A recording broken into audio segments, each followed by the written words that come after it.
It has lost the privilege of speech, its vision obscured by a haze of darkness, and even the curling of its fingertips is beyond its control. The sovereignty of its body has long since changed hands. This is not a fleeting compromise, but rather a protracted descent into despair. Is it true that all love in this world must inevitably accompany pain?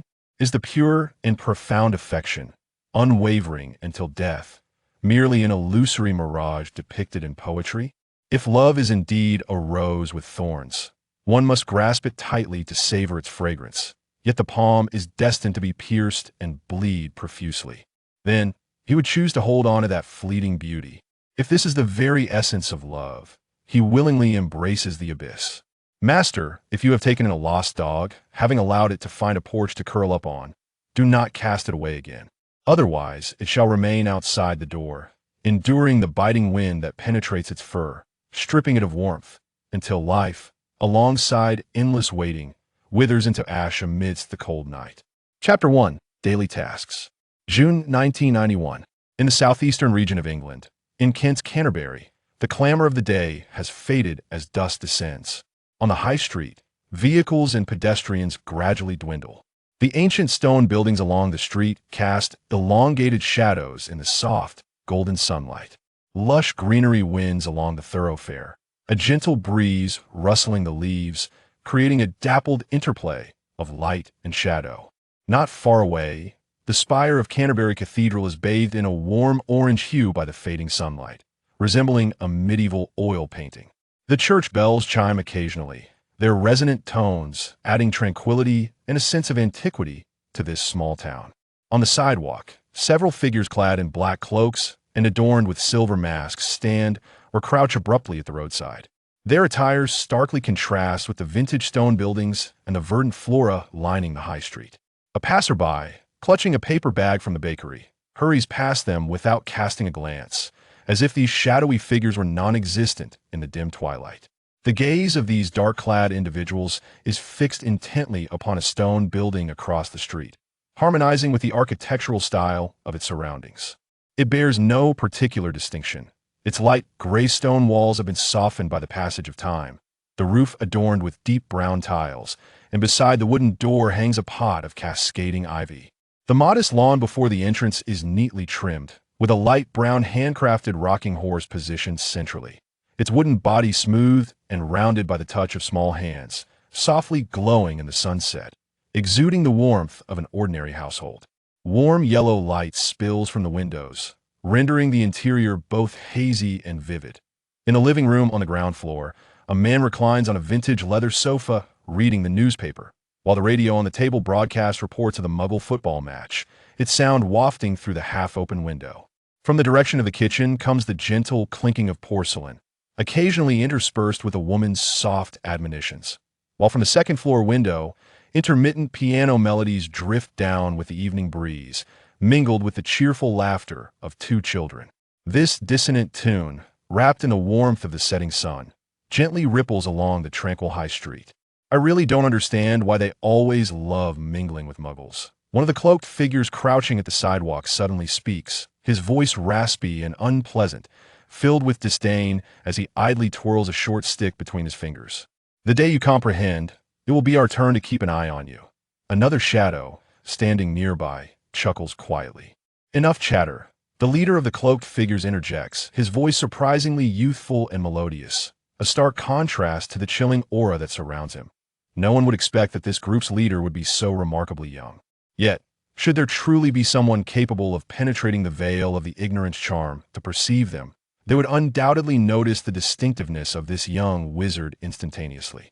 Clad in a billowing black robe and concealed by a silver mask, he stood tall and resolute, his shoulders squared and arms hanging steadily by his side, exuding an air of formidable composure that starkly contrasted with the hunching and scrupulous demeanor of his companions. As the appointed hour for action arrived, the young man beckoned with a flick of his fingers, causing a wand adorned with intricate dark engravings to glide silently from his ample sleeve into the slender crevices of his fingers. His fingers were as delicate as polished white jade, with distinct knuckles that bore no trace of harshness, clearly having never encountered a speck of dust or roughness. Upon his right hand, his His thumb and middle finger were adorned with two antiquated rings, their embedded black and green gemstones glimmering with a ghostly light in the remnants of the setting sun, accentuating the opulence that enveloped him. With a subtle flick of his wrist, a glimmer of silver flashed at the tip of his wand. In the next moment, a translucent membrane suddenly manifested around the small building with its light gray stone walls across the street. It resembled a soap bubble gleaming in the summer afternoon sun, yet bore an unmistakable magical potency. In the blink of an eye, the membrane twisted and shattered silently in the golden light of dusk, transforming into countless specks of shimmering dust that dissipated in the evening breeze. However, those inside remained oblivious, as the warm yellow light continued to illuminate the ivy cascading by the window, outlining the tranquil contours of an ordinary household. The young man raised his hand in a downward gesture, prompting the dark wizards behind him to suddenly ascend into the air, instantly transforming into several columns of dense black smoke, rushing with the night wind towards that small building. The sound of shattering glass pierced the twilight as two dark wizards crashed through the glass windows of the first-floor living room, enveloped in a chilling aura as they stormed inside. Simultaneously, another shadow darted along the light gray stone wall, slipping through the half-open window on the second floor, causing the ivy by the window to sway violently, with leaves cascading onto the windowsill. The tranquility of the room was abruptly torn asunder, the sound of glass shattering, the crash of wooden furniture being overturned, and the shattering of porcelain mingled with the sharp cries of spells slicing through the air, accompanied by a man's suppressed roar, a woman's terrified scream, and a child's high-pitched wail, weaving a tapestry of chaos beneath the warm yellow light. The red and green beams of spells surged wildly within the room, repeatedly filling the windows and casting flickering shadows upon the light gray stone walls, appearing particularly jarring in the dimly lit street, yet failing to alert the surrounding muggle neighbors to any anomaly. Moments later, the clamor within the room receded like the tide, leaving only the faintest echoes of whimpering. The leading young man tilted his ear for a moment, his gaze beneath the silver mask devoid of any ripple of emotion, before nodding subtly to the lone subordinate remaining behind him and stepping forward towards the small building. The subordinate immediately understood, dragging the elderly man along, whose frail and hunched form was nearly pressed to the ground, previously concealed by the voluminous black robes of the surrounding wizards, rendering him unnoticed. His mouth was muffled with coarse cloth, and his limbs were tightly bound by vine-like spells, as the dark wizard pulling him along paid no heed to his feeble struggles, allowing his trousers to fray as his legs scraped against the rough cobblestones, drawing forth glaring streaks of red. Upon reaching the entrance of the dilapidated small building, where the windows were shattered and the lights extinguished, dark crimson trails marked the ground, a shocking sight in the dim twilight. The young wizard lightly tapped twice on the door, his demeanor surprisingly polite, akin to a gentleman visiting a friend, which starkly contrasted with the surrounding carnage. The subordinate pulled open the door from within. The cozy little house, which should have been filled with warmth, was now in disarray. The staircase railing was crooked and broken, the walls splattered with dark red blood and black grime, and remnants of lamps and furniture lay scattered across the floor, wooden debris and shards of glass embedded in the floorboards, creaking underfoot. The young man paused momentarily, stepping deliberately over the filth on the ground as he entered the living room of the small house. His subordinate evidently knew his habits well. An expansive area in the center of the living room had been cleared, where 3 bodies lay in an orderly fashion, an adult male and 2 young children, their wounds still seeping blood. Beside them rested the only relatively intact sofa in the room, and the young man nonchalantly stepped over the bodies, approaching the sofa to take a seat, the hem of his black robe sweeping across the bloodstains, yet he appeared utterly oblivious. The elderly man, being dragged, caught sight of the bodies on the ground, his body instantly going limp, releasing a muffled, mournful wail through the coarse fabric, tears streaming down his wrinkled face, carving 2 desperate trails through the grime. The man on the sofa raised his hand with a dismissive wave, prompting one of his subordinates to immediately step forward and harshly throw the only remaining survivor of the household, the lady of the house, at his feet. The woman's hair was as disheveled as dry grass, her clothing tattered and soiled, yet her eyes burned fiercely like smoldering coals, glaring menacingly at the man before her. summoning all her strength to spit at him. The young man's countenance remained unperturbed, yet his subordinate beside him appeared startled, swiftly delivering a resounding slap to the woman. The sharp crack echoed piercingly in the silent room. The woman staggered and collapsed to the ground, blood seeping from the corner of her mouth, yet she continued to glare at the figure on the sofa, her eyes brimming with animosity. The young leader on the sofa waved his hand again, signaling his subordinate to step aside. With a subtle flick of his fingers, the filth that had been spat upon his clothing vanished instantaneously, his movements as graceful as dust being brushed away. His tone was flat, devoid of any discernible emotion.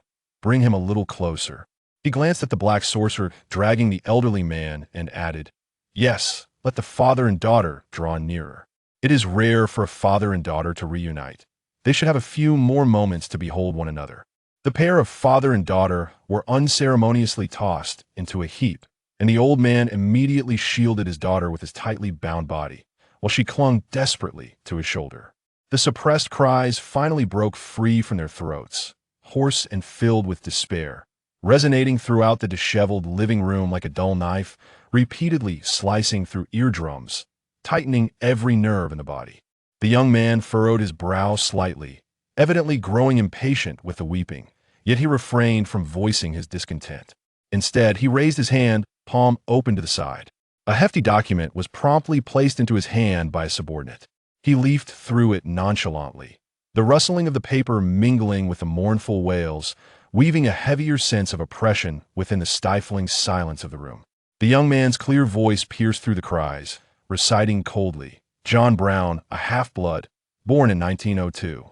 Appointed editor-in-chief of the Prophet Daily in 1954, expelled in 1979 for publishing reactionary articles, and subsequently began the illegal distribution of the New Sorcerer's Journal. Between 1979 and 1990, he published over 100 reactionary articles and even clandestinely organized and incited anti-government protests, unlawfully gathering sorcerers." He paused, his gaze sweeping over the woman curled on the floor, biting her lip in anguish, his tone laced with a hint of mockery. During this period, his daughter married a muggle, severing ties with the wizarding world. A wise choice for an escape, yet alas, one may evade for a moment, but cannot elude for a lifetime. The young man abruptly tossed the document onto the floor before the two, producing a dull thud. He leaned slightly forward, the edge of his silver mask glinting with a cold, hard light in the dimness, his piercing gaze locking onto them through the mask. "I trust one have not apprehended the wrong individuals, have I?" Chapter 2. Forever Pure. "You wicked devils." The woman suddenly struggled to lift her head, her voice hoarse yet laced with an indomitable sharpness. "I am proud of everything my father has done. You are inhumane. You are evil. You will ultimately reap what you sow and meet a wretched end." Her words were fervent and impassioned. The young man chuckled lightly, raising his hand to leisurely applaud, the sound echoing painfully in the room. The gaze of the youth behind the silver mask shifted to the elderly man prostrate on the floor, his tone suddenly adopting a feigned gentleness. "John, hearing your daughter speak of you with such admiration and trust, does it not move you?" The old man trembled violently, having unknowingly spat out the rag from his mouth. He abruptly extended his emaciated hands, bound at the wrists, and clutched the hem of the young man's black robe, his fingers quaking, his voice filled with blood-curdling plea. "I was wrong, my lord. I truly was wrong. Please, kill me, it's all my fault. I beg of you, spare my daughter. If you let her go, I will do anything." "Father." The woman interjected sharply, tears mingling with the blood-stained grime on her face, rolling down and coalescing into droplets at her chin. "You need not plead with them. I fear not death. You have never done anything wrong. You have accomplished what others dare not. You are a hero. They are the true scoundrels." Her voice trembled with fervor, each word resonating with conviction. The young man, intrigued, stood up, yanking the robe from old John's grasp, the fabric trailing on the floor with a soft rustle. He circled the two on the ground, the silver mask reflecting the dim light filtering through the window, his tone dripping with amusement. "How fascinating. Mr. John, in truth, I did not come here today to take your life. The Dark Lord wishes for your allegiance." "What say you?" "No, father. Do not listen to his deceitful words." The woman cried out, struggling to reach the old man, but was firmly held down by the dark wizard beside her, his fingers digging painfully into her flesh. Old John was momentarily stunned, his murky eyes scanning the rigid forms of his son-in-law and grandchild on the floor, their their stillness piercing his heart like an ice pick. They then settled on his resolute daughter. He shivered violently, as if all strength had been drained from him, his voice quivering uncontrollably. I will submit. I will submit. I will do anything you ask. Good. The young man's voice came through the mask, filled with satisfaction. He tossed a wand back at old John's feet. It was John's own wand, still dusted with remnants of dirt. The old man hurriedly grasped the wand, his fingers tracing the familiar wood grain, disbelief flooding his eyes.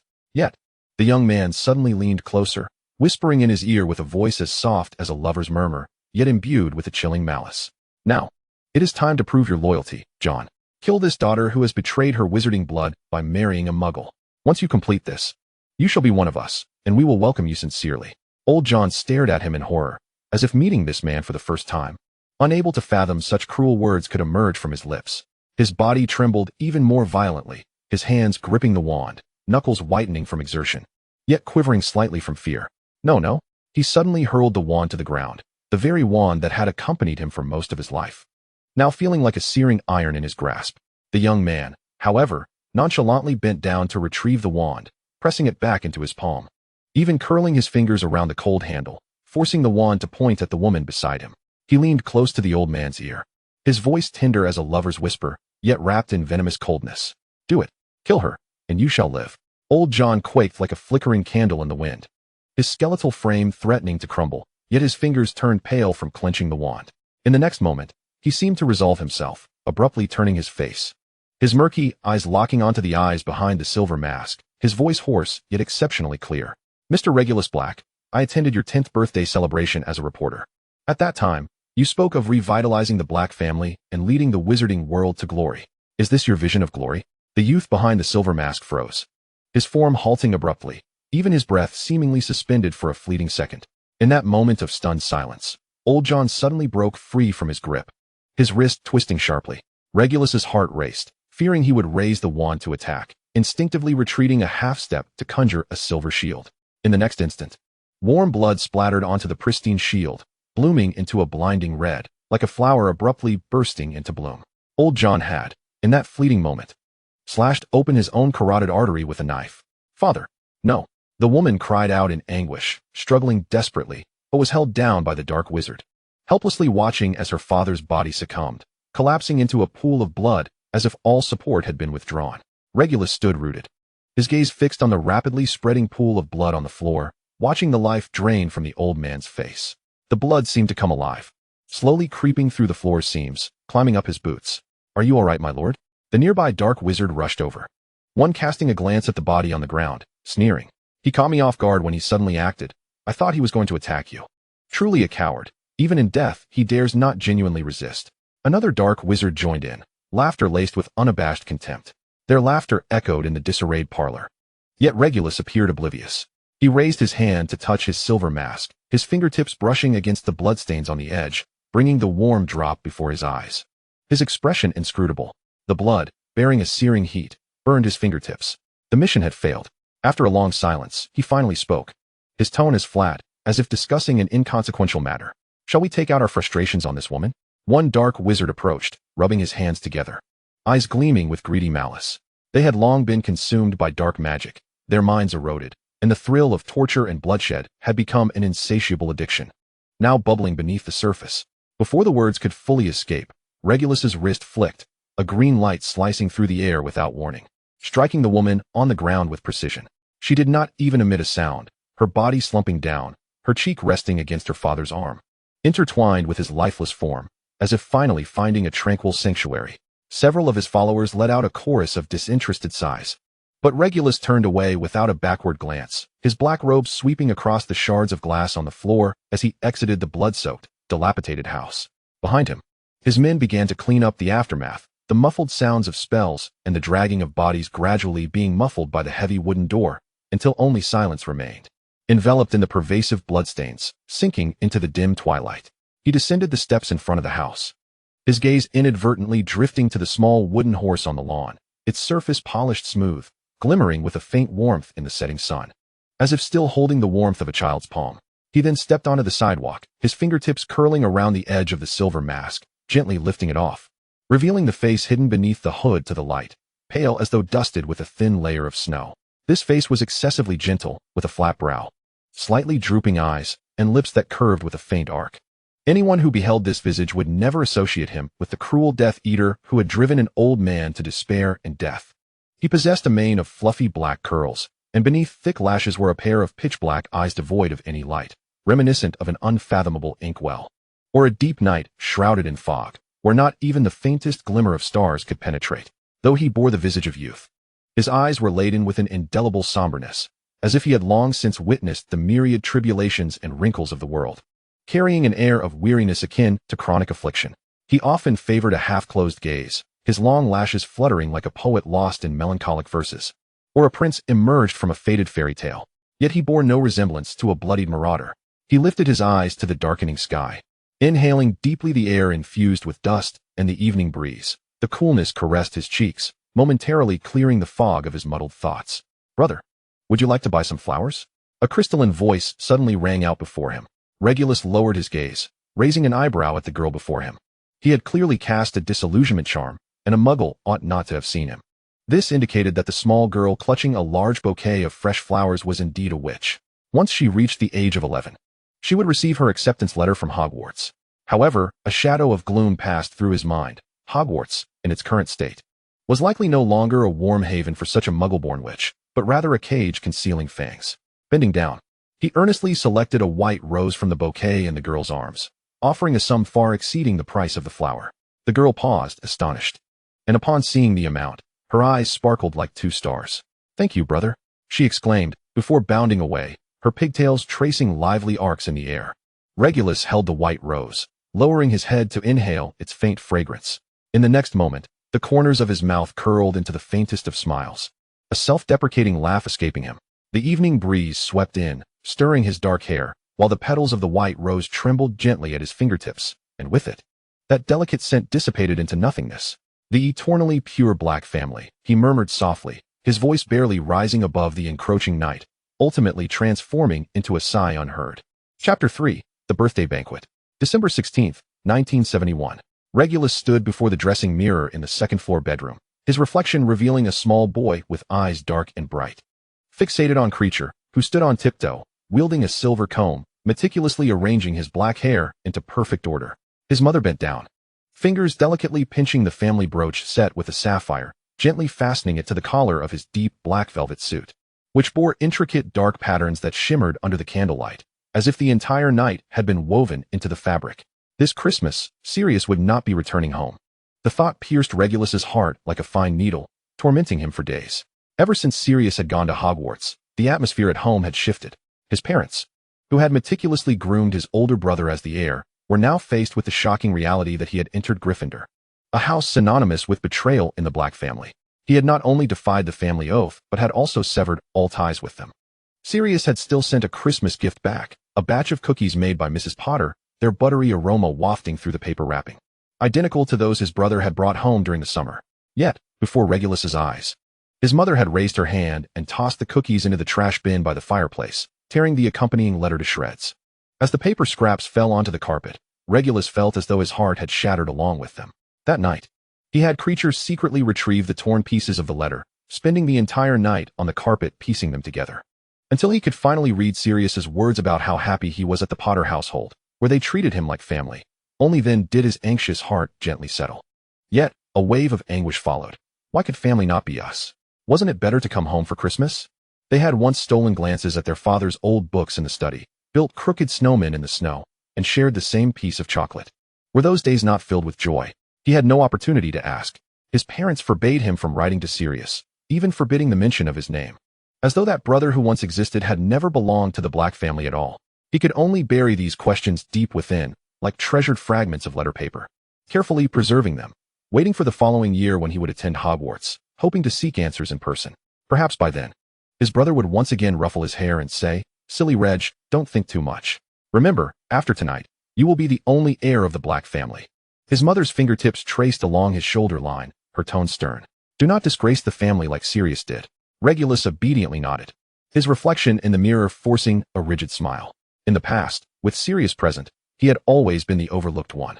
His brother was a natural leader, capable of attracting all eyes wherever he went, while he himself was mild-mannered, reluctant to compete, often overlooked even by their parents. He had once thought he would forever live in his brother's shadow. But ever since Sirius had become rebellious, his meekness had suddenly turned into a virtue, and he began to see a warmth of acknowledgement in his parents' eyes. Yet this warmth was bought at the cost of his brother's departure. He would rather return to the past, even if it meant remaining the invisible boy trailing behind his brother. As dusk enveloped the spires of the Dark Lord's estate, the cobbled path outside bore the delicate imprints of magical carriages. The silver bells on the carriages jingled in the wind. In the banquet hall, the golden chandelier hung low, casting myriad points of light, warm yellow rays filtering through crystal prisms, scattering like stars upon the emerald velvet tablecloth. The silver candlesticks along the table, imbued with a spell of eternal flame, flickered gently, reflecting the deep brown hue of the whiskey in the glass. While the air was thick with the sweet scent of honeydew candies intertwined with the rich aroma of roasted turkey, creating an intoxicating warmth. In the corner, a towering cake adorned with the Black family crest glistened, the initials RAB crafted in gold leaf shimmering in the light. Creature stood by, clad in a pristine velvet tea towel, his head bowed in service. In truth, today was not his 10th birthday. Yet Regulus understood, as all pure-blooded aristocratic children did, that the so-called birthday banquet was merely a pretext for the various families to gather, bearing little significance to the actual day of birth. At this moment, the core of the banquet had little to do with celebrating him, but rather, it was a deliberate opportunity for his parents to formally announce the transition of the Black family heir at the Dark Lord's estate, having sought his approval. The Dark Lord's willingness to attend personally added considerable weight to the event. It was an acknowledgement of the Black family's allegiance and a silent warning to all onlookers. More powerful than any elaborate decoration, not far away, upon a raised dais, the Dark Lord sat upon a chair draped in an entire Black Panther skin. He was no longer clad in his usual oppressive black robes, but wore a garment embroidered with silver-threaded patterns, the deep hues of his attire accentuating the pallor of his skin. Though the Dark Lord had entered middle age, time had left no trace of aging upon his face. Instead, it lent him an almost otherworldly handsomeness. His eyes were deep-set, his cheeks slightly hollow, not displaying any signs of weariness, rather enhancing the sharp, cold lines of his jaw. What was most disquieting was the temperatureless crimson of his eyes. Even a casual glance could send chills down one's spine, instinctively prompting one to lower their gaze to evade the piercing look that seemed capable of penetrating the very soul. The Dark Lord sat upon his throne, his fingertips idly caressing the rim of his goblet, the knuckles pale. The deep red wine within swirled at the bottom, creating delicate ripples as he moved, while his gaze spread like an invisible net, casually yet silently enveloping every corner of the banquet hall. The hall was alive with the sounds of guests engaged in conversation. Regulus accompanied his parents into the grand hall, where the golden chandelier cast a radiant glow upon him, accentuating the sapphire brooch at the collar of his deep black attire, making it shimmer as if all eyes were drawn to him by that very light. "Mr. Black, might I inquire if the change of air will impact your family's standing in the medical field?" The first to approach was a reporter from the Daily Prophet, his quill trembling slightly above the parchment, while the flash of a camera echoed sharply. His father placed a reassuring hand on Regulus's shoulder, raising a glass toward the reporters. "Regulus shall inherit the glory of the Blacks. Our family's medical enterprise will ascend to new heights under his stewardship." No sooner had the words left his lips than the chairman of the Wizarding Medical Alliance approached with a smile, offering a glass of non-alcoholic berry juice. "Young Master Regulus, I look forward to future collaborations that will extend the benefits of the Black family's medical advancements to more wizards." Regulus accepted the glass, mimicking his father's nod, his gaze sweeping over the crowd. The head of the Department of Magical Law Enforcement was engaged in hushed conversation with the director of St. Mungo's Hospital, while executives from their own medical company raised their glasses in acknowledgement. Even Mr. Knott, who had long been at odds with the Black family, lifted his glass toward him.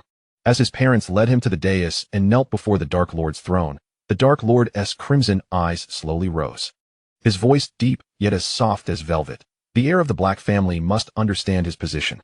"Yes, my lord." Regulus straightened his back, placing his right hand over his left chest in a formal noble salute, his voice steadier than he anticipated. "The Black family shall remain eternally pure, forever loyal to you." Out of the corner of his eye, he caught a glimpse of his mother exhaling in relief. He understood he had not disappointed the Dark Lord, nor had he let down the Black family, who longed for recognition. In that moment, he felt as though he grasped within his palm the glory that was so tantalizingly within reach in the eyes of all. As the banquet reached its zenith, his father rang a silver bell, the clear sound resonating through the hall, silencing the chatter instantaneously. "Tonight, I wish to announce a significant decision." His voice was grave. "From this day forth, Regulus Arcturus Black shall officially be the sole heir of the Black family."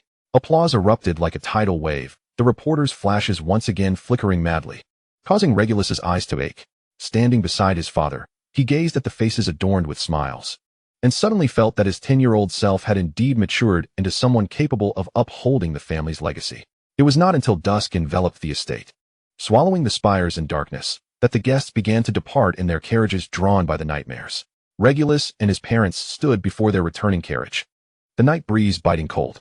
"You performed splendidly today," his father remarked, a satisfaction in his gaze that Regulus had never witnessed in the past decade. His mother leaned down to bestow a gentle kiss upon his forehead, filled with warmth. He watched as his parents boarded the carriage, and just before the curtain fell, his mother's voice floated back to him. "Regulus, you are our pride." The carriage wheels clattered over the cobblestones, gradually vanishing into the night, leaving him standing solitary on the steps of the Dark Lord's estate. At that moment, he was blissfully unaware that this grand and solemn birthday celebration would become an inescapable nightmare in the future, as he toiled tirelessly for the family's honor. Struggling under the shadow of the Dark Lord, memories of the candlelight and applause from that fateful night would frequently resurface, along with the recollection of the boy who believed he could control everything, brimming with ambition. Chapter 4. Affairs. It had been over half a month since the Dark Lord had ventured out. The pervasive sense of oppression that usually loomed over the estate had eased somewhat, yet it still hung like an invisible shroud, enveloping every stone of the castle. By tradition, during his absence, the internal affairs of the estate and the coordination of Death Eaters were managed by Lucius Malfoy and Regulus Black, Lucius leveraging the Malfoy family's wealth and diplomatic finesse to stabilize the periphery, while Regulus utilized the Black family's pure-blood reputation and meticulous control over the core. Even though both families had long since attained a reputation akin to thunderclaps in the wizarding world, and such collaborative management was not unprecedented, the world of dark wizards adhered to a primal rule: might makes right. As long as the supreme authority was absent, there would always be those unable to contain their restlessness, seeking to test the boundaries of these two young heirs, attempting to seize a fraction of power from the cracks of authority. The afternoon light filtered through the window panes, as Regulus held a quill delicately between his fingers, its tip hovering above the parchment as he reviewed recent reports on the Death Eaters' activities. Suddenly, hurried footsteps echoed from beyond the door. "My Lord Black," came the voice of his assistant, Karen White, tinged with urgency. "Mr. Rodolphus Lestrange is outside the study, demanding an audience with the Dark Lord." Regulus's assistant was a half-blood wizard named Karen White, a trustworthy and earnest young man who had graduated from Hufflepuff and signed a contract with the Black family post-graduation, serving them loyally ever since. Without lifting his gaze, Regulus continued to inscribe a smooth arc on the paper, as if unaware of the news of his master's absence. Karen's forehead glistened with beads of sweat, his voice dropping lower, but Mr. Lestrange insists on entering the study, claiming he wishes to see who dares to utilize the Dark Lord's private seal. He lowered his breath as he spoke the last few words. The quill paused momentarily, and Regulus's voice remained flat and unperturbed, devoid of any discernible emotion. "Tell him that if he does not wish to lose something far more significant than his pride, he should return to the Lestrange estate." "As you command." Karen bowed and retreated, his footsteps fading away. However, mere minutes later, heavier footsteps approached, accompanied by the rustling of fabric as Karen was half-shoved back inside by Rodolphus Lestrange, his face flushed. Rodolphus, with his inherently stern visage now twisted in anger, seemed ready to spill forth the rage boiling beneath the surface, accentuating the deep crevices along his nose. "My lord, I could not stop him," Karen attempted to explain, but was abruptly cut off by Regulus. "You may leave." Karen nearly fled in relief, hastily exiting as the door closed softly behind him, leaving only Rodolphus and Regulus facing each other. Rodolphus had come with a mind full of grievances, his chest heaving with indignation, nearly spilling over from his intense glare. What gives these two young pups the right? He seethed to himself. Were it not for the Dark Lord's favoritism, the Malfoy family would have been barely holding on through marriage alliances a few years back, and the Black family, in its current state of disarray, would never have attained such a position. He, Rodolphus, heir of the Lestrange family, should have seized a piece of the pie when both families were at their weakest, cementing the Lestrange name at the pinnacle of power in the wizarding world, rather than remaining forever in third place, relegated to the shadows of these two. Yet upon entering the study, the confrontation he had envisioned did not materialize. Regulus sat behind the Dark Lord's mahogany desk, fingers delicately clasping a silver quill, his head bent over a mountain of documents. Sunlight streamed through the window, casting a warm glow upon his dark hair. He occasionally marked the important points on the papers with fine strokes of ink, his demeanor so composed that it seemed as though the study was his territory. and Rodolphus was nothing more than an inconsequential wisp of air, unworthy of even a glance. This disregard stung far more than a direct rebuttal. Rodolphus's knuckles whitened as he clenched his fists, the joints cracking with the tension, instinctively reaching for his wand concealed beneath his robe. Were it not for the looming presence of the Dark Lord, he might have drawn it forth then and there, eager to teach this arrogant young man a taste of dark curses. My Lord Black. Rodolphus forcibly quashed his fury. For seated behind the desk was the Dark Lord's most trusted servant. Why has my promotion proposal been rejected? Regulus offered no reply, his quill gliding across the parchment with unchanging speed. He inscribed a few lines at the bottom of a document bearing the serpent crest, his handwriting lean yet vigorous. Before lifting his hand to retrieve a seal from a black velvet tray by the desk, the seal, crafted from obsidian and intricately adorned with entwined serpentine patterns, appeared unremarkable at first glance. Yet, Rodolphus felt his nerves tighten. Each wizard's seal emanated a unique magical aura, and this one radiated a suffocating sense of oppression, exuding a raw intimidation that surpassed even Regulus himself. It was the Dark Lord's seal, the emblem of authority for the sole master of the British wizarding world, something that should be touched and wielded only by the Dark Lord himself. Now, it was being delicately pinched between Regulus's fingers as if it were an ordinary stone. Rodolphus could almost envision how his meticulously revised promotion proposal, which had taken him 3 sleepless nights to prepare, had been similarly dismissed with such nonchalance. Barely glanced at before being cast aside into the pile of documents. Lord Regulus Arcturus Black. The pent-up anger finally erupted, causing Rodolphus's voice to involuntarily rise, calling out the entirety of his name. The frustration and rage in his chest felt as if they might explode. The Dark Lord has yet to return. You and I are both servants of the Death Eaters, yet you presumptuously handle my promotion documents. You are disrespecting the Dark Lord's authority. This statement seemed to strike a chord.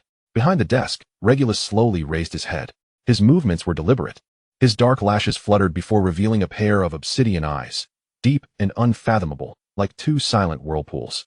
They held no discernible emotion, yet bore a chilling coldness that felt as if it could draw in one's very soul. Rodolphus, who had been prepared to unleash a torrent of words about the seal being the core symbol of power, about how promotions could only be decreed by the Dark Lord himself, found his voice trapped in his throat, unable to utter a single word. He gazed into those eyes, suddenly feeling a chill creep down his neck, his grip on his wand loosening slightly. That was not the gaze one would expect from a young man in his 20s. It concealed a calmness and intimidation that reminded him eerily of the Dark Lord himself. Didn't my lieutenant inform you? Regulus finally spoke, his voice soft yet imbued with a condescending detachment, his words imbued with a polite decorum, as if admonishing a child ignorant of etiquette. If you wish to avoid further losses, I suggest you return to your estate. Rodolphus stood frozen in place, the chill creeping up his spine. He could not discern whether he was incensed by Regulus's dismissive attitude or paralyzed by the intimidation in his gaze. The fire in his chest still burned, yet his legs felt as though they were nailed to the ground.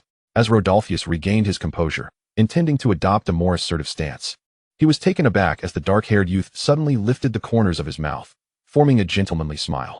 What do you intend to do? Rodolphus stammered, retreating a half-step, his tone inadvertently betraying his anxiety. That smile was unsettling, sending shivers down his spine. I am well aware that you have come here today to provoke me. Regulus unhurriedly placed his quill back into its silver holder, his voice steady and devoid of any tremor. Unfortunately for you, you have chosen the worst possible moment. Rodolphus did not comprehend the meaning behind those words. Just as he was about to inquire further, he noticed Regulus setting down the documents in his hands and rising from his seat. His movements were unhurried, the hem of his black robe brushing against the chair leg. Yet Rodolphus felt every nerve in his body tense, his hand instinctively reaching for his wand once more. But Regulus did not approach him. He merely shifted slightly beside his chair, leaning forward in a manner so respectful it seemed to grant passage to someone. For whom is he yielding? The thought barely surfaced when Rodolphus felt a sudden chill at the nape of his neck. In this Dark Lord's manner, the only being capable of eliciting such deference from Regulus Black, the heir of the Black family, was before he could complete his thought. Regulus knelt on one knee, his dark hair bowing slightly, his right hand pressed against his left breast, a formal gesture of submission. Simultaneously, a voice, both alluring and languorous, resonated from behind him. Like cold silk gliding through the air, rise, Regulus. Rodolphus's breath caught in his throat, his blood seemingly freezing in that instant. He could feel that gaze upon his back, laden with an oppressive weight that robbed him of the courage to lift his head. He abruptly turned, crashing to his knees upon the carpet, his voice trembling uncontrollably. Master. The Dark Lord passed by him, his gaze not lingering for even a second. Proceeding directly to the desk, where he took a seat, Regulus stood up, quietly positioned himself behind him. "I hear you have come to seek me, Rodolphus?" The Dark Lord's fingers lightly tapped the surface of the desk, his tone devoid of emotion. Rodolphus straightened his posture, his eyes darting away, and began to plead. "Yes, my lord. I implore you to reconsider my noble title promotion application. According to the latest noble statutes, I am entirely eligible to apply for the title of Earl. However, Lord Black did not even present the application for your review before rejecting it outright. This is truly an overreach." As he uttered the last few words, he cautiously glanced at the Dark Lord's expression before hastily lowering his head, feigning a demeanor of deep grievance. Regulus immediately stepped forward, precisely retrieving the application report from the pile of documents at the desk and presenting it to the Dark Lord with both hands, before kneeling once more. Bowing his head in apology, "Your servant," before he could finish, the Dark Lord gestured for silence, and Regulus promptly fell silent, his back straight as he knelt quietly. The Dark Lord pinched the corner of the application, his gaze not even skimming its surface, and with a casual flick of his wrist, he tossed it toward the corner of the desk. The parchment traced a delicate arc through the air before landing atop the heap of documents with a faint rustle. Yet it felt like a hammer striking Rodolphus's heart. Only then did that cold gaze finally settle upon him, the crimson pupils swirling with mockery and cruelty. As if assessing a presumptuous insect, "Rodolphus, you should understand that mere eligibility is never a reason for promotion. More significant than the statutes inscribed on paper is my reward." His fingertip lingered on the desk, lightly tapping in a slow rhythm imbued with an invisible pressure. "According to your logic, under the latest Wizarding Rights Act, every Muggle-born wizard should be able to sever ties with their contract families and reclaim their freedom after graduation. But what is the reality? In fact, your family, the Lestranges, has signed many Muggle-born wizards as servants under the guise of debt collateral over these years. Tell me, when those wizards attempt to resist, does the statute prevail? Or does your authority as their master?" Cold sweat trickled down Rodolphus's brow, swiftly soaking his dark collar, clinging to his neck. His body trembled uncontrollably, his teeth biting down on his lower lip until it turned white, his voice quaking beyond coherence, unable to articulate a complete sentence. I was foolish. I was audacious. I should not have aspired for what does not belong to me. I beg for your forgiveness, my lord." The Dark Lord reclined back into the armchair, the velvet seat emitting a subtle creak. He interlaced his fingers, his tone growing even colder, as if stating a fact so simple it required no emotional fluctuation. "What the Dark Lord grants, he will undoubtedly bestow. But what the Dark Lord withholds, you cannot claim. Indeed, your servant understands. Thank you for your guidance, my lord." Rodolphus hastily pressed his forehead against the cold floor, the chill of the marble seeping into his skin. Yet he dared not move an inch, fearful of inciting displeasure in the figure before him. "Down." These two words sounded like a decree of clemency. Rodolphus felt as if he had been granted a reprieve, scrambling to his feet in a flurry, bowing hurriedly before retreating towards the door in a somewhat clumsy manner. He nearly fled the study, forgetting to close the door properly, leaving it ajar. The room fell silent instantly, save for the two figures, one seated and the other kneeling. The Dark Lord perused the parchment scattered across the desk, while Regulus knelt silently at his feet. His back was straight, the black robe cascading to the floor, accentuating his gaunt frame. He did not lift his gaze, his eyes inadvertently falling upon the Dark Lord's polished boots, crafted from the finest Norwegian dragon hide. Their surfaces as smooth as glass, devoid of even a speck of dust or a stray blade of grass, reflecting the contours of his bowed head. His thoughts began to drift. Regulus kept his eyes downcast, his fingertips lightly clutching the folds of his clothing, a clear realization crossing his mind. Voldemort, the first true sovereign of the modern British wizarding world, had always been an absolute liberator, unbound by any constraints. He had dismantled the old order of pure-blood aristocracy, erecting a foundation of fear and wielding violence as his weapon, crafting the very rules that governed the wizarding realm today. The decrees inscribed on parchment and the regulations etched upon the castle walls were mere facades he had established to consolidate his power. The true arbiter of everything was always his will. He had no need to inform anyone of his whereabouts. A fortnight prior, he had merely stated at a Death Eater meeting, "I have matters to attend to," before vanishing with an oppressive aura. No one dared to inquire about his destination, nor did anyone venture to ask when he would return. His appearances were always unannounced, and his departures equally sudden. Thus, no one knew where the Dark Lord had been for the past month. From his impeccably tailored attire and meticulously styled hair, it appeared he had not been traversing the wilds. His dark velvet robe bore no signs of wear, and the silver serpentine brooch at his collar gleamed as if newly minted. However, Upon reflection, given the Dark Lord's capabilities, such superficial appearances were hardly telling. He was proficient in numerous flying charms, which allowed him to maintain this semblance of decorum anywhere. The rustling in the study persisted. The Dark Lord's actions of flipping through documents measured and unhurried, while Regulus knelt in place, resembling a silent shadow, melding into the opulence and chill of the room.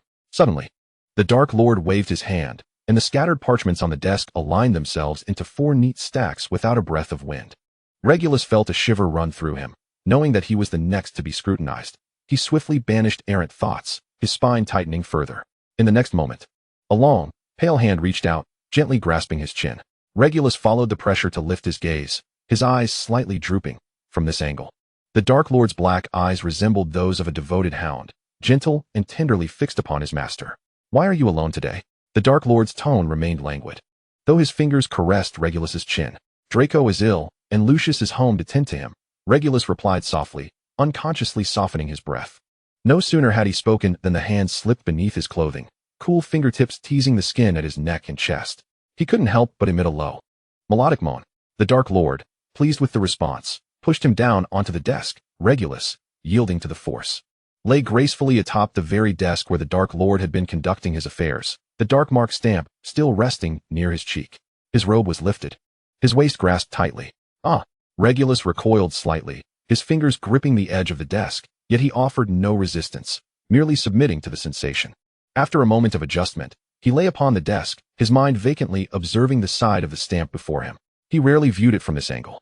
The intricate carvings appeared even more exquisite up close, the intertwining patterns of serpents and thorns revealing a hint of artistry. However, he could not afford to linger for long. A sudden cry of pain echoed as he was flipped over, now lying on his back, the desk's pens and papers digging painfully into his spine. Instinctively, he tensed, hearing the Dark Lord's satisfied sigh in his ear, warm against his skin. Regulus, the Dark Lord's fingers traced upwards along his robe, peeling it away like husked corn. "Where's the gift I promised you?" The fingertips glided across his pale, delicate chest, igniting a tremor within him. I did not anticipate your early return." Regulus's voice quivered, though he endeavored to maintain composure. "You do not welcome my return?" The Dark Lord raised an eyebrow, amusement lacing his tone as his fingers stripped away the last of Regulus's garments. In the next heartbeat, an invisible force materialized into silver ribbons, binding his hands above his head, firmly securing them to the ornate edge of the desk, leaving him no room to struggle. "I dare not." Regulus averted his gaze, the wisps of hair at his temples brushing against the rough surface of the desk, bringing a slight itch. "It is my regret that I could not prepare in advance. It is my oversight for not ensuring your full satisfaction." He allowed the ribbons to tighten around his wrists, his fingertips curling instinctively. "Truly, you are my Regulus, ever loyal." The Dark Lord leaned down, pressing a kiss upon the delicate skin of his wrist, the coolness of his lips sliding down his arm, teasing the sensitive collarbone with a flick of his tongue. Regulus trembled, instinctively wanting to evade the contact, but his waist was held tighter, rendering him immobile. In the next moment, the wayward fingers ventured lower, and soon the study was filled with suppressed, fragmented moans, a stark contrast to the silence outside. The intimate encounter spilled from the desk onto the plush velvet carpet, the Dark Lord seemingly intent on compensating for the void of the past fortnight, relentlessly seeking his fulfillment. Regulus could hardly recall when he had been returned to his dormitory or when the activities had ceased. He only remembered, in the haze of his final consciousness, the chilly breath of his partner enveloping him in the silken sheets, gently cocooning his perspiring body. When he opened his eyes again, the light outside was already brightening. Regulus found himself in his own chamber. He had a designated room in this manner, having resided here since the age of 10. Yet previously, his room had been tucked away in the far left corner of the estate, while now, his quarters were adjacent to the Dark Lord's suite. He paused for a moment before propping himself up against the headboard. The black silk nightgown slipped from his shoulder, revealing ambiguous red marks of varying shades around his neck and collarbone, and he absently tugged the fabric back into place. Faint purple bruises lingered on his wrists, which he observed with little reaction. He gingerly touched the ground with his toes, testing his strength before rising. Once assured his legs could support him, he gradually stood, each step betraying a hint of unmasked soreness, yet within the delicate sway of his movements lay an unexpected fragility. "Bibi," he spoke, his voice still husky. With a soft thud, the house elf, adorned with a pink tea towel, promptly appeared before him, bowing. "Bibi is at your service, Mr. Black. Prepare bacon and fried eggs." Regulus instructed calmly, gesturing toward the tea table by the window. "Set them there. I shall dine shortly." Bibi promptly vanished. Regulus turned and entered the suite's washroom, the door clicking softly shut. Soon, the sound of running water and the gentle clinks of grooming utensils mingled, gradually soothing the lingering ambience of intimacy in the room. When he opened the door once more, he had donned a deep green wizarding robe. The fabric is a splendid silk blend, expertly tailored to fit his physique snugly, enveloping him completely. The crimson mark around his neck and the bruises on his wrists are deftly concealed, revealing only the clean lines of his jaw and the gentle face that has returned to calm after the tumult of emotion. He raises his hand to fasten the collar's top button, allowing his serene aura to coalesce once more. A stark contrast to the fragile figure he appeared as last night in the study. Chapter 5. The Meeting. The Dark Lord has returned to his loyal domain, and the ominous clouds that shroud the magical realm have once again gathered for the weekly assembly of the Death Eaters, summoned by his decree. The meeting takes place in the council chamber on the second floor of the right wing of the Dark Lord's mansion, a room that never sees the light of day. The intricately carved stone fireplace burns with warm orange flames. The crystal chandelier, hanging from the dome, refracts dazzling light, illuminating the room in resplendent glory. At the center of the chamber lies a long table of ebony, polished to a mirror-like sheen. Silver candelabras stand at intervals along the table, their shafts intricately carved with skulls and entwined serpents, the scales of the snakes as fine as hair, resonating with the emblem of the Death Eaters. At the far end of the table, an unoccupied obsidian seat emanates an aura of authoritative power. Regulus Black sits at the first position to the right of the head seat, his back straight, hands clasped beneath his robes, his eyes lowered, patiently awaiting the proceedings.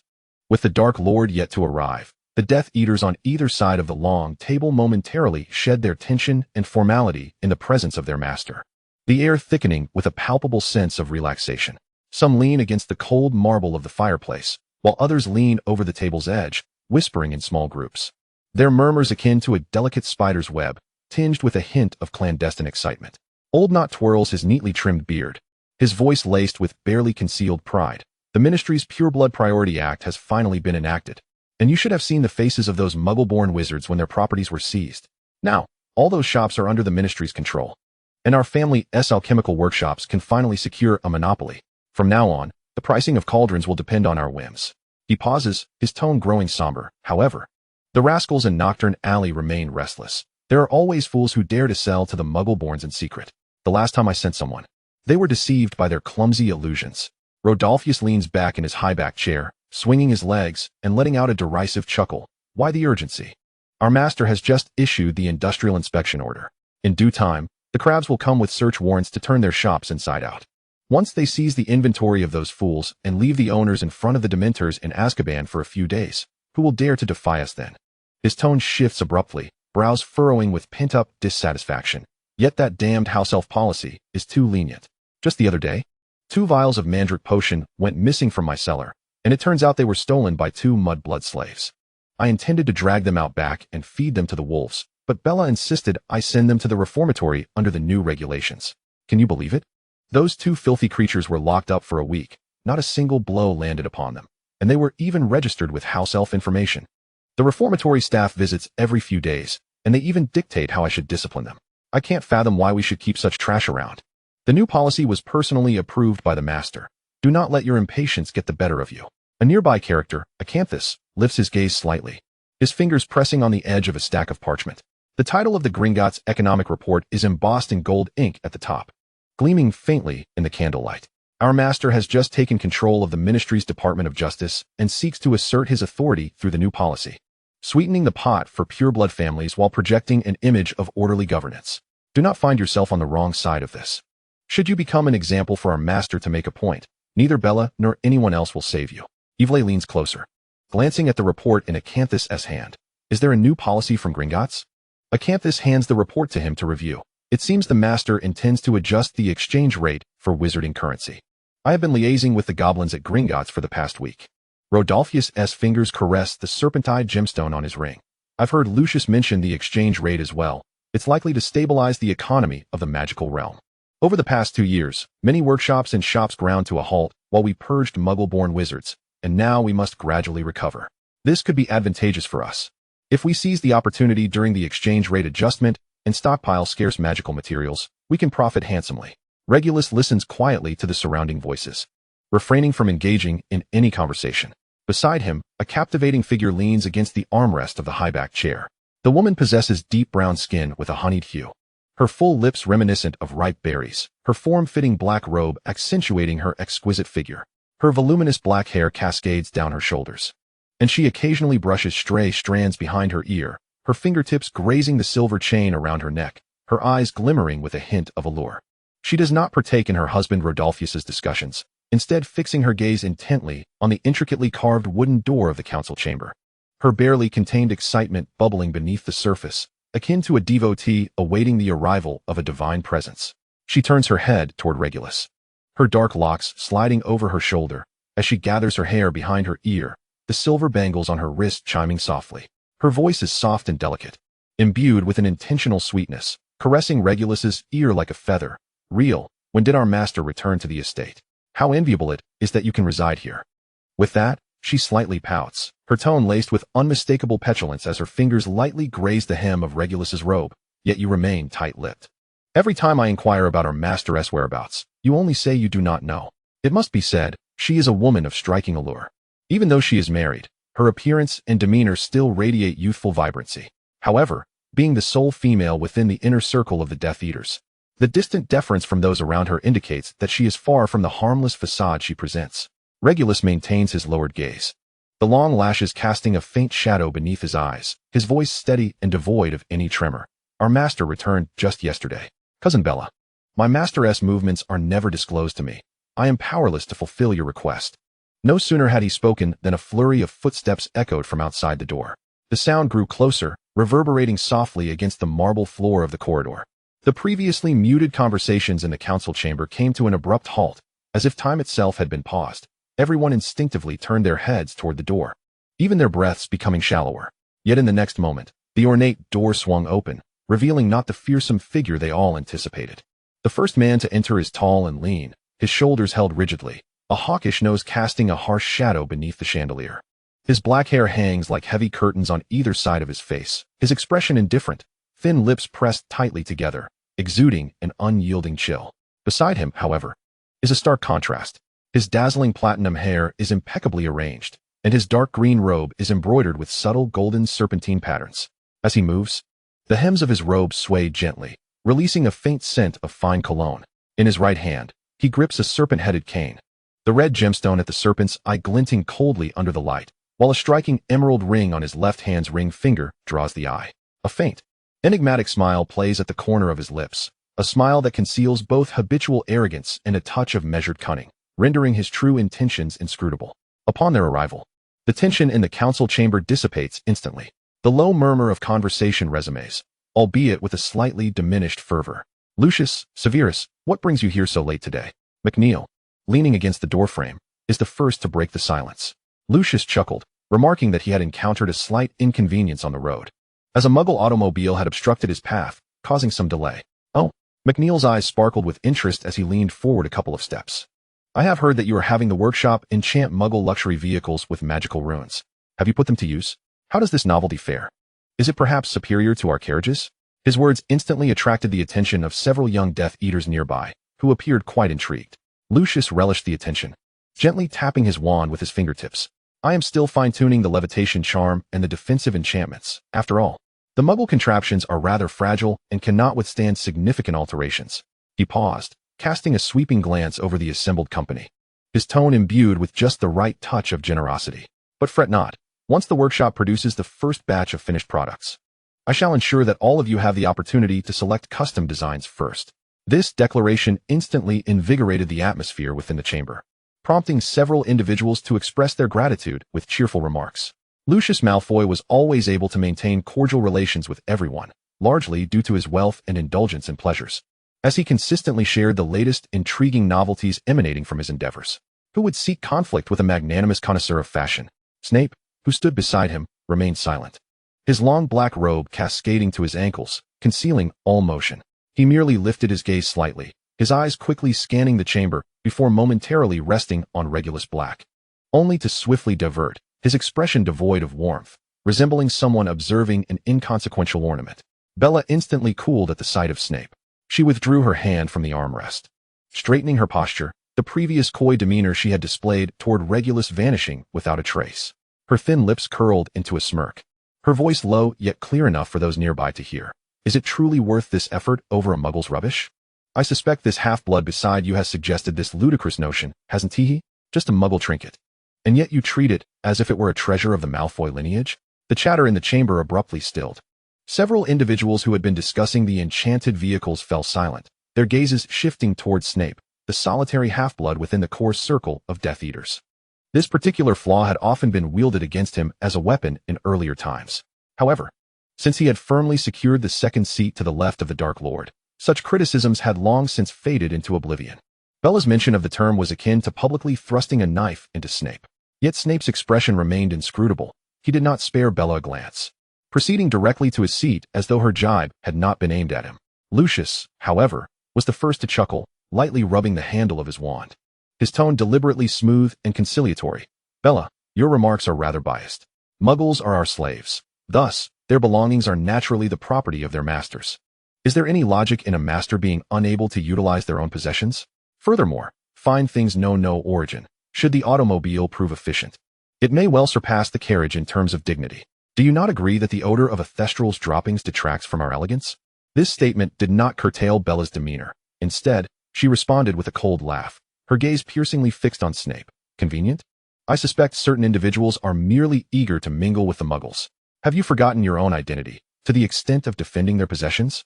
Before Lucius could interject, the heavy oak door was pushed open by an unseen force, causing the candle flames to flicker violently. What are we discussing? Came the languid voice of the Dark Lord. Voldemort, draped in an unadorned black robe that brushed the floor, stood at the entrance, his striking features illuminated by the flickering light, his pale skin glimmering with a cold sheen, and his elongated crimson eyes scanning his followers with a languorous yet fearsome demeanor.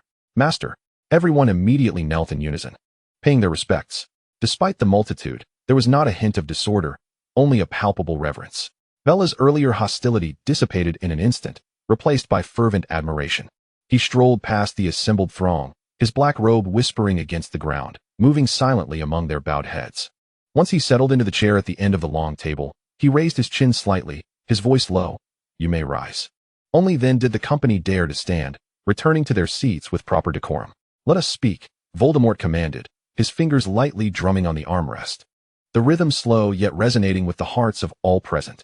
McNeil, regarding the oversight of magical artifacts in the Muggle realm, have there been any complications recently? Seated at the penultimate position at the end of the table, McNeil straightened his back immediately, responding respectfully. Master, the majority of areas have been inspected as per your directives. However, we discovered a few merchants in the eastern part of London illicitly selling magical toys to Muggle children. We have dealt with them thoroughly, leaving no trace behind. Voldemort nodded slightly, his gaze shifting to another Death Eater. Dolohov, have you uncovered any leads on the traitor you were investigating?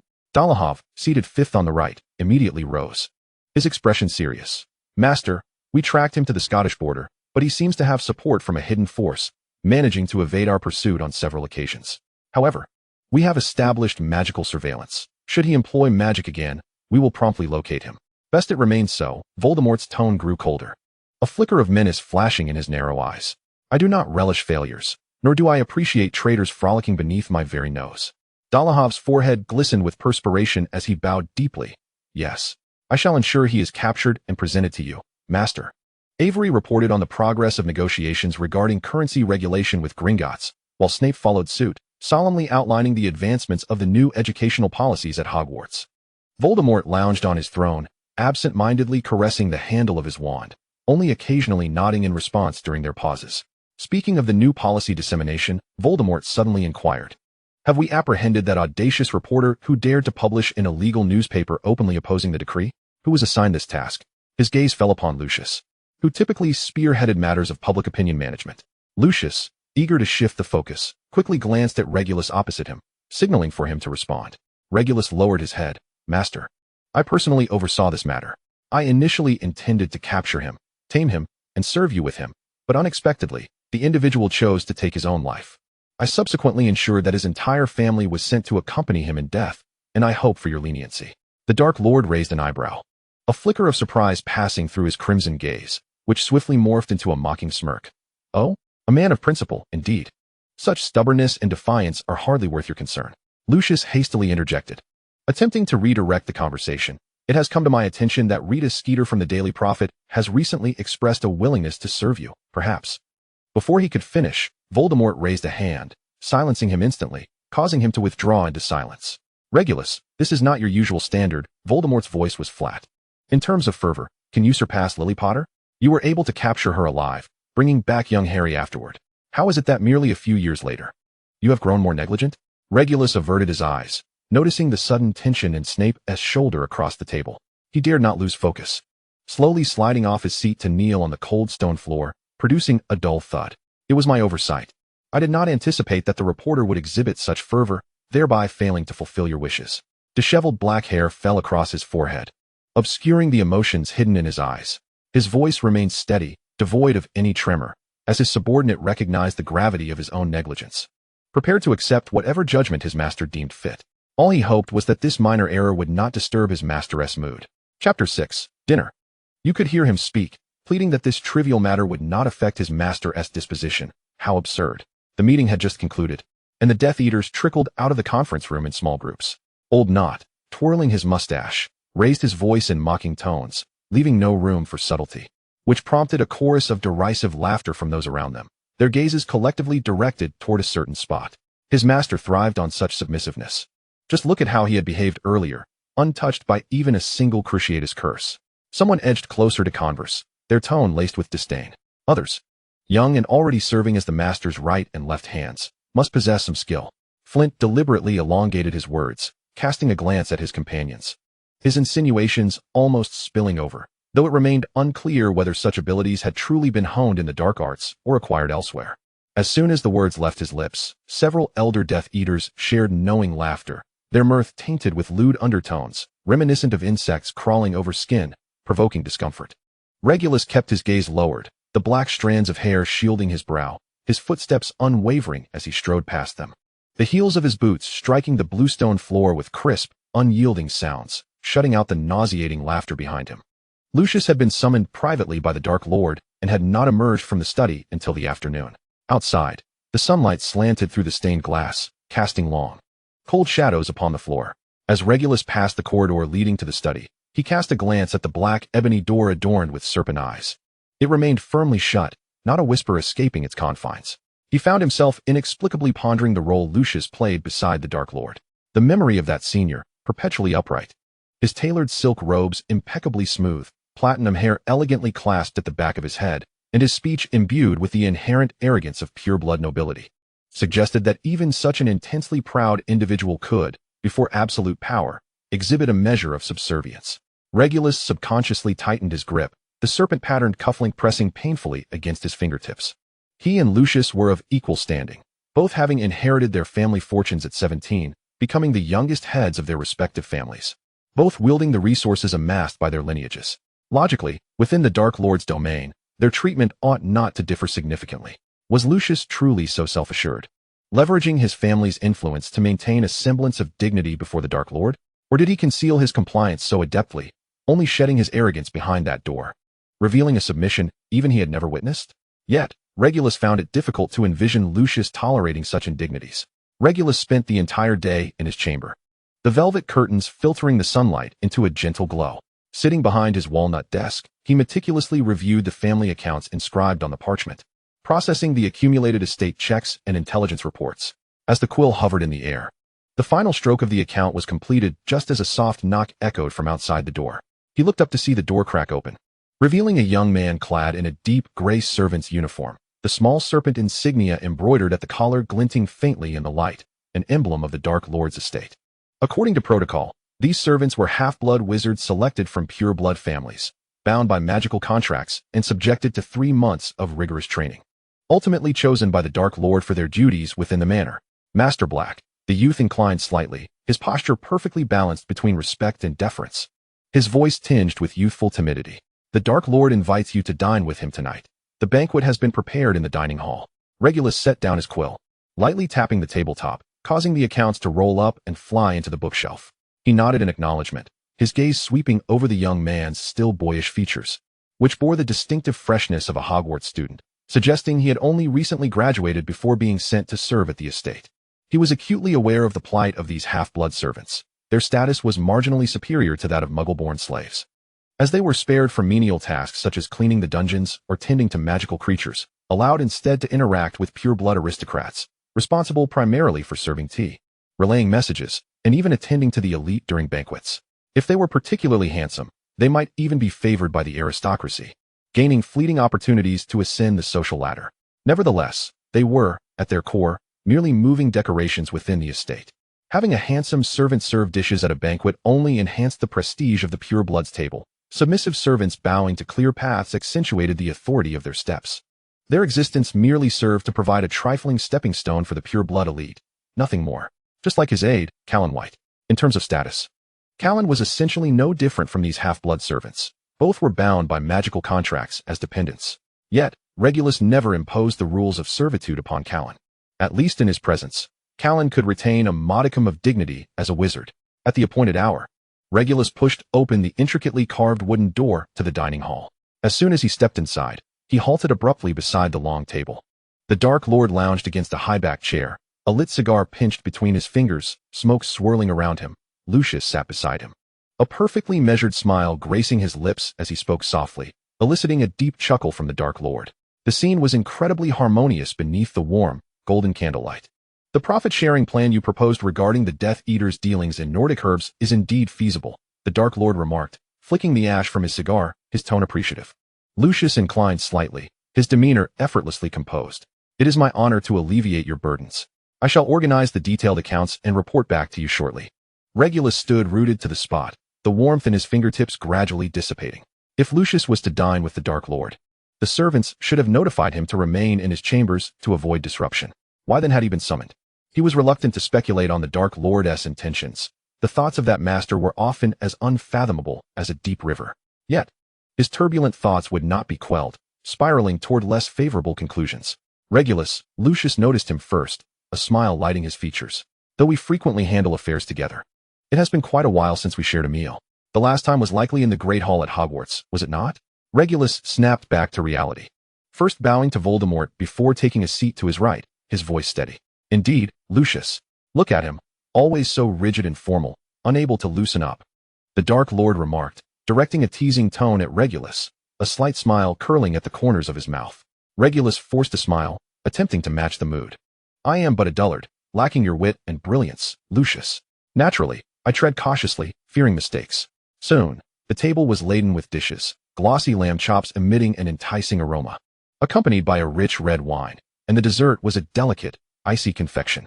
However, as Regulus grasped his knife and fork, he could not savor a single bite, mechanically chewing the food in silence. Lucius, on the other hand, dined with ease, his knife and fork moving with elegant fluidity, occasionally sharing amusing anecdotes from the aristocratic circles, tales of banquets gone awry, or rare magical artifacts being collected.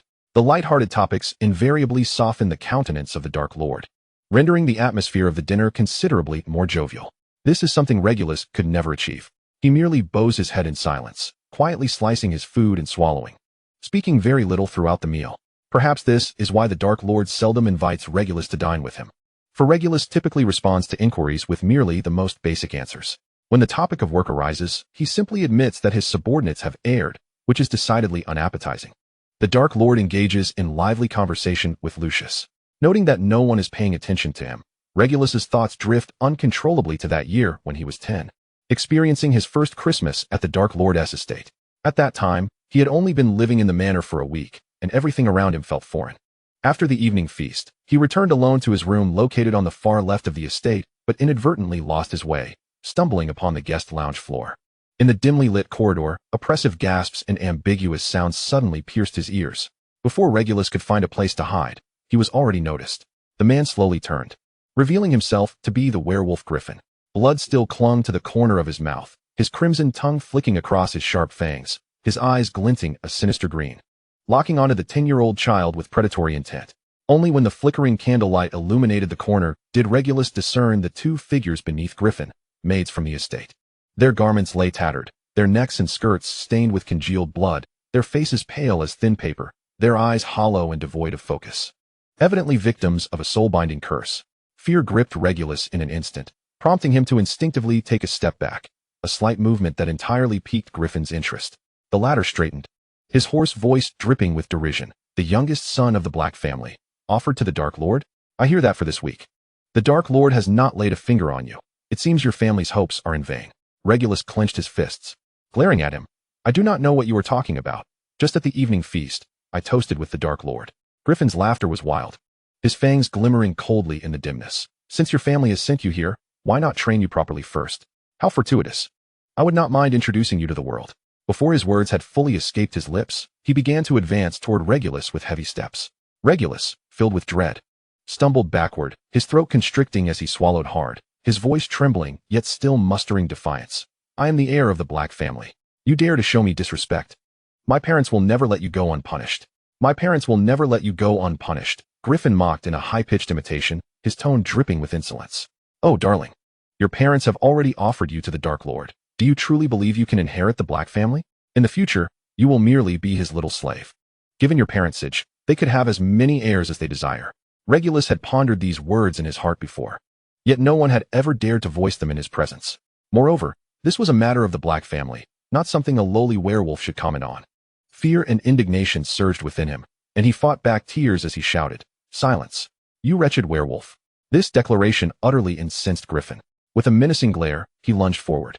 Regulus, in a panic, stumbled and fell heavily to the ground. He watched helplessly as the bloodied fangs drew closer, and in despair, he turned his head away, tightly closing his eyes. Yet, the anticipated pain never arrived. Instead, he heard Griffin's piercing scream. Opening his eyes, he saw two figures at the end of the corridor, one tall and one small, both with platinum hair. He recognized them from his parents' discussions, the Malfoy father and son. Abraxas Malfoy, a close friend of the Dark Lord during his time in hiding, a senior during his school years, and one of the earliest Death Eaters, was now at the height of his power. His tall stature and handsome features always seemed to complement the Dark Lord's aura when they stood side by side. Regulus immediately recognized the spell being cast, the Cruciatus Curse, as the second most powerful figure after the Dark Lord. Abraxas Malfoy had every right to use such means to discipline the Dark Lord's other servants. Only when the wand, adorned with a serpent-headed handle, was raised did Griffin dare to drag his tortured body away, spitting curses as he fled, leaving behind the echo of his staggering footsteps and the lingering scent of blood in the corridor. The noble head of the Malfoy family retracted his wand and approached him slowly. The hem of his velvet robe brushed against the floor as he extended his bony hand, gently lifting Regulus, who was slumped on the cold tiles. His voice was soft and compassionate. Child, are you all right? I am well, thank you, Regulus replied, his taut spine finally relaxing, his heart returning to its rightful place. Abraxas's gaze lingered on him for a moment, sweeping from his disheveled collar to the dusty cuffs of his trousers, confirming that he was merely startled and not physically harmed, before softly calling a name, Pippi. With a soft thud, a house elf clad in a starched white apron and drooping ears appeared before them, bowing deeply, its nose nearly touching the ground. Pippi is at your service, Mr. Malfoy. Pippi was once a servant of the Malfoy family. I have given it to the Dark Lord. Abraxas explained, turning his gaze back to Regulus, his tone laced with veiled concern. From now on, should you require anything in the manor, you may call upon it. With that, he instructed the house elf to escort young Mr. Black back to his room, cautioning it to be careful along the way. Pippi bowed deeply once more, leading Regulus to turn and follow. Thank you. I shall return to my room now, Regulus said as he glanced back to express his gratitude, but Abraxas hesitated, pausing for a few seconds before speaking. No parent wishes ill upon their child, yet love must be predicated on survival, and power is what allows one to live with dignity. You may not understand this now, but I believe your parents made the most prudent choice. Regulus gazed into his silver-gray eyes, nodding in a semblance of understanding. At that moment, Lucius, who had been standing behind his father, suddenly flashed a smile, waving his hand. His voice bright. See you next year at Hogwarts, little Regulus. Yet this brief, warm exchange was abruptly interrupted by the shadow of death just a few years later. Before Regulus could graduate from Hogwarts, that impeccably dressed, elegantly poised platinum nobleman succumbed to illness.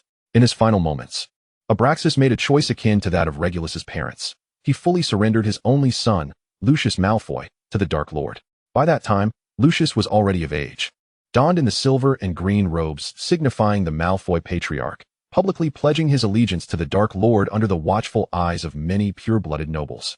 If it could be said that while Abraxas was alive, the Malfoy family maintained a position of support, able to leverage their family influence to stand alongside the Dark Lord, then Lucius's declaration of loyalty marked a complete submission. The power that once lurked in the shadows dissipated entirely, and the Malfoy family became the most obedient tool in the Dark Lord's arsenal. While Voldemort ascended to become the undisputed Dark Lord within the realm of pure-blood wizards in Britain. From that point onward, when people privately discussed Lucius's relationship with the Dark Lord, their gazes began to take on the same lewdness and mockery they exhibited when speaking of Regulus. After all, Lucius's looks were no less striking than his father's, possessing a touch of the youthful beauty unique to his age, a platinum rose blooming within the darkness. Regulus raised his eyes to meet Lucius's gaze across the table. The brilliance of the crystal chandelier cascaded over the golden locks of the individual across from him, casting a delicate shimmer. A perfectly measured smile graced his lips as he engaged in hushed conversation with the Dark Lord, his demeanor remaining elegantly enchanting amidst their playful banter. Regulus had never been particularly fond of vanilla ice cream. It was only when his name was called that Regulus returned to the present. Noticing the Dark Lord had pushed aside the untouched dish of ice cream at his side, replacing it with a slice of cocoa cake drizzled in chocolate sauce. The porcelain plate clinking softly against the table. "Thank you, Master," Regulus responded promptly, lowering his gaze in deference.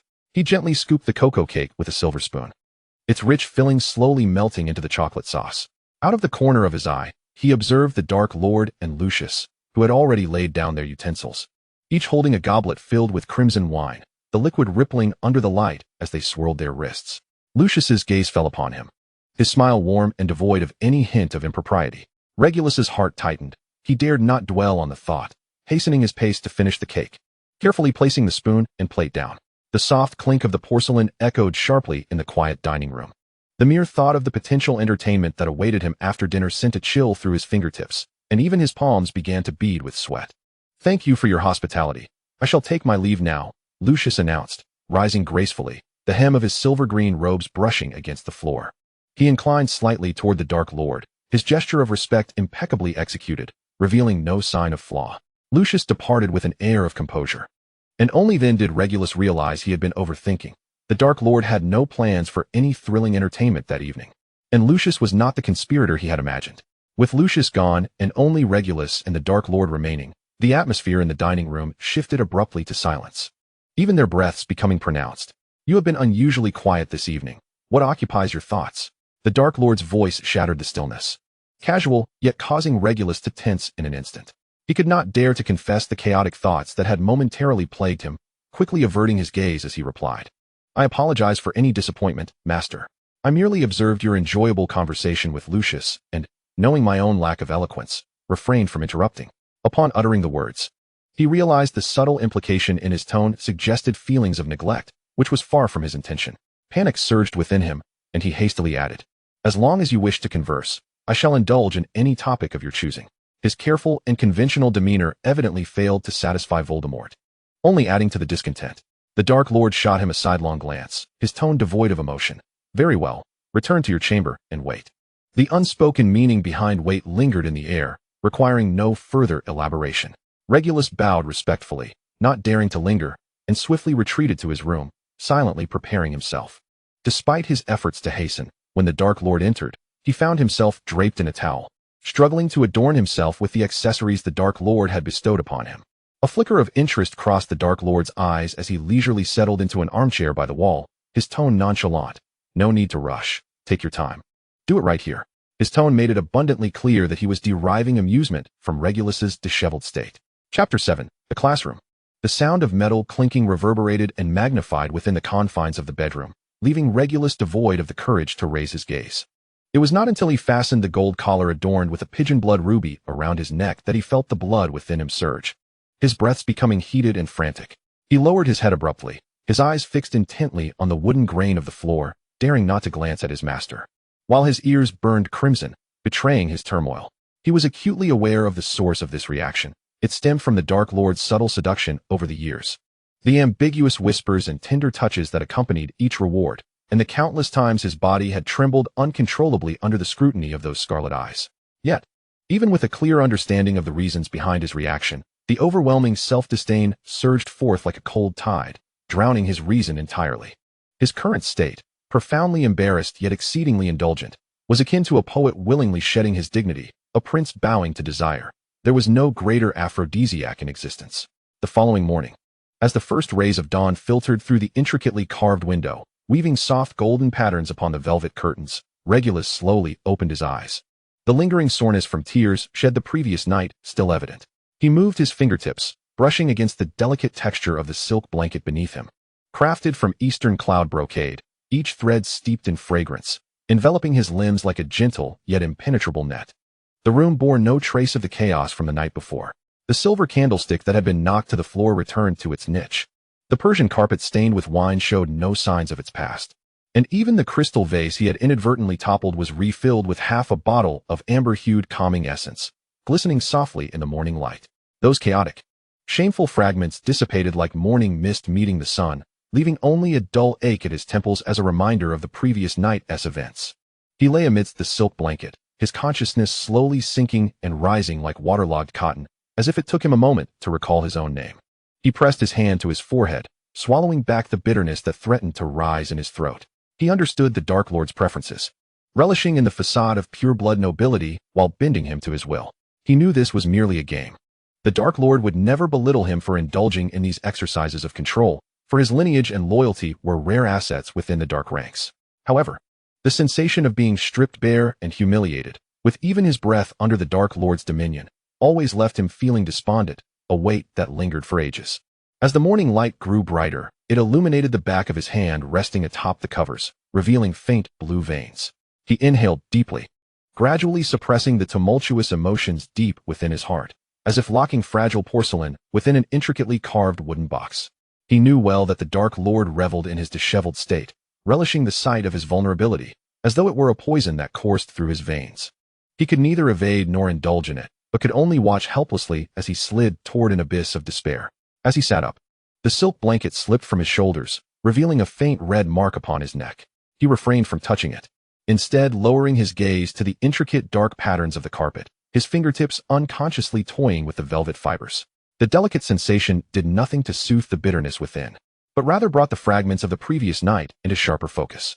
In half an hour, the house elf would bring warm lemon water and freshly baked muffins, the outer crispness giving way to a soft interior.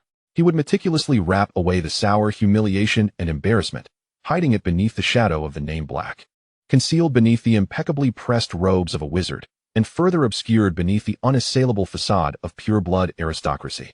The Dark Lord was a considerate lover. The night prior, all his adornments had been carefully removed, even his hair meticulously styled. Upon awakening, he found himself refreshed and tidy, with no trace of the previous tumult. As per custom, he was granted a day of leisure following the night's events, allowing him complete autonomy over his time.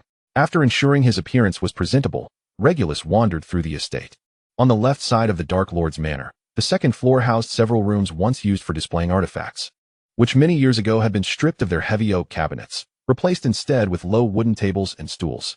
Sunlight streamed through the intricately carved window panes, casting delicate patches of light upon the floor adorned with a soft gray wool carpet. A faint fragrance, a blend of ink and parchment, wafted through the air, starkly contrasting with the usual sense of fur and serpent shed that permeated the manor. Kindness is not a sign of weakness. Rather, it is the cornerstone of humanity. A flicker of light that distinguishes us from the primal instincts of beasts. A venerable and gentle voice drifted through the slightly ajar door, causing Regulus to pause, his figure concealed behind a column at the end of the corridor. It was the voice of Ollivander, the elderly proprietor of a small shop in Diagon Alley, renowned for his uncanny ability to discern the resonance between wood and magical core. Leaning against the cool marble pillar, Regulus listened intently to the intermittent teachings emanating from within, filled with the hollow platitudes of truth, goodness, and beauty. A sardonic smile tugged at his lips as he contemplated the absurdity of it all. In this world, the law of survival is one of the strong devouring the weak. What is termed kindness is merely a gilded shackle, rendering those who clutch it into lambs for slaughter. The elder's earnest words of enlightenment, spoken to a group of children raised in darkness, would ultimately prove futile, perhaps even becoming their Achilles heel in the future. This thought raced through his mind, yet his countenance remained impassive, his eyelids lowered as his fingertips traced the dark embroidery of the Black family crest on his cuff. In the aftermath of war, wands had become the most vital resource. Ollivander, who had presided over the wand shop in Diagon Alley for a century, was swiftly captured by Voldemort's minions, turned from a craftsman who had once sought the perfect wand for every wizard into a prisoner forging dark instruments for the Death Eaters. The venerable shop, once brimming with walnut wood and phoenix feathers, now lay shrouded beneath the mark of the Dark Mark, rendering it inaccessible to ordinary wizards. Only those of pure blood or sycophants bowing to purity could procure a wand from its depths. Voldemort had never subjected Ollivander to material deprivation. House elves attended to his every need, and he suffered no physical abuse. Yet Ollivander was a man of unyielding spirit, refusing to yield to the Death Eater's threats and enticements, steadfastly declining to create a wand. It was only when Voldemort conceived the notion of utilizing him fully, ordering him to teach the Death Eater's children, that a glimmer of spark reignited in the old man's eyes, and he consented to craft wands for the children. As the lesson concluded, the children surged forth, and upon seeing Regulus leaning against the column, they collectively lifted their heads, cheerfully exclaiming, "Uncle Black." Regulus retrieved the honeyed milk chocolate he had prepared in advance, distributing it among the children. Crabbe and Goyle's offspring eagerly gobbled theirs, chocolate smeared gleefully across their lips, their laughter unrestrained. Young Draco, too, relished the sweet flavor, but feigned the decorum of a pure-blood aristocrat, only reluctantly uttering a bashful thank you, Uncle, when Regulus pressed the chocolate into his palm. These children of Death Eaters were sent to the manor for a year of preschool education, ultimately mere pawns masquerading as students, tokens of loyalty to the Dark Lord. Initially, this space had belonged solely to Regulus as his classroom.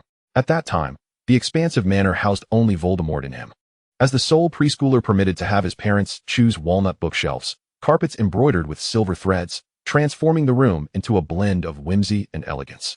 They even engaged a tutor well-versed in magical history and basic spells to provide him with an education. During that period, Regulus's world was small, confined to the magical symbols dancing on the classroom blackboard, the neatly trimmed rose garden outside, and the occasional sound of Voldemort's footsteps echoing through the silent corridors. He spent a year in solitude yet comfort, until he received his acceptance letter to Hogwarts at the age of 11. After which this room became a temporary abode during his vacations. As Regulus matured and experienced various events, he moved to a more spacious room adjacent to the Dark Lord's master suite, leaving this children's room to gather dust. Its wooden floor cloaked in a fine layer of neglect, fairy tales on the shelves gradually succumbing to the passage of time. It was not until a decade ago, when he cradled a swaddled infant adorned with lily patterns in his arms, that the room once again resonated with the essence of childhood. At this moment, Regulus pushed open the classroom door, sunlight filtering through the diamond-patterned stained glass, casting a kaleidoscope of colors upon the floor. Harry sat alone by the window, his back straight, cradling a tome titled Magical Plants, his fingers gently tracing the illustration of a mandrake on the page. While the other children could return home after lessons, he remained here, free from the necessity of packing books or seeking another destination. Ollivander was bent over, organizing lesson plans, a few sketches of wand designs peeking out from his leather folder. Upon spotting Regulus, he let out a short huff, his face a mask of suspicion and disdain, clutching his plans and turning away. For no one would offer a kind expression to a servant of Voldemort, even though Regulus had never been anything but courteous to him. "Uncle Regulus," Harry exclaimed upon hearing footsteps, his emerald eyes sparkling with delight, a dimple forming at the corner of his mouth. That smile melted the heaviness of the classroom like snow in spring. "Are you on holiday again today?" A decade had passed. Enough time for the baby who once drooled while clutching Regulus's fingers to transform into a well-mannered boy in a white shirt, his collar adorned with a bow tie. His black hair fell softly over his forehead, reminiscent of Voldemort in his youth, yet his eyes, clear as a woodland brook, perfectly mirrored Lily's, constantly reminding Regulus of that spirited red-haired classmate. Harry trusted Regulus implicitly, for he knew that the man before him was his godfather's brother, entrusted with his care as dictated by his godfather, a fact that Regulus had carefully conveyed to him. Harry remained blissfully unaware that he was the destined adversary of Voldemort. Regulus had never revealed the truth, instead making a concerted effort to visit him, taking him to the manor's gardens to see the Thestrals, drawing glowing letters with his wand to elucidate ancient runes when Harry was perplexed, sitting by his bedside to recount wizarding fairy tales during his nightmares, remembering his favorite treats and noting his clothing size. Yet his motives were not solely born of concern for Harry. They were primarily performance for the other Death Eaters. In a manner rife with suspicion and violence, it was essential to create the illusion that his care for Harry was at Voldemort's behest, thereby ensuring the boy's safety. Harry's appearance served as the perfect guise. He possessed the identical black hair of Voldemort, paired with the unmistakable green eyes of Lily. Coupled with Lily's past of having been captured, rumors began to fester within the manor. Whispers suggested that Harry was the illegitimate child of Voldemort and Lily. Given Lily's Muggle heritage, Voldemort's deep-seated disdain for Muggles rendered it improbable that he would ever acknowledge such a tainted lineage. This speculation conveniently provided an excuse for Harry's unacknowledged status. It explained why he could remain in the manor while aligning with Voldemort's unyielding nature, lending an air of credibility to the tale. No one dared to verify these rumors. Everyone understood that, given Voldemort's obsession with pure blood, he would never marry a Muggle. More crucially, no one was willing to risk incurring the wrath of the mercurial Dark Lord over the lineage of a child. Thus, the notion that Harry was an illegitimate child gradually became an unspoken consensus within the manor, rendering his lack of acknowledgement all the more reasonable. Regulus took a certain delight in the fermentation of such speculation. He never shattered the illusion, and even when others casually mentioned it, he would subtly steer the conversation in the direction he desired. What he sought was to erect an invisible barrier of protection for Harry, utilizing this false narrative and the vulgar, laughable fantasies of those around them. With the label of the Dark Lord's illegitimate offspring, even if someone dared to threaten Harry, they would think twice about the potential repercussions. This child could quietly thrive within the cold, turbulent confines of the manor, living as a small prince under tacit guardianship. In truth, all of this stemmed from a prophecy that the Dark Lord dismissed as a joke. That prophecy was like a venomous thorn embedded in his pride, eliciting both scorn and an inability to completely disregard it. The prophecy that altered Harry's fate was, in fact, Severus Snape's ticket into the inner circle of Death Eaters. During his pursuit of a professorship at Hogwarts, Snape had inadvertently overheard Professor Trelawney's mention to Dumbledore about a child born at the end of July, who would possess powers beyond the Dark Lord's comprehension and become his nemesis. He dared not delay, promptly reporting this information in full to Voldemort, which solidified his standing among the Death Eaters. At that time, Voldemort wielded vast power over the wizarding world, with Death Eaters scattered across the land, and no one dared to utter his name. Upon hearing the prophecy brought by Snape, he initially scoffed, his scarlet pupils filled with contempt. How could an infant, dependent on others for breath, ever threaten his meticulously cultivated dominion? Yet, despite his derision, the words of the prophecy, of a nemesis wielding incomprehensible power, struck a nerve deep within him. He had never known weakness and would never allow any potential threat to persist, even if that threat was merely an unformed prophecy. Voldemort chose Peter Pettigrew, the timid man who always seemed to cower beside James Potter, to carry out the task of eliminating Harry in his cradle. He intended to extinguish the risk posed by the prophecy before his so-called rival could even open his eyes. Yet, fate had a different plan. Peter murdered the Potters, yet failed to kill Harry. In the moment he hesitated out of pity, the curse Voldemort had placed upon him claimed his life. Clearly, Peter did not fulfill the Dark Lord's orders, but by a stroke of fortune, Regulus found Harry, swaddled in a soft blanket, and brought him back to the manor.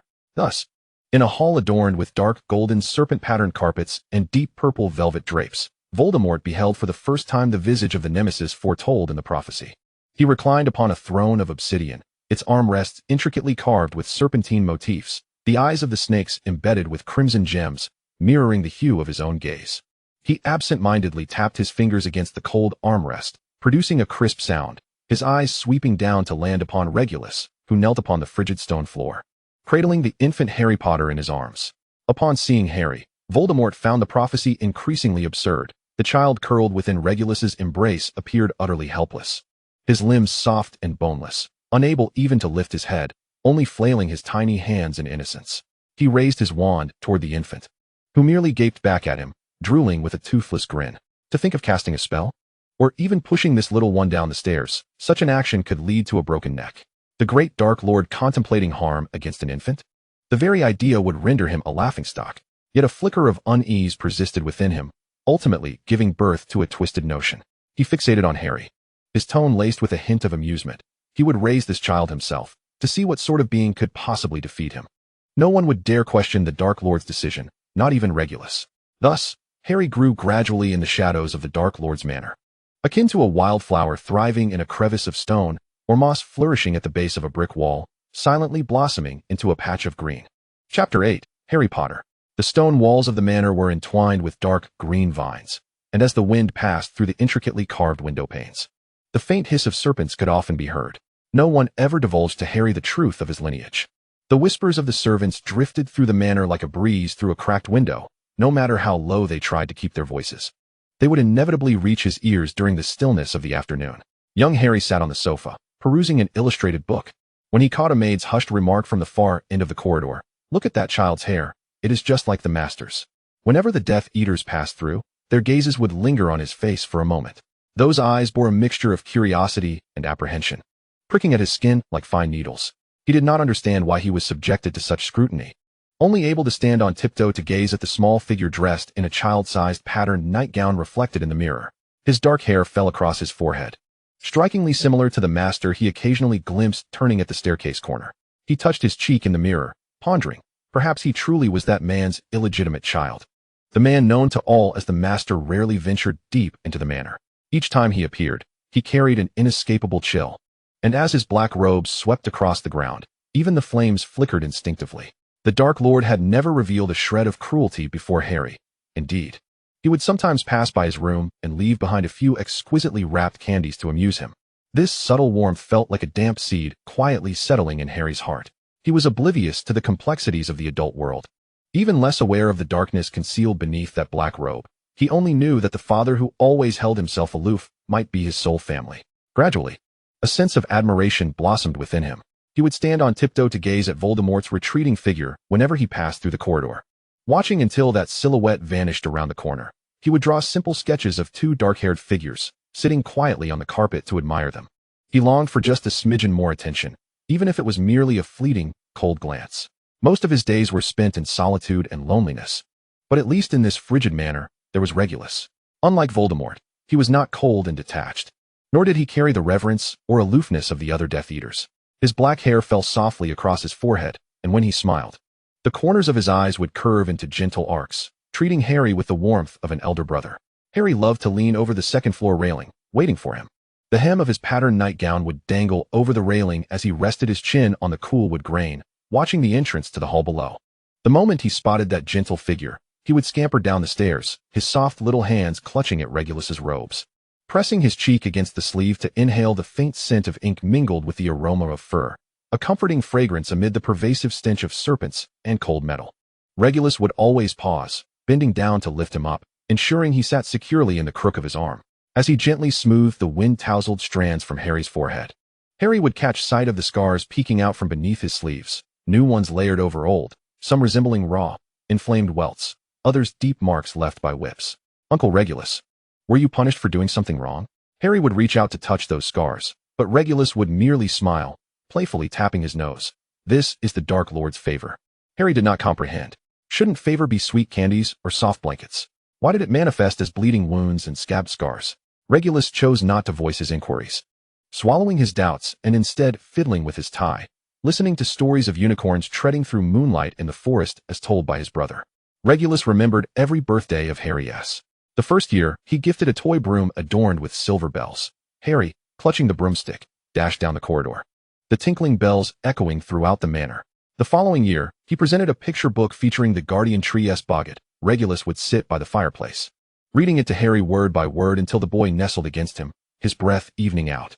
In addition to these, Regulus would annually prepare an extra gift, neatly wrapped in crimson gold ribbon, the end tied with a small black dog badge.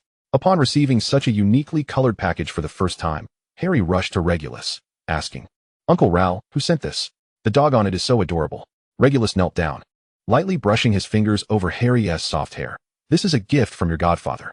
His name is Sirius, and he is my brother." He paused, his throat tightening. "He should have been there to watch you grow up, but he is currently occupied with something very important and cannot come for now. So he entrusted me with the responsibility of caring for you." "What is a godfather?"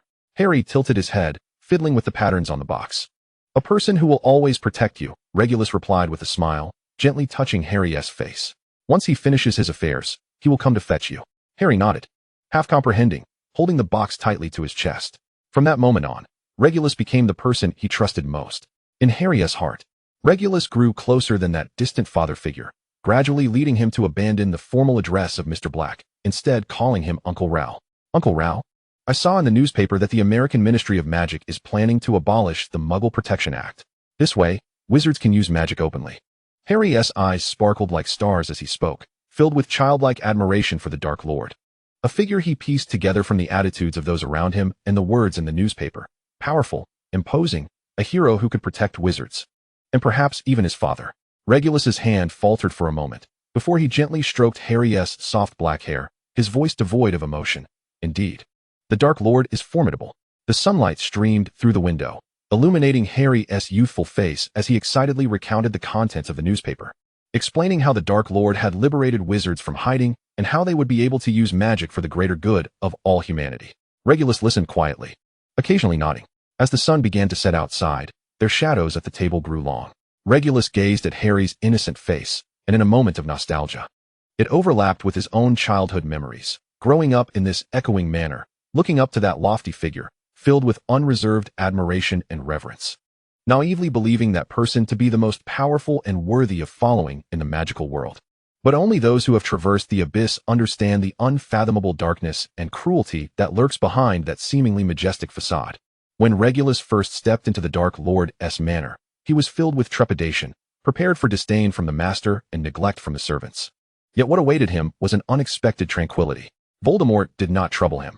Instead, he placed him in a room in the corner of the manor, allowing him to grow freely. Occasionally, in a whimsical mood, the Dark Lord would visit him, casually imparting a few magical techniques or sitting by the fireplace, sharing forgotten tales from the history of magic. The first time Regulus successfully cast the Cruciatus Curse, Voldemort's casual praise of not bad lingered in his heart. A treasured memory he held dear. He regarded this special attention as the highest honor. For Regulus, Voldemort was not only a guiding mentor, but also a father figure filling the emotional void in his life. In his most formative years, this radiant sovereign became the only light in his eyes, driving him to relentlessly pursue excellence with a singular thought, to become good enough to stand beside the Dark Lord as a supporter. At that time, he could not perceive the abyss that lay beneath the glow of power, nor did he understand the price he would have to pay for embarking on this path. During the summer of his 13th year, another boy, Lucius Malfoy, joined the manor, aside from Regulus. With only 3 months until his coming of age, Lucius had been entrusted to Voldemort following the sudden passing of his father. He exuded the poise of a pure-blood aristocrat, platinum blonde hair cascading over his shoulders, each strand meticulously groomed, a tailored silk robe that fit perfectly, even the folds at the cuffs exuding sophistication. When Lucius served as the head boy at Hogwarts, he was a figure of admiration, his chin slightly raised, embodying an air of casual arrogance, as if nothing could capture his interest. Yet, this arrogance would dissolve in the presence of Voldemort. Regulus observed on multiple occasions how, in the Dark Lord's presence, Lucius instinctively lowered his shoulders, seemingly striving to diminish his presence, his breathing becoming light and slow, the pride in his eyes transforming into cautiousness. Soon after, Severus Snape also entered the manor. This boy always wore an old robe that had faded over time, carrying a well-worn bag on his back. Regulus later learned that Snape's life was in disarray. After his mother's death, his alcoholic muggle father would often beat him, leaving him unable to afford even a canute for textbooks. It was Lucius who first recognized his talent for potions, introducing him to Voldemort and helping him escape his dire circumstances. From that point on, the manor saw a rare liveliness during the holidays. Lucius naturally assumed the role of an older brother, leading him and Snape through a summer of much-needed relaxation. At the long table in the mornings, Lucius would spread out their assignments, meticulously annotating each line with a quill, patiently explaining any mistakes in Regulus's magical theories by pressing down on the pages with an ink bottle, his fingers gently pointing out errors. On sunny afternoons, he would take the two of them to read under the shade of trees in the garden, sunlight cascading through the leaves onto their pages. However, this liveliness did not last long. In Regulus's 6th year, the manor returned to its former tranquility. Shortly after Lucius graduated and moved to inherit the Malfoy estate, Snape too took charge of the old house on Spinner's End after his father's death. Once again, only Regulus and Voldemort remained in the vast manor, the silence amplifying their footsteps. Yet this time, Regulus did not have the luxury of lamenting the solitude. Almost simultaneously with Snape's departure, news of Sirius joining the Order of the Phoenix surfaced. Whispers of betrayal within the Black family circulated in the corners of the manor, and even the servants' gazes towards him grew more complex. His parents' arrival came sooner than anticipated. In his room, his father, Orion Black, paced back and forth with his hands clasped behind his back, while his mother, Walburga, gripped his wrist, her nails nearly embedding into his flesh. Her voice trembling yet resolute. "Ral, you must satisfy the Dark Lord. You must obtain the Dark Mark to cleanse the family name and preserve the honor of the Blacks. You cannot let us down." These words felt like heavy chains, constricting his breath, and for several nights thereafter, he dreamt of his parents' anxious eyes. That year, the monsoon season arrived suddenly. Lead gray clouds hung low, enveloping the manor in a damp haze, the red roses outside drooping with wilted buds. Water droplets on the petals heavy as unfallen tears suspended in his eyes. Regulus stood at the end of the corridor, staring at the ornately carved wooden door of the Dark Lord's study, his knuckles whitening as he approached, step by step. The study was dimly lit, the crackling fire in the hearth casting flickering shadows upon the serpentine reliefs adorning the walls. Voldemort reclined in an armchair, his fingers idly twisting a ring set with a black gemstone, which glimmered with a cold light beneath the flames. The room was enveloped in silence. Raising his gaze, the Dark Lord's voice betrayed no emotion as he asked, "Why are you not resting at this late hour?" My voice trembled as I spoke. "I wish to become a Death Eater. Please grant me the Dark Mark." I unconsciously raised my voice, as if to bolster my own resolve. Voldemort paused, setting aside the ring to meet my gaze. His crimson eyes shone sharply in the dimness, yet his tone was almost gentle, as if coaxing a petulant child. "Really? You are still young. The mark will hurt. Wait until you graduate from Hogwarts, and then I shall grant it to you." At that moment, however, my mind was consumed with thoughts of my parents' expectations and the family's honor, and I could not heed his counsel. I shook my head vehemently, my chest heaving with urgency. "I am not afraid of pain. I can serve you." My stubbornness, repeated again and again, finally wore away the veneer of Voldemort's patience. A clear impatience darkened his brow, and a flicker of cold light passed through his scarlet eyes. He said nothing more, merely raised his chin slightly, beckoning me forward. My heart raced to my throat, a mixture of anxiety and inexplicable excitement coursing through me. I stepped forward swiftly, kneeling on one knee at Voldemort's feet. Rolling up my left sleeve, the tip of his wand barely touched my arm before it felt like a searing brand pressed down hard, the acrid scent of burning flesh filling the air. I barely had time to cry out. My throat constricted, and the excruciating pain coursed through my veins, every bone in my body screaming in protest.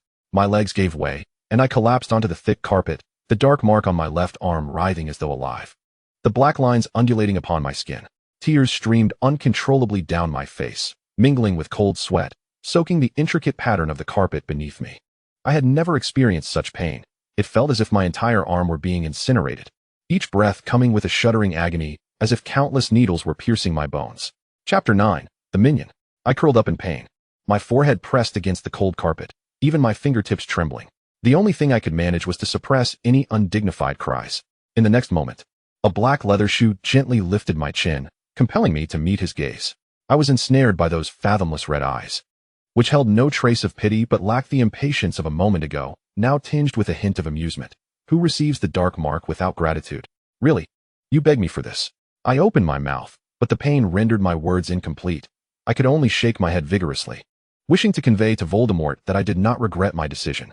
Yet, the tears flowed even more fiercely, obscuring my vision. I saw Voldemort watching me intently for several seconds, his eyes growing darker. Suddenly, the Dark Lord leaned down, scooping me up effortlessly and laying me gently upon the nearby sofa.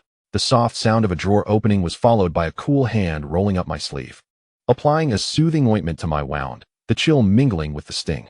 At that moment, my sobs grew louder, not from pain, but from shame, feeling utterly worthless, unable to endure the agony of a mere mark.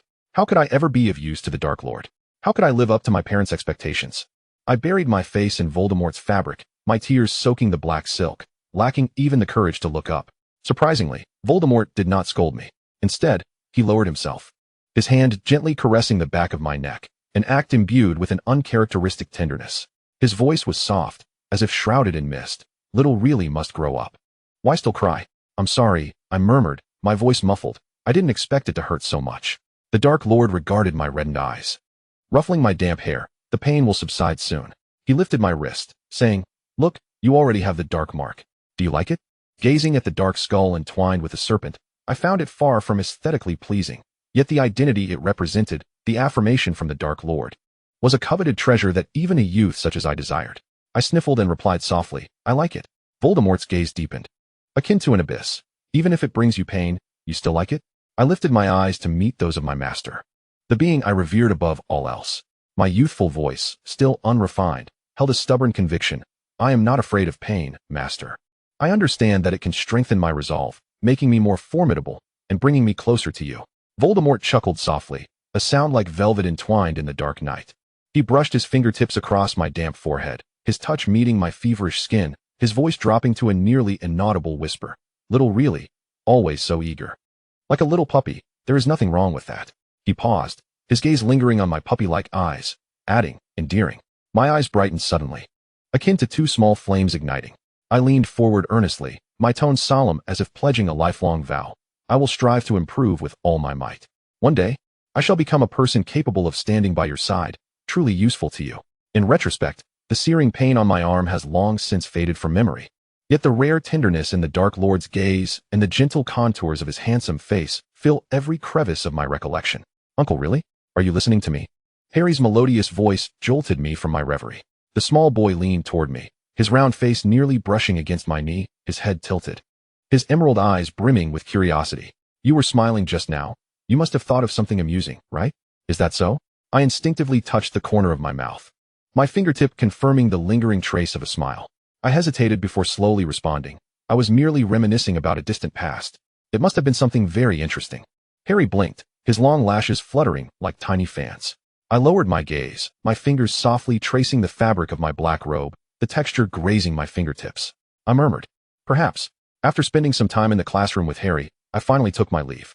As I walked down the corridor, the candlelight flickered atop the brass candelabra, casting warm yellow light that elongated the shadows of the stone-carved columns, creating ink-like stains upon the patterned carpet below.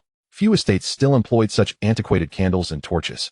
The wizarding world had transformed significantly in recent years. Following the gradual repeal of the Muggle Protection Act in various countries, many noble estates hurried to employ Muggle-born wizards, collaborating with Muggle architects and engineers to renovate ancient castles.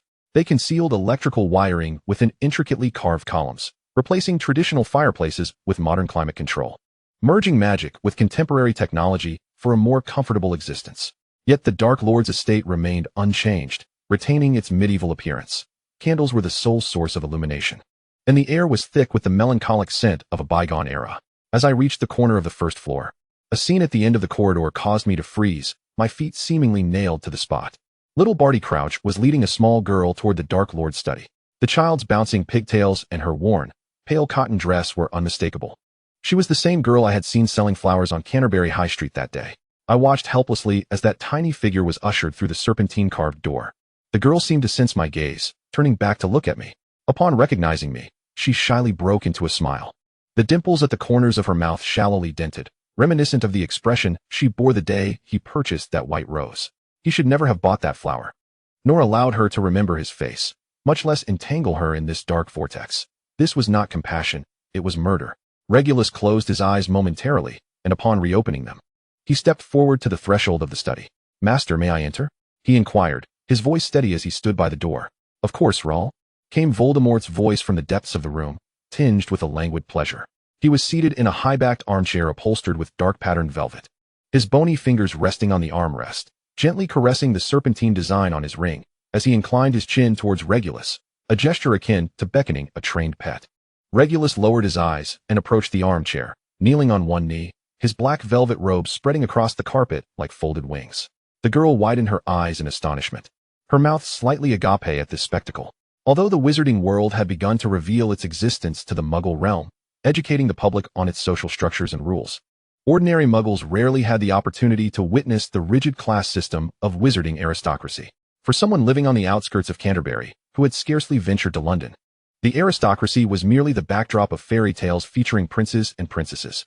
This ancient and solemn gesture felt more alien to her than the Latin prayers recited by priests in churches. She gazed at Regulus, who knelt with an upright posture, then furtively glanced at the imposing figure seated above, her brows furrowing slightly. After a moment, as if struck by a sudden thought, she hesitantly lifted her fraying skirt, imitating the princess from her storybook, bending her knee gently. Her braided hair swayed behind her like a clumsy little swan. A sharp laugh pierced the silence of the room, jarring in its intensity. Little Barty leaned against the doorframe, arms crossed, his fingertips idly tapping his arm, his eyes brimming with unabashed mockery. How ridiculous.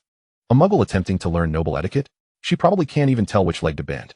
The girl's face flushed crimson, the heat spreading from her cheeks to her ears, even her neck tinged with a soft pink. She hurriedly dropped her skirt and bowed her head lower, resembling a startled little rabbit. Raul, look, she is quite the clever little girl, isn't she? Voldemort suddenly interjected, amusement lacing his voice as his gaze flickered over the girl, settling squarely on Regulus. The firelight from the fireplace danced within his scarlet pupils, deepening their hue. The last time you went to Canterbury, the mission was a complete disaster. You failed to bring anyone back alive, and even allowed this Muggle child to see your face, ultimately showing mercy by letting her go. He shook his head, his tone reproachful, akin to that of a guardian scolding a child for breaking a vase. You are increasingly disregarding my words, Rahl. What shall we do with your soft heart? Voldemort leaned in slightly, his crimson gaze locked onto Regulus's face. When the Order of the Phoenix captures you, they will not show you leniency simply because of your compassion. Your family, your name, will perish alongside you. Regulus's shoulders trembled imperceptibly, and he lowered his head further, the strands of hair falling across his face concealing his emotions. Master, it is all Rahl's fault. I was inept in my duties and disrupted your plans. Punish me as you see fit. Voldemort let out a soft laugh, his fingers suddenly extending, cool as ice, lifting Regulus's chin to force him to meet his gaze.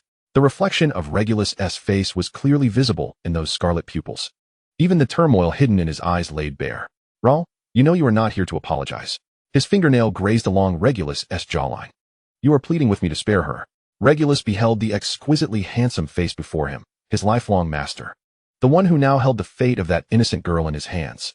A trace of sorrow surfaced in his eyes as he spoke with a hint of supplication. Will you spare her, master? At the mention, Voldemort suddenly laughed, his amusement tinged with a casual, playful cruelty, reminiscent of a cat toying with a mouse. Let us see how you perform, shall we? Before the words had fully escaped his lips, a cool black satin ribbon delicately descended over Regulus's eyelashes. The satin was smooth as silk, yet it felt like an invisible shackle, instantly severing all light. Both the warmth of candle flames and the chill of those scarlet eyes were banished into darkness, leaving only a suffocating void that ensnared him. Regulus made no attempt to resist. His eyelashes fluttered beneath the ribbon, and he slowly closed his eyes, his voice a mere whisper of acquiescence. I will ensure Master is satisfied. In his unseen realm, Voldemort's gaze drifted towards little Barty crouched by the door, the crimson depths of his eyes devoid of warmth. Barty shivered involuntarily, the hairs on the nape of his neck standing on end. He dared not linger any longer. He clenched the girl's wrist, scarcely daring to breathe, and quietly pulled her away, the sound of the door closing as soft as a feather falling. In the study, only the Dark Lord and his obedient servant remained. Regulus tucked his hands behind his back, his fingertips curling unconsciously. Tentatively, he knelt forward, his knees brushing against the soft wool carpet, making not a sound. Each movement imbued with cautious exploration, like a lost soul seeking direction in an abyss. Just as he felt himself losing his way, a cool hand gently rested atop his head. The warmth of that palm radiated a familiar oppressive power, guiding him, akin to soothing a compliant pet. Regulus lowered his head further, breathing shallowly and slowly, allowing that hand to stroke through his hair. His tongue tasted the saltiness of despair and bitterness, his heart churning with melancholy and sorrow. Unbeknownst to him, the room was now devoid of others. He still instinctively tensed his body, striving to remain silent, refusing to dwell on the humbling nature of his posture, nor on the pride of being the heir of the Black family, nor on the potential scornful gazes of onlookers. Yet the warmth at the corner of his eye betrayed him, spilling forth uncontrollably, dampening the ribbon that bound his sight, creating a small dark stain, like ink splattered upon rice paper. He did not wish for this, yet he could not refuse. No one could refuse the Dark Lord. The figure before him transcended the name Voldemort. Behind him loomed a vast shadow woven from unparalleled power, centuries of accumulated wealth, bloody violence, and twisted beliefs. That shadow enveloped the entire wizarding world, drawing countless towards it while instilling fear in many others. Regulus understood that even if he were to refuse, tomorrow another pureblood child would stand upon his shoulders, adopting a more submissive demeanor, kneeling here in his stead. The cost of refusal was a gamble he could neither afford nor dare to take. The icy fingers continued to caress his lips with an air of indifference. Regulus forced himself to suppress all emotions, becoming more compliant and submissive, like a flower coerced into blooming in darkness. He was acutely aware of Voldemort's desires. The pleasure shared in the bedroom was never the crux of the matter. What truly captivated this man was the sight of individuals like himself, bearing the weight of a century-old pure-blood name, raised in the glory of their lineage, willingly shedding all pride, crushed beneath the heel of power, surrendering in the most abject manner. Each act of submission, every bowing of the head, served as the finest tribute to authority. This favoritism was both a shackle and an opportunity, and he was merely a pawn seeking to exploit that opportunity. Regulus closed his eyes, allowing his fingertips to caress his lips, while inwardly mocking the notion of being the young master of the Black family. He was merely a jester, climbing upwards at the expense of his own dignity, wagering his principles for an uncertain future. The pride that had once been etched in his very bones had long since shattered into invisible dust through repeated acts of submission. Chapter 10. Elizabeth. Half a year ago, Elizabeth had followed her mother on a winding journey to Canterbury. Her father, a worker in a steel mill, squandered his meager wages on alcohol, and the stinging slaps and shattered beer bottles were nightmares from her childhood that lingered. Only when her mother grasped their scant savings and fled that home did those jarring sounds finally begin to fade. "I'm sorry, Liz, for always making you suffer alongside me," her mother said, combing through her daughter's fine, long hair, her tone tinged with regret. Elizabeth vigorously shook her head, burying her face in her mother's embrace, fragrant with a hint of soap. There were no hysterical arguments, no sudden pains to evade, as long as she could remain beside her mother. Even if their meals consisted solely of dry bread, life felt secure and good. The flower stall after school was her little secret. She carefully arranged the roses and daisies she had collected with change from the florist, placing them at the church entrance to attract passers-by who had finished their prayers. Until one day, a man in a black cloak appeared. He stood not far from the church, his tall figure reminiscent of a character plucked from a 19th century painting, enveloped in a tranquility that starkly contrasted with the surrounding bustle. Elizabeth had never encountered anyone like him. The men of Canterbury were either truck drivers with oil-stained cuffs or farm workers with muddy trousers, while his polished shoes bore not a trace of grime, and his laces were knotted with a precision that suggested meticulous care. His features were astonishingly handsome, akin to a prince from a fairy tale. Yet a profound melancholy weighed upon his brow, his gaze deep and somber like the still surface of a midnight lake, harboring a loneliness that seemed unfathomable. "Sir, would you like to buy a flower?" Elizabeth approached him, cradling the unsold bouquet. After all, flowers were so beautiful. Who could resist them? When the man looked down at her, his long eyelashes cast a delicate shadow beneath his eyes. He gently brushed his fingertips over the petals, selecting the most resplendent white rose from her arms and handing her a large banknote. "Oh, so he is both handsome and generous," Elizabeth mused, astonished. How could such a striking and affluent man appear so discontented? He seemingly possesses everything that others yearn for. Perhaps he is just too hard on himself. At dinner, Elizabeth clutched the untouched pound note, chattering away to her mother. Her mother set a portion of fried sausage before her and gently tapped her on the head, saying, "Don't ponder the affairs of others. We are doing just fine as we are." Yet at night, as Elizabeth perched by the window, her mind wandered relentlessly. Did the man live in a house with a vast garden filled with roses that would never wilt, with the very air infused with their fragrance? Lost in thought, a fanciful notion emerged. What if he were my father? She believed their encounter to be a mere coincidence, like a pigeon that occasionally flitted past the church door and never returned. After all, he was clearly not from the small town. Such a dignified figure had never graced the streets of Canterbury. However, 2 days later, as she neatly arranged the roses in her tin bucket, a rough hand suddenly clasped over her mouth. The pungent scent of tobacco mingled with rust invaded her nostrils, and she instinctively struggled and kicked, her little shoes tapping sharply against the cobblestones. Suddenly, something lightly tugged at her navel, a sensation so soft, yet possessing a strange pull. In the next moment, dizziness overwhelmed her. When she finally steadied herself, she found her feet no longer on the familiar stone steps of the church, but on soft grass that threatened to swallow her toes. Before her stood a black edifice hidden deep within a dense forest, its heavy iron gates yawning open like the maw of a great beast. Creaking as though awakening from a century-long slumber, she was forcibly dragged into the estate, the candlelight in the corridor flickering in the breeze, and the oil paintings adorning the walls seemed alive, their subjects' eyes following her every move. Elizabeth clutched the hem of her dress, the fabric crumpling in her grip, her heart pounding like a drum in her chest. This sinister manner could not possibly be the lair of a vampire, could it?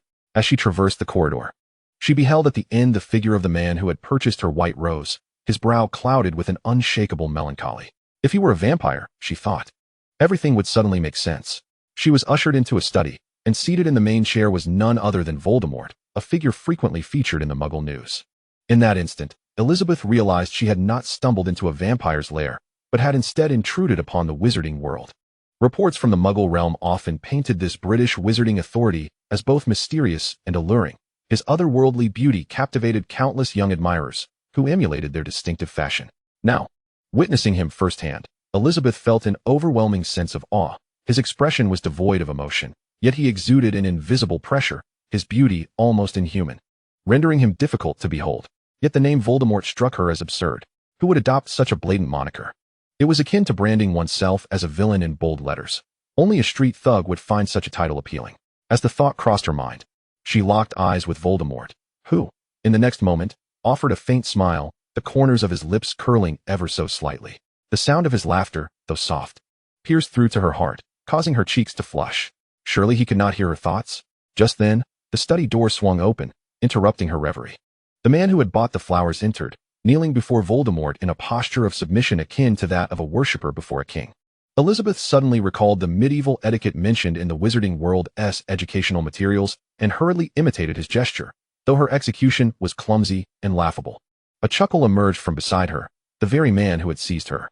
Of course, he was not a good person, Elizabeth thought, biting her lip in indignation. Without a moment's hesitation, the man who had captured her grasped her arm, dragging her from the study as though she were a mere chicken. He unceremoniously tossed Elizabeth out into the corridor, leaving her isolated and uttering only, "Take care of yourself," before disappearing into the shadows at the corridor's end. Elizabeth stood frozen for a couple of seconds, brushing the dust from her skirt, feeling not an ounce of fear, but rather a thrill of adventure bubbling up within her. She boldly stepped forward, wandering through the mysterious magical estate. Having grown up in the slums, Elizabeth was a daring girl without fear of the world. Engaging in brawls and petty theft was second nature to her. Now, alone in this ancient castle, she felt as though she had merely changed venues for mischief. Feeling no anxiety whatsoever, the estate was astonishingly vast, with winding corridors that resembled a bewitched labyrinth, where one could easily lose their sense of direction. Through the enormous floor-to-ceiling windows lining the corridors, she glimpsed an impeccably manicured garden, where verdant shrubs meandered along stone pathways, and beyond, the mountains loomed. Shrouded in a mist like delicate veils, their dark green woods sprawling like an endless carpet at the foothills. Yet in such an expansive place, not a single soul was in sight, save for the soft whisper of the wind as it passed through the corridors. Elizabeth gazed at the intricate carvings adorning the colonnade, suddenly reminded of the cursed castle from Beauty and the Beast. If a beast were to be found here, it would surely be Voldemort. She couldn't help but stifle a laugh. In terms of appearance, he indeed met the fairy tale standards of a prince. Perhaps waiting for someone to break his curse with love. This absurd train of thought made her chuckle uncontrollably, her laughter echoing through the empty corridor. It was only after she had laughed to her heart's content that she realized she had genuinely lost her way. As she pondered her predicament, her gaze fell upon a portrait of a noblewoman, depicted with her hand poised to adjust the pearls at her temples. To her astonishment, the painting yawned widely, its eyelashes fluttering as if it were alive. It turned out that these portraits could speak, a veritable living map. Elizabeth immediately approached the opulent portrait, politely inquiring, "Good day, madam. Could you kindly direct me to the restroom?" Merlin's beard. What have I witnessed? The voice of the noblewoman was sharp and caustic, each word dripping with undisguised disdain. As soon as she finished her tirade, she darted away as if she had encountered filth, hastily retreating into the confines of her frame, her skirts billowing in disgust as she vanished from sight. Elizabeth arched an eyebrow. Was this merely an animated old painting? Did it truly consider itself a lofty aristocrat? What pretense? Thus, when Karen White followed the chorus of complaints from the portraits, he discovered a commotion at the end of the corridor. The audacious mudblood girl, Elizabeth, was perched atop an ornately carved wooden chair, teetering on her toes. One hand firmly gripped the silk skirts of the noblewoman in the painting, while the other smeared some sticky substance onto them, causing the depicted lady to shriek in indignation, utterly unable to escape her predicament. The noblewoman's face flushed crimson, her meticulously arranged hair in disarray, as she emitted a wretched cry akin to a cat having its tail stepped on. The surrounding portraits joined in the cacophony, the dapper gentleman in a tailcoat stroking his beard as he scolded the impudent interloper, while the lady in a lace cap covered her mouth and shrieked in condemnation. The corridor of the estate had never witnessed such a ruckus. Karen rubbed his throbbing temples, feeling his headache intensify. He approached with measured steps, striving to maintain a calm demeanor. "Miss Elizabeth, what on earth are you doing?" Clearly startled by his sudden appearance, Elizabeth nearly lost her balance and tumbled from the chair. Fortunately, Karen was quick to step forward and steady her arm, preventing her from falling. She leaped down from the chair, taking a half-step back, awkwardly scratching her head and offering a sheepish grin. I just noticed her dress was a bit dusty and thought I might help clean it up.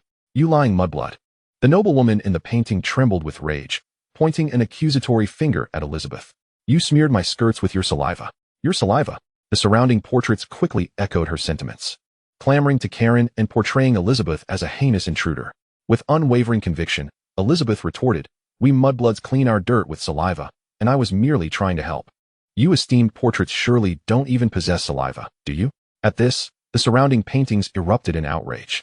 The gentleman's portrait fumed, his face flushed with anger, his cane rapping furiously against the frame. The lady in the voluminous gown shrieked, causing even the roses in her frame to tremble. The uproar nearly overturned the corridor. Mudblood is hardly a commendable term. Refrain from using it in the future. Karen sighed in exasperation, raising his gaze toward the noisy portraits. His voice taking on a more somber tone. Quiet down. I shall summon a house elf to tidy this up shortly. Though the portraits remained discontented, they dared not defy his command, reluctantly falling silent, their gazes toward Elizabeth still rife with hostility. He then turned back to Elizabeth, his tone softening. Miss Elizabeth, this estate is not akin to the Muggle world. Many areas are protected by magical wards, and wandering aimlessly can easily trigger dangers. I implore you to refrain from exploring alone. I wasn't wandering, Elizabeth protested, raising her chin defiantly. I was simply seeking a restroom. But the leather-clad man who brought me here abandoned me in the corridor. I couldn't possibly hold it in forever. Hearing this, a flicker of resignation crossed Karen's face. And he nodded. In that case, allow me to escort you to the servants' quarters. There is a private lavatory there for your use. Furthermore, I believe Lord Black will summon you shortly. He has matters to discuss with you. Nestled within the side of the estate's first floor lay the servants' quarters. A narrow corridor flanked by tightly packed wooden doors. At the end, it opened into a small lounge adorned with arched floor-to-ceiling windows, where several youthful figures were engaged in casual conversation. During their off-duty hours, the staff donned loose-fitting, everyday wizarding robes rather than their starched uniforms. Lounging on sofas or curled up on the carpets, their demeanor relaxed and reminiscent of students unwinding in Hogwarts' common room. The sound of footsteps in the corridor disrupted this tranquility, causing several heads to turn. A young man with light brown hair spoke first, a teasing lilt in his voice. Karen, I thought Lord Black was resting today. Have you gone and bothered him again, causing you to miss your break? As soon as he finished, a maid seated in a single armchair glanced up at him. Her expression frosty. Joe, silence yourself. If you cannot learn to respect every pure blood in this estate, at the very least, refrain from speaking nonsense here. She appeared slightly older than the others, and as she stood to address him, the previously chattering servants fell silent, the lounge growing noticeably quieter. Karen disregarded Joe's provocation and turned to the maid, his tone gentle. Emily, would you please escort this young lady to the ladies' lavatory? If convenient. Could you also find her a properly fitting wizarding robe? I doubt the Dark Lord would appreciate seeing a child in Muggle attire wandering the estate. Emily nodded, gesturing for Elizabeth to follow her as they stepped out together. Joe glared at Karen, his lips curling in disdain, before he bit into an apple with a forceful crunch. The other servants paid him no mind, resuming their conversation, though the earlier discussions regarding the nobility as private affairs were swallowed back, none daring to bring them up again. Karen chose not to occupy the now empty sofa. Instead, he retrieved a pocket watch from his inner pocket, gently rubbing his thumb over the cool, hard metal case, allowing his gaze to drift to the hands before leaning against the wall in quiet anticipation of Elizabeth's return. Karen had never intended to integrate with them. The distinction between him and this group was glaringly evident. He bore the contract of the Black family, having been nurtured by Regulus since the day he graduated. Officially, he was a personal attendant, but in truth, he had long been Regulus's confidant.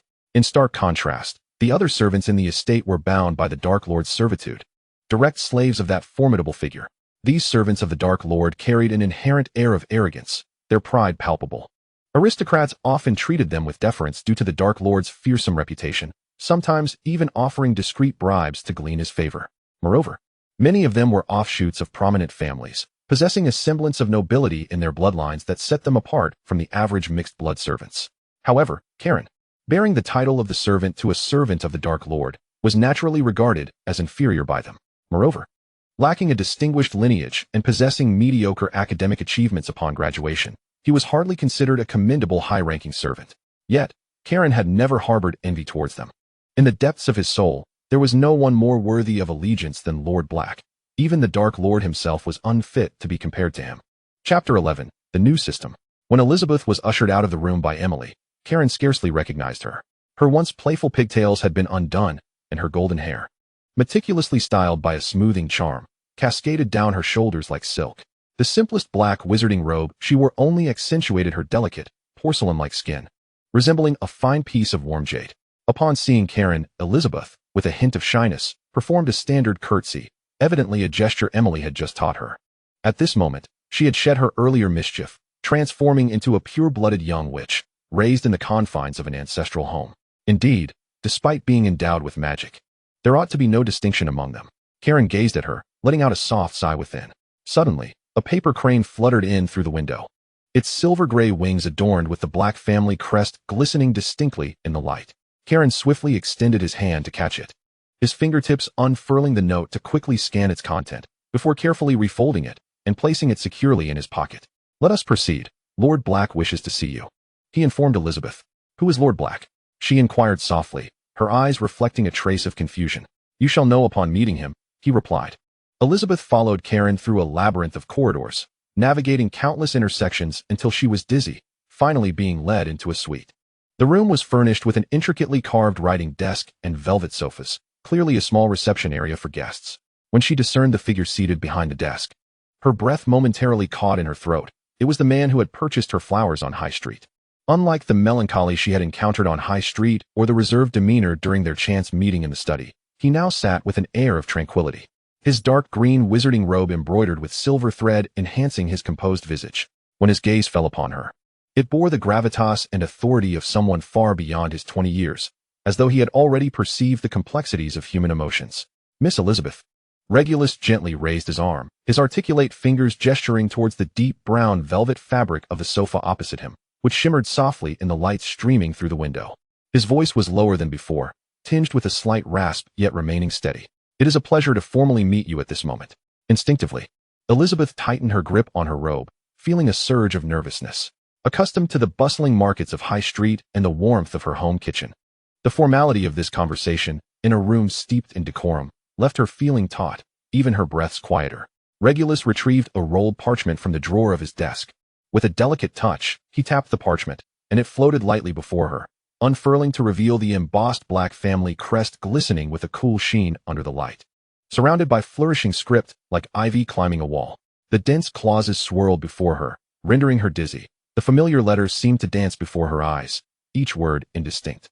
"You are a Muggle-born witch," Regulus stated, his gaze resting on her bewildered expression, his tone devoid of any fluctuation, as if stating the most commonplace fact.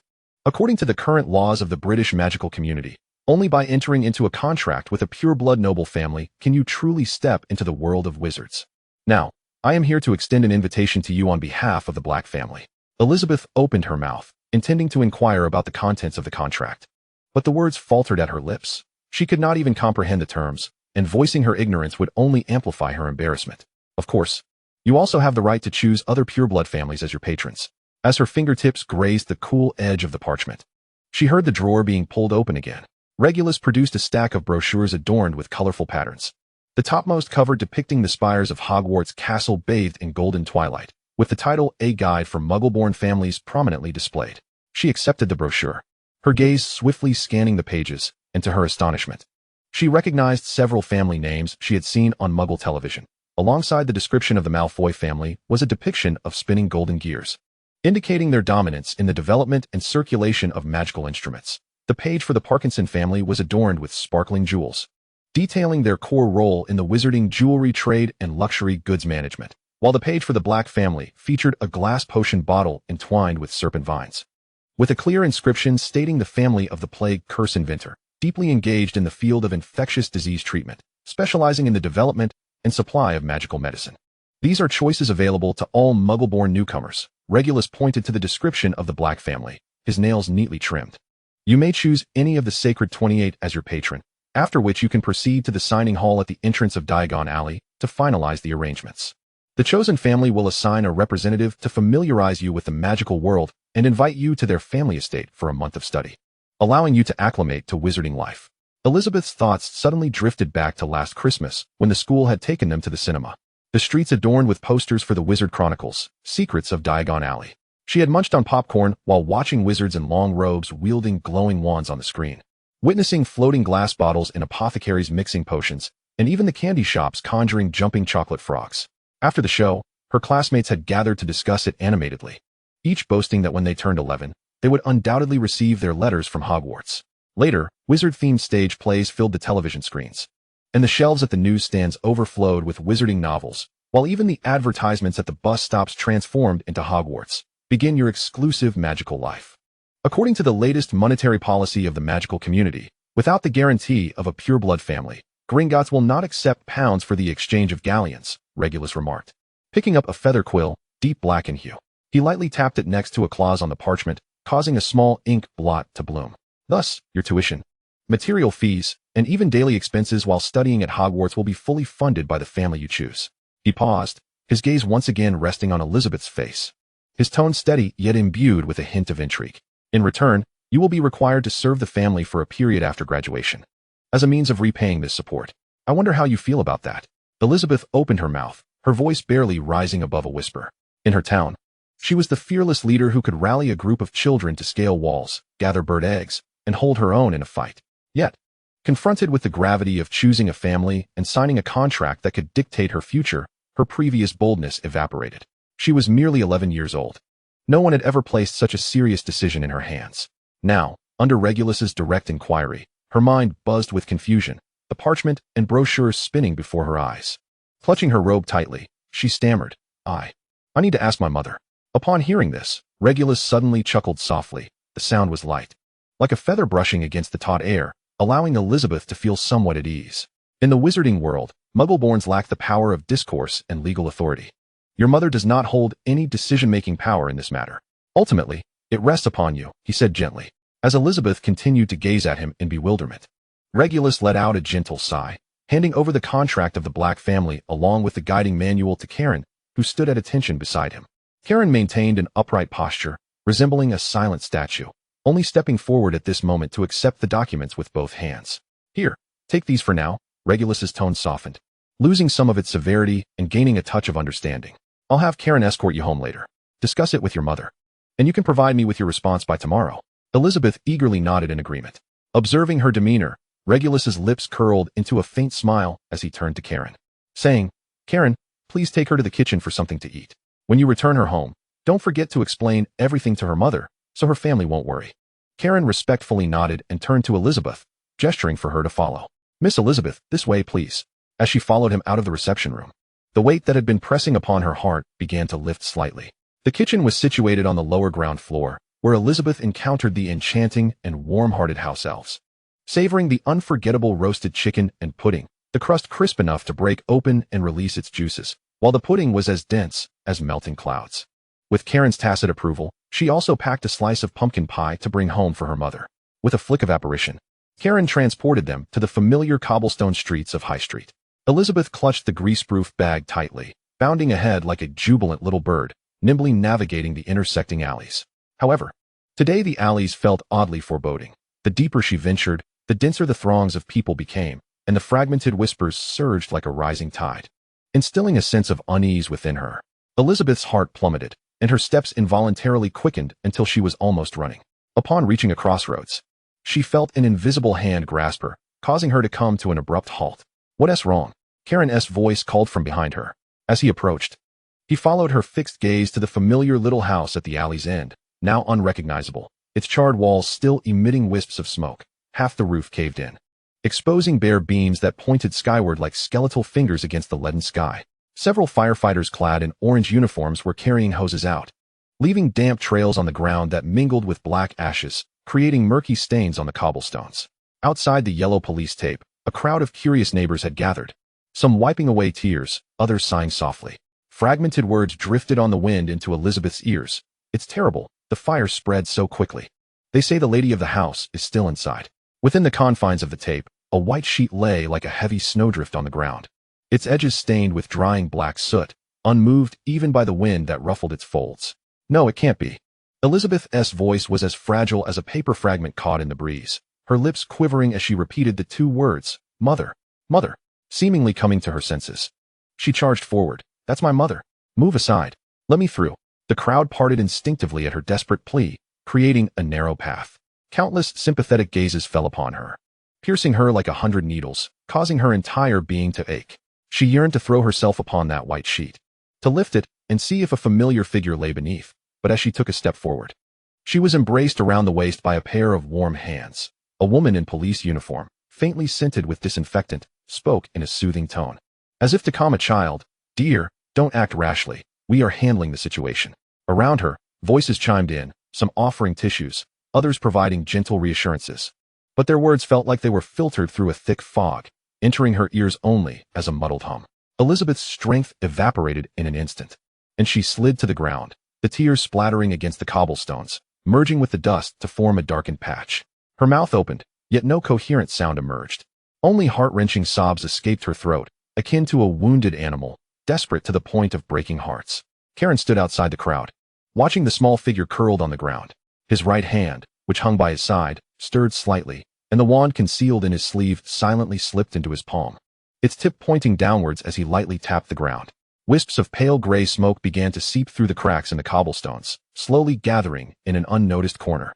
Coalescing into a vague, humanoid shape, the figure hunched over, swaying a bottle of liquor, unsteadily approaching the wall of the little house. In a furtive motion, they twisted open a gasoline can, and the liquid began to spread along the base of the wall. In the next instant, the gray smoke dissipated, as if merely stirred up by the wind, unnoticed by the gathering muggles. Karen concealed his wand back into his sleeve, a cold glint passing through his gaze. This fire was indeed no accident. Thus, Karen's mission transformed from escorting Elizabeth home to accompanying her to the Muggle police station to file a report. The harsh glare of the police station's fluorescent lights was blinding as Elizabeth sat dazed in a chair, cradling a cup of now-cold coffee, her fingertips icy. The female officer who had previously held her sat across from her, organizing paperwork, the scratching of her pen against the paper occasionally interrupted by quiet inquiries about Elizabeth's information. "I'm so sorry, dear," the officer said. "Your mother has passed away. We will take you back to your father." "No," Elizabeth shivered. "I want to go back. I want to be with my mother." The horrific image of her mother's tragic demise surged back into her mind, and her emotions crumbled anew, erupting into tears. Karen silently observed the scene unfold before him, and suddenly spoke, his voice clear and resolute. "In fact, she has the option to enter the wizarding world. This way. She need not return to her father." The officer looked up in surprise, regarding Karen. He took a contract from his pocket and unfolded it. The crest of the Black family shimmering under the light. According to the latest wizarding education laws, if a minor which chooses to live in the wizarding world, she will be governed by the laws and regulations of that world. Elizabeth is a witch, and we have come to the Muggle world today to confirm her desire to enter the wizarding community for her studies. "Oh my goodness, you are a wizard?" The officer's eyes widened in disbelief. Although the Muggle Protection Act had been formally abolished 5 years prior, for most ordinary people, wizards remained a term that existed only in legends, never imagined to manifest before their eyes. She steadied herself, regaining her professional demeanor. "Of course, I mean, as per regulations. I need to verify the authenticity of this contract." "Please proceed." Karen nodded slightly. The officer promptly stood up and hurried into the depths of the office. Moments later, she returned holding a dark wooden box, which she opened to reveal a translucent crystal ball inside. Gently placing the crystal ball atop the contract paper, it suddenly illuminated with a soft white light, revealing the distinct crest of the Black family within, identical to the imprint on the contract. This crystal ball was the simplest of alchemical products, distributed by the Ministry of Magic to Muggle law enforcement agencies. Its sole function was to sense magical fluctuations and identify the exclusive marks of pure-blood wizarding families, akin to a counterfeit protection mechanism in the Muggle world. "I believe I can take her with me now, correct?" Karen's voice was steady, his gaze resting on Elizabeth, who remained enveloped in sorrow. "Yes, of course, sir." The officer nodded eagerly, her tone now laced with newfound respect as she regarded the wizard before her. She gently patted Elizabeth's shoulder, silently conveying a final measure of comfort. Without further delay, Karen stepped forward, tenderly taking Elizabeth's icy hand. The girl instinctively tightened her grip around his, as if clutching the last lifeline. In the next moment, a dizzying sensation of apparition enveloped them, and when the two regained their footing, the imposing Gothic castle of the Dark Lord's estate loomed silently before them.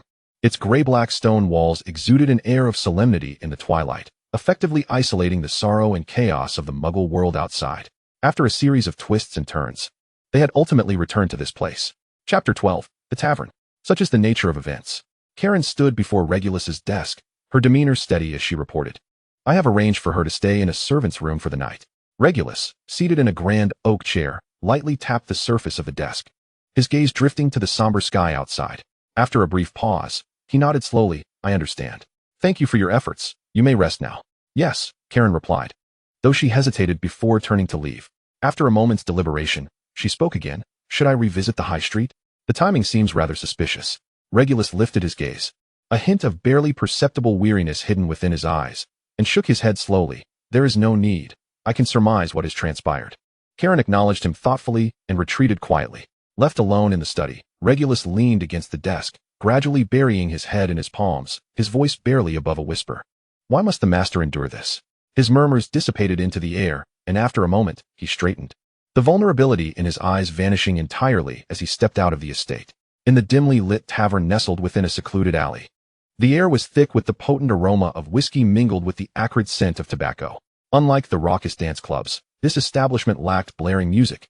Yet the atmosphere was heated, fueled by a brazen performance on stage. As Regulus entered, he instantly became the center of attention. His impeccably tailored black suit accentuated his tall frame, the silver cufflinks at his collar glinting coldly in the dim light, starkly contrasting with the leather-clad muggles adorned in vibrant hair colors.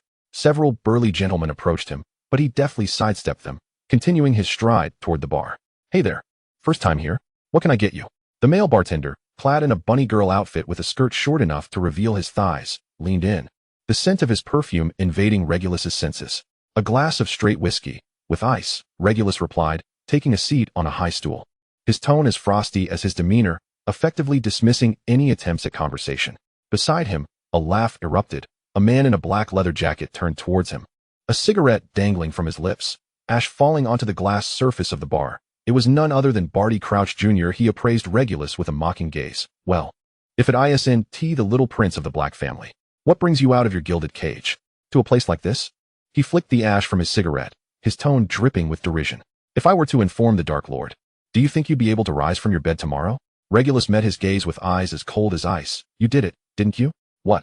Barty laughed more boisterously, feigning ignorance. "What did I do?" "You informed Elizabeth's father of her and her mother's whereabouts, inciting him to commit arson and murder." Regulus's voice remained steady, yet laced with a chilling undertone. "You, who pledge loyalty through patricide, wish to force others into a similar plight." "Ah, you are mistaken, Lord Black." Barty suddenly ceased his laughter, leaning in closer, the stench of alcohol wafting over Regulus. Regulus grimaced and turned his head, only to hear Barty whisper, "I have always acted on command, but you are correct about that last statement. There are more than just me who have committed patricide, you know, including that one." Regulus's pupils dilated sharply, and in the next instant, he surged to his feet, delivering a punch squarely to Barty's face. The sound of the chair crashing, the shattering of glass, and the splatter of whiskey erupted in an instant, causing the audience, initially enthralled by the performance, to scatter in shock, plunging the scene into chaos. "Have you lost your mind, Black?" Barty shouted, clutching his bruised face as he hastily drew his wand. But before the incantation could form on his lips, an unseen force sent his wand flying, crashing against the corner of the bar. Regulus wasted no time, stepping closer to grasp Barty's wrist, his grip tightening to the point of near fracture.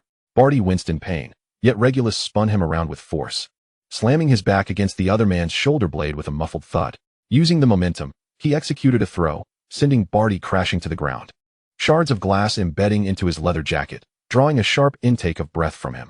Unable to use magic, Barty's fury ignited, and he retaliated with bare fists. He seized Regulus's tie, yanking him down, while his other fist aimed for Regulus's abdomen. Regulus dodged to the side, driving his knee into Barty's ribs. The two men grappled in a tangle of chaos, whiskey mingling with blood on the floor, leaving a serpentine trail behind. The surrounding muggles, initially startled, now reveled in the spectacle, forming a circle around the brawl. Some raised beer bottles in encouragement, others whistled, and a few even began to place bets on the outcome.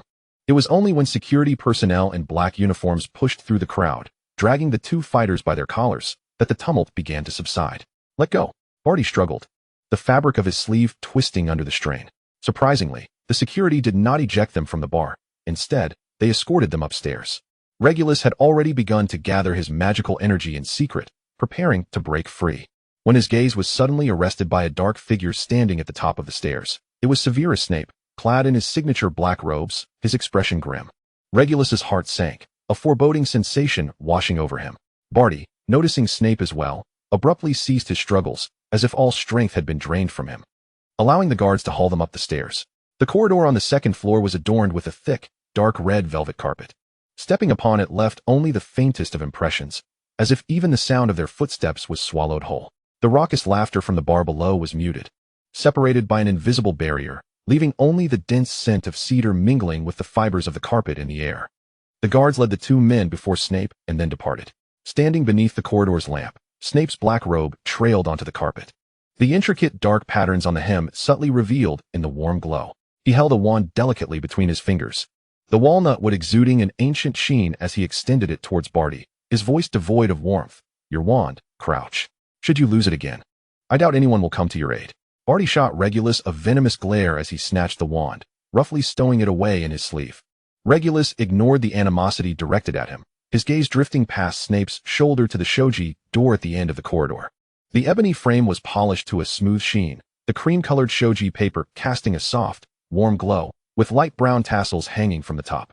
Through the crack of the door, shadows of tatami mats and Japanese paper lanterns could be seen, starkly contrasting with the vibrant modernity of the bar below. Like an ink painting forcibly inserted into an oil canvas. The kimono-clad maidens kneeling beside the door silently slid it open. Snape stepped in first, followed closely by Regulus and Barty. The door clicked shut behind them, sealing away the last vestiges of the outside world. As Regulus steadied himself, his gaze was captivated by the scene before him. The room's center was adorned with a deep brown velvet mat, intricately patterned with entwined vines and camellias. In the corner stood an antique shelf crafted from aged pine wood, upon which rested a celadone vase painted with delicate cloud motifs, 2 budding red plum branches nestled within, droplets of water clinging to the petals. 4 delicate paper lanterns hung from the beams of the room, casting a warm yellow glow that filtered through the thin paper, enveloping the 2 individuals seated at the head of the table in a gentle halo of light, yet failing to dissipate the almost imperceptible sense of oppression that lingered in the air. The Dark Lord reclined on a plush cushion, clad in a perfectly tailored black kimono, its collar and sleeves embroidered with dark golden serpentine patterns. As the golden threads shimmered in the light, the scales of the serpent seemed to writhe with life. In his right hand, he held a white porcelain teacup, its rim adorned with a ring of silver, his thumb idly caressing the cup's wall, exuding an air of languidness, yet commanding an undeniable presence as he engaged in hushed conversation with the elderly man beside him. The elderly Japanese gentleman was garbed in a deep navy haori, the collar embroidered with silver threads depicting pine branch motifs that danced in the warm light, the fine stitching rendering even the curvature of the pine needles vividly apparent. Deep lines etched into his brow and eyes bore testament to the passage of time. Yet his gaze was as sharp as a frost-forged blade, emanating an aura of formidable authority even in stillness. Beneath him sat a young man in a light gray kimono, his slender frame accentuated by the attire, clearly a disciple in attendance, listening attentively with his head bowed. Kneeling beside them were 2 women donned in cherry blossom-patterned kimonos, the pale pink petals adorning the cream fabric like a delicate snowfall in spring. The woman closest to the Dark Lord cradled a vermilion tea tray, which held a petite tea bowl and a tea whisk, her fingers poised delicately over the teaspoon, preparing to add matcha powder to the bowl. The other held a hand fan, its surface painted with light green bamboo leaves, her wrist gently swaying, releasing wisps of fragrance as the fan stirred the air. With their eyes cast downward, their lashes cast soft shadows upon their cheeks, they remained utterly silent, akin to exquisite ornaments within the room. To the right of the room, there was no wall. Instead, a vast expanse of one-way transparent glass revealed a pristine view of the bustling dance floor below, where the crowd swayed, and the bartender behind the bar jostled bottles in rhythm. Even the water stains left by a drunken man's toppled cup in the corner were rendered visible. The chaos of the earlier altercation had been swiftly resolved. Yet, when gazing upward from below, the glass merely reflected the ceiling's light, acting as a smooth mirror, betraying no hint of the 2 individuals observing everything from the second floor. Regulus felt his heart plummet.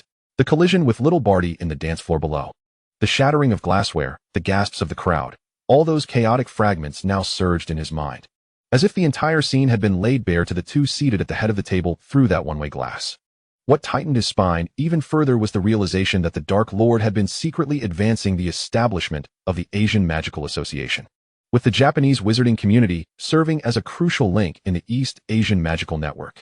The elderly gentleman in the kimono, with the cherry blossom insignia peeking from his sleeve, was unmistakably a core collaborator dispatched by Japan's largest wizarding organization, the Onmyoto. The absurd farce he had just orchestrated had not only disrupted the bar's atmosphere, but had also collided with the Dark Lord's critical negotiations, akin to delivering oneself directly into the path of a gun. Lucius knelt on the cushion beneath the Dark Lord, his gaze flickering with a hint of resignation upon seeing the 2 figures at the entrance. His fingers, clutching the teacup, twitched slightly as he discreetly shot them a look of self-preservation before lowering his gaze, feigning concentration on the conversation at the head of the table. Severus settled beside Lucius, resuming his original position, his movements devoid of any superfluous emotion. Regulus and little Barty dared not lift their heads any further, their eyelashes lowered almost to the tatami mat, their eyes fixed on the interwoven patterns of the straw ropes, as they silently approached the central space of the room, kneeling in unison, their gestures imbued with reverence, yet concealing an undeniable trepidation. Regulus's voice resonated lower than usual, laced with a hint of vulnerability even he had not recognized. His breath shallow and measured. He understood the Dark Lord's temperament. The master abhorred interruptions during significant matters, especially those arising from trivial disputes. Silence enveloped the head of the table, amplifying the tension in the air. Regulus felt the sweat pooling in his palms, each passing second intensifying the oppressive weight of the atmosphere, as if a spell could be cast upon him any moment. At that moment, the elderly Japanese gentleman spoke, his fluent English tinged with a subtle Eastern accent, his gaze sweeping over the two kneeling figures. He smiled at the Dark Lord and remarked, "Your servants are truly impressive, both in appearance and demeanor, exuding an aura of gallantry that is undeniably handsome." The Dark Lord chuckled softly in response, dismissing them as mere troublesome entities. His fingertips grazed the edge of the teacup, his tone inscrutable, yet his gaze shifted toward little Barty. "I instructed you to remain downstairs, ensuring this place was undisturbed. Is this how you fulfilled that task?" Little Barty's face flushed crimson, a swell of indignation threatening to overflow. He had remained on standby at the bar as instructed, only to be confronted by Regulus, which had ignited the subsequent conflict. Yet, in the presence of their Japanese collaborator, he dared not undermine his comrade. Moreover, having uttered disrespectful words, he was even less inclined to speak up further. Thus, the retort that had formed on his lips was swallowed back, leaving him with a throbbing tension in his neck. Regulus, kneeling nearby, felt a surge of guilt as he listened to little Barty's stifled protest. The dispute had originated from his actions, and now, it was Barty who bore the brunt of the Dark Lord's scrutiny, rendering him at a disadvantage. Given the failure to perform adequately and the disruption of their guests' enjoyment, it seemed prudent to make an example of him. The Dark Lord's tone was as light as discussing the weather as he casually waved his hand. As the words fell, the two women in cherry blossom-patterned kimonos rose, holding a wooden frame entwined with dark red knots, and approached little Barty with soft steps. Their strength was minimal, and their binding movements were gentle as if adjusting fabric. Yet little Barty dared not entertain a thought of resistance. He lowered his head, obediently bringing his wrists together as the knots tightened around his flesh. The dark red marks becoming increasingly prominent against his pale skin, his demeanor radiating submission. The Dark Lord observed his compliance, the coldness in his gaze thawing slightly. In no time, little Barty was led to a concealed door in the corner of the room, which revealed a wall-mounted lift. The metallic platform descended soundlessly, and when it ascended again, the corner was left empty. Little Barty had been taken to the stage. Moments later, raucous cheers erupted from the bar below, sharp whistles mingling with the pounding of heavy metal music, cutting through the one-way glass with a jarring clarity. Regulus remained kneeling in place, his back straight yet gripping the hem of his garment tightly, too fearful to allow even a sideways glance toward the glass. Yet the commotion from below pierced through everything, each detail embedding itself in his ears. First, the ripping sound of little Barty's leather jacket being violently torn apart, followed by the subtle shredding of his cotton shirt. The applause from the audience surged in waves, drowning out the music and eclipsing Regulus's heartbeat. Yet the figures at the head of the table seemed oblivious to it all. The Dark Lord had redirected his focus to the elderly gentleman, his fingers tracing the parchment spread before them, calmly analyzing the provisions of the Asian Magical Association. The elder nodded slightly, his fingertip gliding over the magical symbols inscribed on the scroll, his expression cautious as his disciple respectfully proffered an inked brush, their actions steeped in reverence. Lucius and Snape were seated at a low table, one cradling a piece of parchment for notes, the sound of the quill gliding across the paper producing a particularly orderly rustle. The other occasionally interjected, elucidating the factional distribution within the European wizarding community. His tone flat yet precise. Both men's gazes were firmly fixed upon the parchment, as if the cacophony of life behind them were mere inconsequential background noise. Only Regulus, kneeling alone in the center of the tatami room, stood out as a stark anomaly. Chapter 13, Descent.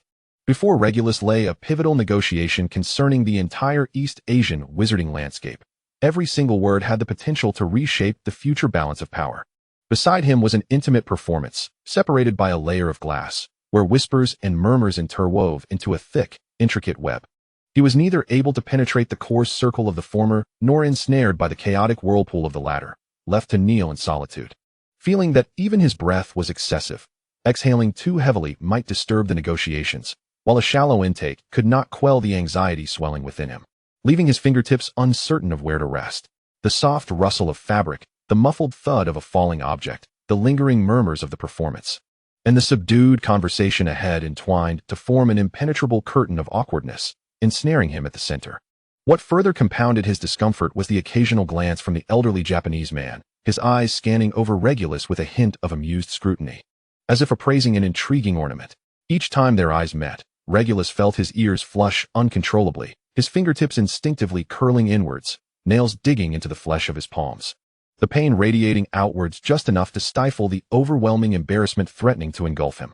Time seemed to stretch indefinitely until the sound of a high-pitched cry from little Barty resonated from the stage below, signaling the end of the performance, followed by fervent applause from the audience. It appeared that the Dark Lord's discussion was also nearing its conclusion. The foam in the teacup continued to swirl gently along the rim as the conversation veered quietly into darker realms. You see this tea whisk? Without vigorous effort, it cannot produce a fine froth. Young people are the same, he remarked, his fingers lightly caressing the edge of the teacup. Without strict refinement, the inertia within their bones cannot be eradicated. When I teach my disciples, any error results in a night of kneeling, imprinting the pain of porcelain against their knees, ensuring they do not repeat the mistake. The disciple beside him kept his gaze downward, the inky tips of his hair obscuring most of his face. Upon hearing his master use himself as an example, his lashes did not flutter, as if the discussion were not about the self who had knelt until blood seeped through his knees, but merely about the inconsequential teacup resting on the table, enveloped in a long-cultivated silence. Yet Regulus, kneeling in the center of the carpet, felt paralyzed. The plush fibers of the velvet carpet brushed softly against his knees, but a chill coursed up his spine, cold sweat trickling down from his forehead, pooling on the dark fabric below, leaving an almost invisible trace of dampness. He dared not lift his gaze, fixating instead on the intricate floral embroidery on the carpet, his fingertips digging deeply into his palms. He understood all too well the severe consequences that the Dark Lord's words implied. It was never as simple as a night of kneeling. It was a torment of excruciating spells, a piercing humiliation, a torture that rendered life unbearable. On the stage below, little Barty's limp body was being dragged off by two figures clad in black cloaks, his outstretched fingers trailing across the floor, leaving a winding path of cold sweat on the dark stage, soon to be wiped away by the attendants who followed. In a moment, the sound of wooden clogs clattering onto the stage became distinct, the rhythmic tapping mingling with a clear, melodic voice that pierced through the tumult below. Esteemed guests, the grand finale of tonight's performance is about to commence.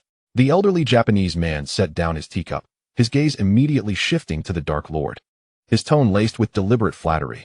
I have long heard of your esteemed prowess, my lord. There is no time like the present. May I have the fortune of witnessing your artistry today, to learn from it? The Dark Lord rose, the hem of his dark kimono sweeping the carpet. Having agreed to the grand finale, he would not decline. A smile played at the corners of his mouth as his gaze wandered nonchalantly over the gathered company, ultimately landing with precision upon the young man kneeling in the center of the tatami room. No need for assistance from your club members. Here was a willing participant delivered to him. Regulus trembled violently, as if struck by an unseen current, and fearfully raised his eyes. His movement was so abrupt that the loose strands of hair at his forehead swayed, colliding with the cold, serpent-like gaze of the Dark Lord. The latter regarded him with keen interest, his pupils reflecting Regulus's disheveled form, as if examining a toy on the verge of disassembly. He shook his head vigorously, his lips quivering, unable to form coherent words, his eyes brimming with tears that hesitated to fall, even his breathing cautious, as if any sound might provoke the man before him. Observing the scene, the elderly Japanese man chuckled lightly, attempting to ease the tension. If your servant is unwilling, my eldest disciple could easily substitute. He would surely cooperate splendidly with your performance. The Dark Lord raised an eyebrow, his fingers carelessly toying with the cuff of his sleeve. No need for that. Allow me access to the backstage. I shall prepare my little pet. Before the words had fully escaped his lips, he raised his hand, and a shimmering rope materialized out of thin air, instantly coiling around Regulus's wrist, constricting it until the bone turned pale. Before he could resist, he was being dragged towards the backstage. Regulus stumbled, forced to follow. From the second floor down to the backstage, tears finally spilling forth as he pleaded, I was wrong, master. Let us return. Do not leave me here. The backstage was separated from the stage by a heavy black curtain, the sounds of merriment, music, and even the audience's uproar seeping through the fabric. Fear surged like an icy tide, overwhelming his limbs and engulfing him in a chilling grip. Regulus trembled uncontrollably, his teeth chattering softly. He raised his reddened hand, constricted by the rope, his fingertips clutching the hem of the Dark Lord's garment, the fabric wrinkling beneath his grasp, an unvoiced plea, the last lifeline for a drowning man. Even if it was the very person pushing him into the water. In the darkness of the backstage, Voldemort finally released the rope binding his wrist, but immediately gripped Regulus's chin with a fingertip, applying slight pressure to force him to meet his bottomless gaze. "What have you discovered, Regulus?" His voice was as light as a feather brushing against the ear, yet the weight of his tone bore down heavily, slowing the very rhythm of Regulus's heartbeat, crushing any courage to lie. Regulus shook his head desperately, tears streaming down his face, blurring his vision until the figure before him became indistinct. His voice was thick with sobs, fragmented. "I found nothing. I merely speculated. I swear, Master, believe me. Is it not enough to confront me, but you take it out on little Barty?" Voldemort's low laughter was tinged with mockery, his fingers brushing against Regulus's reddened eye. Wiping away a tear that lingered precariously, the gesture surprisingly gentle, as if he relished in picking on the defenseless. "I never meant to involve you." Regulus's protest was caught in his throat, his words unspoken as Voldemort seized his lips with a fierce kiss. The invasion was compelling and irresistible, teeth grazing his lower lip, leaving a faint sting, yet wrapped in an oddly soothing warmth, akin to a cluster of fire hidden within an iceberg, both cold and hot, sending his heart racing, but immediately enveloped in warmth. The tension that had gripped his body dissipated in an instant, the rigidness of his spine yielding involuntarily, his entire form leaning into the embrace, the last vestige of resistance vanishing. As long as he could feel the warmth of this man, even the deepest terror seemed to fade into oblivion. Voldemort's hand gently caressed his back, an action imbued with the tender patience one might afford to a small creature, his fingertips tracing the curvature of the spine with deliberate slowness. "Foolish Regulus, that girl is an exceptionally gifted witch. Only by cornering her will she come to rely entirely upon you, serving your noble house of Black. She has uncovered your true identity. And if you cannot bring yourself to eliminate her, then she must be made to serve your purposes. I am assisting you, do you understand?"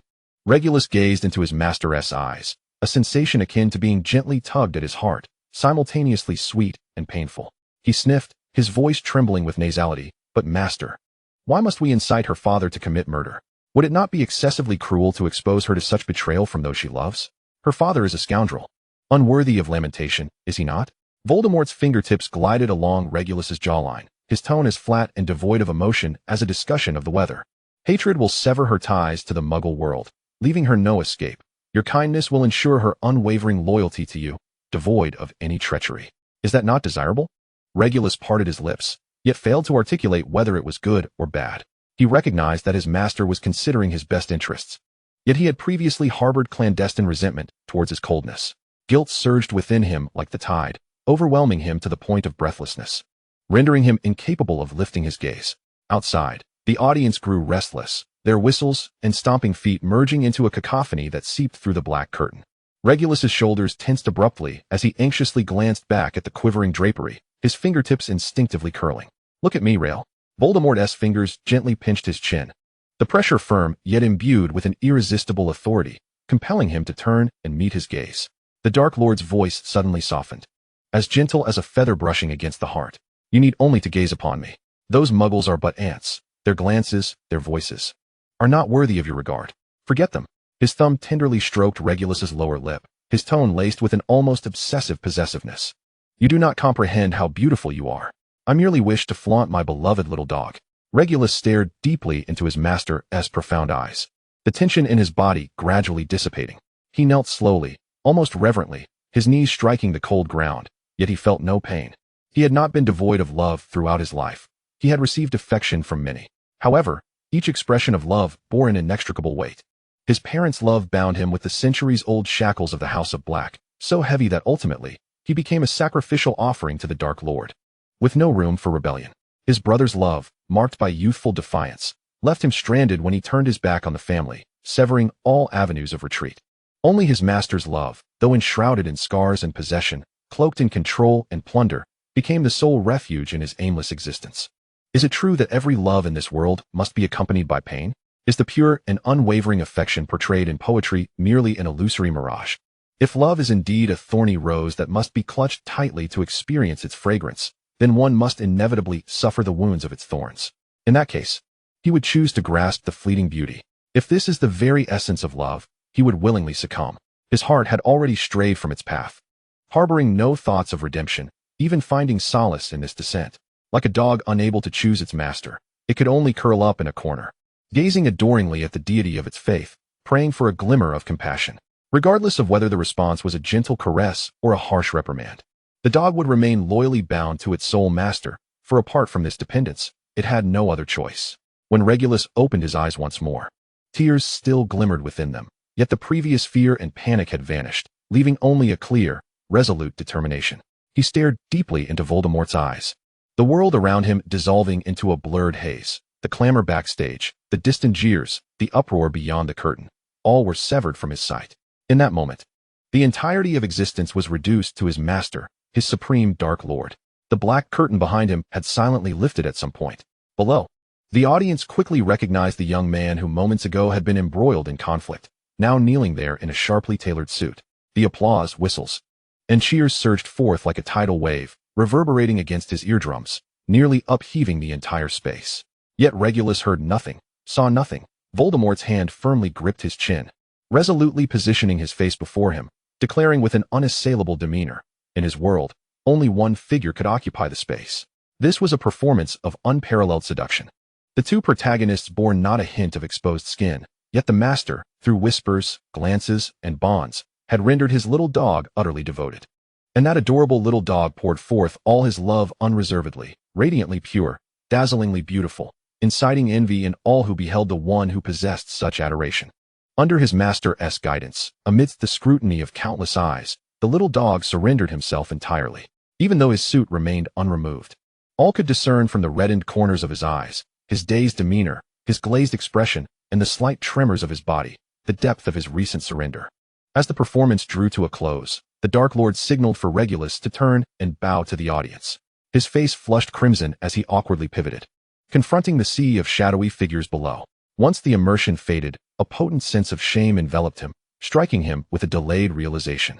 Instinctively, he raised his gaze towards the mirrored wall on the second floor, wishing fervently to vanish into the ground, dreading the judgment of Lucius and Snape. Chapter 14, The Black Manor. Elizabeth's defection elicited no surprise from anyone. The findings of the Muggle police investigation arrived sooner than anticipated.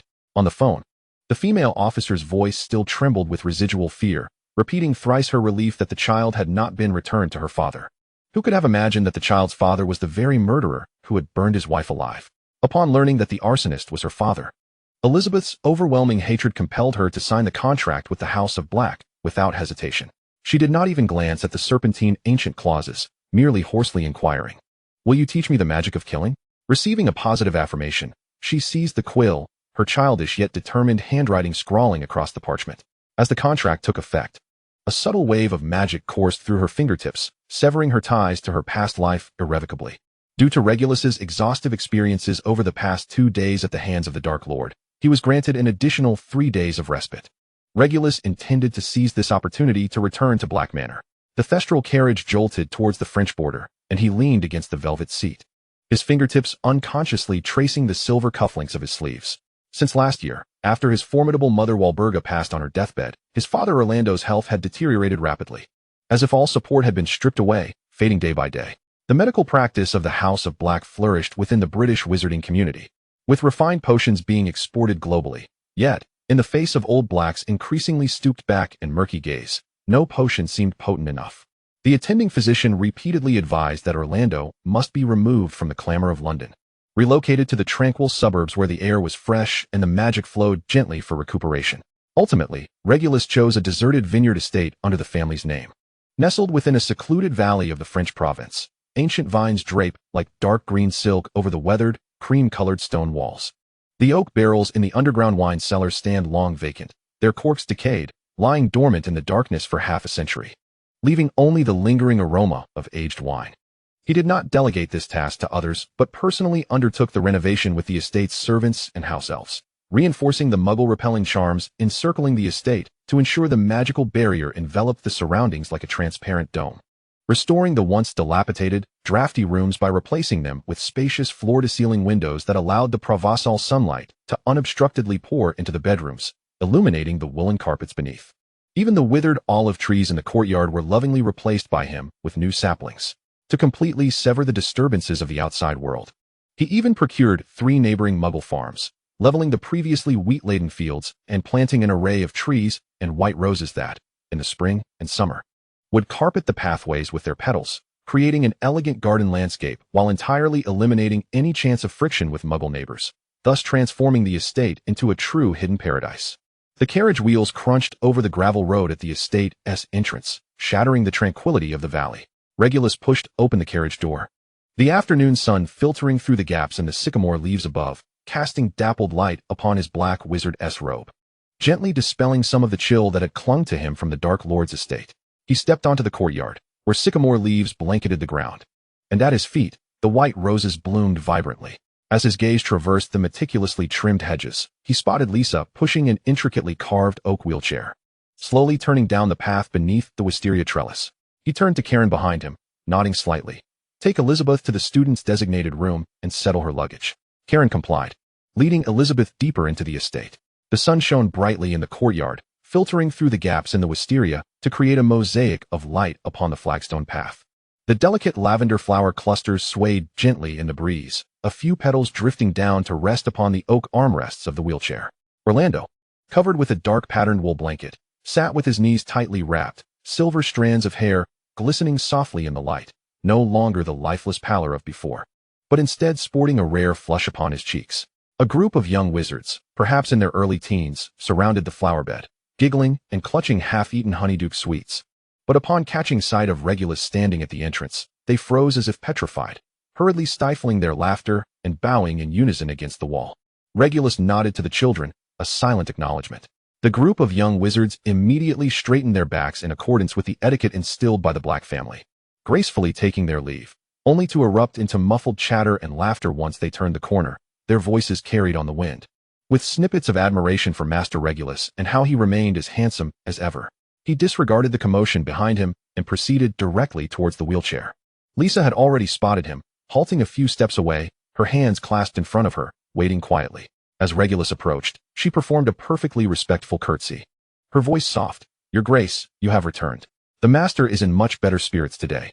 He was just mentioning wanting to sample the Ceylon tea you brought back from London last time." Orlando slowly turned his head in the wheelchair, his murky eyes brightening at the sight of Regulus, his lips curling into an authentic smile. "Sirius, you have come back." Regulus paused momentarily, his fingertips curling slightly.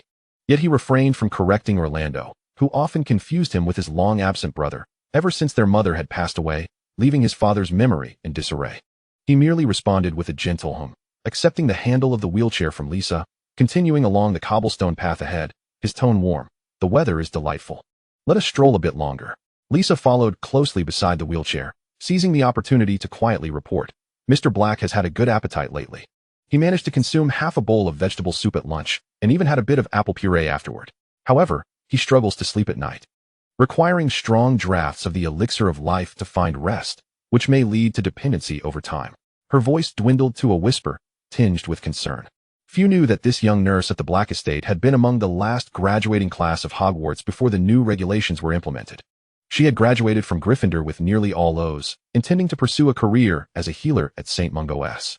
However, the new policies that discriminated against Muggle-born wizards barred her from even submitting her resume. The new regulations mandated that all Muggle-born wizards sign a family service contract before enrollment, committing them to serve a pureblood family upon graduation, resulting in a dearth of job opportunities for Muggle-borns thereafter. Lisa vividly recalled the lengths she had gone to secure an internship at St. Mungo's, exhausting all her efforts to repeatedly prove her Muggle-born status posed no potential threat, while pleading with Professor McGonagall to personally vouch for her. Yet, even after gaining entry to St. Mungo's, she became the target of ostracism. Pure-blood supervisors would deliberately assign her the dirtiest and most arduous tasks, and the head nurse would cover her nose with a handkerchief whenever she passed through the area Lisa was responsible for, as if she were tainted by Muggle filth. Ultimately, she was relegated to cleaning the restrooms of the infectious disease ward. Were it not for a serendipitous discovery of blood, her talents might have remained forever buried beneath mops and toilets. On that fateful morning, while performing her usual duties in the stalls, she discovered a few drops of dark red blood that had not been flushed away. Unlike the pale blood of ordinary patients, this blood contained faint, greenish filaments and shimmered with an eerie silver sheen at the edges. The information from advanced diagnostics unfolded in her memory. Bone corrosion curse infection. Blood appears dark red with greenish filaments, edges shimmering silver, highly contagious, immediate isolation and treatment required. Her heart raced as she clutched the blood-stained tissue and rushed toward the treatment room. However, upon bursting into the treatment room, The on-duty doctor mocked her. A muggle-born cleaner dares to meddle in treatment matters? He swept disdainfully over her stained robes, his gaze contemptuous. Go back to your toilet, and don't let your inferior blood taint this place. Lisa bit her lip and stood her ground, seeking out the head nurse to voice her concerns, only to be met with an even harsher threat. If you dare to spread panic with your wild claims, I will report you to the Ministry of Magic for attempting to disrupt the Order of St. Mungo's. No one would even glance at the evidence in her hands. No one was willing to believe the judgment of a muggle-born cleaner. 3 days later, disaster struck as predicted. The 5 patients in that ward suddenly exhibited late-stage symptoms of the bone corrosion curse, their skin rotting as if corroded by acid. The excruciating pain from their bones causing them to writhe and scream in agony upon their beds. More terrifyingly, their attending physician and nurse, along with patients in the adjacent ward, began to show similar symptoms. Panic flooded St. Mungo's like a tidal wave as the management huddled around the medical records, unable to come up with an effective response. Ultimately, they had no choice but to seek help from the Black family. The Black family, as the founding lineage of the plague curse and its counter-curses, had laid the foundational pillars of the entire British wizarding medical system and remained the undisputed highest authority in the field of medicine. Regulus Black, who personally oversaw medical affairs, had become the sole beacon of hope for all in the wizarding world during times of epidemic crisis. As Regulus stepped into St. Mungo's Hospital for Magical Maladies and Injuries, the infectious disease ward was tightly sealed off by 3 layers of overlapping magical barriers, a pale blue shield emanating a cold glow, completely isolating the ward from the outside world. The air was thick with the acrid scent of disinfectant, mingled with the faintest hint of decaying flesh. Despair clung like damp vines to the hearts of the medical staff, and even the lights in the corridor seemed unusually dim. He refrained from attending the lengthy management briefing in the conference room on the top floor, for the analyses of conditions and risk assessments paled in comparison to the value of human life. Regulus strode purposefully down the corridor toward the isolation area, only to encounter Lisa at the threshold of the magical barrier. Bloodstains marred her white cloak, dark circles under her eyes spoke of sleepless nights, and her gaze was as red as if she had endured an entire night of vigil. Clutching a handwritten treatment plan, she stood defiantly against the guards. We cannot use targeted potions any longer. Those inside won't survive the night. You cannot stand idly by and let them perish. Regulus halted, raising his hand to signal the guards to lower the barrier, his voice calm, yet imbued with undeniable authority. What is the basis for your assertion regarding the targeted potions? Lisa paused, momentarily taken aback that someone would actually listen to her, despite the youthfulness of this noble-looking figure, adorned in fine garments and exuding an air of aristocracy. She quickly recounted the details of the bloodstains discovered 3 days prior, the diagnostic basis for the bone-breaking curse, and her own humiliating experiences, all poured forth in a rush. Her treatment plan crumpled tightly in her grasp. Once she finished, Regulus immediately ordered the retrieval of all patients' blood samples.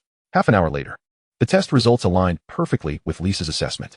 He picked up the silver emblem of the Black family pinned to his collar, turned to Lisa, and, before the gathered medical staff, affixed the badge firmly onto her blood-stained cloak. From this moment on, you are the representative for the infectious disease area. His gaze swept over the crowd, his tone steady and commanding. Any potions or personnel you require, report directly to me. Anyone who dares obstruct this process will be charged with hindering medical care, and the Black family shall hold the Ministry of Magic accountable. In the ensuing 7 days, Lisa scarcely found a moment's rest. She redefined the isolation zones based on the characteristics of the bone-breaking curse, which spreads through bodily fluids and thrives in low temperatures, using magical barriers to thoroughly separate the critically ill from the mildly affected. She personally concocted targeted potions, meticulously verifying the dosages of each vial. Late into the night, she donned heavy protective gear to enter the critical care ward, administering medication to patients unable to care for themselves and tending to their wounds. Regulus visited the isolation area daily, overseeing operations, occasionally supplementing potion ingredients, addressing non-compliant staff, or analyzing blood sample reports alongside her. This silent support helped Lisa endure the most arduous moments. When the morning light of the 7th day filtered into the isolation area, the last patient's festering wound began to heal, marking the successful containment of an infectious disease that had nearly spread throughout the wizarding community of London. After the storm had subsided, Regulus approached her, presenting a contract from the Black family. His voice was gentle. Sign this, and you will have a say in the medical affairs of the Black family. No one will ever belittle you because of your bloodline again. Yet at that moment, Lisa harbored deep reservations about the pureblood contract. To her, any document bearing a family crest felt like a shackle around the neck of a muggle-born wizard. Abruptly, she pushed the contract away, her tone sharp with long-suppressed emotion. I refuse to rely on a pure-blood family for my survival. I refuse to be a mere possession you can manipulate at will. Your actions now are an affront to my dignity. As soon as the words left her lips, she regretted them, fearing retaliation, immediate expulsion from St. Mungo's, or even being reported to the Ministry of Magic. Yet Regulus merely regarded her calmly for a moment before silently reclaiming the contract, his fingers brushing lightly over the wax seal, and said quietly, "I respect your choice."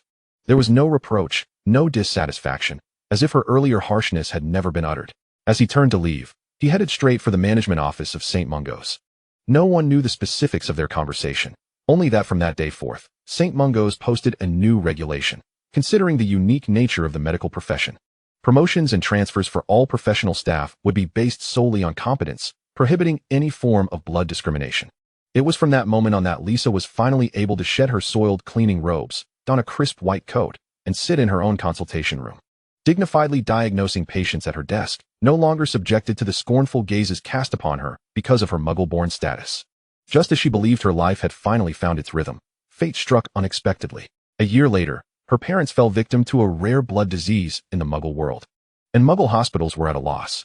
Witnessing her parents' gradual decline, Lisa ultimately took the risk of smuggling potions from St. Mungo's back home. She never imagined she could keep her actions hidden indefinitely, but she did not expect to be discovered so swiftly. When the Aurors burst into St. Mungo's, she was tending to a young wizard's wound. As the cold chains clamped around her wrists, her thoughts were consumed by her parents' condition, repeatedly pleading with the Aurors to allow her to return and see them, only to receive a response as frigid as the chains binding her. The ensuing half-month spent in the interrogation room became an indelible nightmare for Lisa. The cramped room had no windows, only a coldly glowing chandelier. She begged time and again to see her parents, or at least to hear news of them, but her requests were met with relentless rejection. On the 15th day of her confinement, officials from the ministry entered, their tone as flat, as if discussing trivial matters. "Your parents passed away 3 days ago." The Muggle hospital stated it was due to complications worsening. The words struck her like a knife, piercing through her world. She collapsed onto the cold floor, devoid of even the strength to weep. Worse judgments loomed ahead, for severe violations of the wizarding secrecy law and illegally using magic on Muggles. She was sentenced to life imprisonment and would soon be sent to Azkaban. As she curled up in a corner, hugging her knees, thinking her life was reduced to nothing but the kiss of Dementors, the door to the interrogation room was suddenly thrust open. Regulus stood in the doorway, the hem of his black cloak still chilled from the outside air, followed by a bowing official from the ministry. His gaze fell upon Lisa, who appeared gaunt and disheveled. And without further inquiry, he simply addressed the ministry official, "I will vouch for her." There was no heated argument, no forceful threats, just those words that altered the course of Lisa's fate. This was the power of today's pure-blood aristocracy. Ultimately, under Regulus's guarantee, she was spared from the punishment of Azkaban. But her license to practice medicine was permanently revoked, and the doors of St. Mungo's would never again open for her. "Come to the Black Manor," Regulus said, crouching to meet Lisa's gaze at eye level, his tone devoid of condescension, only sincerity. "My father's health is deteriorating, and since my mother's passing, he has become increasingly despondent. The manor needs someone knowledgeable in healing to care for him. You are my appointed physician, not a servant." Thus, Lisa arrived at the Black Manor. She watched as Regulus often took time to walk with old Mr. Black, patiently listening to the elderly man's ramblings about Sirius. She saw young witches and wizards bound by the Black family contract discussing their dreams without reservation. She observed her own room, filled with sunlight and fresh air, with her desk perpetually adorned with the latest medical texts. Gradually, her heart thawed from its frostbitten state. She had long since come to regard this place as her home. Had Regulus offered her that contract again, she would have signed without hesitation, yet he never broached the subject again. In the present day, Lisa stands as the sole free staff member at Black Manor. Unencumbered by any binding agreements, she is not subject to arbitrary demands, receives a salary equivalent to that of a pure-blooded house steward, and enjoys the liberty to enter and exit the manor at her discretion. In this new era, where Muggle-born wizards must align themselves with pure-blood families to survive, such freedom is nothing short of a miracle. Each night, after ensuring that the elder Black sleeps soundly, she recalls the day at St. Mungo's when Regulus pinned the silver badge onto her tattered robes, declaring her the commander. It becomes clear that he never intended to control her. Rather, he wished to provide her with a space to showcase her talents and extend to her a respect unbound by bloodlines, a respect more precious than any contract. With the head of the Black family reinstated, the customary inspection and evaluation of the manor's servants was naturally on the agenda. After dinner, The hall was filled with all the staff as per the regulations. Regulus did not take his place in the high-backed, velvet-cushioned chair of the family head, but instead positioned himself on the third step of the staircase, a height that allowed him to survey the assembled crowd without appearing aloof, commanding authority while remaining accessible. His left arm rested lightly on the banister as his gaze swept across the gathering. Karen, clad in a dark gray butler's uniform adorned with the silver emblem of the Black family, stepped forward to organize the servants into orderly ranks. Once the lines were properly arranged, Karen turned to face the steps, placing his right hand over his heart, and led the assembly in a bow. "We welcome your lordship. May the glory of the Blacks protect you." The collective movement of the gathered servants was synchronized, the soft rustle of velvet blending into a harmonious sound, a testament to the rigorous training they underwent each morning. At that moment in the hall, aside from the house elves busy washing dishes in the kitchen, all regular servants were present. The male attendants donned deep blue high-collared uniforms and white gloves, standing on the left side of the hall, while the female attendants wore crisp light blue dresses that reached their ankles, standing neatly on the right. 3 tutors held gilded leather registries, positioned prominently in the center of the queue. They were responsible for teaching etiquette, the history of the Black family, and the new policies pertaining to pure-blood families, serving as integral figures in the Manor-S training system. Karen stood at the forefront of the line, fulfilling dual roles as Regulus's aide and acting as the steward. Lisa was absent, attending to the elder Mr. Black. The remaining personnel in attendance were students who had signed contracts with the Black family. According to the tradition of pure-blood families cultivating their own talent, they were required to return to the manor during each holiday before graduation to undergo rigorous training in etiquette, family culture, and the principles of the new policies. Upon completing their studies, most would be directly assigned to the Black family's apothecary, their roles as healers, potion makers, or laboratory assistants determined by their academic performance. While these positions required specialized skills, they remained under the family's control. A select few top performers, benefiting from the Black family's strong connections with other pure-blood families, might be recommended for positions within the Ministry of Magic or Gringotts. To the uninitiated Muggles, such arrangements may appear flawless, entering the wizarding world under the guidance of a prestigious family, enjoying free professional education, and receiving immediate job placements upon graduation, seemingly free from future worries. Yet, the truth is far more brutal. This seemingly generous contract is, in essence, a complete deprivation of human rights. It is an exceedingly lopsided agreement, wherein Muggle-born wizards who sign the contract effectively volunteer to become the slaves of a vassal family. Any act of betrayal could trigger clauses within the contract that would endanger their lives. Their wages are dictated solely by the family, leaving no room for negotiation. Even if the family pays nothing, it is legal under the terms of the contract. From the moment they affix their signatures, they become the family's property. Their bodies and labor no longer their own, leaving no basis for additional remuneration. At the back of the student line stood Elizabeth, her robe emblazoned with the Black family crest slightly oversized, accentuating her already slender frame. Mimicking her seniors, she clasped her hands in front of her. It was only early June, and the acceptance letters for new students at Hogwarts had yet to be dispatched. By mere chance, she had signed her contract early, thus becoming the first new student to reside in Black Manor this year, surrounded by peers at least a year ahead of her. The unfamiliar rules and distant crowd left her feeling isolated and bewildered. Regulus remained on the staircase, lightly tapping his fingers against the oak banister, listening intently as the 3 tutors approached in turn to report. First, they detailed the allocation of this year's graduating students, from the family apothecary to recommended positions within other pure-blood enterprises, laying out their findings with clarity. Next, they addressed the academic progress of the current students, explaining their grasp of etiquette and family history one by one. As the reports concluded, the instructor responsible for the new policy stepped forward, his voice sharp and grating. "Lord Black, there are 3 students among this term's contract signers who have failed to meet the required standards.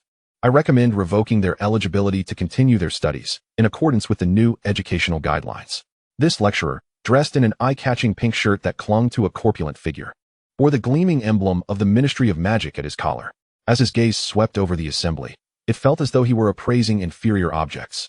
In response to the demands of the new policy implementation, the ministry had dispatched dedicated educators to each pure-blood family, and she was one of them, carrying an air of official superiority. Upon hearing the possibility of being barred from their studies, the 3 students turned pale, nearly stumbling forward to kneel on the gleaming marble floor of the hall, their bodies trembling uncontrollably, their heads bowed in submission. Regulus's brow furrowed ever so slightly as his gaze settled upon the lecturer. He spoke courteously. "Ms. Umbridge, the Black family has never had a precedent for expelling students. You are far too lenient with them, my lord, Umbridge retorted sharply, her tone dripping with self-satisfaction. I have already provided new policy education for the Not, Lestrange, and 5 other pureblood families. In comparison, the Black family's management of Muggle-born contract signers is utterly lax. There are no restrictions on their academic performance, social circles, or even the houses they may enter. Shockingly, there are even a dozen or so from Gryffindor.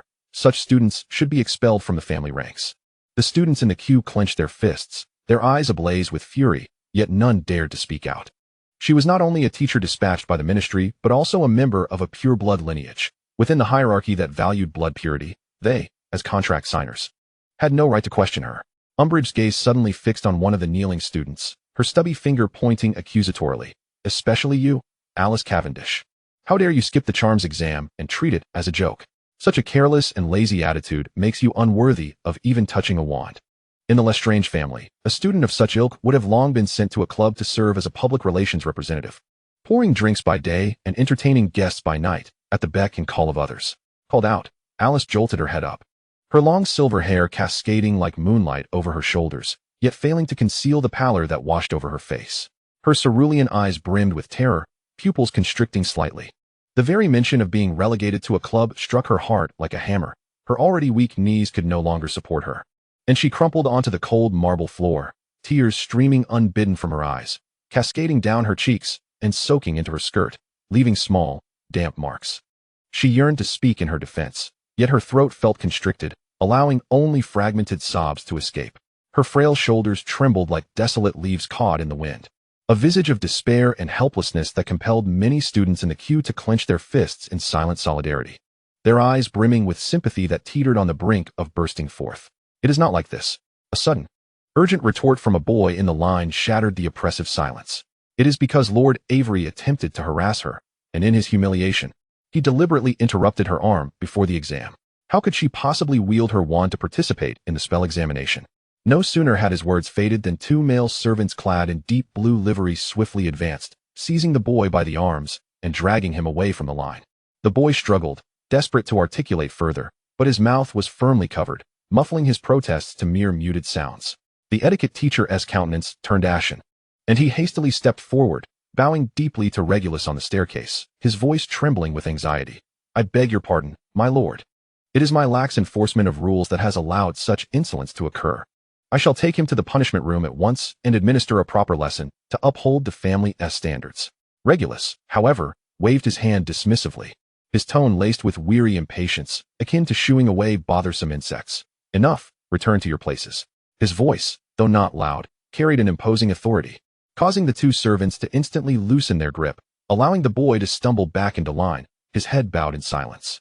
Regulus surveyed the assembly with a frigid gaze. This is nothing short of a farce. I have no interest in your trivial squabbles. Should anyone dare to bring such tiresome disputes before me again, do not be surprised if I simply toss them out through the iron gates of the estate. As his words lingered in the air, he turned his attention to the displeased Umbridge, his tone disturbingly calm as if discussing the weather. Miss Umbridge, if you possess so many ingenious ideas for managing a family, you are welcome to implement them in your own estate rather than imposing your will here. He paused deliberately for half a second before leisurely adding, Oh, my apologies. I seem to have forgotten that you do not yet possess your own estate. A few stifled snickers echoed from below, as if someone had failed to suppress a laugh.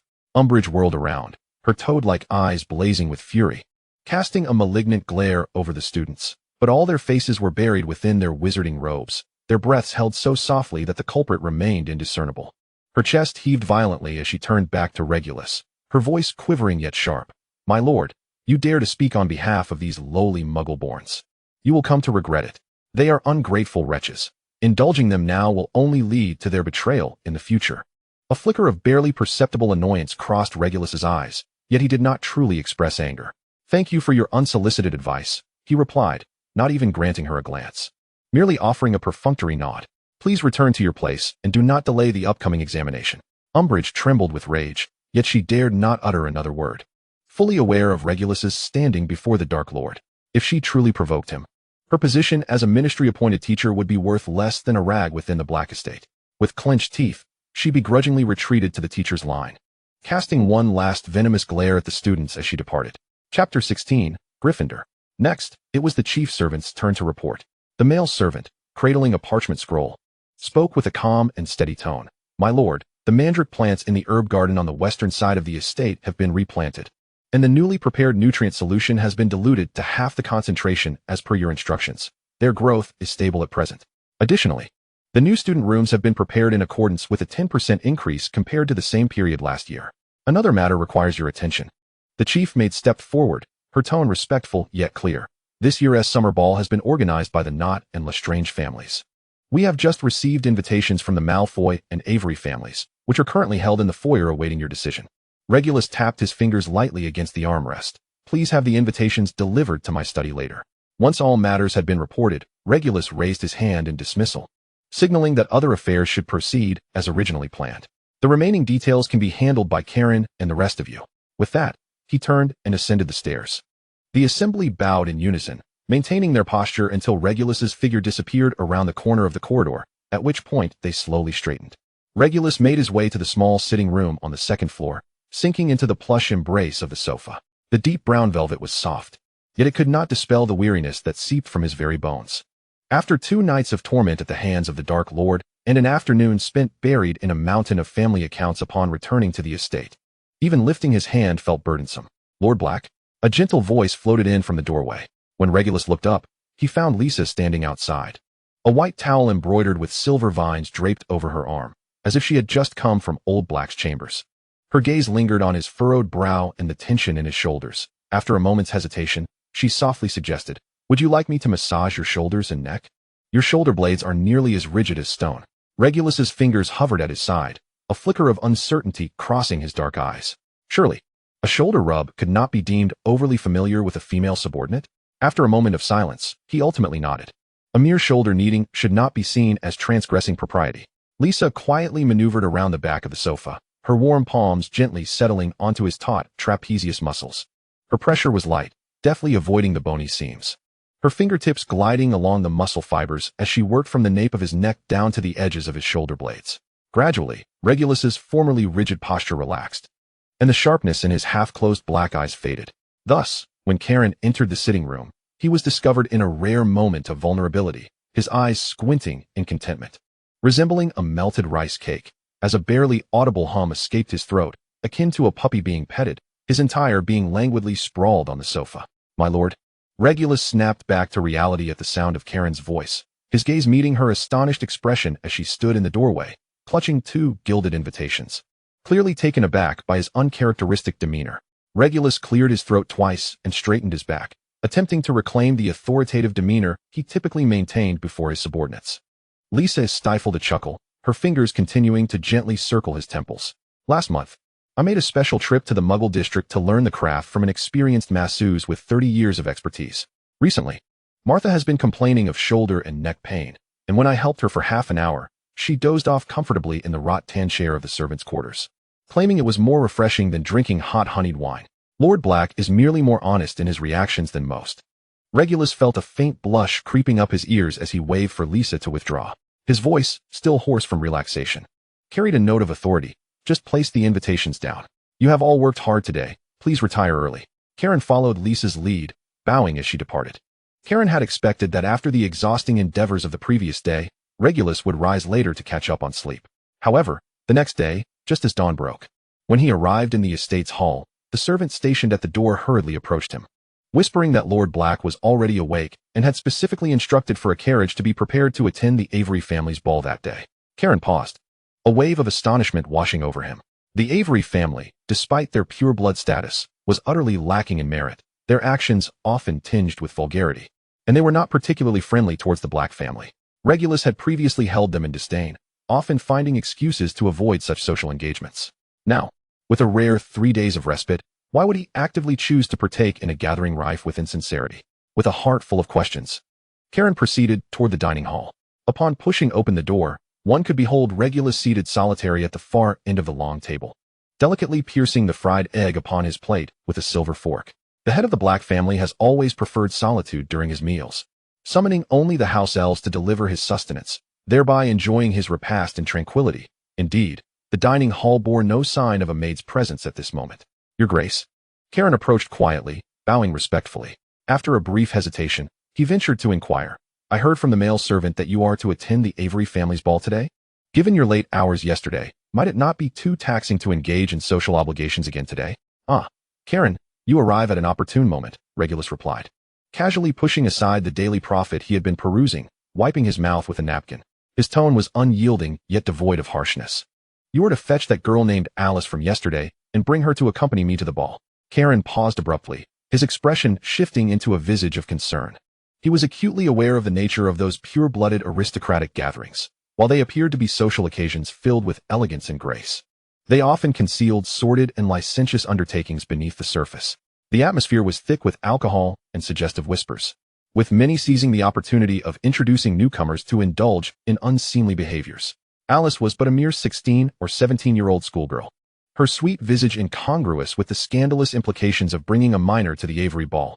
Onlookers would undoubtedly speculate upon the host's intentions, and the whispers could become rather unflattering. Moreover, yesterday the household staff had been clandestinely murmuring about Alice's recent entanglement with the Avery scion. For Regulus to take her to the ball of the opposing family would only invite further conjecture. Karen firmly believed in Regulus's character, confident that he would not harm Alice. Yet the very act of escorting a young girl to an aristocratic ball was enough to tarnish his reputation. What troubled him further was the prospect of ill-intentioned individuals embellishing the tale until it reached the ears of that esteemed gentleman, thereby subjecting Regulus to undue suffering.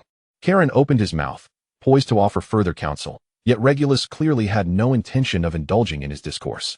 His dark eyes narrowed slightly, preemptively silencing Karen's stammering words with a raised hand. There is no need for further discussion. In 1 hour, I expect to see her by the carriage. Karen swallowed the words that lingered on his tongue, for he was well aware that once this gentleman made a decision, it was seldom rescinded. He could only bow in acquiescence. Yes, your grace. With that, he turned and exited the dining hall. Regulus proceeded to the dressing room, where a male servant assisted him in donning a deep blue wizarding robe. The silk fabric shimmered under the light, exhibiting intricate dark patterns, while the silver family crest nestled at the collar glimmered with a cold radiance, accentuating his already tall and imposing stature, exuding an air of composed nobility. Upon stepping into the courtyard, he found a black carriage adorned with the black family crest awaiting him in silence. Alice stood beside the night steed, her small face pale as parchment, her fingers tightly clutching the hem of her garment. The maids had evidently taken great care in preparing her. Her silver hair was loosely gathered at the back of her head, adorned with delicate white lilies of the valley, and her waist-cinched lace gown accentuated her slender form, trailing gracefully upon the cobblestone path like a fairy fallen from the heavens. Yet, the exquisite adornment could not mask the trepidation evident in her eyes. Her lips were pressed into a thin, pale line, and she resembled a plant frozen by the chill of winter, as if she might crumble at any moment.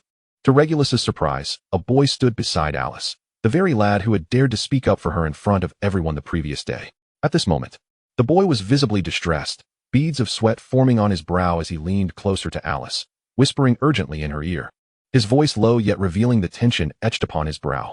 Suddenly, he grasped Alice's wrist tightly, his knuckles paling from the force, as if he intended to pull her away. Alice, however, merely lowered her gaze, listening silently, before gently shaking her head and cautiously extricating her arm from his grasp, leaving a faint red mark upon her wrist. Cough. Karen cleared his throat behind Regulus, the implication unmistakable.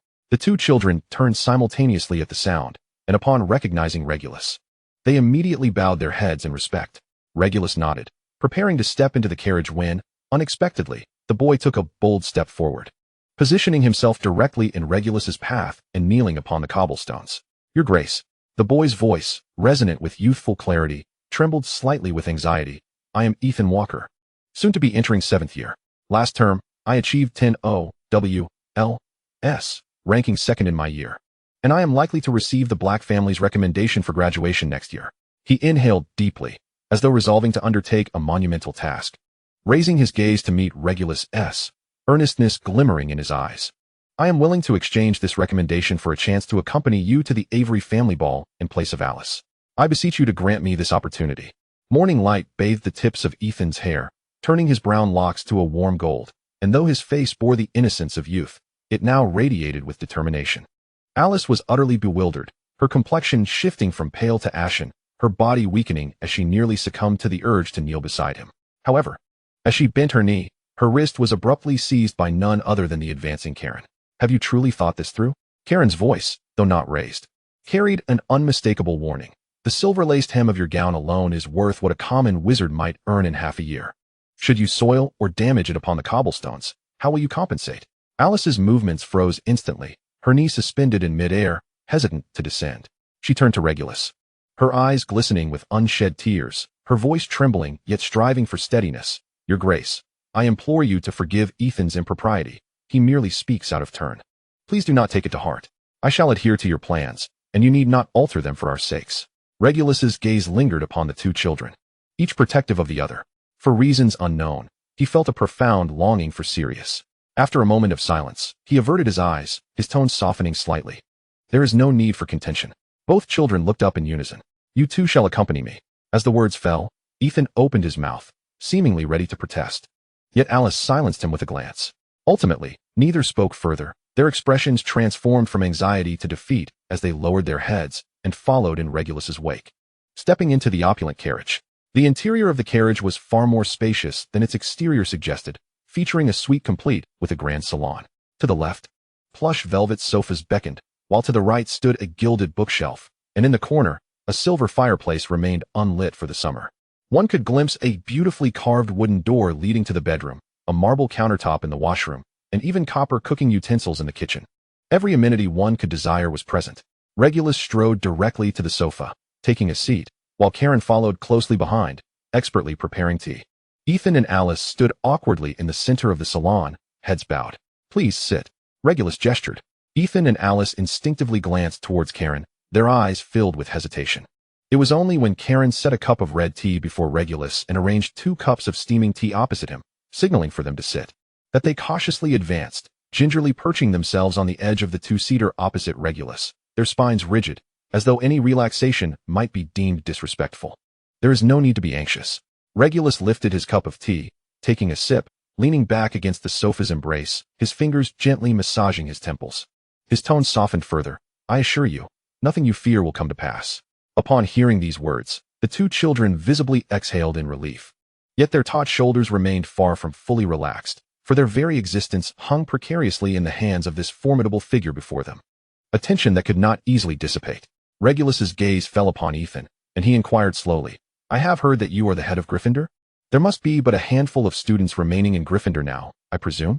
Indeed, currently there are 57 students in Gryffindor, Ethan replied, his voice tinged with a respectful caution. Last year's first-year intake consisted of merely 3 students, apart from one who is a contractee of our family. The other 2 are affiliated with the neutral factions, namely the Ollivander and Lombiton families. Ethan paused, his fingertips curling slightly, before adding. Most families now have regulations stating that if their contractee is sorted into Gryffindor, they are deemed insufficiently loyal, and typically, they are expelled and returned home to serve as subservient members of the household. Regulus, upon hearing this, merely traced the rim of his cup absently, nodding faintly. He had heard of such matters in previous years, while he could not intervene in the harsh treatment meted out by other families towards their contractees. He vowed that within his own family, no child would be deprived of the opportunity to attend Hogwarts for such absurd reasons. Yet, the broader climate had long since been set. Those Muggle-born students who had managed to squeeze through the gates of the Magical Academy remained blissfully unaware of the underlying allegiances at play. They simply knew that they must not lose the chance to learn magic due to the Sorting Hat's decisions. Thus, even in their naivety, they sought every means to avoid being placed in Gryffindor. Consequently, the number of Gryffindor students dwindled further. Regulus understood all too well that had it not been for the deeply entrenched ancient magic that underpinned Hogwarts, capable of withstanding all attempts to alter the school's regulations, the name Gryffindor would likely have vanished from the roster of the 4 houses long ago. Chapter 17, The Avery Manor. Regulus inquired about the current happenings at Hogwarts. And initially, Ethan and Alice exhibited a hint of deference towards the head of their family. However, as the conversation turned to familiar classes and classmates, their tense shoulders gradually relaxed, and their words flowed more freely. Professor McGonagall has been exceptionally considerate towards us Muggle-born students, Ethan remarked, straightening his back, his eyes glimmering with pride. As Gryffindor students, we feel particularly honored to mention our headmistress. She often takes time after dinner to tutor us in empty classrooms. And our grades have never faltered in our year. His words suddenly faltered, fists clenching slightly, and his tone grew more indignant. It's a pity for Alice.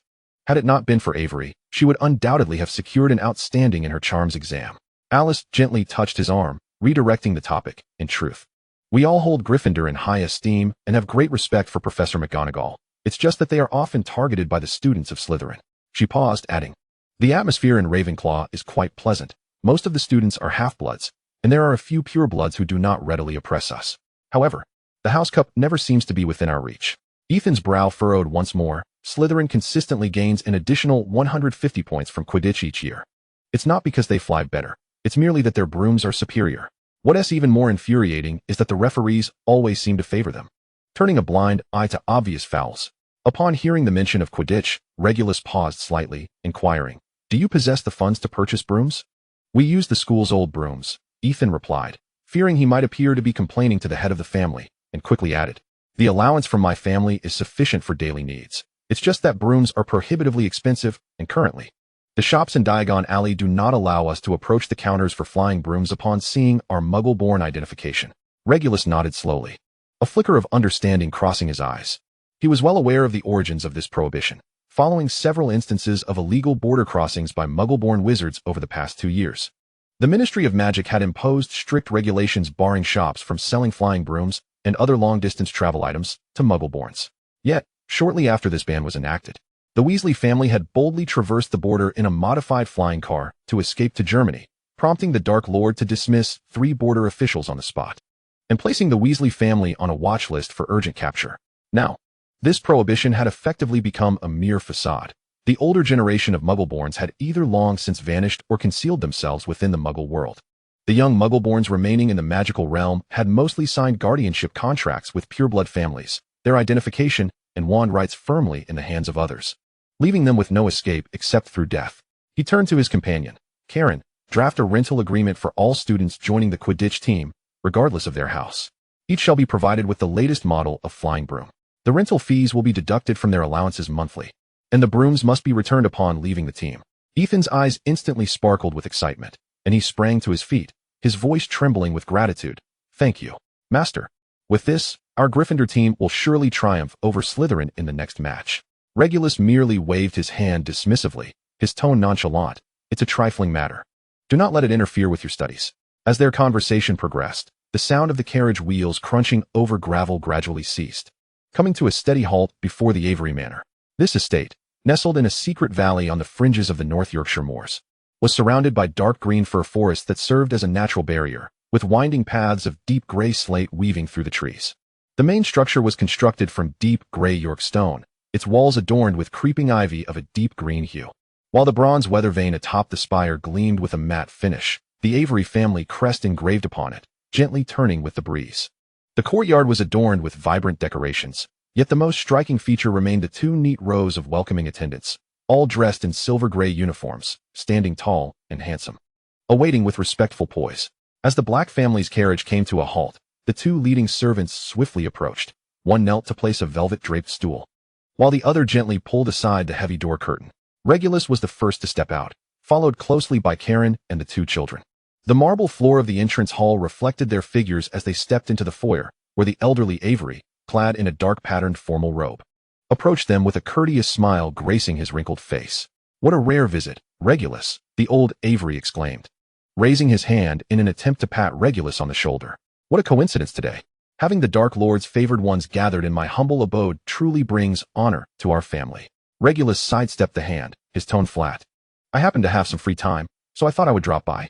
His gaze swept across the hall, landing on Lucius leaning against an intricately carved column, his dark green robe accentuating his tall stature as his fingers carelessly twirled a snake-headed cane. Upon noticing Regulus's gaze, he merely lifted an eyebrow slightly. In the shadows a short distance away, Severus' black robe trailed to the ground, a glass of deep red fire whiskey cradled in his hand. Sensing Regulus' scrutiny, he nodded in acknowledgement. Something felt amiss. Regulus furrowed his brow. Severus had always detested such insincere noble gatherings, and Lucius's attendance at the soiree should not have been without Narcissa. Regulus scanned the room. The servants bowed their heads, their demeanor submissive. The nobles held their wine glasses, engaged in idle chatter, their languid expressions exuding a sense of disinterest, the sweet scent of champagne wafting through the air, weaving the relaxed atmosphere characteristic of a typical ball. Perhaps it was the prolonged presence beside the Dark Lord that had rendered him overly cautious. Regulus wryly curled his lips in self-mockery.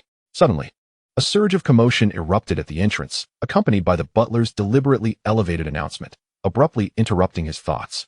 In strode Lestrange, arm in arm with Bella.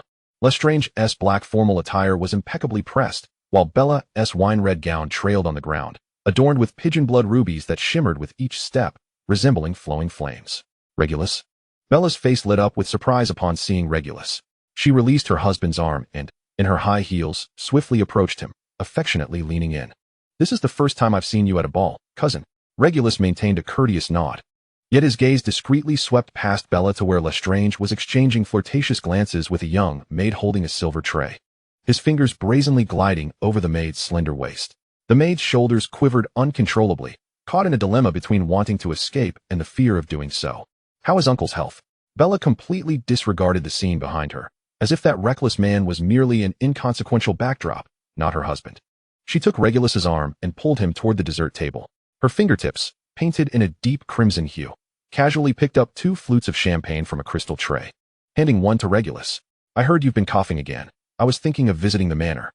"Much improved. Thank you for your concern," Regulus replied, his tone flat. His thoughts drifted back to the years when Sirius had betrayed the family, when he was still quite young, and the Black family found itself in a precarious situation. His parents, in utter despair, had entrusted most of their middle-tier connections and resources to Bella to manage. He vividly recalled how, over the following years, his cousin's ambition grew wildly in the realm of power. He had heard more than once about her clandestine attempts to rally the family members, testing him both overtly and covertly, her eyes betraying an unmasked desire for the position of head of the family. Later, when his parents had offered him to the Dark Lord, in the 5th year of his residence at the Dark Lord's manor, the Dark Lord himself had arranged the marriage between Bella and Lestrange. At the moment she took on the Lestrange surname, her blatant ambition had finally been somewhat tempered. Bella took a sip of champagne, her tone tinged with a hint of nostalgia. "Speaking of which, although Uncle hasn't been involved in family matters these past few years, spending his days at the manor to recuperate, as long as he is still around, those distant branches and members of other families dare not underestimate us Blacks." Regulus tightened his grip on the wine glass, the liquid gently swaying at the bottom, creating delicate ripples. He refrained from responding, fully aware of the underlying implications in Bella's words. Over the past 2 years, while he had seized control over family affairs, thanks to his position as a trusted confidant of the Dark Lord, the entrenched old aristocrats and seasoned Death Eaters still looked down upon him, the young Black heir. Yet none of this truly mattered, Regulus scoffed internally. What could be more potent than the Dark Lord's favor and recognition? As long as the Dark Lord's gaze remained upon him, the Black family's standing in the wizarding world of Britain would never collapse. He chose a brocade sofa to sit upon, while Karen and Alice stood half a step behind him, maintaining a respectful distance, ready to serve yet careful not to overstep their boundaries. Ethan, adhering to protocol, retreated to the farthest edge of the hall, standing in the shadows with other noble servants, heads bowed in quiet anticipation. According to the customs of European noble balls, a host would only allow 2 personal servants to remain by their side, while the rest were required to stay in designated areas to avoid disturbing the nobles' conversations. Before long, the young master of the Avery family sauntered over, his family crest embroidered on his collar in an ostentatious display, the golden threads glistening under the chandelier, as if to inscribe the words "Pure Blood Glory" directly onto his face. As his gaze swept over Regulus, he lifted his chin slightly, his eyes betraying open disdain, likely a reflection of his father's notorious arrogance, which had instilled in him a deep-seated contempt for the young head of the Black family. He didn't even bother to stand upright, casually gesturing toward Regulus with a slight inclination of his chin. "Lord Black, what a pleasure. Would you mind if I exchanged a few words with your servant?" Before the words had fully left his mouth, he had circumvented Regulus and stood directly before Alice.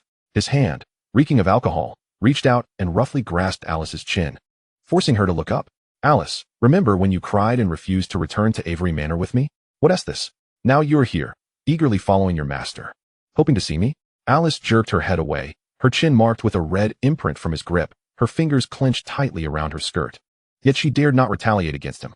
In the eyes of the nobility, a servant's rebellion would only bring disgrace to their master. She didn't want to embarrass Regulus. Regulus rose to his feet, his tone devoid of warmth. "Avery, release your hand." "Oh," Charles laughed, a mocking curve to his lips.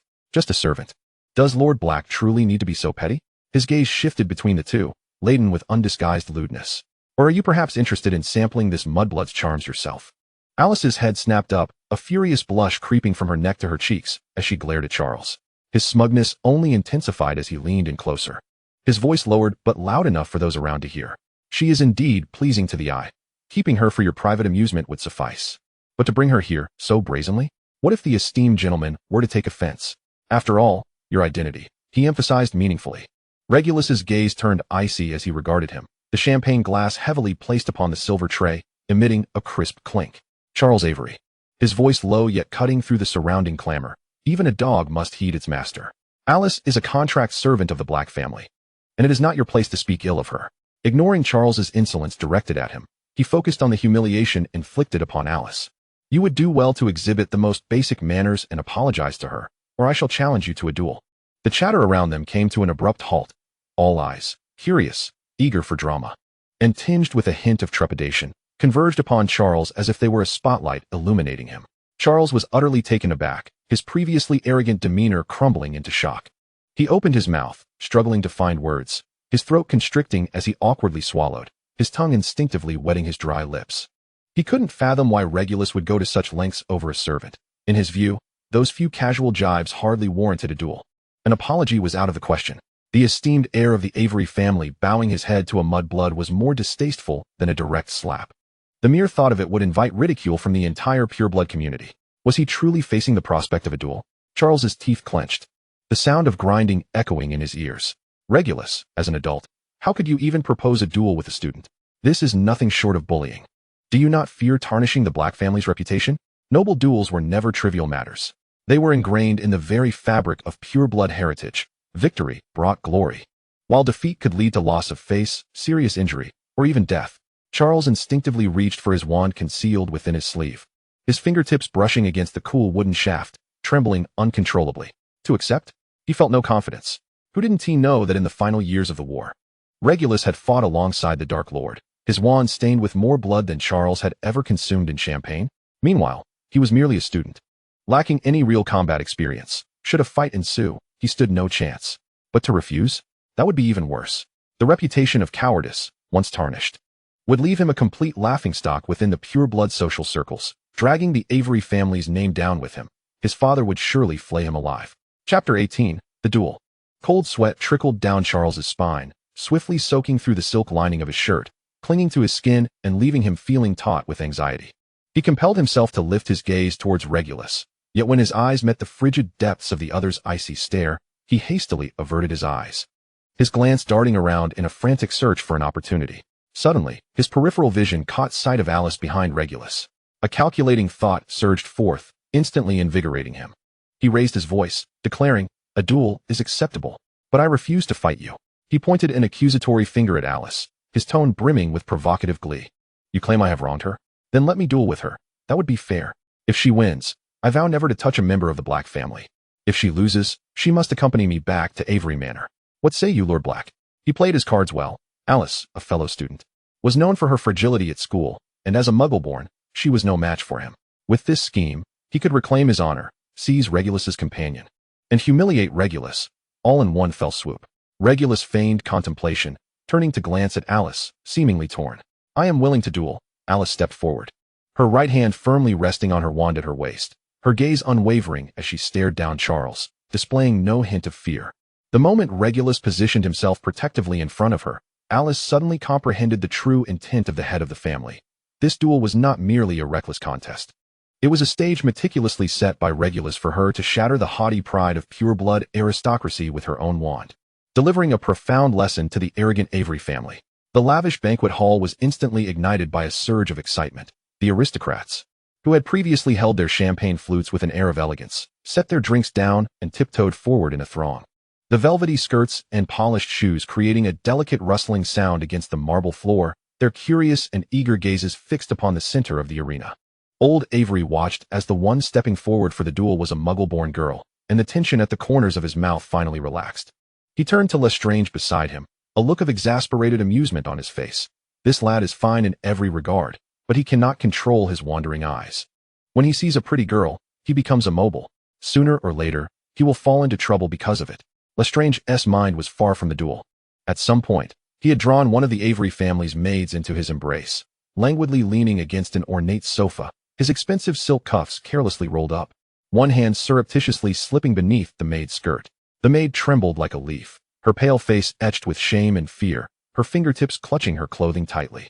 Yet she dared not struggle, knowing her master, old Avery, was but a short distance away, oblivious to her plight, as if Lestrange were toying with a mere object. Dismissible at will. Soon, 3 house elves, clad in faded white aprons, appeared with a resounding thud in the hall.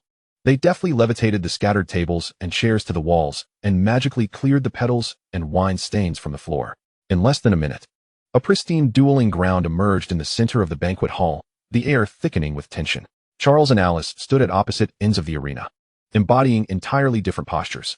Charles, feeling confident of victory, could not be bothered to remove his formal jacket, casually rolling up his sleeves to his forearms, each gesture dripping with disdain for his opponent. In stark contrast, Alice shed the pretense of a lady. She bent down to kick off her high heels, deftly tying her elaborate gown at the waist, revealing her toned calves. Her once gentle demeanor was swiftly replaced by a fierce determination as she gripped her wand and strode boldly onto the dueling platform. The noblewomen in the crowd immediately frowned, their pearl earrings swaying with their disapproval, scornful gazes landing on Alice as fragmented whispers of disdain fluttered through the air. What an utter disgrace, an uncouth wildling. Among the throng, Regulus raised an eyebrow and chuckled softly, his fingers curling around his wine glass as his gaze toward Alice brimmed with newfound admiration. Before the sound of the duel's starting whistle had fully dissipated, Charles was the first to strike. Brandishing his wand with a glint of malice in his eyes as he eagerly shouted the incantation, "Disarm." A blinding white light surged toward Alice with a sound like a tearing fabric. He had no intention of engaging in a fair duel, only desiring to shred Alice's garments, leaving her exposed before the crowd. Not only would this incapacitate her, but it would also serve to humiliate this presumptuous girl and restore his wounded pride. In that moment, Alice's reflexes were astonishingly swift. She slid to the side, narrowly evading the white light, her wand already pointed forward with unwavering steadiness. Without a hint of hesitation, her clear and resolute voice echoed through the banquet hall, "Expelliarmus." For Alice to dare challenge the young master of the Avery family was already audacious in the eyes of others. Yet, she herself was not inclined to genuinely harm him, opting instead for the disarming spell. A flash of red light surged forth, and Charles, watching the slow approach of the spell, wore a smirk of derision, deeming it laughably sluggish. As he prepared to sidestep, his body suddenly froze, as if ensnared by a binding curse, unable to move a single fingertip. His mocking gaze unable to retract as he helplessly watched the disarming spell strike him squarely in the chest. His wand slipped uncontrollably from his grasp, soaring through the air like a kite with severed strings, ultimately landing with a soft thud upon the distant carpet, rolling a few times before coming to rest. Alice, wand in hand, approached Charles with measured steps, her demeanor calm and composed. She gently tapped the tip of her wand against his rigid shoulder, lifting the spell, declaring, "Mr. Avery, you have lost." As the effects of the petrification spell waned, Charles's pent-up fury erupted with a ferocity that shook the crystal chandeliers of the banquet hall. "Who is it? Surely someone aided this mudblood from the shadows. How else could she possibly defeat me? No one helped me." Alice's expression turned icy, her eyes flashing with unhidden contempt. She lifted her chin slightly, her voice ringing through the hall with clarity. "You cannot truly believe that as fellow 6th years at Hogwarts, I, like you, have yet to master even the most fundamental silent spell?" In that fleeting moment before uttering Expelliarmus, Alice had already cast Petrificus Totalis silently. Charles's attention had been fully consumed by the subsequent disarming spell, leaving him oblivious to the silent onslaught, ultimately caught off guard by the unexpected attack. This was a common combination used in duels. However, executing it without the opponent's awareness was no easy feat. Alice's proficiency was not particularly refined, and many in attendance had discerned her technique.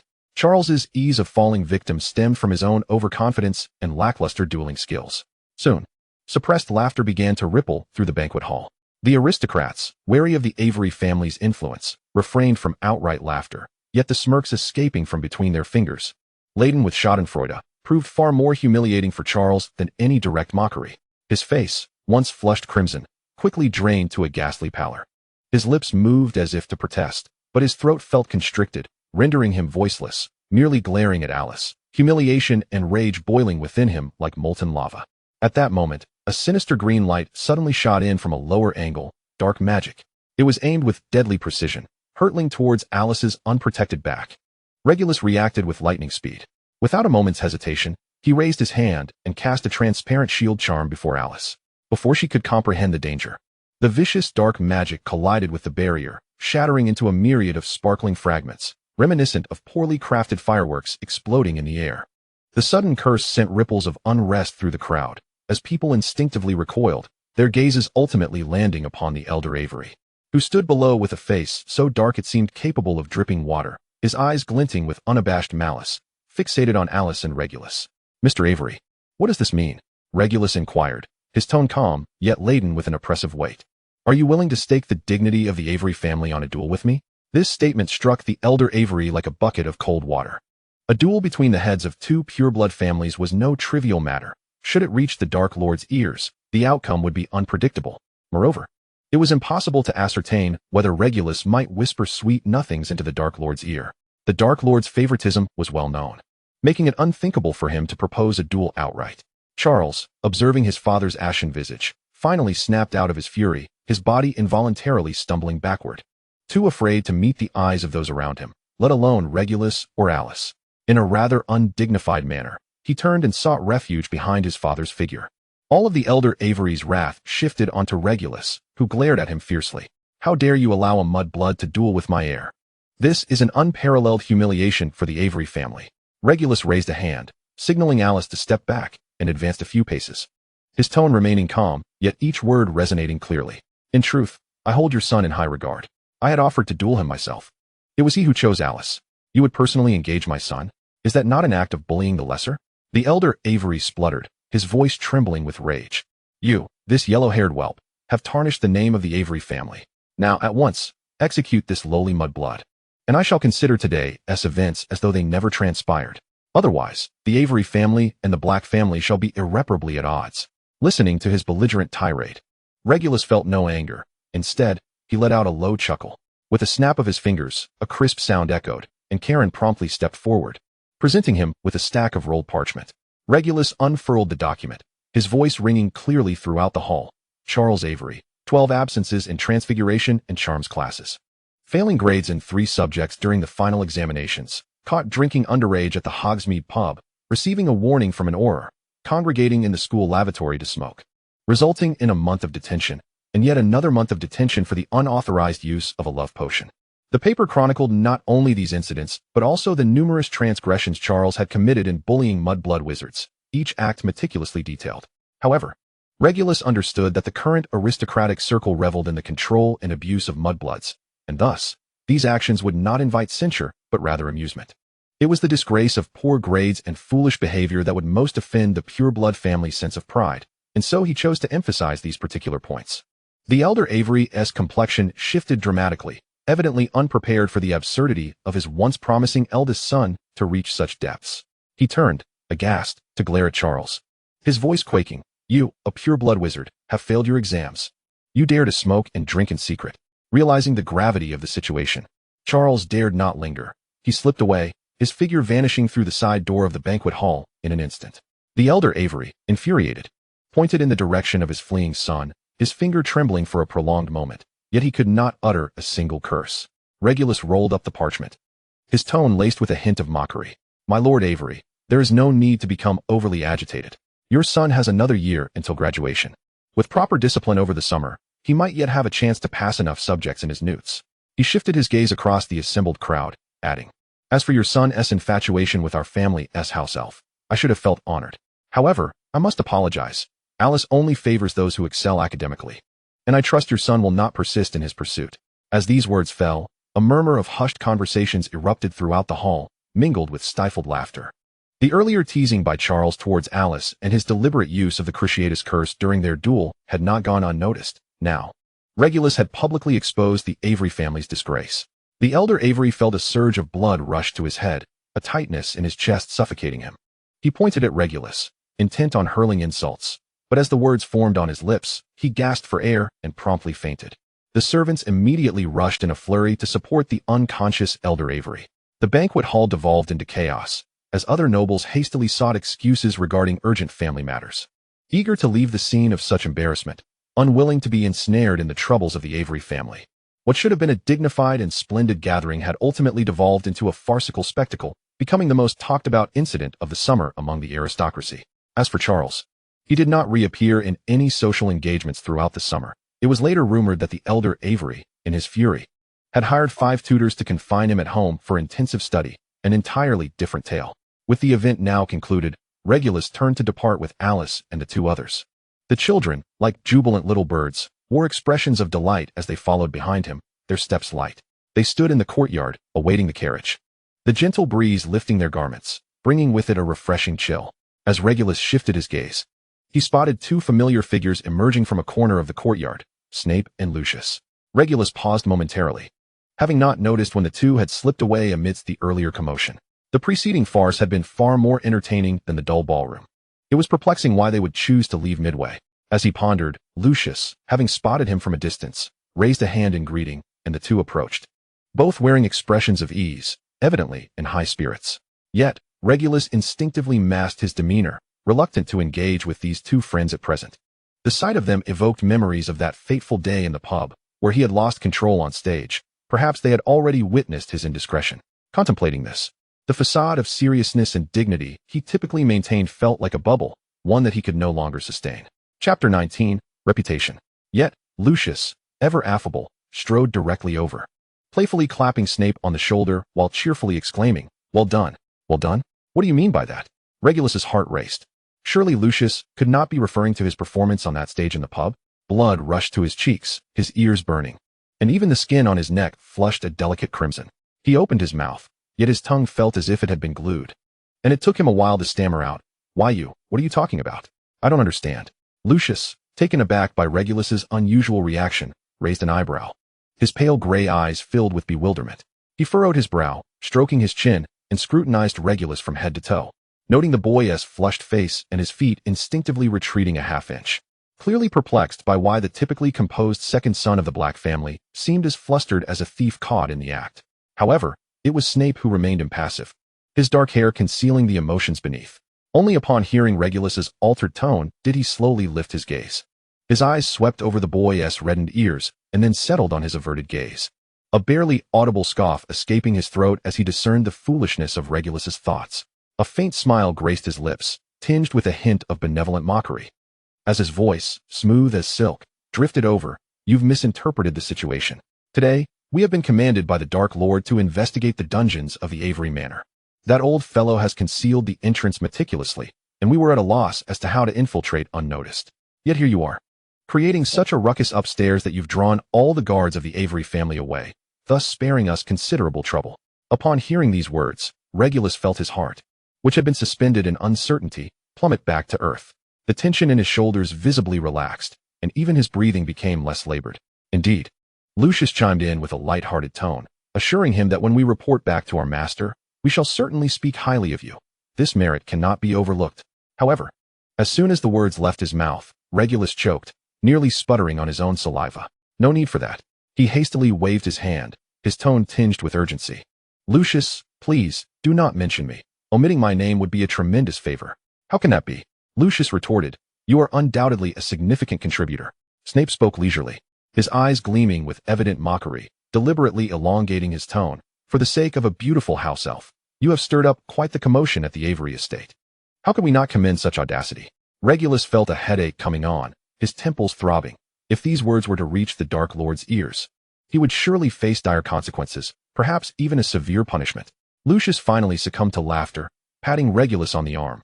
"All right, I won't tease you any longer. We must return to report. We won't mention you." Only then did Regulus breathe a sigh of relief, watching as the 2 of them boarded the gleaming silver-green carriage belonging to the Malfoy family, the wheels kicking up a plume of dust as they departed. In truth, he never expected that the disturbances at the Avery estate could completely evade the Dark Lord's notice. After all, the pure-blood circle is quite small, and even the slightest stir can spread like wildfire. Yet he could never have anticipated that, in the near future, his minor exploits would become fodder for gossip. Intertwined with Alice's beauty, embellished by the tongues of the noble class present at the scene. Throughout the summer, the afternoon tea tables of the British aristocracy would be rife with this topic, not a soul refraining from discussing it. Even the most dignified of ladies would set down their silver spoons and lower their voices to remark on how the youngest son of the Black family has truly gone mad this time. Indeed, madness runs in their blood, as this tumultuous chatter showed no signs of cooling. Regulus soon discovered that the household maids had taken to congregating to discuss the serialized novel starting as a Muggle. I became the head of the family published in the Daily Prophet. Glancing at the garish title while reading the newspaper, he dismissed it as the publication's attempt to concoct a trite story to boost sales, entirely oblivious to the undercurrents of chaos that were quietly surging toward him.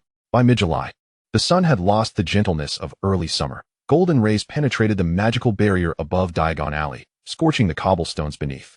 The owls of Hogwarts had begun to circle above London, their wings slicing through the warm breeze. Admission letters adorned with gold wax seals were slipping from the talons of the owls, diving into the open windows of Muggle homes, eliciting joyful screams of surprise. Nowadays, as one pushes open the back door of the leaky cauldron, the first sight that greets the eye is not the familiar wooden sign of Ollivander's wand shop, but rather the purple flag embroidered with silver threads of the Muggle newcomer contract reception, prominently positioned at the entrance of Diagon Alley, serving as a conspicuous signpost, guiding bewildered Muggle children inside. This reception building stands out remarkably within Diagon Alley, its opulence rivaling that of Gringotts Goblin Palace. 2 life-sized centaur statues stand proudly at the entrance, their eyes fashioned from rotating emeralds. 8 vintage off-white Roman columns support the lofty dome, their shafts intricately carved with entwining magical vines that shimmer with a faint golden hue. On either side of the entrance, symmetrical flagpoles flutter with the banners of the 28 pureblood families. Such a solemn and sacred sight caused the Muggle children, already brimming with fantasies about the wizarding world, to clutch their parents' hands tightly, gazing up at the swirling family banners with wide, astonished eyes. They wished they could immediately push open the grand oak doors adorned with Merlin's sigil and, among the crests of the 28 families, choose the one that resonated with them most, hastening to sign their own contracts. Although pureblood families fundamentally looked down upon Muggles, they regarded the summer contracts for new students as a matter of utmost importance. After all, these children would become the laborers toiling in the family workshops and the servants bustling about the estates, a genuine source of free labor. Should they encounter a particularly gifted individual, they might even become the family's golden key to magical research. Last year, a Muggle girl from the Malfoy family, due to her unique insights into the fusion of Muggle technology and magic, assisted her family in developing a modern wall-mounted flu network that could flawlessly evade Muggle surveillance. This contraption was both safe and efficient, allowing the Malfoy family to seize a new market in the flu network industry, earning them considerable respect even from the Ministry of Magic's Department of Transportation, thus garnering significant power. Consequently, the quantity and quality of these children directly held the lifeblood of the family's labor force for the next decade. No one wished to fall behind in this fierce competition for talent. Thus, prior to signing contracts, each family shed their arrogance and feigned cordiality. The Malfoys had their house elf present imported chocolates to the children. The Rosiers spread out century-old magical picture books for browsing. And even the most haughty of the Lestranges were willing to produce their ancestors' bronze medals for the children to touch, all in the hope of securing a few talented prospects. The Black family was no exception. Regulus would annually delegate this crucial task to his deputy, Karen, while he meticulously monitored the progress, making it a point to personally visit Diagon Alley whenever he had the opportunity. On this day, as Regulus entered Diagon Alley with Elizabeth, the place was bustling with activity. At its liveliest during the year, pureblood parents clad in wizarding robes carried bags from Flourish and Blots, while Muggle parents held smoothies from Florian Fortescue's ice cream parlor, meandering through various shops with their children. The laughter of children blended with the hoots of snowy owls from the pet shop, echoing along the cobblestone streets. Elizabeth clutched a strawberry-flavored lollipop, her gaze fixated on the flying golden snitch model in the window, alongside magical toys emitting peculiar sounds, all appearing incredibly enticing. Seeing her in such a state, Regulus smiled indulgently and said, "For your school supplies, simply presenting the Black family crest will suffice for credit. The bill will be sent directly to the manor, and the family will fully fund your education at Hogwarts. Furthermore, before graduation, you will receive a monthly allowance of 3 galleons. If there's anything you fancy, we can have Ethan accompany you to choose later." Elizabeth nodded eagerly. She had already heard about these benefits from older students at the manor, and hearing them confirmed in person filled her with even more excitement. Her steps lightening as she followed Regulus into the contract signing hall. In the Oval Hall, a dazzling starry magical array unfurled across the dome above. Runes like stars gently swirling with the airflow, casting shimmering silver light upon the high ceiling. The walls on either side, resembling symmetrical piano keys, were evenly embedded with 28 windows, each adorned with a gilded family crest, the silver-green serpent of Malfoy, the black thorns of Knot, the crimson bird of Rosier, among which the Black family's black background with silver stars stood out prominently, its deep black hue accentuating the sharpness of the silver stars, exuding an air of authority amidst the collection of crests. In the very center of the hall stood a grand statue of the great wizard Merlin, crafted from white stone. He was draped in a robe of distinct folds, his long beard cascading down to his waist like moonlight, and in his right hand he held a wand topped with a pigeon egg-sized blue gem that radiated a gentle glow, as if containing the magical power accumulated over the ages. Yet, this majestic scene was thoroughly disrupted by the tumultuous noise emanating from beneath the statue. The consultation desk was besieged by a dense throng, an unyielding tide of parents' inquiries mingling with children's gasps of astonishment, all overshadowed by the cacophony of vendors' eager calls, resembling a bubbling cauldron of enchantment that obliterated the hall's solemnity. Come to our family. Receive a bespoke silk wizard's robe. The crisp, melodious call pierced through the din, cutting through the surrounding noise.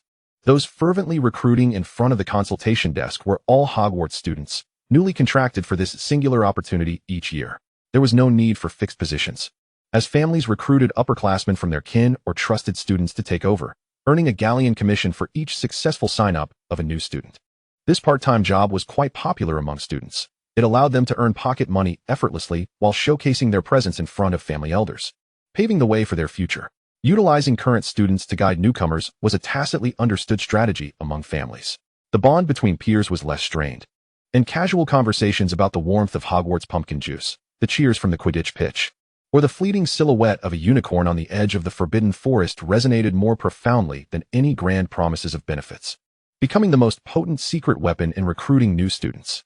The hall was alive with the clamor of recruitment, resembling a bustling market as families unleashed every tactic at their disposal to attract students. Join the Knot family, a pet for every student. Choose from owls, cats, or toads, all of impeccable quality. As soon as this proclamation faded, a voice from the Black family's ranks responded immediately. Join the Black family. Join the Quidditch team and receive a broom. The latest model of the Nimbus. Regulus suddenly heard Ethan's voice and was taken aback. When had he ever promised a broom? Wasn't this blatant false advertising? Just as he was about to step forward to clarify, the clamorous calls from the Malfoy camp erupted once more. Join the Malfoy family. Head of the family, Lucius Malfoy, always topping the list of the most handsome wizards, a visage capable of shattering dimensional barriers. Come in and behold the real-life handsome gentleman every day. Regulus found his feet firmly planted in place, his eyes filled with incredulity. What novel recruiting strategy was the Malfoy family employing this year? Had they shifted to a beauty marketing approach? Before he could collect his thoughts, Ethan's remarkably resonant voice surged above the din, radiating a fierce determination that no one else could outshine. What is this? Mr. Malfoy is already a father. Our esteemed head of the Black family, Lord Regulus Black, is the true epitome of youth and beauty.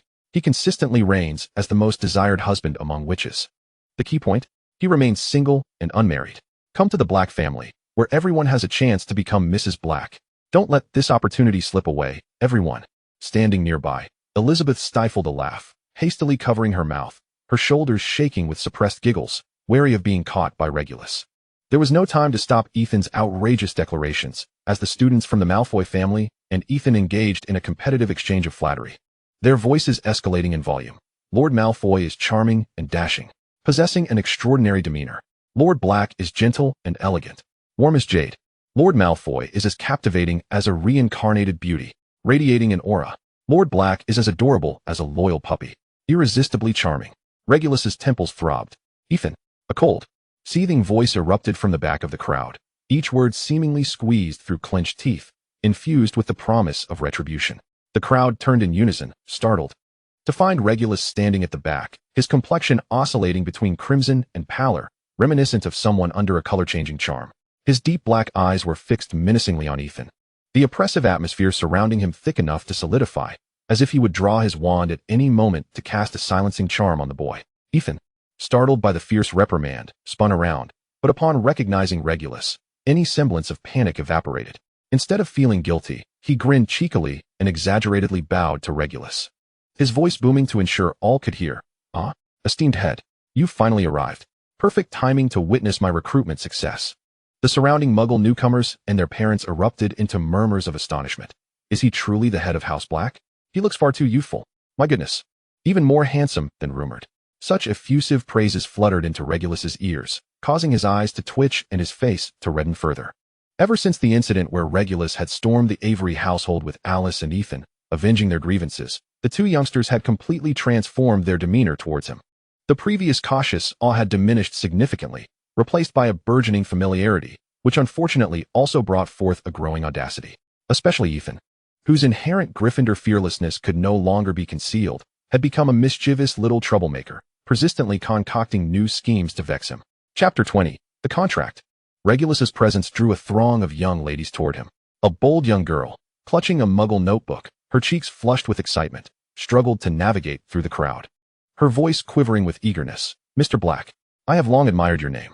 Before receiving my acceptance letter from Hogwarts, I wished every day to become a witch and to join House Black. I can hardly believe my dream has come true. You are my idol. Could you grant me an autograph?" "You mustn't do that, my dear," Ethan interjected swiftly, positioning himself between them. His tone was gentle yet firm. A wizard's signature carries their magical essence and should not be given lightly. However, once you complete your registration, I can offer you a feather quill identical to the head's. It's a limited edition from Diagon Alley's silver quill stationery shop, with a nib embedded with shimmering enamel. Deal. The young girl's initial disappointment was instantly replaced with exuberance as she spun around and dashed toward the registration window. Regulus raised an eyebrow, a glimmer of amusement in his eyes as he turned to Ethan. "You possess a quill identical to mine?" Ethan scratched his head, grinning sheepishly. "Well, it's merely similar in color, I suppose. Your quill, made from a griffin's tail feather, is a true masterpiece, crafted by elfin artisans. I might not encounter one even if I searched the entire magical realm."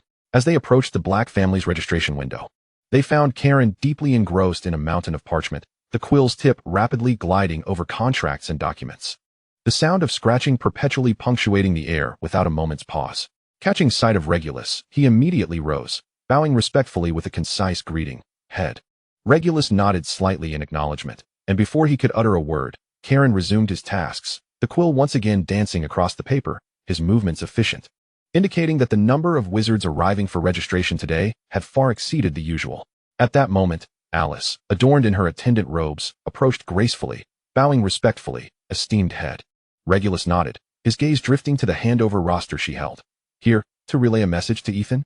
"Indeed, head," Alice replied, straightening up with a faint smile, appearing far more confident than before. "I heard you had further instructions for Ethan today, so I arrived a bit early to ensure I wouldn't delay your matters. It's nothing of great consequence."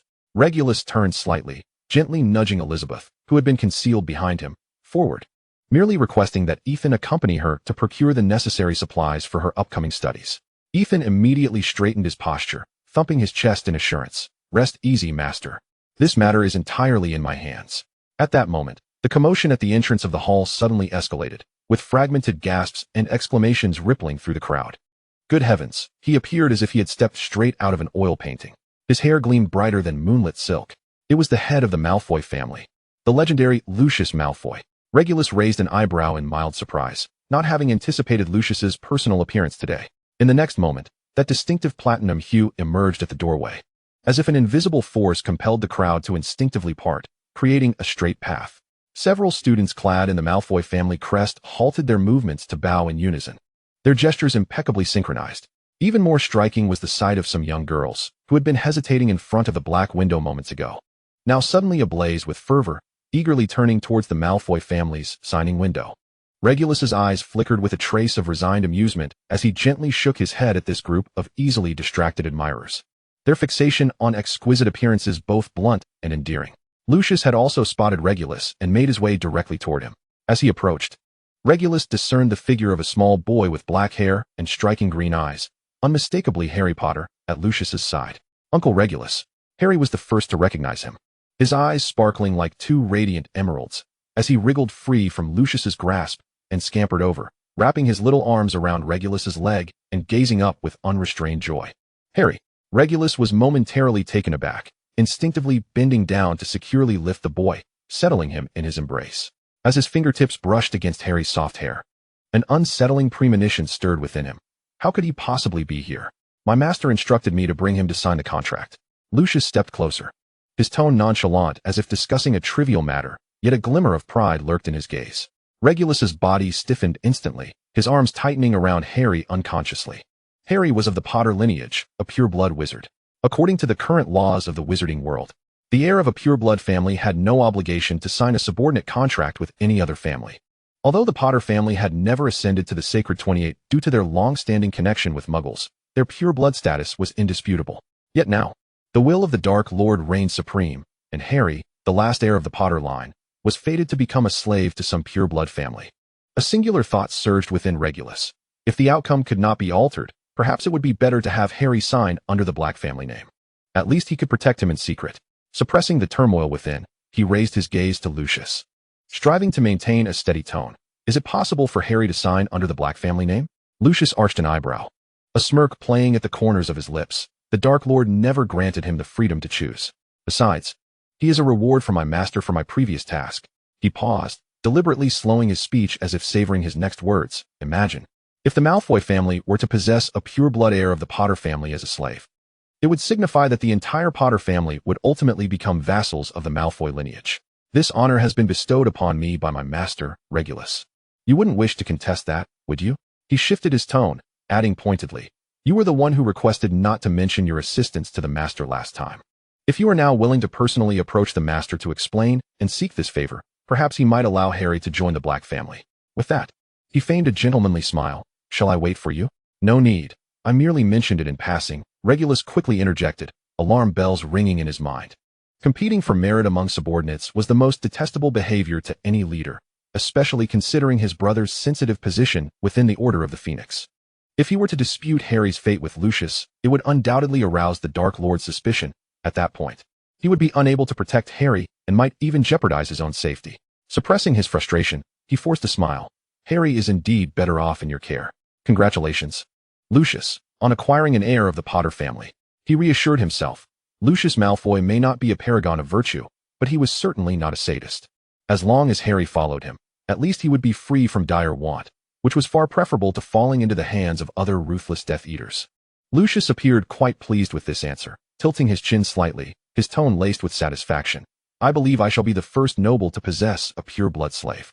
This is undoubtedly the Dark Lord's supreme grace. He glanced down at Harry, his smile growing more self-satisfied. Such a significant moment deserves a sense of ceremony. I shall take Harry upstairs to sign the contract. Indeed, that certainly merits a formal signing ceremony. Regulus felt a flicker of interest and swiftly responded. Fixing his gaze intently on Lucius, might I have the honor of witnessing this ceremony? He understood that Lucius must have meticulously prepared the terms regarding the pure-blood contract. He yearned to see those terms for himself, even if he knew he might be powerless to alter them, even if it were merely to find a loophole. Or to ensure that Harry would not be subjected to undue harshness. He wished to do more for the boy. However, the ever-proud Lucius, who reveled in displaying all his glories, unexpectedly hesitated, a glint of caution flashing in his silver-gray eyes before he gently shook his head. His tone resolute in its rejection.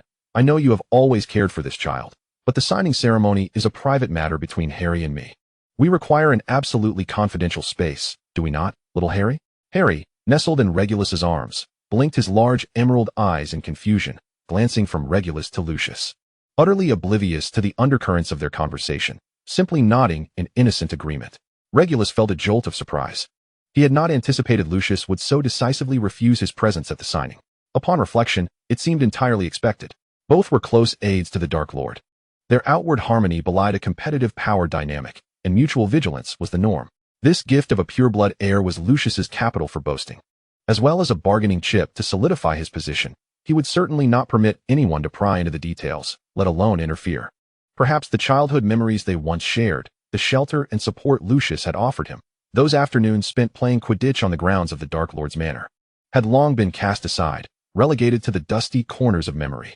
A pang of bitterness welled within Regulus, yet he could never forget that in his heart. Lucius had always been like an older brother, one who played Quidditch with him. Given the current circumstances, persisting would only heighten the Dark Lord's suspicions, potentially endangering Harry. Regulus sighed softly, relinquishing his insistence. He carefully set Harry down, extending his hand to gently stroke the boy's soft black curls. His voice soothing. Then you should go and keep Uncle Malfoy busy for now. Next week, Uncle Regulus will certainly come to celebrate your birthday. Yay. Thank you, Uncle Regulus. Harry instantly cast aside his earlier confusion, a radiant smile blossoming on his face as he nodded vigorously, his small hand eagerly grasping Lucius's garment. Watching Lucius lead Harry's figure disappear around the corner of the staircase, Regulus turned away, handing Elizabeth over to Ethan before venturing alone into Nocturne Alley. Chapter 21. An Unexpected Encounter. Nocturne Alley retained its perpetual shroud of darkness, the damp moisture condensing into droplets upon the inky stone walls, trickling down the moldy corners to form puddles on the ground that exuded a fetid odor. Beneath the eaves, an elderly witch, cloaked tightly in her hood, resembled a stone statue merged with the shadows, her very breath suffused with an eerie stillness. The dark artifacts displayed in the shop windows glimmered with a chilling light. Unchanged since his first encounter years ago, time seemed to have drained its flowing essence here, impervious to the external tumult of dynasties rising and falling, and the shifting play of light and shadow that failed to disturb this corner's decay and stagnation. Regulus lifted a hand to adjust the angle of his hood, allowing the shadows to fully engulf his visage before stepping into a dilapidated storefront. The cobwebs on the doorframe were swept away by his cloak, and he retrieved a folded receipt from his sleeve, his voice deliberately suppressed. Deep and grating like sandpaper scraping against stone, the wand case I ordered last week, polishing and engraving, should be completed by now. The shopkeeper was an old man, hunched over as if his back were glued to the ground, his age spots resembling haphazardly splattered splotches of inferior paint. Several protruding lumps of flesh quivered with each breath, adding a disheveled and grotesque quality to his already unsightly countenance. He squinted through eyes clouded like dirty glass, trembling as he took the receipt and brought it close, scrutinizing it for a while before scoffing and tossing it back to Regulus, his gap-toothed grin revealing an ugly crevice. "Ah, it's you, Mr. Black. How fortuitous. That item was just purchased by a rather affluent gentleman. His wand is already pressed against my throat, and my old bones can hardly withstand such turmoil." Ha ha. His eyes sparkled with avarice as he spoke, his tone laced with malice, evidently having reaped considerable benefits. "I'll refund you, but the man just left, heading toward Diagon Alley. If you hurry, you might be able to buy it back from him." A flicker of impatience crossed Regulus's mind, his brow furrowing ever so slightly beneath the shadows of his hood. To rely on the merchants of Nocturne Alley for professional integrity was akin to expecting the rats in a sewer to uphold cleanliness. That wand case was a gift he had prepared for Harry's birthday, specifically requesting the Potter family crest to be engraved in a concealed spot within the lining. It was precisely due to this special requirement that he had ventured into this den of filth for the customization. Now, intercepted, there was no time to make alternative arrangements. Who was it that dared to interfere with such a personalized item?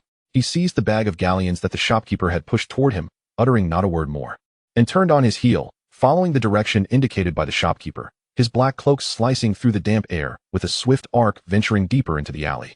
He soon caught sight of a tall, hooded figure striding briskly ahead. Regulus quickened his pace, his deliberately husky voice resonating in the stillness of the alley. "Sir, please hold. The wand case you just purchased was originally mine. The situation is urgent, and I wonder if you might consider relinquishing it to me? I can recommend other shops with superior wand cases that are equally remarkable." The wizard halted at the sound of his voice, slowly turning to face him. Regulus scrutinized the figure with piercing eyes. Like him, the hood obscured most of the face, revealing only a sharply pointed chin, its lines taut and cold, exuding an aura of aloofness. "Customized?" The male wizardess voice, similarly disguised, carried a low timbre with an undercurrent of inquiry. "Why would you commission an item bearing the Potter family crest? As far as I am aware, the Potter lineage has long since faded into obscurity." Regulus hesitated for a moment, a flicker of caution brushing through his mind, yet his expression remained composed as he calmly replied, "That is of no concern to you. I am curious, however, why you would pay a premium for such an item. Does it perhaps indicate a prior association with the Potter family? Your politeness is noted." The male wizard scoffed, the sarcasm evident in his tone. "By your manner of speech, I surmise you are of pure blood. Your demeanor and comportment suggest you are not of common stock either," Regulus retorted with a measured tone. "Perhaps we are colleagues. Why not remove our hoods and speak candidly?" Before his words could fully resonate, he unwittingly struck a nerve. The male wizard abruptly drew his wand, unleashing an unanticipated green curse towards Regulus. Though taken aback by such unprovoked aggression, Regulus, seasoned by numerous battles, swiftly sidestepped the attack, his own wand gliding into his palm like lightning. As he cast several defensive spells, engaging in a fierce duel, various colored curses whizzed through the narrow alley, colliding against the moss-covered stone walls, igniting bursts of sparks that seared blackened marks upon the surface. The musty scent of dampness intertwined with the acrid odor of burnt magic, coalescing into a noxious haze in the air. Regulus had no desire to become embroiled in this conflict, but the opponent's prowess exceeded his expectations, matching him blow for blow. Few among the younger generation in the noble circles could rival him. Most, like Lucius, excelled in political maneuvering and commerce, but lacked practical combat experience. Even within the Death Eaters, Only the half-blood Snape could contend with him, while others typically fell within 5 exchanges. Had he misjudged? Was this individual not a pure-blood wizard? His gaze quickly swept over the pale fingers emerging from beneath the dark robe, adorned with a protective ring etched with intricate magical symbols, and the dragon-hide boots gleaming with an ominous sheen, instantly dispelling that notion. Such meticulous armament and details was a hallmark of heirs meticulously cultivated by pure-blood families. The vintage aesthetic of the accessories further attested to a childhood steeped in the upper echelons of the magical world. Could it be a scion of the Avery family, sent to exact revenge upon him? This thought flickered through Regulus's mind before he dismissed it. If the Avery family possessed such a formidable fighter, they would not remain in his shadow, subservient to his whims. Suddenly, urgent footsteps echoed from the alley entrance, accompanied by the shouts of several wizards penetrating the damp air. This way, the tracking spell has reacted. Regulus pivoted swiftly, narrowly evading the curse aimed at him, his peripheral vision catching sight of 3 aurors clad in crimson uniforms rushing down the cobbled path, wands at the ready. Yet, when he turned back, the dark-robed wizard he had been fiercely battling had vanished without a trace. At that moment, a soft clatter echoed from above, and he looked up to see a black dog clutching the bag containing the wand case, poised on the wall. Their eyes met for an instant, a silent contest passing between them, before the creature leaped, disappearing into the shadows beyond the wall. Regulus's heart skipped a beat, a name long buried nearly escaping his lips.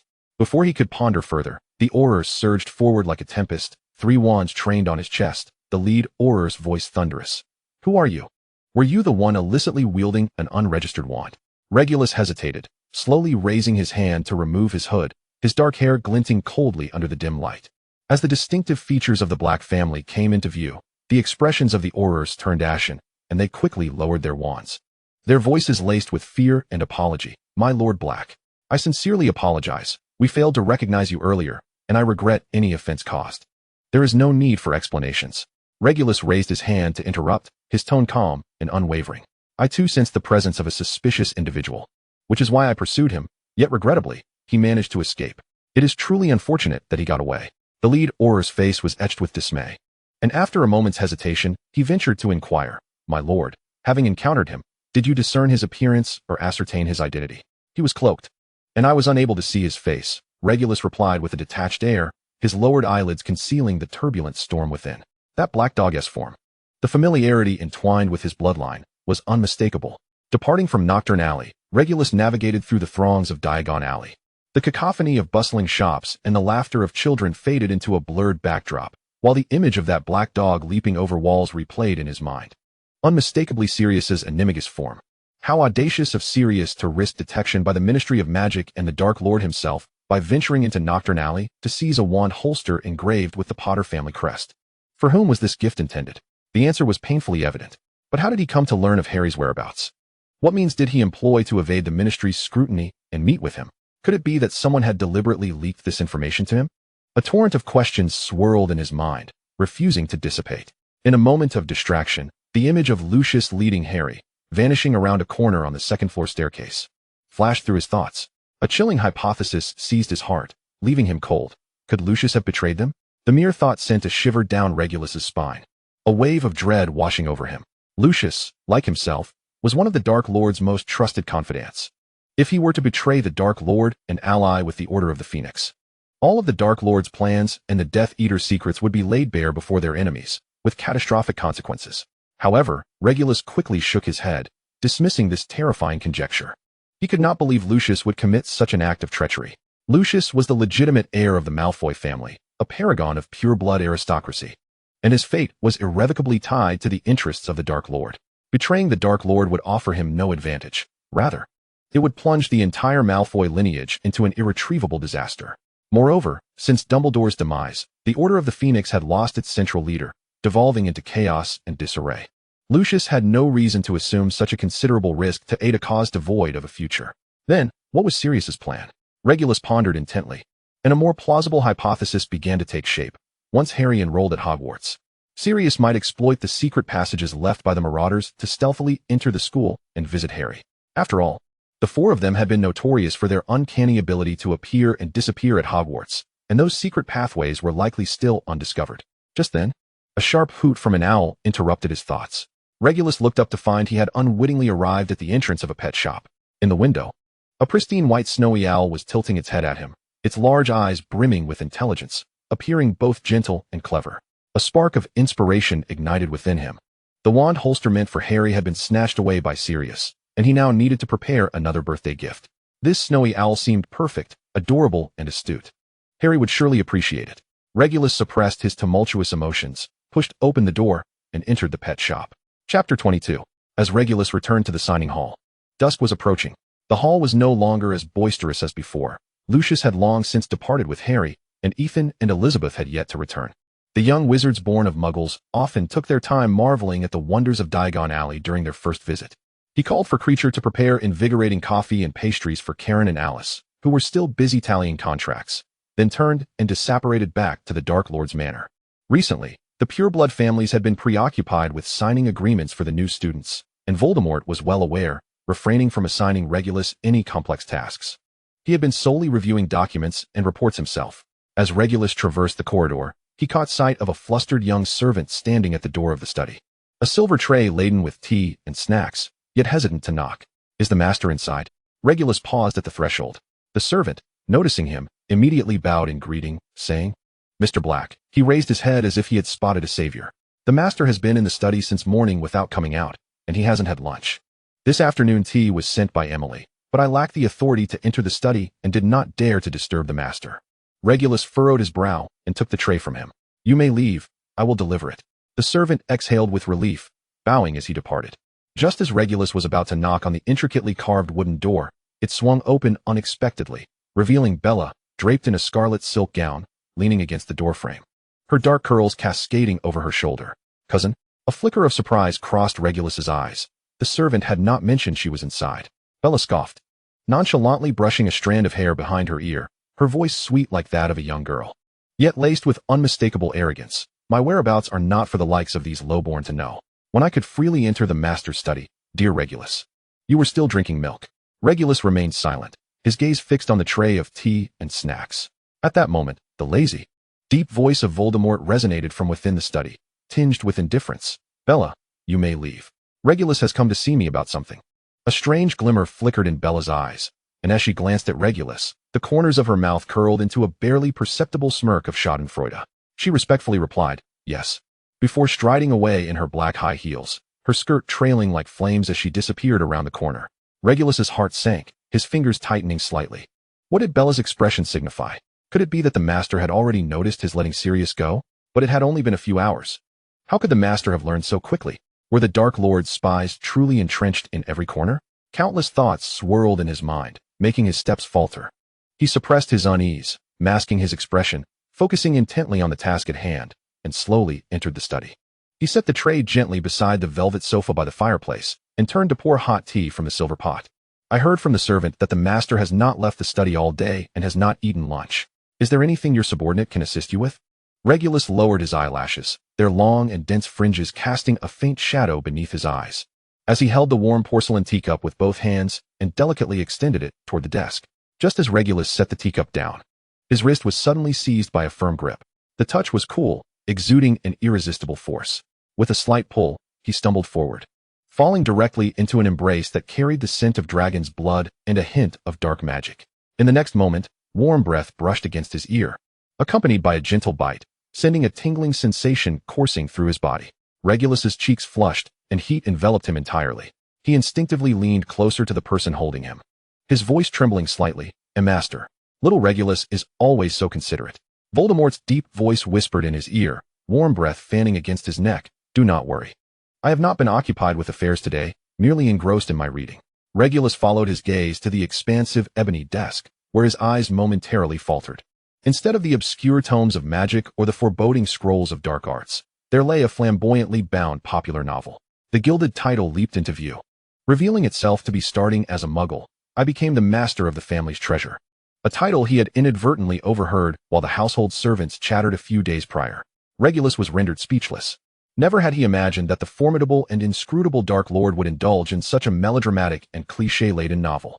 Voldemort, observing his astonishment, allowed a flicker of amusement to dance in his eyes. With his long, bony fingers, he gently tapped the gaudy cover, his tone laced with casual curiosity. "This book has recently garnered considerable attention in the wizarding world, flying off the shelves even in Diagon Alley. What? You haven't read it?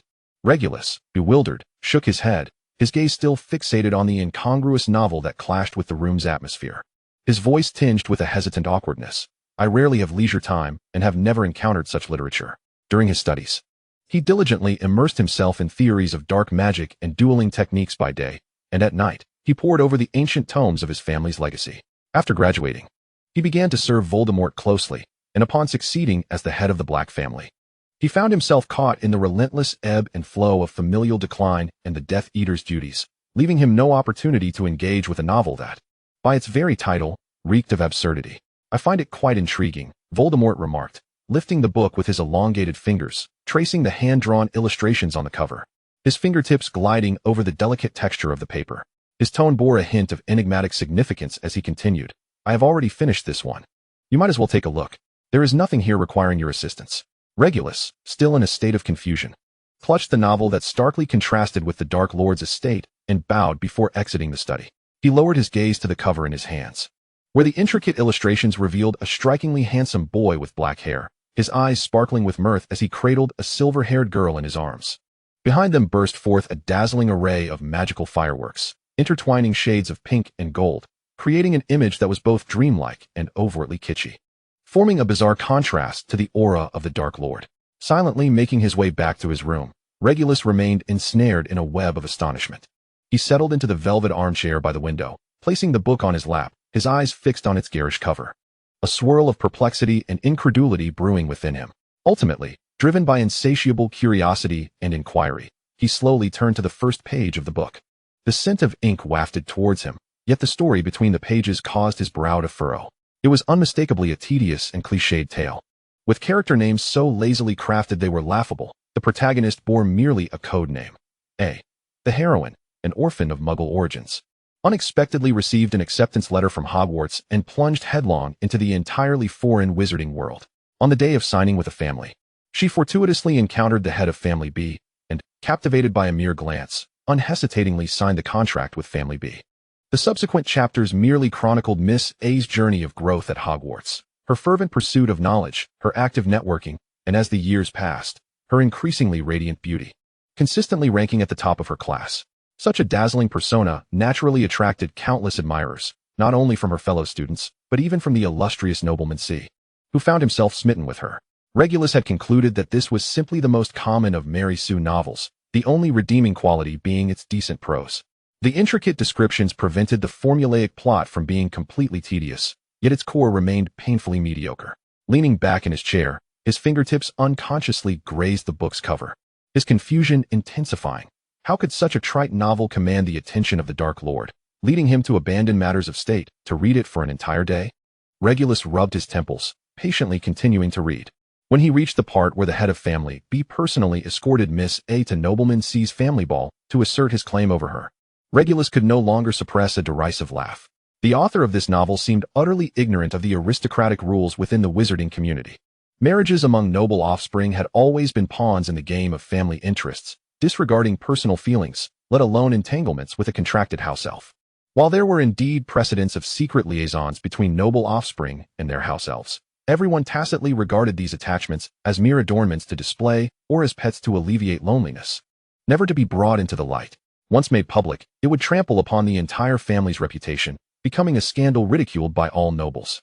Yet, this head of Family B brazenly brought his house elf to provoke another family. This was not support. It was a clear attempt to make them both the laughingstock of the entire aristocratic circle. Regulus scoffed at the author's shallow understanding, carelessly tossing the book onto a nearby side table, feeling that the time spent reading had been a complete waste. He rubbed his throbbing temples, his thoughts unintentionally drifting elsewhere. He wondered how Alice and the others fared during their signing ceremony in the afternoon. Perhaps he should check the situation in the front hall. A fleeting image of Alice crossed his mind. That girl, always with a resolute gaze, seemed to share her status as an orphan. And her name's initial appeared to also be an A. A thought ignited like a faint spark, unexpectedly flashing through his mind. Regulus's breath caught in his throat, as if his very blood had frozen in that moment. He straightened abruptly, his gaze locked onto the book on the table. Staring at the black-haired male protagonist and the silver-haired female protagonist, his pupils dilating in shock. The initial of the Black family is B. The initial of Charles Avery is C. A joined Family B, entangled with C, and the head of family B brought A to family C. It felt as though daylight had suddenly pierced through the clouds, crashing into his mind with overwhelming force. Chapter 23, Submission. Regulus sat in his room, lost in thought on the sofa. He bit his lip, taking a deep breath. The Dark Lord surely would not completely believe the nonsensical ramblings of that book. He told himself this, attempting to grasp a semblance of comfort amidst the chaos of his thoughts. How could someone as astute as the Dark Lord take the absurdities of a fictional novel seriously?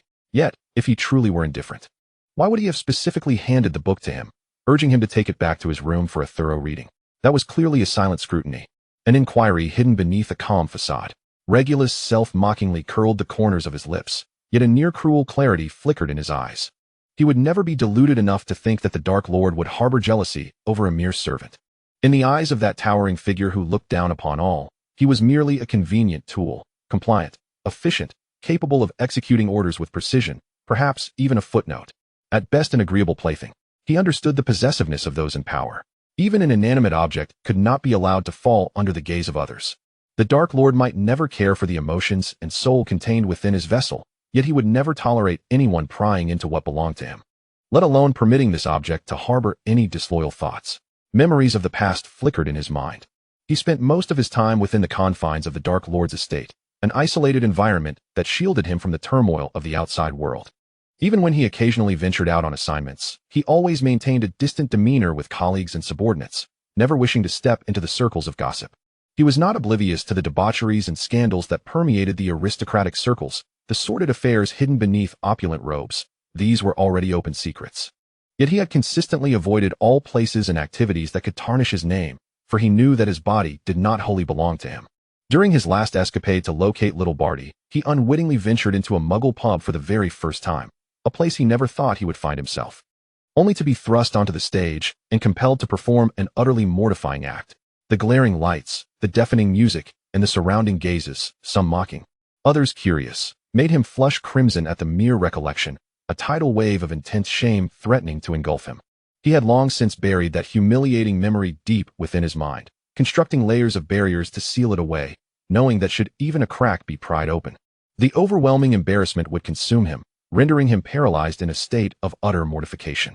Yet, the Dark Lord possessed the sharpest key, effortlessly unlocking all his defenses and dragging him into a boundless abyss of darkness. Time and again, he succumbed to the affection and desire bestowed upon him, losing all reason and dignity, ultimately becoming a complete vassal, a docile and obedient little dog.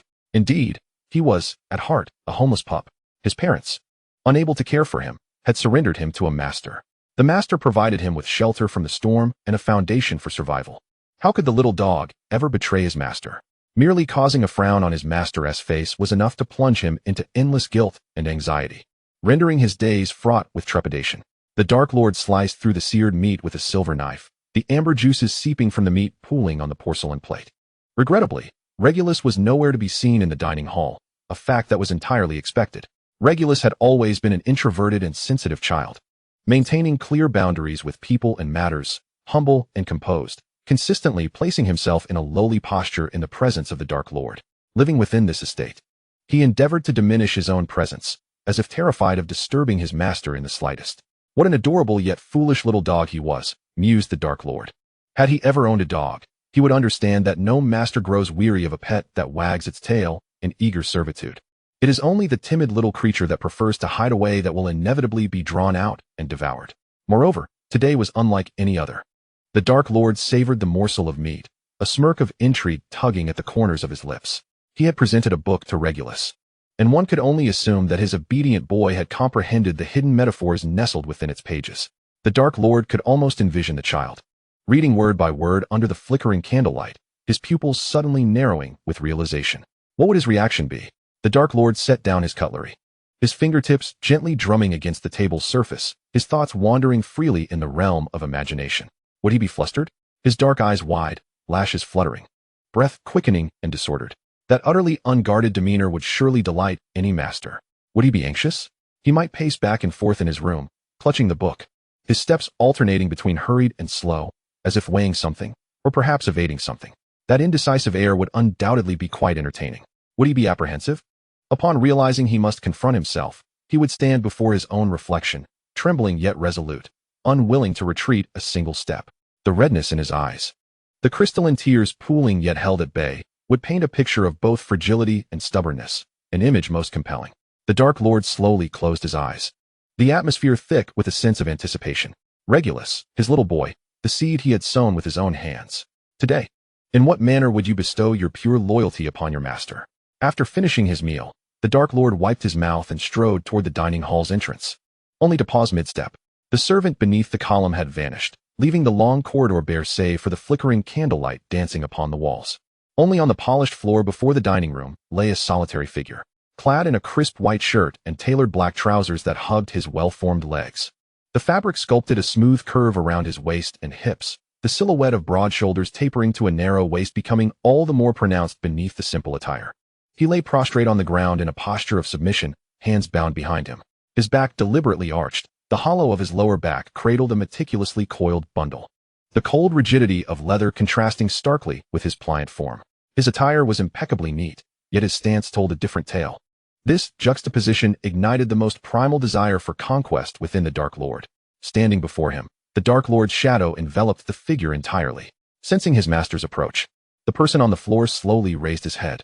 The silk concealed all traces of shock, anxiety, and embarrassment. The pale neck revealed itself, clearly indicating that he had not appeared so composed as he sought to maintain this aesthetically pleasing balance. The Dark Lord regarded his posture with keen interest, amusement dancing in his eyes. He raised a hand slowly. Regulus remained in his original position, not shifting an inch. The Dark Lord found great satisfaction in this response. It seemed Regulus was indeed inclined to offer an apology. Observing the lack of further action from the Dark Lord, Regulus gradually straightened, lifting his head. He had likely been in a long wait since the moment the Dark Lord commenced his meal. Now, as he stood tall, the pale skin of his neck began to reveal the winding marks of his submission, a blend of distress and submission intertwining. A low chuckle escaped the Dark Lord's throat. "Lord Black," he drawled, his tone languid, laced with a hint of mockery. Regulus shivered, his ears reddening instantly.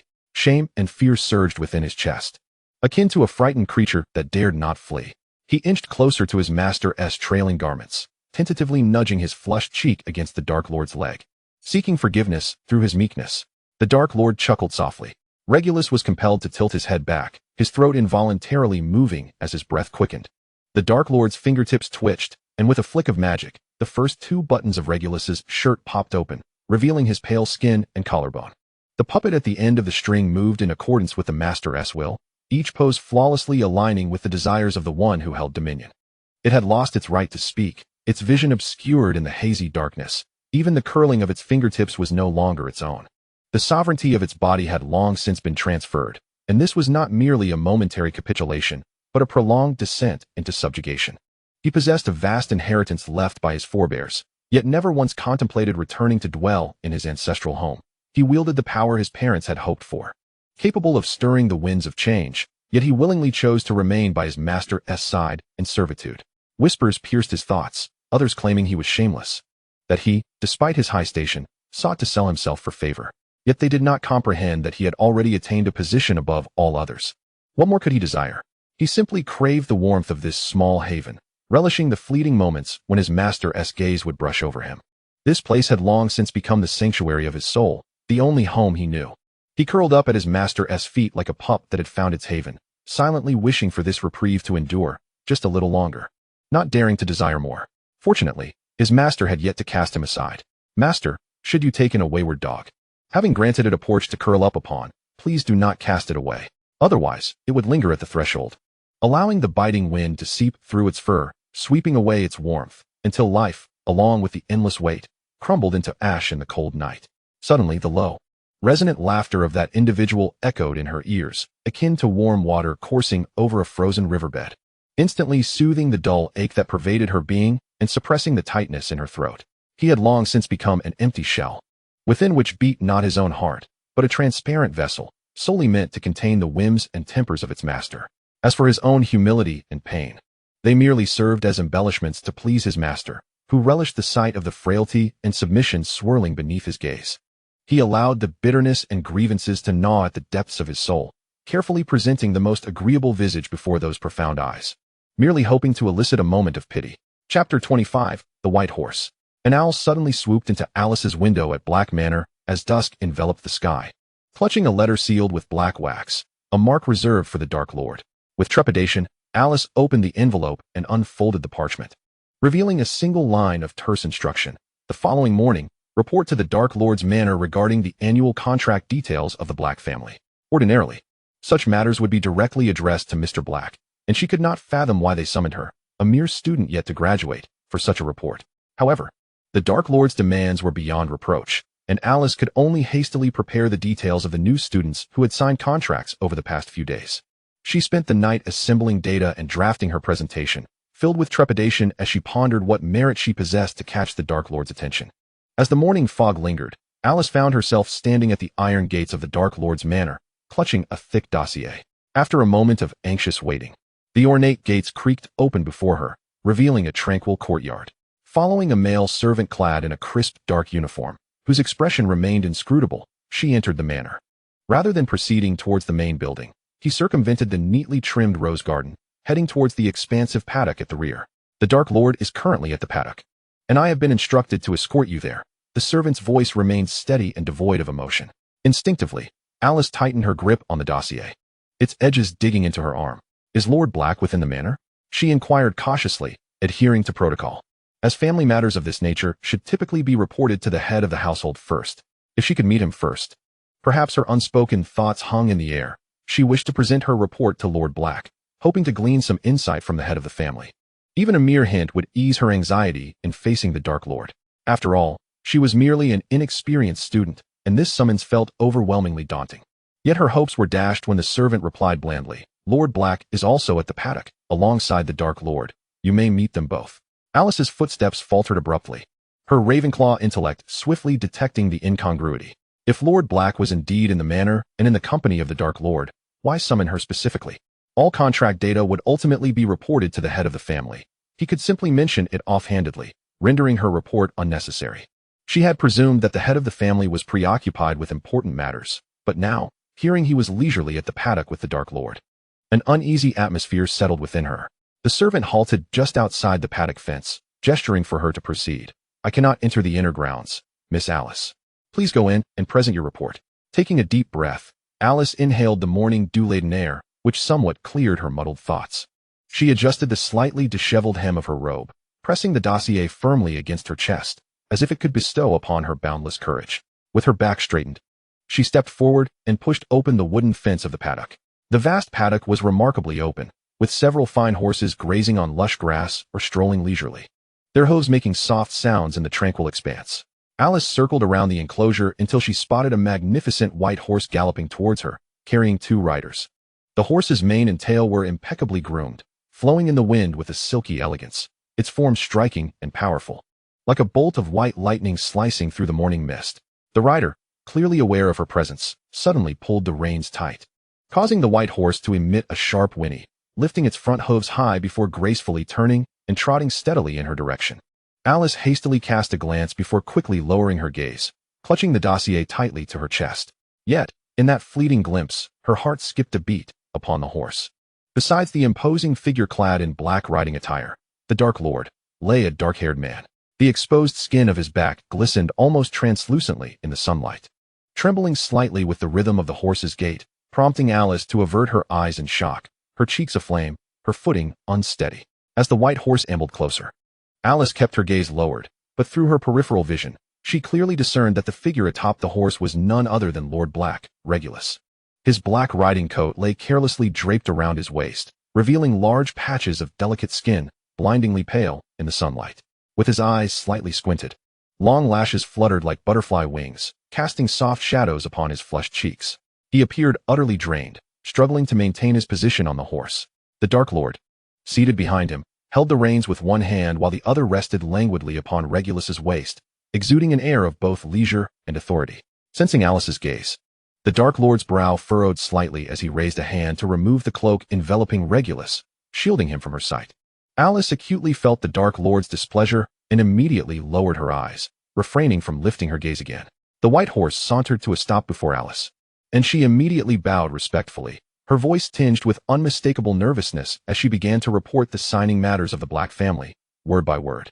She dared not look up, yet she could distinctly hear the faint, unsteady breaths emanating from beneath the cloak. Regulus's eyes remained shut, his eyelashes trembling more violently than before. It seemed he was exerting every ounce of strength to press himself against the horse, fingers gripping the edge of the Dark Lord's cloak in a futile attempt to conceal the exposed, flushed skin. Yet, from the corner of Alice's eye, she caught sight of a slender calf dangling beside the horse's belly, exposed to the sunlight, startlingly fair. The leg was taut, with the tendons at the ankle slightly protruding from exertion. With every step of the horse, it moved with a certain rhythm, each subtle motion steeped in an unspoken resonance. Yet it remained utterly silent throughout. Alice's heart lurched, and she quickly fixed her gaze firmly upon the ground, daring not to cast even a glance askew. Her noble Lord Black, at this moment, was reduced to such a dismal state, clinging to the Dark Lord in the presence of his own servant. Those breaths and muffled sounds swallowed down, likely drowning him in a sea of overwhelming shame. Miss Alice, it appears as the rumors suggest, you are indeed capable. And your beauty is remarkable, the Dark Lord spoke after she finished her report, his tone devoid of warmth, chilling to the bone, despite the words seemingly intended as praise.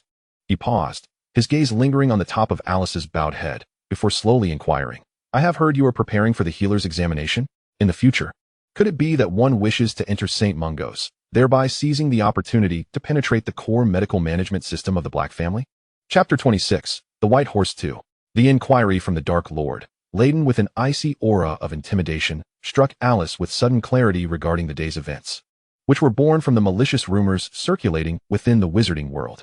She was not entirely unaware of the sordid whispers concerning Lord Black and herself. However, she had always maintained her composure, firmly believing that the innocent would remain untainted by such unfounded malevolence.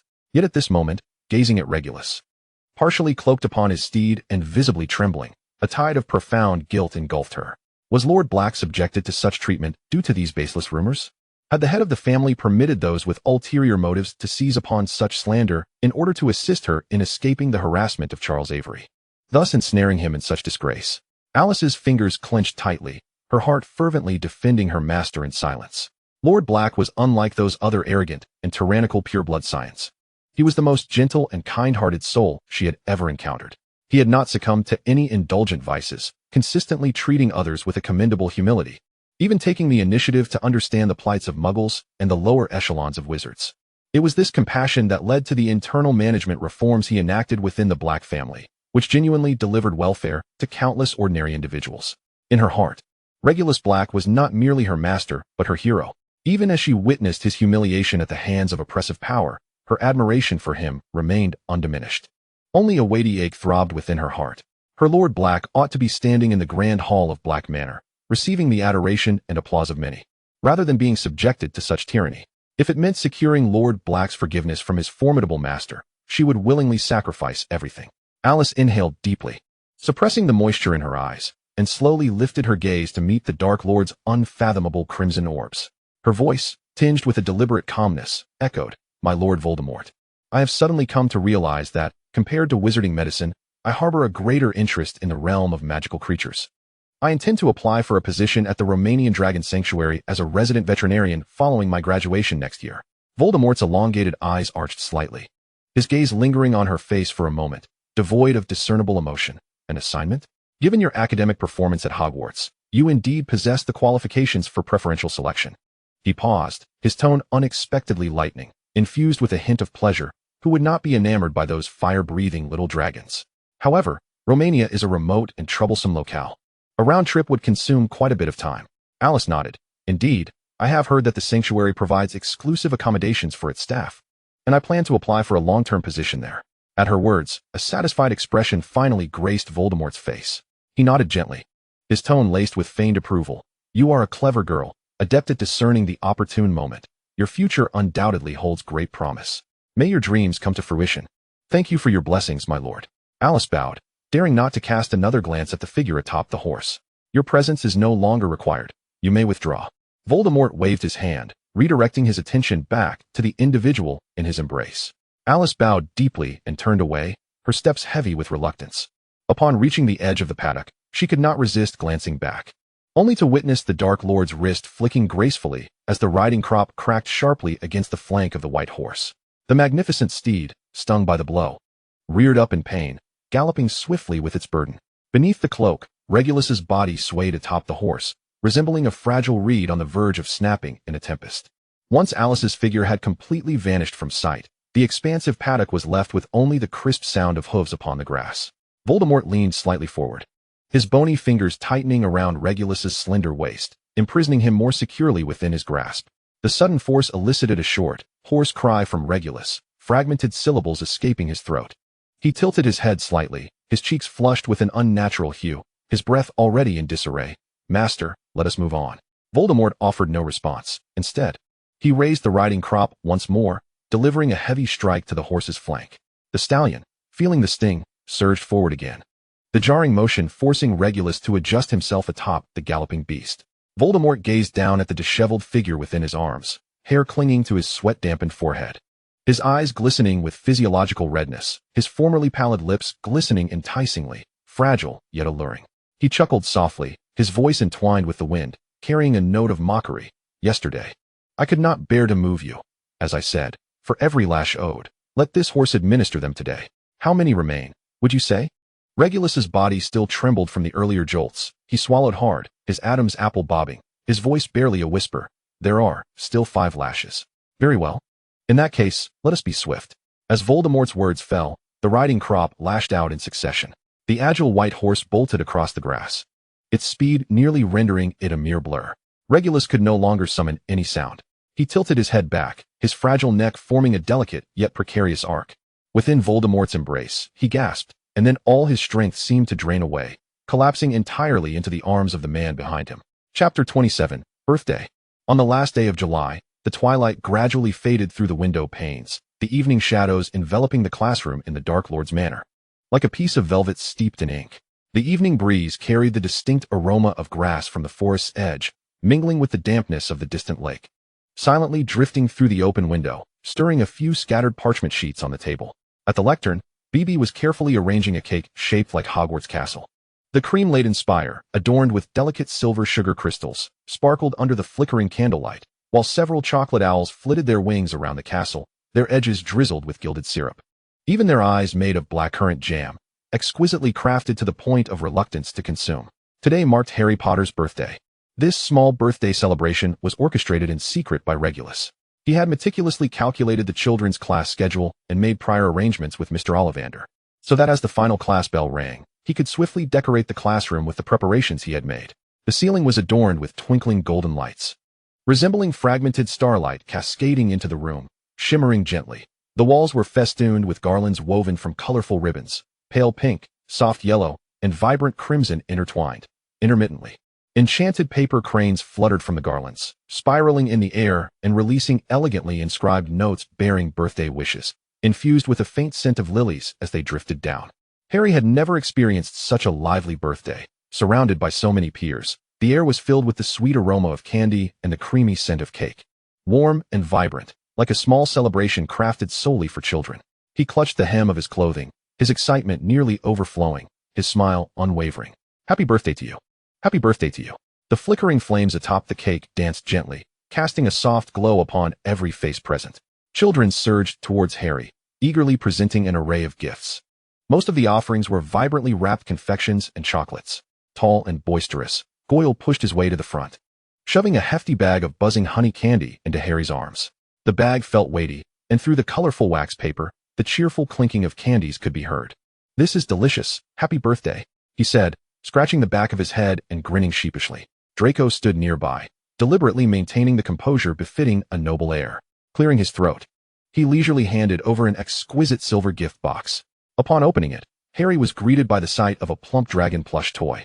"Squeeze its neck, and it roars," Draco excitedly explained, pressing down on the toy's neck with a forceful grip. The next moment, a remarkably authentic growl emanated from the toy, deep and powerful, startling Pansy, who clapped her hands over her ears, wide-eyed and speechless. "Once you're at Hogwarts, you can have it keep you company at night," Draco added, feigning an understanding demeanor. Harry clutched the soft dragon plush, unable to contain a laugh, his eyes sparkling brightly. "Thank you, Draco. I bet you've prepared one for yourself, too. To cuddle with at night." "Absolutely not." Draco's face flushed crimson, his voice sharper than usual. "I can sleep alone just fine without such childish trinkets." Yet, his gaze betrayed him, wandering uncontrollably, his ears turning crimson, revealing his discomposure. Pansy, stifling laughter behind her hand, trembled with mirth, prompting a fierce glare from Draco. Mr. Ollivander presented a deep brown wand box, intricately carved with swirling vine patterns, exuding an air of antiquity and warmth. For the little one's 11th birthday. A proper wand is essential, he smiled, gently placing the box on the table.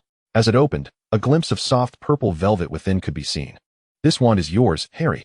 It is as special as you are. You will be perfectly attuned to one another. Regulus sauntered toward the corner of the classroom, delicately lifting the black cloth covering a cage. Inside, a snow-white owl was curled up, nestling its head, its feathers fluffy like a cotton ball. Even the delicate yellow talons were wrapped in soft down. As it sensed the change in light, the snowy owl slowly opened its eyes, its amber gaze sparkling like jewels, gazing tenderly at Harry, as if it had been waiting for him for ages. Happy birthday, Harry, Regulus spoke softly, his voice as gentle as the evening breeze. I present to you a snowy owl. It is clever and can traverse mountains and seas to deliver your messages wherever you wish. Harry's eyes widened with wonder. Shimmering like a sky full of stars, he dashed forward, wrapping his small arms around Regulus's waist, his voice brimming with joy. Thank you, Uncle Rel. I'll write to you every day to tell you all about Hogwarts. The sweet cake was sliced into small pieces and distributed among the guests, who gathered around the table, holding their portions while chattering excitedly about their aspirations for Hogwarts. The conversation soon shifted to the various houses. Draco, with a piece of chocolate in his mouth, spoke with the haughty arrogance characteristic of purebloods. Hufflepuff? Who would want to go there? If I were sorted into that, my father would surely transfer me immediately. Harry, cradling a warm cup of cocoa, traced his fingers along the rim, a hint of anxiety lacing his voice. I don't know which house I'll be sorted into. I've heard each house is wonderful. Of course, it's Slytherin. Pansy interjected with a bright smile, her tone leaving no room for doubt, as if it were an undeniable truth. After her declaration, she exchanged a knowing glance with Draco and Goyle, the meaning in their eyes all too clear. He is the son of the Dark Lord. Where else could he possibly belong but Slytherin? Harry's smile gradually faded, as if doused with cold water. He observed the laughter of his peers, a sudden clarity washing over him. Their current friendliness was not because he was Harry, but due to the nebulous identity he carried. They had never truly regarded him as a friend. Their camaraderie was merely a superficial facade directed towards the child of a Dark Lord. He pressed his lips together, his small face taut, and the once vibrant atmosphere grew chillingly still. Draco and the others, taken aback by his abrupt detachment, exchanged glances, and as the night deepened, they each found excuses to bid farewell and depart. Soon, only Harry and Regulus remained in the classroom. Regulus gently stroked Harry's soft hair, bending down to assist him in tidying the scattered gifts, his voice soothing and reassuring. Don't overthink it. They simply don't yet know how to make friends. Harry squatted on the floor, fiddling with the pile of gifts, then suddenly looked up at Regulus. Uncle Rel, why isn't there a gift from my godfather this year? Regulus paused in his task, his fingers brushing over a beautifully wrapped box, then lifted his gaze, warmth sparkling in his eyes. This year, he will likely return. I believe he wishes to personally deliver your gift. My godfather is coming back. Harry's eyes widened in disbelief, the bag of candies he held slipping from his grasp and spilling onto the floor. He gazed at Regulus incredulously, his voice filled with excitement and disbelief. But I thought he was gone to a faraway place. No matter how distant the journey, there is always a day to return home, Regulus interrupted with a smile, ruffling Harry's hair gently, a hint of tenderness concealed within his eyes. Home is waiting for him, and you are waiting for him. He will always come back. Harry scratched his head, a bit embarrassed, lowering his gaze as he mumbled, I often secretly wondered if he was already gone. After all, you never say where he went or when he would return. Regulus paused, realizing his previous vague explanations could easily lead a child to worry. He couldn't help but chuckle, reaching out to lightly tap Harry on the forehead, his tone laced with affectionate exasperation. At such a young age, your mind is filled with all sorts of wild thoughts. He is your godfather. It's not so easy for him to just disappear. Suddenly, a soft rustling at the window announced the arrival of a gray-feathered owl, flapping its wings as it flew in, clutching a parchment envelope in its talons. Still damp with the night's dew. It's my letter. Harry nearly leaped from his seat, his eyes alight like flickering flames, rushing to the window in a flurry. Indeed, the upper right corner of the envelope bore the distinctive Hogwarts crest, a majestic lion, an agile eagle, a steadfast badger, and a coiled serpent, all encircling a capital H, glimmering with golden hues in the morning light. He seized the envelope, eagerly breaking the wax seal and extracting the parchment within. The emerald ink carried a faint scent of potion. The elegant script filled each line with an invitation from the magical world. Regulus set a bowl of warm water sweetened with honey and a small dish of grains on the windowsill for the snowy owl to enjoy. The little creature, damp with dew, immediately bent down to peck at the food. He then raised his wand, making a deft gesture.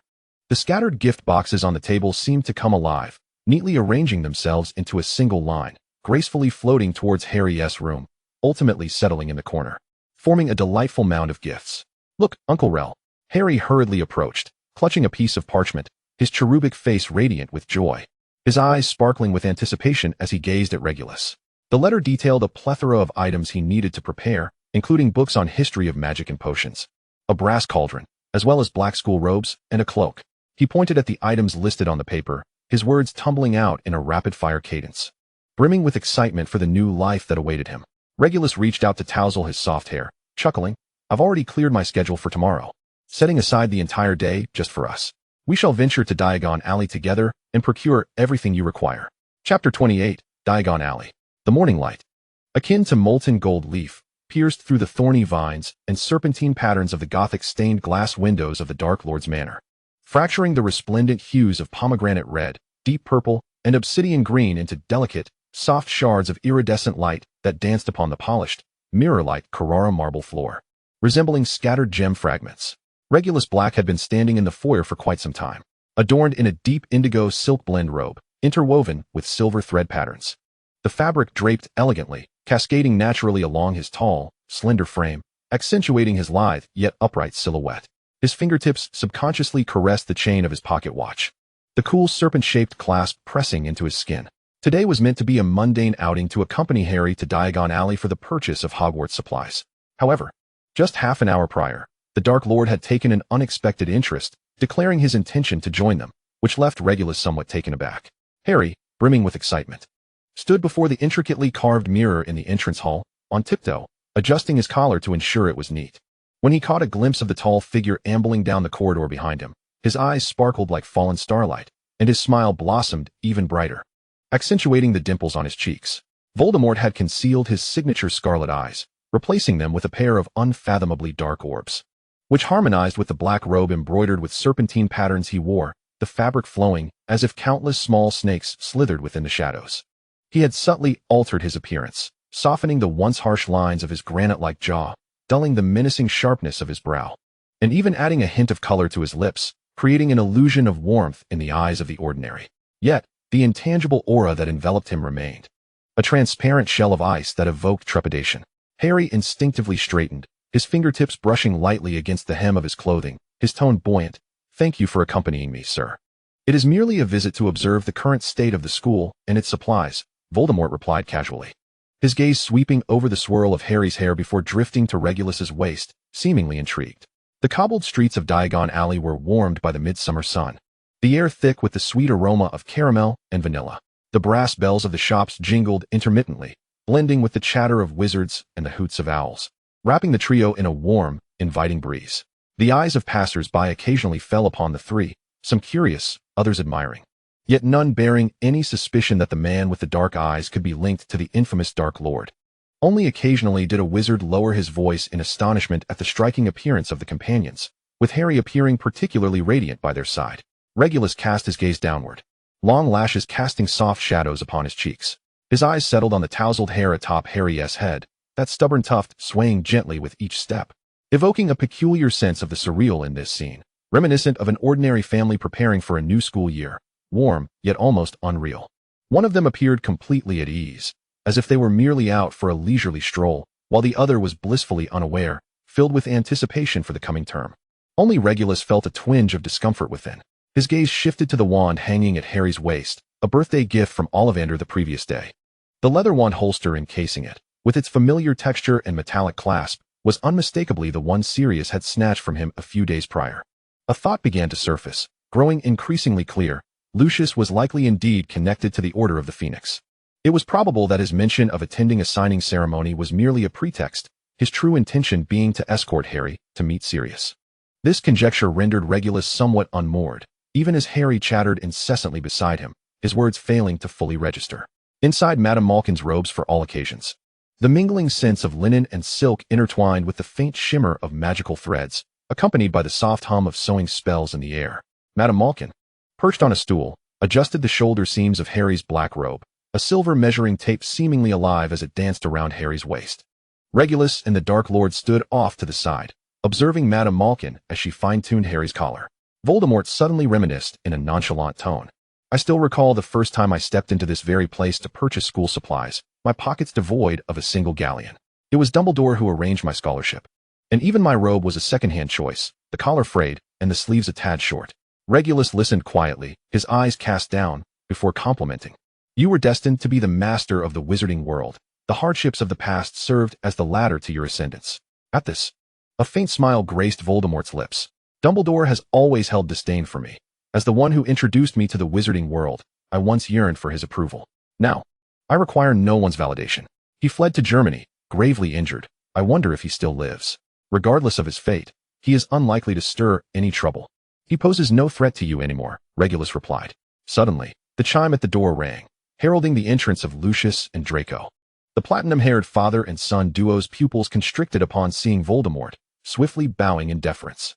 Master, Lucius intoned respectfully. Voldemort raised a hand, signaling that no further words were necessary.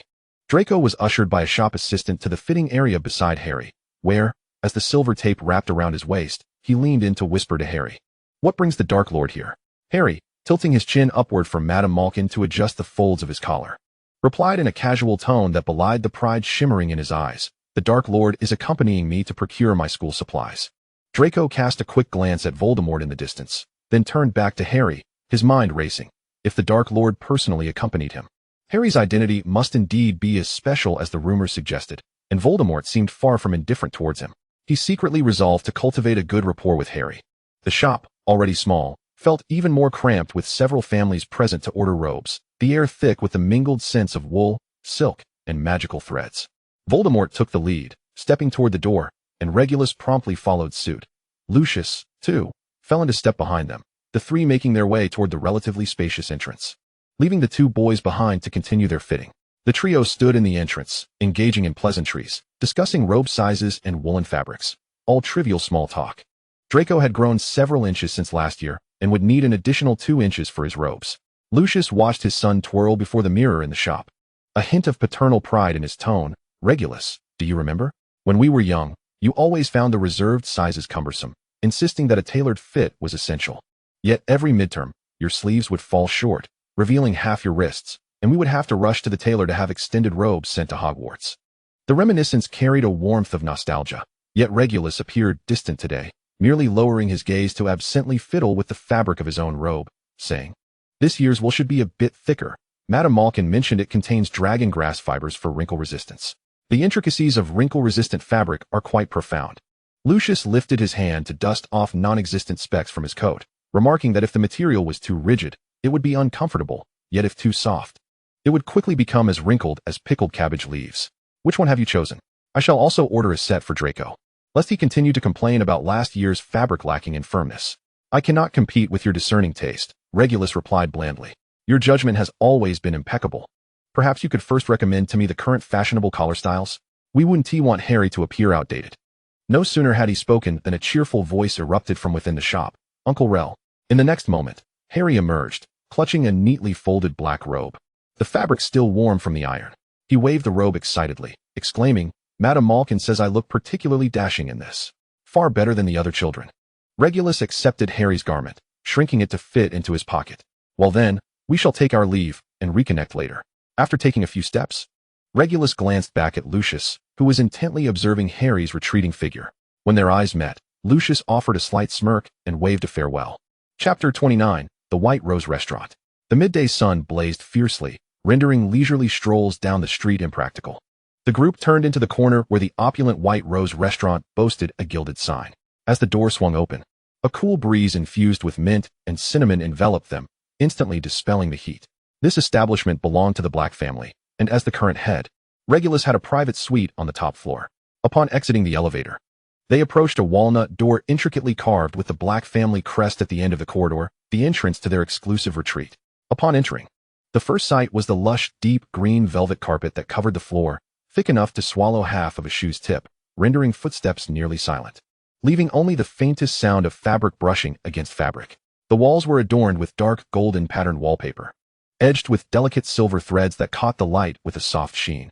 A crystal chandelier hung from the ceiling, its finely cut crystals refracting light and casting a sprinkle of shimmering spots upon the carpet, intertwining with the sunlight streaming in from outside. The most striking feature was the floor-to-ceiling window dominating an entire wall, framed in heavy, intricately carved oak, the glass etched with climbing rose patterns. Outside, they could see wizards and witches dressed in robes bustling about, children leaping joyfully while clutching shopping bags.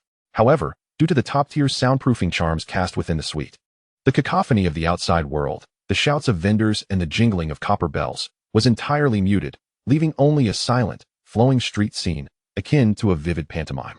In one corner stood a walnut sideboard, its surface adorned with a porcelain tea set, embellished with delicate golden vine patterns, alongside a silver tray lined with deep blue velvet.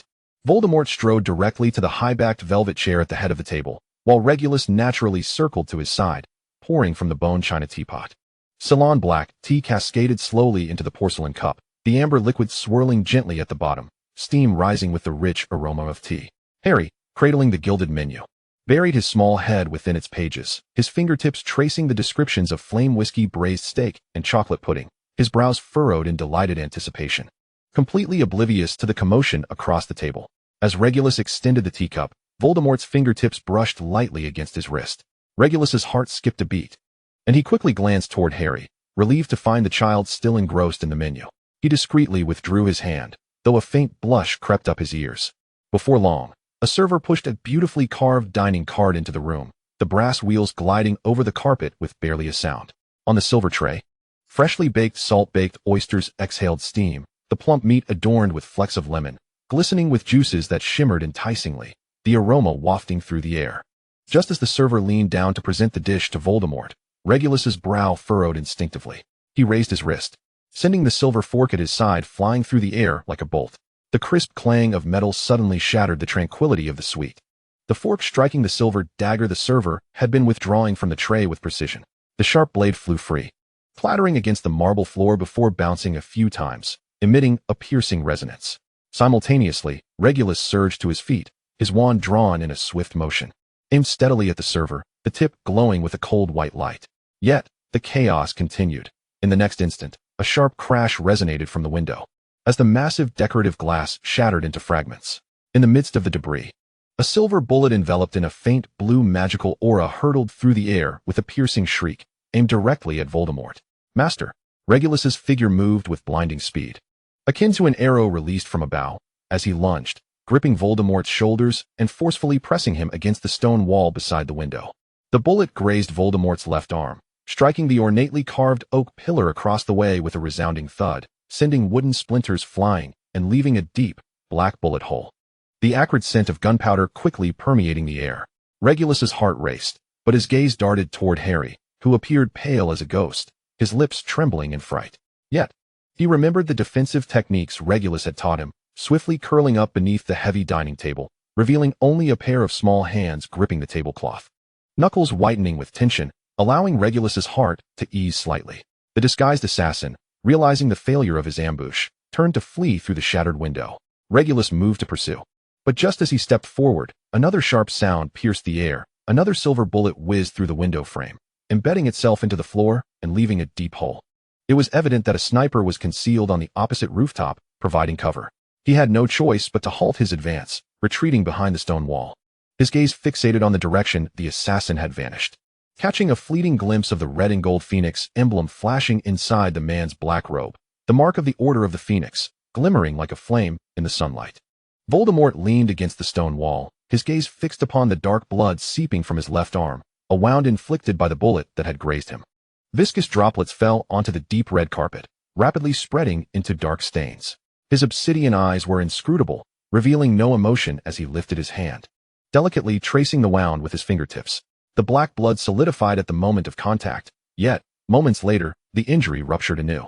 Regulus was about to assess the Dark Lord's injury when the suite door was suddenly flung open with a crash. Young Barty Crouch burst in, accompanied by a team of aurors, each wand drawn, their tips gleaming with a watchful silver light. Master! Young Barty Crouch knelt, his knee hitting the carpet with a muffled thud, urgency lacing his voice as beads of sweat trickled down his cheek. Upon receiving the disturbance, I rushed here at once. The tracking charm set in this area reacted violently. My subordinates immediately sealed off all of Diagon Alley. The barrier is fully closed. That assassin cannot have escaped. Voldemort, leaning against the stone wall, surveyed the bloodstains and bullet holes on the ground, nodding slightly. Summon Severus. No sooner had he spoken than a platinum-haired figure rushed through the suite door. Lucius, his robe still dust-laden, appeared visibly hurried, neglecting to smooth the creases of his garments. Master, are you unharmed? He approached quickly, his gaze darting to Voldemort's left arm. Upon seeing the coagulated black blood, his pupils contracted slightly, and his voice took on a tone of alarm. How could you have encountered such an incident? Upon hearing the news, I was filled with both concern and shock, and hastened here immediately. As he spoke, a sudden shift occurred in his tone, and his face contorted with righteous indignation. His voice rising a few notches. Who is the wretched scoundrel daring to strike on the territory of the Black family? Do they seek to frame Regulus deliberately? How utterly foolish. Who does not know of his unwavering loyalty to you? This is clearly a base scheme intended to sever your own arm. This statement fell like a bucket of cold water, abruptly awakening Regulus, who had just regained his composure after the harrowing ordeal. It dawned on him that the restaurant was a property of the Black family, and as the current head of the family, he had allowed an assassin to infiltrate the private room, resulting in the injury of its master. He had unwittingly become the prime suspect. Regulus cast a deep, complex gaze at Lucius, harboring a myriad of emotions, yet he refrained from uttering another word. He turned to face Voldemort, slowly kneeling, his voice steady but tinged with self-reproach. Master, I have failed in the management of the family's affairs. Allowing an assassin to infiltrate the exclusive chamber and causing such a grievous error that has resulted in your injury. It is my negligence. Whatever punishment you deem fit, I shall accept willingly. Chapter 30, Dismissal. When Snape arrived hastily at the White Rose restaurant, carrying a medical kit, he found Voldemort seated on a sofa in the middle of the first-floor hall, half a sleeve stained crimson with blood. Lucius was beside him, desperately employing spells to staunch the Dark Lord's bleeding. 3 waiters, clad in crisp white shirts, knelt on the carpet, their uniforms adorned with the silver emblem of the Black family. They trembled like withered leaves in the wind, tears mingling with snot as they fell to the floor. Regulus held his wand to the temple of the leftmost waiter, a pale gray beam of the Cruciatus Curse swirling between them, his face devoid of expression, save for the whiteness of his fingertips from exertion. Harry sat at a corner table, a silver tray before him containing half a block of caramel pudding, with a spoon smeared with uncleaned milk residue. He indulged in dessert while watching Regulus interrogate the family servants. Snape's footsteps faltered momentarily before he hastened forward, his black robes sweeping over the carpet. Master Severus, you have finally arrived, Lucius exclaimed, seizing upon him like a lifeline, hastily stepping aside to reveal the wound.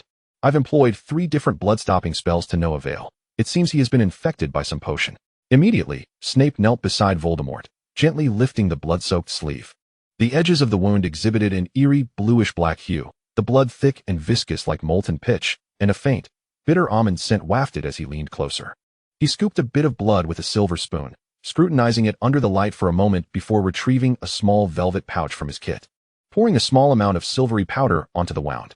The instant the powder touched the blood, a hissing sound erupted, and a wisp of pale blue smoke rose.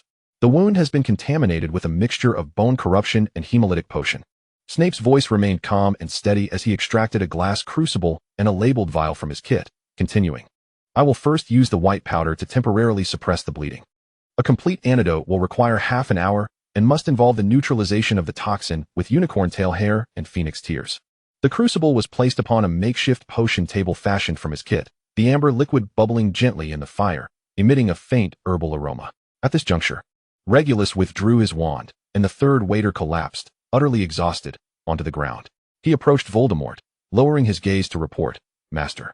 The assailant entered through the window of the storage room in the backyard, first using a Confundus charm to disrupt the monitoring magic, then casting a stunning spell on the 3 waiters. He assumed Paul's identity, donned a stolen uniform, and remained in the restaurant for approximately 10 minutes before launching his attack. He paused to add, the timing was impeccably precise. He evidently had prior knowledge of your movements, indicating a premeditated ambush.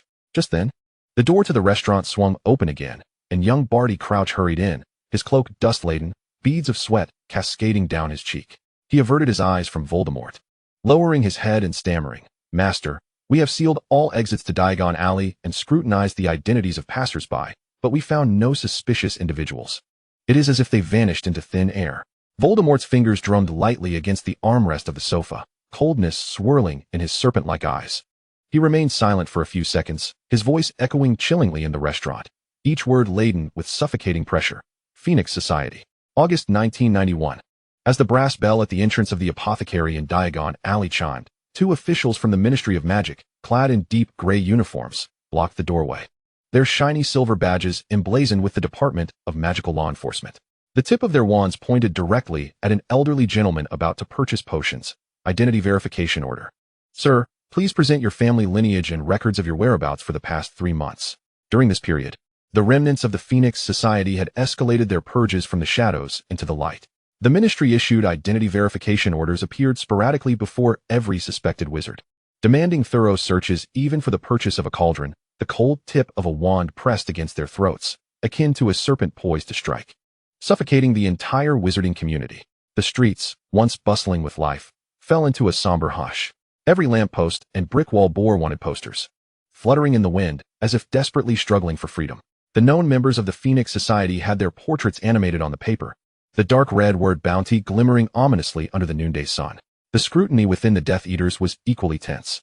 Regulus, having voluntarily resigned due to his involvement in the incident, received only a fleeting glance from the Dark Lord, who acquiesced.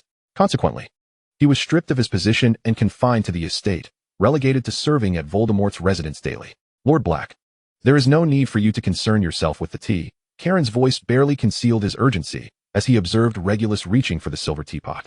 He hastily intervened, delicately placing the teapot onto the gilded tray. Just as Regulus's fingertips brushed the cool handle of the sugar bowl, Karen swiftly maneuvered around the table, adding 3 sugar cubes to the bone china dish.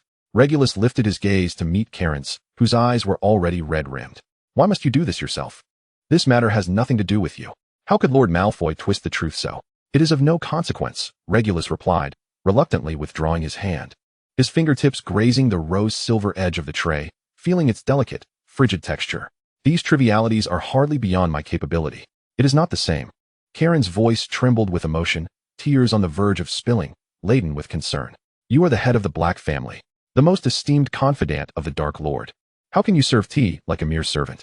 Regulus suddenly chuckled softly, a gentle light blooming in his eyes akin to the thawing of winter snow. Indeed, even if I serve tea daily, my identity as the head of the Black family shall not change, will it? Do not worry. But how can the Dark Lord treat you this way? Karen's voice dropped even lower, akin to a buzzing mosquito, yet Regulus detected it with precision. Regulus's index finger gently pressed against Karen's lips, his demeanor soft, yet his tone serious. Mind your words, Karen.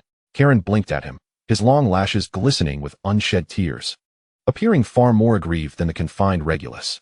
Regulus sighed, patting the shoulder of his loyal aide. It is not as you perceive.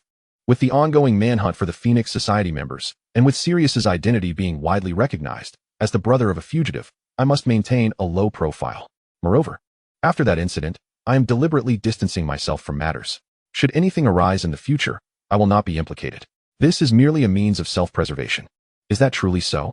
Karen's voice was still thick with uncertainty. Of course. Regulus gently pressed his fingertips against the taut line of his shoulders, signaling him to relax. You kept the night watch until dawn last night. It would be wise to rest in the annex for now.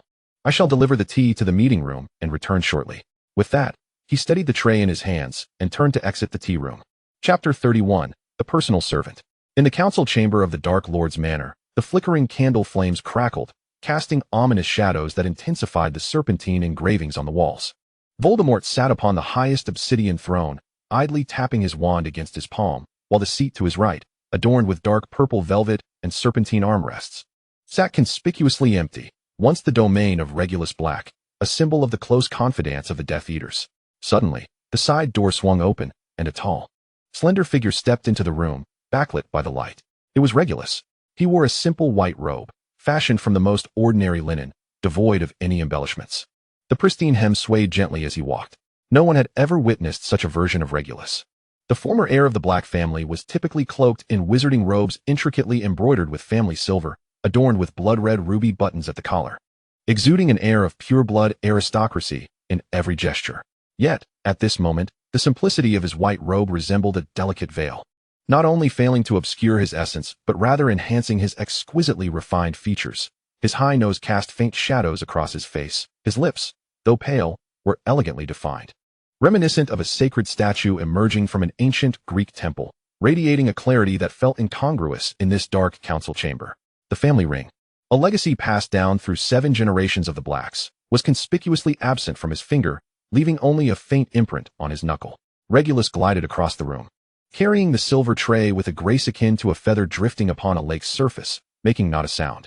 The bone china teacups on the tray emitted wisps of steam, the fragrance of tea wafting through the air. He approached Voldemort's throne, slightly bowing to serve tea, his long lashes casting shadows beneath his eyes, obscuring any trace of emotion that lay beneath. No one knew what thoughts occupied his mind at that moment. They merely observed the fluid elegance of his movements. He proceeded to serve tea around the conference table, and not a single Death Eater dared to underestimate his service. Each recipient, upon receiving their cup, lowered their voices, politely expressing their gratitude. In this manner, shrouded by the weight of power, who had not tasted the bitter sting of the Dark Lord's wrath. Yet Regulus remained an exception. The Dark Lord's ire towards him had always manifested in fierce words rather than tangible punishment. As the others floundered in the tide of authority, they were acutely aware of Regulus's favored status, and it was only a matter of time before he would return to the position closest to Voldemort. Lucius smiled as he accepted the tea. "Thank you, Regulus. I cannot believe I have the honor of drinking tea brewed by the hand of the Black Patriarch. What a privilege." Regulus shot him a disdainful glance. Voldemort's long fingers tapped lightly on the armrest, an imperceptible command that silenced the room instantly. The meeting commenced. Regulus stood with his head bowed behind Voldemort, his posture submissive as that of a true personal servant. Although he had been officially dismissed, discussions of internal affairs proceeded without any consideration for his absence. For instance, the current report on the search for members of the Order of the Phoenix was conveyed in meticulous detail, with glances cast in his direction at intervals.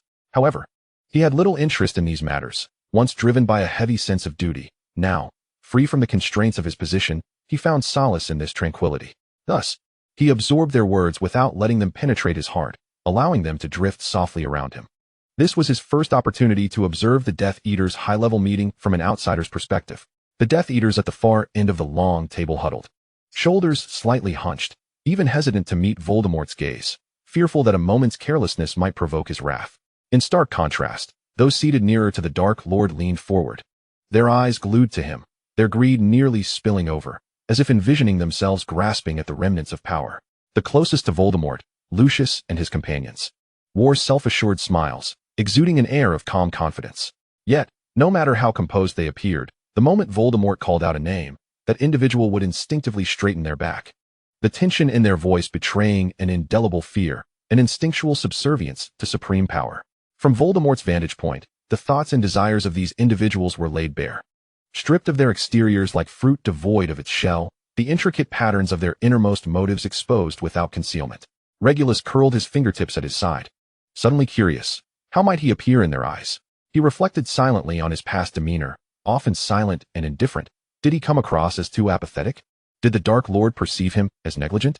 His gaze swept over the restless Death Eaters. He understood that this mansion, enveloped in darkness and authority, had become a symbol of fear etched into the hearts of many, even among the Death Eaters themselves. Yet Regulus had never experienced such feelings.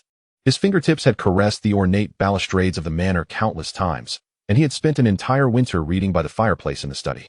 The years spent here felt longer than those in the Black ancestral home. This was his sanctuary. Once, he had lived here away from his parents, in solitude. The owner of this estate, with their inadvertent expressions of care and warmth, resembled the stars twinkling against the deep blue canopy of a winter night, though faint. They were enough to dispel the chill of loneliness, leaving memories that remained vivid, as if they had transpired only yesterday. Those fragments of warmth had long since become the foundation of the person he was today, precious remnants hidden in the depths of his memory, which he could never bear to relinquish. He had even quietly regarded the Dark Lord as a father in his heart. Now their relationship had transformed. Yet Regulus did not mind this change. For one who had grown accustomed to relying on another, the treatment received from that person became inconsequential. As long as he could remain within this manner, continually at that person's side, it was sufficient. Lost in thought, he was brought back to reality by Snape's deep, steady voice, just in time to hear him report on the identity verification results of the Hogwarts staff. "We have searched all the faculty offices and reviewed their recent communications, finding no trace of suspected members of the Order of the Phoenix." Voldemort's fingers paused momentarily on the armrest, nodding slightly. Yet his tone shifted abruptly. "I recall that McGonagall was quite close to Dumbledore. Has she made no contact with him in recent years?" "Indeed, she has not," Snape replied, a faint, insincere smile gracing his lips, his tone laced with barely discernible mockery. She is entirely focused on that group of Gryffindors now, and her health has declined. She is always worried that I might disband Gryffindor House upon her departure. Of course, I have considered it. A few Death Eaters nearby erupted in malicious laughter. Snape continued. Speaking of which, while searching through the correspondence, I came across this letter. Before he finished speaking, Snape's long fingers had already pushed a yellowed letter to the center of the long table. Chapter 32, The Personal Servant 2. Voldemort raised an eyebrow, and Regulus understood. Stepping forward to retrieve the letter, presenting it with both hands before the Dark Lord. The edges of the parchment were tattered, stained with dust and creases. The lower right corner even bearing faint gray mold, clearly having been forgotten in some corner for quite some time. Voldemort pinched the letter between his fingers, slowly unfurling it. Regulus stood quietly to the side, his gaze inevitably drawn to the elegantly fierce script on the parchment, where each stroke exuded a sharpness that seemed almost capable of piercing the paper itself, reminiscent of the unrestrained soul of its writer. Yet, with such a vigorous flourish, the author inscribed words that were in stark contrast to his own temperament. The snow upon the Alps has fallen once more, blanketing the cobbled path we once traversed. I often reminisce about that summer, wondering if the roses in Godric's Hollow still bloom with the same fervor as they did in those days. I wish to extend my sincerest apologies, Albus. This apology has been lodged in my throat for decades. Yet I have shamefully opted for silence in every moment I attempted to voice it. It was not until time crushed my arrogance that I could finally concede my futile ambition to upend the world.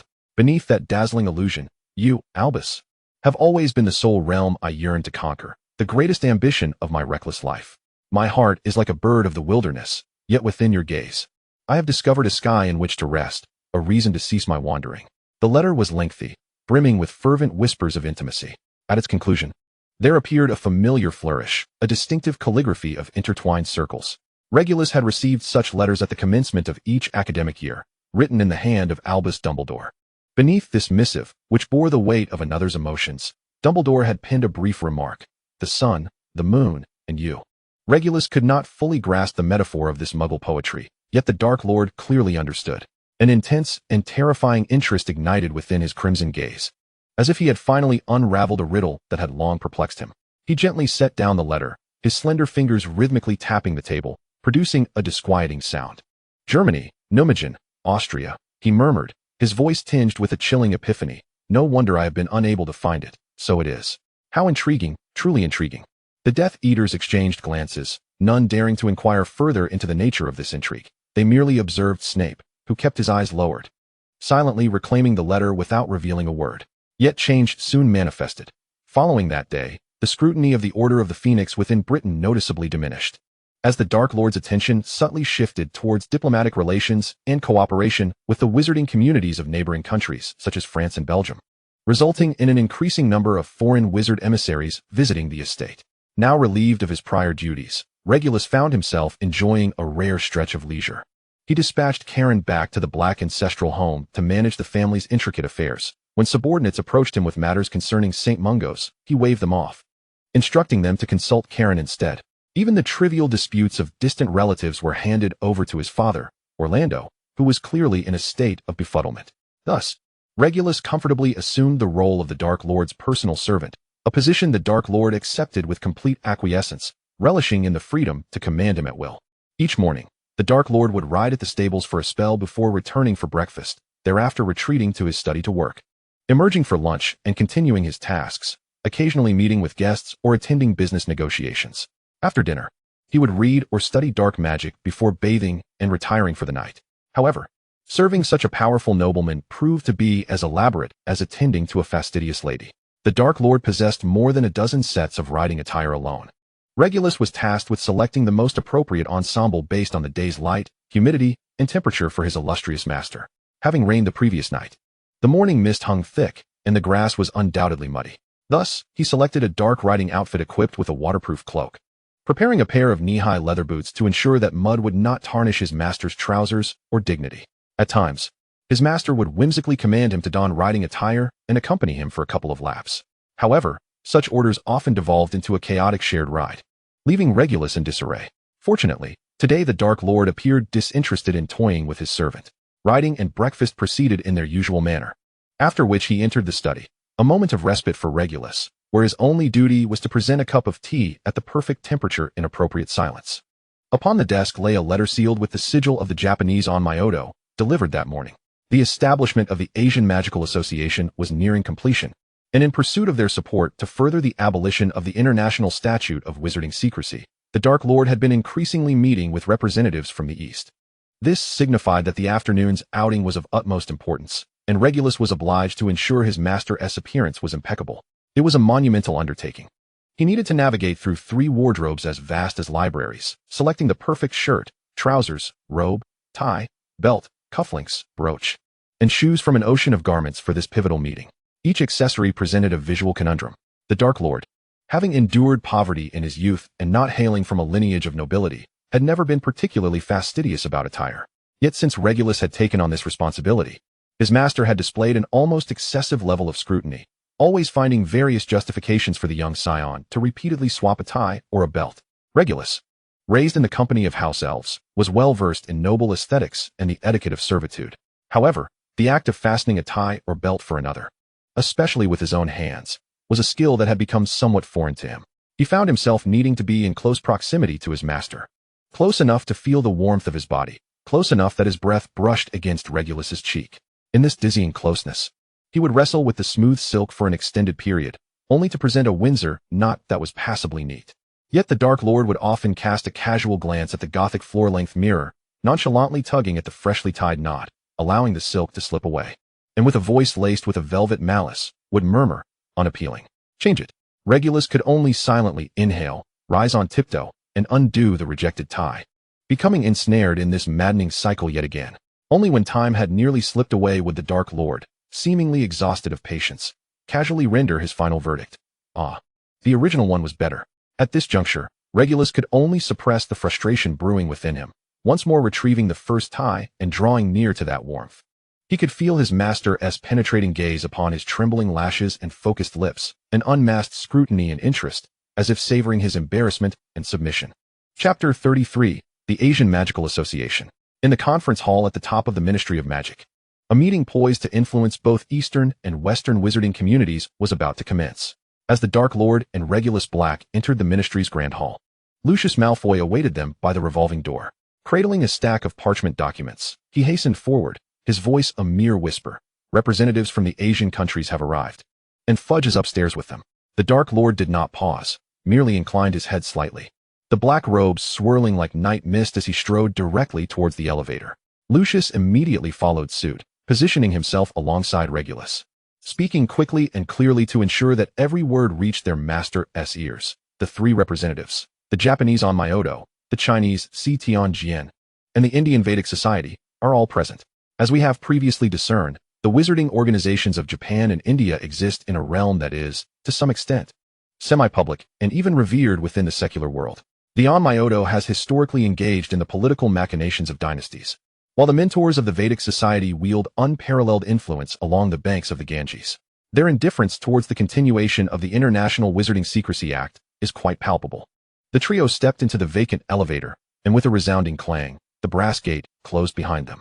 Lucius continued with his briefing, his voice reverberating within the confines of the small space. The crux of the matter lies in the unique circumstances surrounding the Chinese Astronomical Bureau. They are not an independent magical society, but rather an official entity directly subordinate to the core of the Muggle regime, with a history that predates any of our pureblood families. Their mandate encompasses the observation of celestial bodies, the revision of calendars, and the divination of national fortunes for the dynasty. In the public sphere, their members may be colloquially referred to as Taoists, earning the respect of many Muggles who seek their prophetic insights and feng shui assessments. However, fundamentally, they operate as bureaucratic wizards within the Muggle power structure. Their mindset markedly distinct from ours, rendering their stance exceedingly complex and inscrutable. Moreover, the historical animosities between China and Japan are deeply entrenched, likely leading to intentional opposition on various issues. Voldemort's crimson eyes narrowed slightly as he remarked, "I have heard that many ancient streams of Asian magic originate from China. Will their stance influence the choices of the other 2 parties? Perhaps not." A confident smile played on Lucius's lips. Historically, the acceptance of supernatural forces within the Muggle societies of East Asia has far exceeded that of Europe. They refer to it as metaphysics, seamlessly integrating it into their daily lives. Unlike the systematic and brutal witch hunts that have transpired in our region, such events have never occurred there. In fact, Should we succeed in establishing a unified Asian Wizarding Association, even if merely a loose alliance, it would undoubtedly represent a formidable step towards advocating for the abolition of the Secrecy Act within the International Wizarding Federation. This would serve as compelling evidence that the coexistence of wizards and muggles is not as perilous and implausible as we have been led to believe. A determined smile flitted across Voldemort's lips. With a soft chime, the brass gate slid open once more, revealing a tranquil corridor adorned with thick carpeting. Cornelius Fudge approached almost at a jog, beads of perspiration glistening on his round, plump face, his bowler hat clutched in hand, slightly misshapen from anxious fingers. "Sir, you have finally arrived." His voice quivered imperceptibly, and the overly contrived smile he wore appeared somewhat stiff. "They are all here, and the atmosphere is, relatively calm." Voldemort did not spare him a glance, striding purposefully towards the massive, intricately carved doors of the conference hall. Regulus stepped forward to open the door for him. Inside lay a spacious, well-lit circular chamber, its soaring dome adorned with a celestial map. The representatives from the east sat quietly in their respective corners, creating a subtle equilibrium. The elderly figure from the Japanese on Myoto, the same man who had met Voldemort at the bar, was dressed formally in a white hunting robe and dark trousers, his sleeves cascading down, while a disciple beside him held a closed Hinoki fan. Upon seeing Voldemort enter, the elder smiled and nodded in greeting. The Indian Vedic mentor, clad in a pristine white robe with a vermilion mark upon his forehead, half closed his eyes, gently manipulating a string of smooth prayer beads as if in deep meditation. The most striking presence, however, was that of the Chinese supervisor, who eschewed any mystical attire, opting instead for a finely tailored muggle black suit, his dark tie meticulously knotted, and his hair slicked back in a precise parting. This appearance formed a remarkable contrast against the surrounding magical ambience, as though he had just stepped away from a muggle governmental meeting, calmly surveying the wizarding assembly. In stark contrast to his overly composed demeanor stood a young girl of around 10, dressed in a vibrant crimson robe, her wide sleeves and hem accentuating her nimbleness. The girl was entirely unfazed, her round, glistening eyes roving with unbridled curiosity, scrutinizing everything from the star map overhead to the vermilion mark on the Indian mentor's forehead, and the Hinoki fan on the Onmyoto elder's desk, her demeanor delightfully whimsical.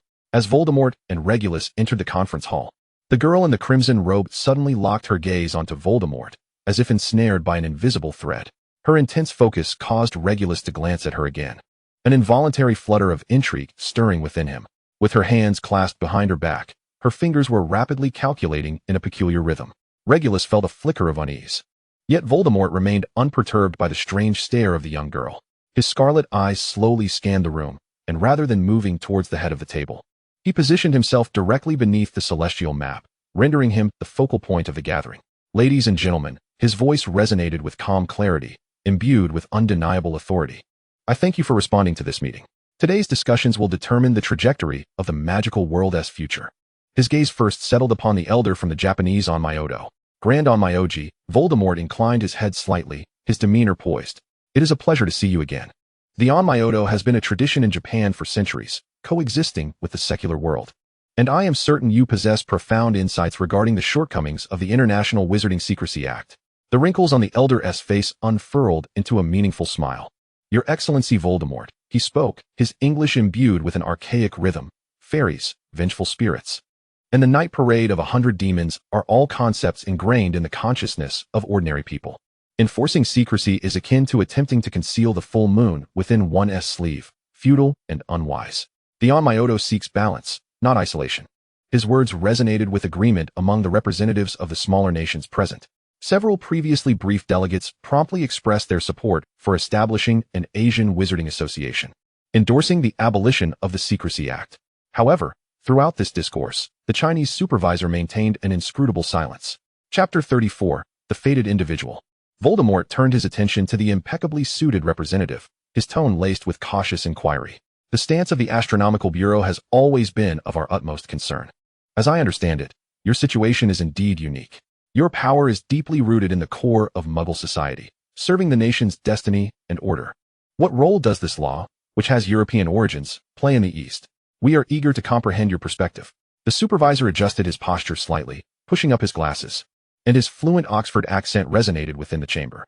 "Mr. Voldemort," his voice unwavering, "the duties of the Astronomical Bureau encompass celestial observation and the regulation of yin and yang, with a primary focus on stability and development.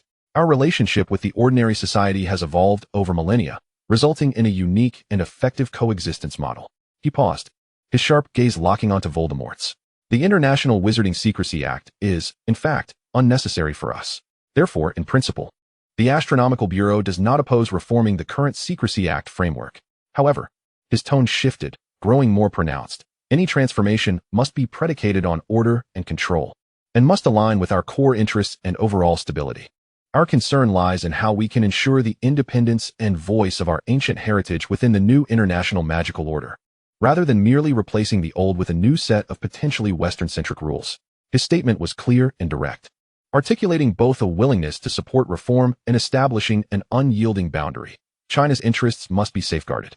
Voldemort listened intently, his expression betraying no displeasure, but rather a flicker of genuine interest. Order. He murmured this keyword softly, a glimmer of enlightenment flashing in his crimson eyes.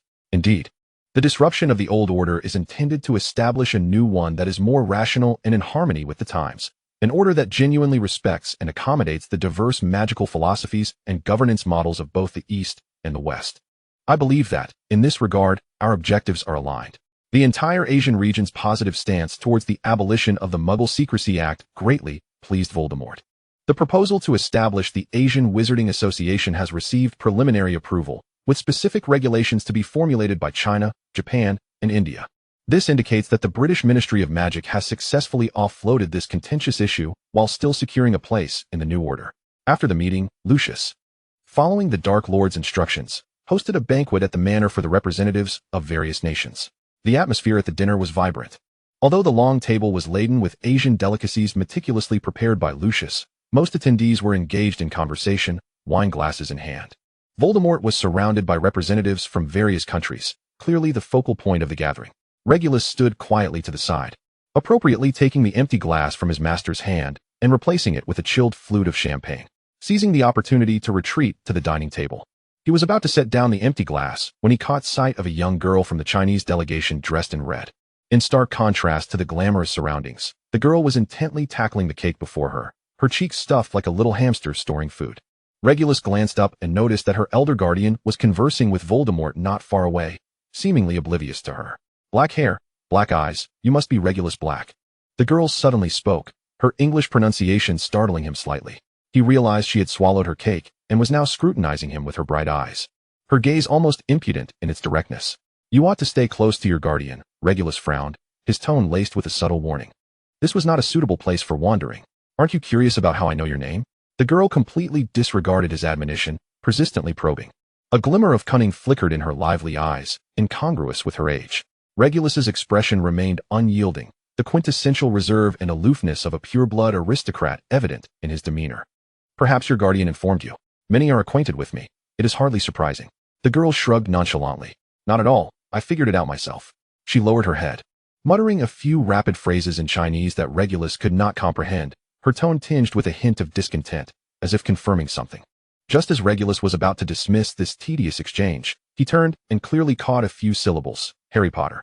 He halted abruptly, spinning around to tower over the girl, who barely reached his chest. What did you say? Huh.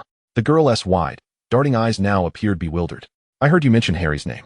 Regulus narrowed his eyes, his tone cautious. I am certain Harry has never met you. Oh, I did say that. Of course, he hasn't seen me, but I know him. The girl appeared at a loss for how to explain, then unexpectedly inquired, so, Harry Potter is still alive? What does she mean by still alive? Does she know of Harry's near-fatal fate? Or is she aware of the prophecy? Regulus's brow furrowed tightly, his voice turning wary. What do you know? A fleeting look of extreme confusion crossed the girl's face, as if her understanding of the world was crumbling around her. She did not answer immediately but quickly shoved her juice cup into the tray of a passing waiter, and then, as if by magic, produced an ancient wooden compass from her voluminous sleeves. Her fingers danced with complex precision over the compass's center and the 8 trigrams. In an instant, the formerly still needle began to spin wildly, emitting a faint hum, ultimately trembling as it pointed towards the west wing of the manor. Wait, where are you going? Regulus realized that was the direction of Harry's room and immediately reached out to stop her. But the girl moved with astonishing speed, like a nimble red fish. She darted past his arm and plunged into the throng of guests, racing towards the direction indicated by the compass. Regulus. Voldemort's voice drifted from nearby, calm yet authoritative. Regulus cast one last glance in the direction the girl had vanished, then adjusted his sleeves and quickly returned to his master's side. "This guardian wishes to understand our wizarding medical system," Voldemort remarked. "I believe you can provide him with a detailed explanation." "Of course, it would be my honor." Regulus inclined slightly, then turned to the guardian. "However, the young girl you brought has wandered off on her own. There are some dark magical artifacts in this manor, and it may be prudent to locate her for her safety." The guardian smiled at this, brushing dust from his sleeve, and did not respond directly but instead countered, "Mr. Black, do you believe in destiny?" Before Regulus could reply, he continued, "That child is the destined one of my homeland. Her path is set and cannot be altered by anyone, not even I, for the laws of this universe must be adhered to." He lightly brushed away non-existent dust from his sleeve, seamlessly redirecting the conversation. "So let her be. Perhaps we should discuss more practical matters. I have heard that your St. Mungo's hospital is exceptionally well organized. Could you enlighten me on its departmental divisions and management?" Chapter 35, The Saddle. Regulus patiently elucidated the intricacies of St.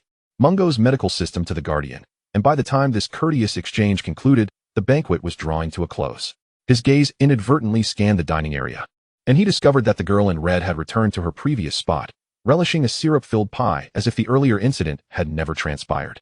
Regulus intended to approach her once more for inquiry, but the guardian remained at his side, rendering it impossible to find an appropriate moment. In the days that followed, Voldemort kept Regulus close to handle the subsequent affairs related to the establishment of the Asian Wizarding Association. During the ensuing weeks, he found himself nearly overwhelmed with tasks, lacking the opportunity to even inquire whether Harry had seen that girl. When news of the official formation of the Asian Wizarding Association graced the front page of the Daily Prophet, the bustling atmosphere of the new school year greeted Platform 9 3/4 at King's Cross. Harry, Draco, and Elizabeth, among other first-year students, promptly boarded the Crimson Hogwarts Express, journeying towards the school of their dreams. With the children of the Black household departing for Hogwarts, the once vibrant estate fell into a state of desolation. Karen, unwilling to remain alone in the empty corridors, relocated with her ledgers and documents back to the servants' quarters of Voldemort's manor. The Asian Wizarding Association's explicit opposition to the International Statute of Wizarding Secrecy stirred considerable turbulence within the International Confederation of Wizards. Lucius Malfoy frequently represented the British Ministry of Magic at various international coordination meetings, as Voldemort's recent strategic objectives had largely been accomplished. The manor nestled in the Cairngorms of Scotland seemed to regain its former rhythm. However, this routine signified a different kind of trial for Regulus Black. As his master's attention shifted from grand strategic maneuvers back to internal matters within the manor, those previously set aside special considerations for his personal servant resurfaced with renewed vigor. That afternoon, as Emily pushed open the door to the tack room, which exuded the rich scents of leather and hay, she was astonished to find Regulus Black perched upon an overturned wooden barrel, diligently polishing an exquisite dragonhide saddle. The setting sun streamed through the lofty window, casting a golden halo upon his raven curls. "I arranged for Joe to oil the saddle," Emily remarked, perplexed, only to discover he was idling in the yard. "Did you send him away, Lord Black?" Regulus sprang to his feet in a fluster, nearly toppling the oil canister at his side. He hurriedly concealed the saddle behind him, his pale cheeks flushing a deep crimson. No. He stammered, "I intended to personally maintain the saddle for the Dark Lord, after all. I am now his personal servant." Emily blinked. "Of course, my lord, you may do as you wish." She carefully chose her words, yet felt it rather unbecoming to assign such labor to a pure-blood wizard. It was better left to Joe and his ilk. She stepped forward, reaching out to take the meticulously cared-for saddle. No, absolutely not." Regulus quickly sidestepped to block her path. "I have always enjoyed tending to the tack myself." His voice bore a nervous tremor. "The scent of the leather oil calms me." "Yes, quite soothing." As he spoke, his ears turned crimson, and beads of sweat formed at his brow, betraying any semblance of tranquility. Despite her myriad suspicions, Emily's years of service to a pure-blood family instilled in her a sense of decorum, prompting her to bow and quietly exit, gently shutting the door behind her, leaving Regulus alone amidst the array of tack. It was only when the sound of her footsteps faded down the corridor that Regulus exhaled deeply, his body relaxing. He turned back to the impeccably polished saddle, scrutinizing it in the waning light of the sunset. In truth, the saddle was so spotless that not even a speck of dust could be found in the seams. He had not only used a special conditioning oil twice, but was now applying the finest suede for the final polish. Yet, he felt it was still insufficient. Bringing the saddle to his nose, he inhaled deeply. The rich aroma of premium leather mingled with the subtle scent of the conditioning oil dancing at his nostrils. He was certain there were no other scents, yet a flicker of doubt lingered. After a moment's hesitation, he resolved to hide the saddle in his own room. Regulus, akin to a smuggler of contraband, cradled the saddle in his arms and stealthily made his way back to his chamber. His room was expansive and opulent, featuring a four-poster bed draped in deep green velvet curtains, an intricately carved walnut bookcase, a lounging area adorned with a soft Persian rug, and a lavish bathroom complete with a marble bathtub. Yet, at that moment, there was no suitable hiding place for the saddle within the spacious confines. The bed's low frame could not accommodate any items beneath. The wardrobe was filled with neatly pressed robes, leaving scant room. The bookcase was crammed with an array of magical tomes. His gaze ultimately settled upon an unassuming oak chest in the corner. The chest appeared modest, barely large enough to contain half a saddle. He crouched down, lifting the lid to reveal a space of approximately 10 square meters, magically expanded to accommodate various exquisite trinkets and whimsical toys gifted to him over the years by Voldemort. The implications of these gifts often left Regulus blushing with a mix of shame and exhilaration each time he opened the chest. At that moment, a knock resounded from outside the door. "Lord Black," came Karen's voice through the door, steady and respectful. "The efficient hair growth potion we developed last month is ready for your review." Before he could respond, the diligent assistant pushed the door open as was his custom. Regulus's hand jerked involuntarily, and in a reflexive panic, he shoved the saddle haphazardly into the chest. The lid slammed shut with a resounding thud, echoing starkly in the quiet room. He quickly composed himself, smoothing down his slightly disheveled collar and hem, adopting a stern expression while clearing his throat to mask his earlier fluster. "I recall stating," he endeavored to sound composed yet impatient, "that you are fully responsible for these research matters, and there is no need to seek my approval for everything." He gestured towards an empty corner of the desk. "You may place the samples there. Also, remember to send a detailed report and samples to Malfoy Manor. Lucius is an investor in this project. Let him have a look and provide his input." Karen's gaze did not linger in the room, and he gave a respectful nod, gently placing a deep purple velvet box containing a crystal vial upon the designated desk before silently exiting as quietly as he had entered, carefully closing the door behind him. It was only after the sound of footsteps faded away that Regulus truly sighed in relief, his tense shoulders relaxing. He glanced out the window and noted that twilight had descended and dinner time was approaching. He dared not delay further, casting one last hurried glance at the chest in the corner before hastening to the dining room to fulfill his duties as a personal servant.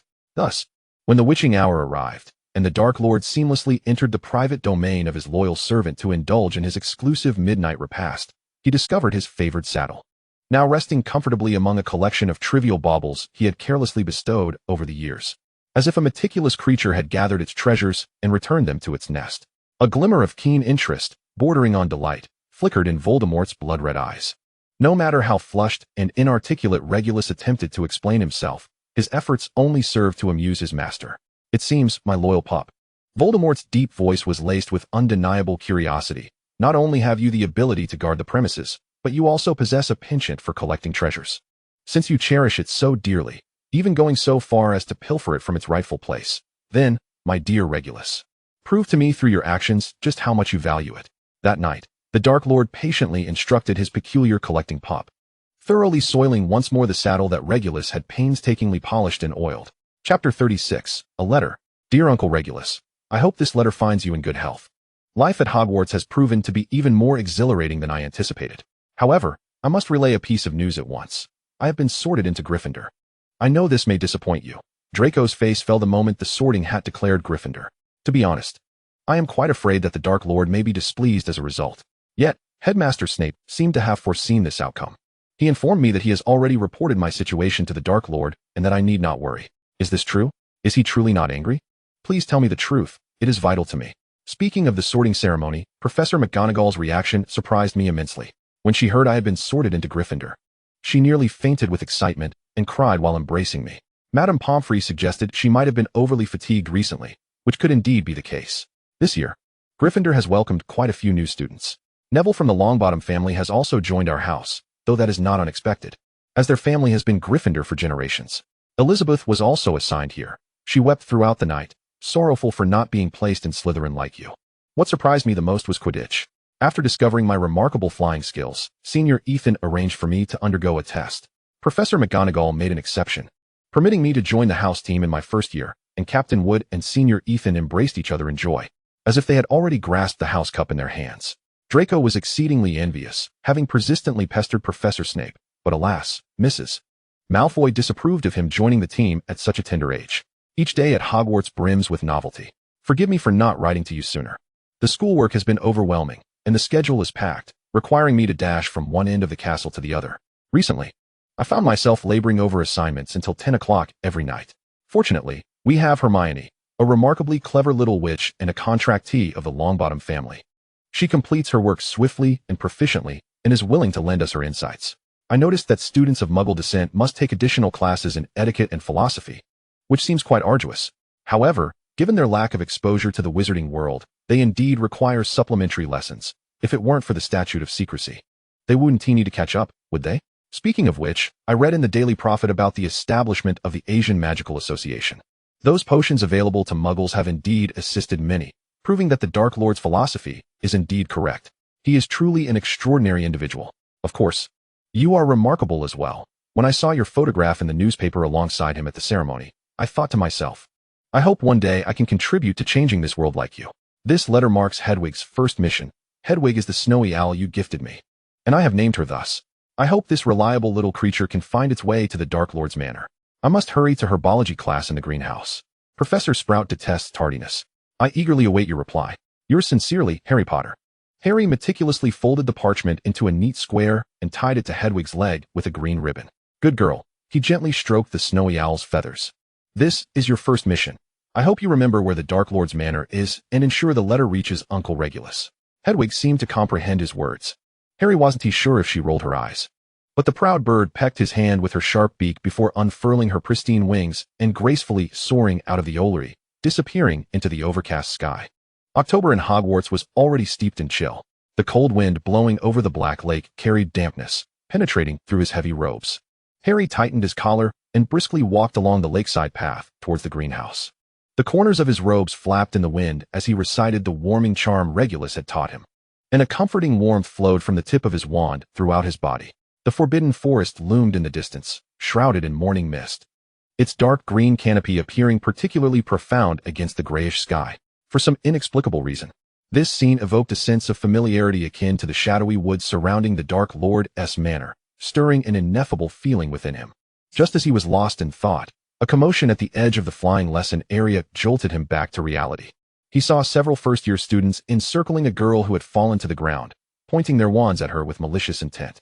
They were evidently newly acquainted with the levitation charm, their movements clumsy yet filled with malice as the girl's backpack was suspended in mid-air, violently shaking, while her books and parchment scattered across the ground. Stop! What are you doing?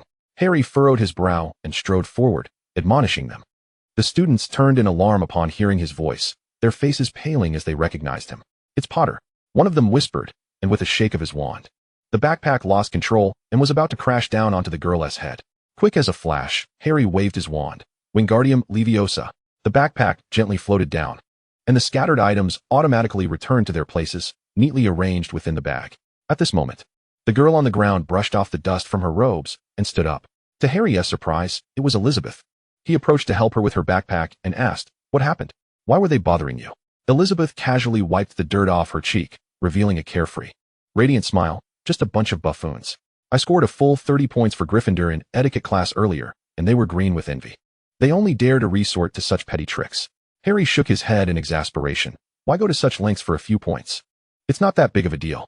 Upon hearing this, Elizabeth's smile faded. She gazed intently into Harry's eyes, her voice growing somber. The scoring system for pureblood wizards is different from that of Muggleborns.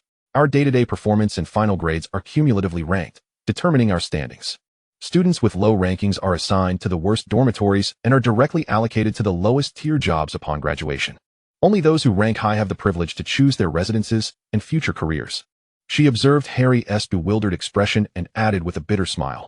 So don't be misled by their appearances of humility before you purebloods. Behind the scenes, they will resort to any means necessary for points. Harry stood there, momentarily at a loss for words.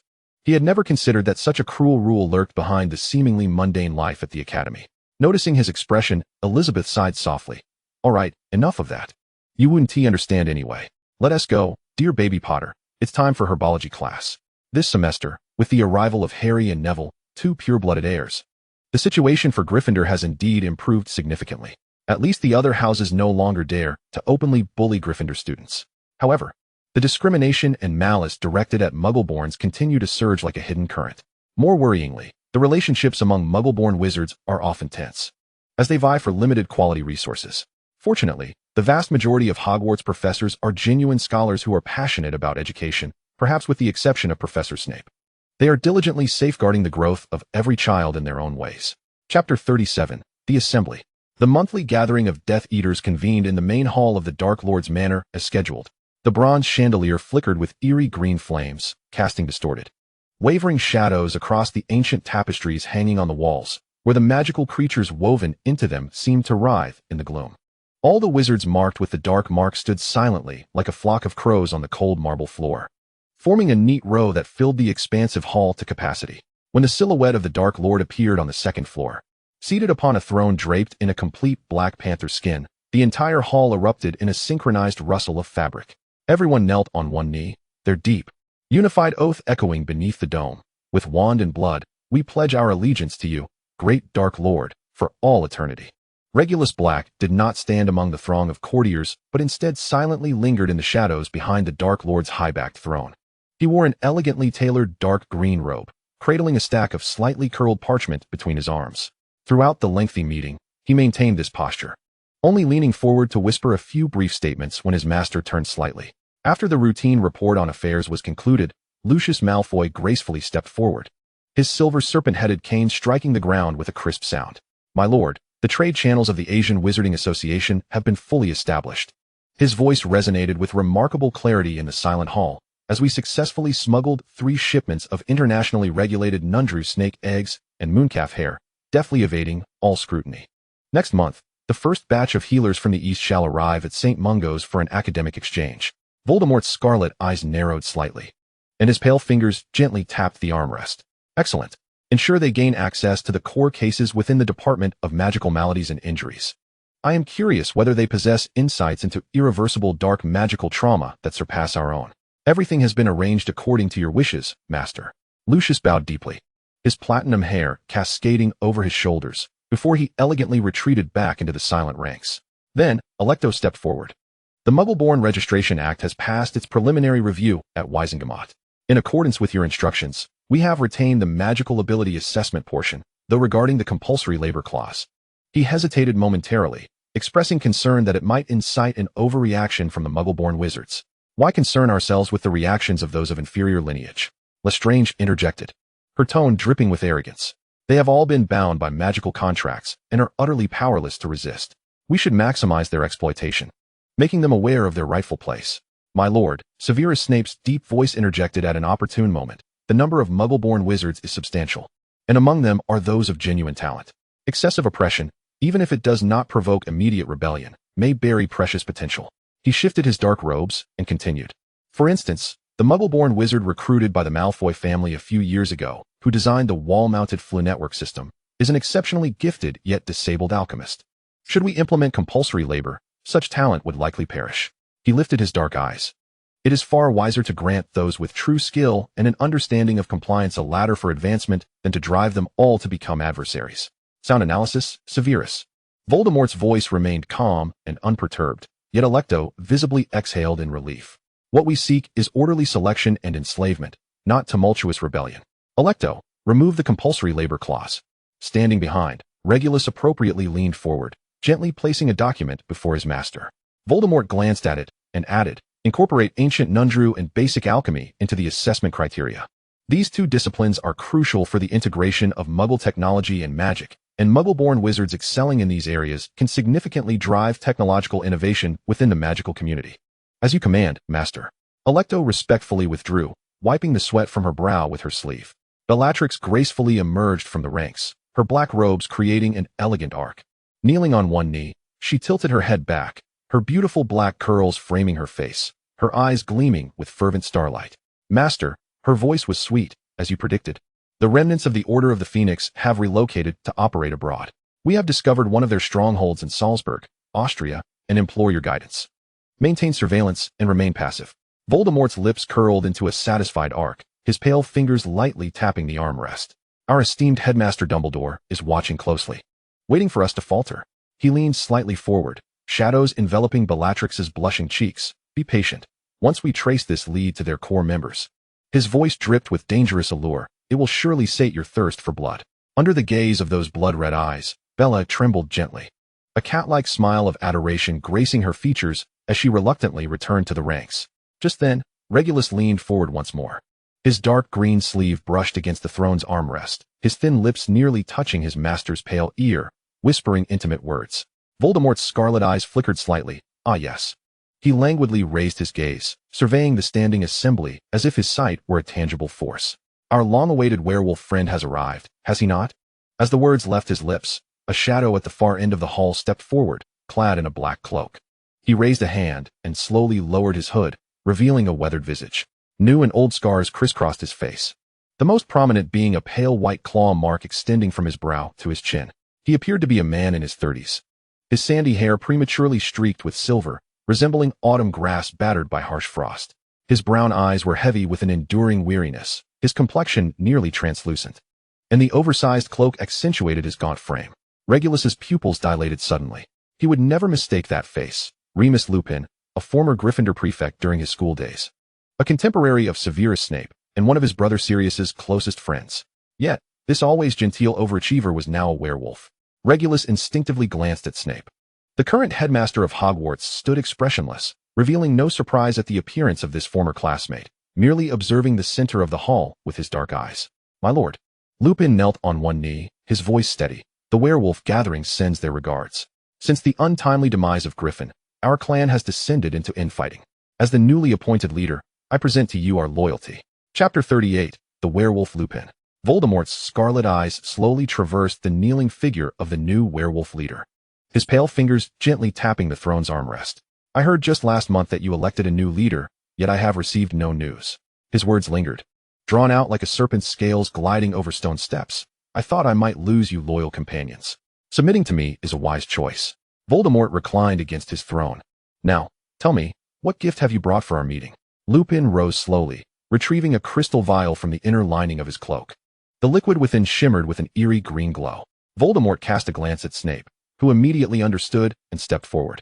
He accepted the potion from Lupin's hands, examining it closely for a moment before turning and ascending the steps to present the potion before his master. Master, Snape knelt on one knee, holding the potion aloft. This is a concentrated toxin extracted from the throat glands of werewolves with an astonishing purity. Voldemort took the glass vial, scrutinizing it against the dim green light. The liquid inside emitted a strange luminescence, the glow reflecting dangerously in his scarlet pupils. This toxin, Lupin's voice remained calm, requires the throats of 5 werewolves to extract. With just a single drop, it can cause an ordinary person to succumb to poisoning within 3 minutes. He paused, and for werewolves, his voice lowered. It will instantly trigger uncontrollable rage. Offering the lives of our kin as a gift, he continued, I believe nothing could better exemplify our loyalty. Snape timely added, the throat glands of werewolves are already rare ingredients for many advanced potions. Such purity of werewolf venom could elevate the potency of dark magical potions by a level. Intriguing. A twisted smile curled at the corners of Voldemort's lips. I wish to witness the effects of this potion firsthand. Newly appointed werewolf leader, you wouldn't mind demonstrating for me, would you? Lupin hesitated slightly before responding calmly. It would be my honor. His voice betrayed no hint of emotional fluctuation. At Voldemort's signal, Snape approached Lupin with the toxin. Their gazes briefly met in the air before swiftly averting. Lupin slowly rolled up his sleeve, revealing arms marred with new and old scars. The intersecting scars appeared particularly grotesque in the candlelight. Snape's wand waved lightly, and a line of blood immediately appeared on the pale skin. As a drop of the green toxin fell into the wound, a howl erupted. The once elegant werewolf emitted a bone-chilling roar, its body grotesquely expanding and contorting at a horrifying pace. Muscles writhed violently, and bones cracked ominously. Amidst the sound of tearing fabric, a colossal gray wolf emerged in the center of the hall, its amber eyes ablaze with primal ferocity. The crowd erupted in terrified screams, and the Death Eaters stumbled backward, jostling one another in a frantic attempt to distance themselves from the fearsome beast. Snape also retreated to a safe distance.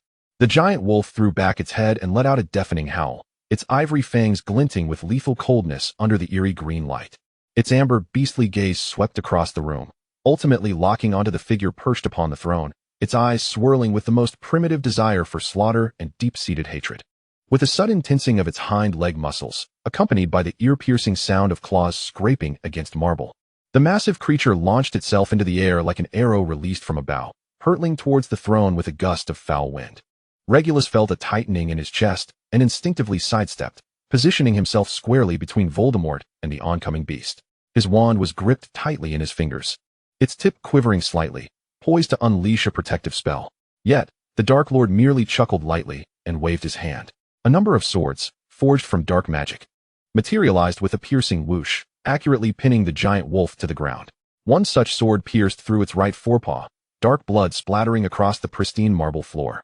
A mournful howl reverberated through the hall as the giant wolf struggled desperately against the magical swords that bound it, its gray fur becoming stained with crimson.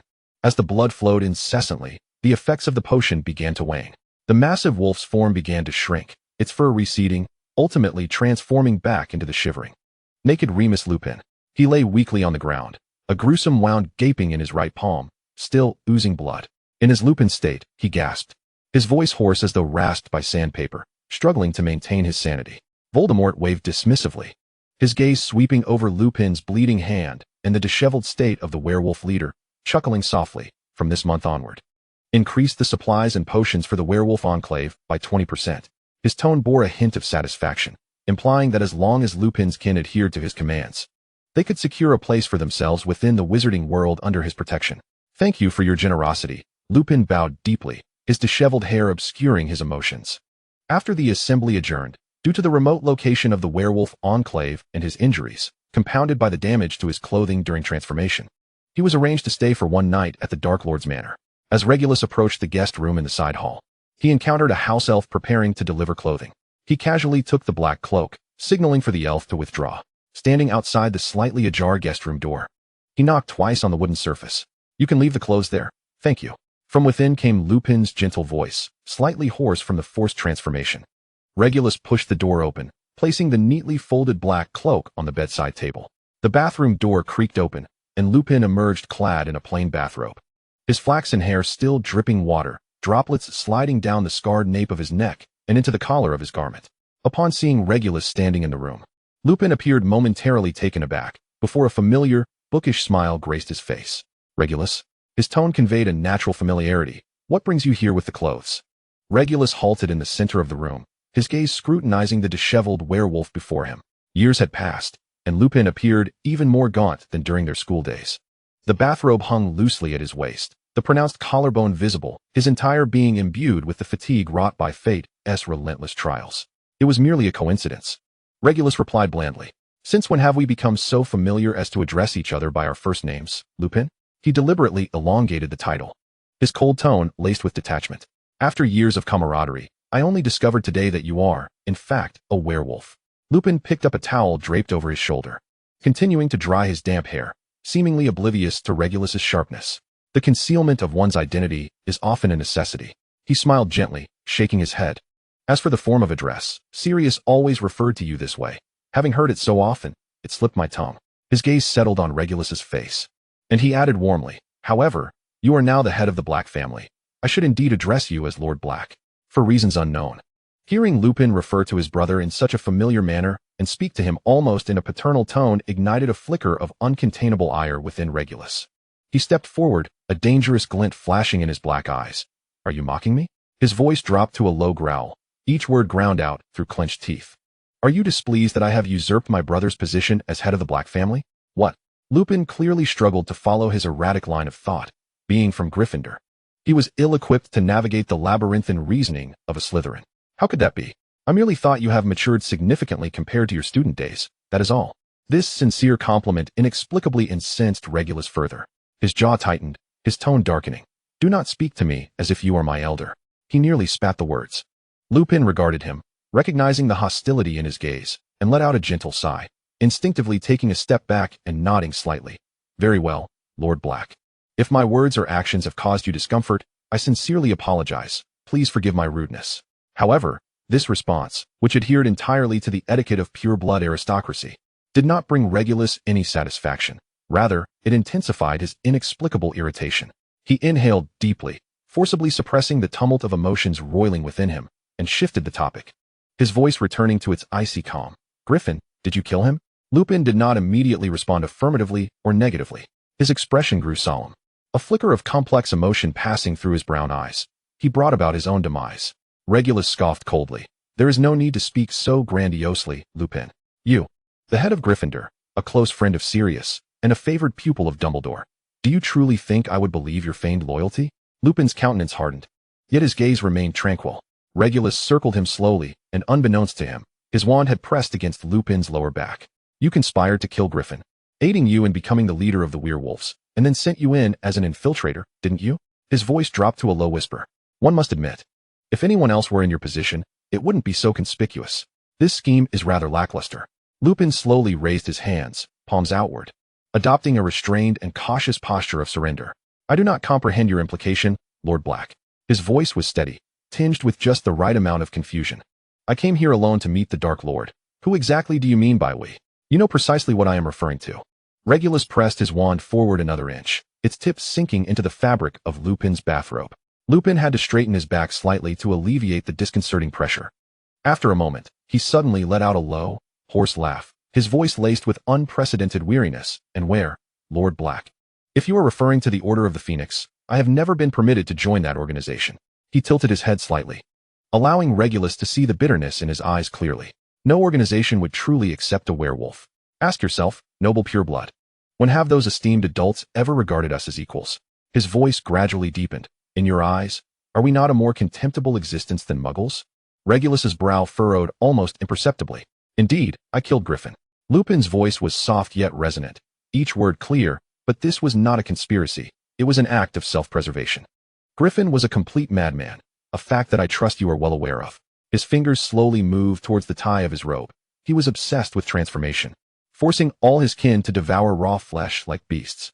He hosted bloody gladiatorial contests within the pack, compelling kin to tear each other apart, injecting venom repeatedly so that we would be forced to assume wolf forms and slaughter one another for his amusement, even outside the full moon.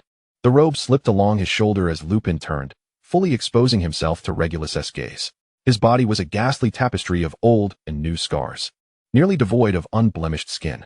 The most harrowing was a gaping wound that extended from his collarbone through his chest and abdomen, nearly piercing his entire torso. Its edges tinged with an ominous blackish-purple hue, clearly inflicted by a werewolf's claws. This is the memento Griffin left me before his demise. There was a profound hatred suppressed within Lupin's voice. I bested him in a duel in wolf form, then executed those werewolves who aided his tyranny. I skinned them and extracted their venom to create toxins. He raised his eyes, locking them with Regulus's. If this is indeed the carefully orchestrated undercover operation you allege, why would I risk my life to duel him one-on-one? Why would I personally seek an audience with the Dark Lord?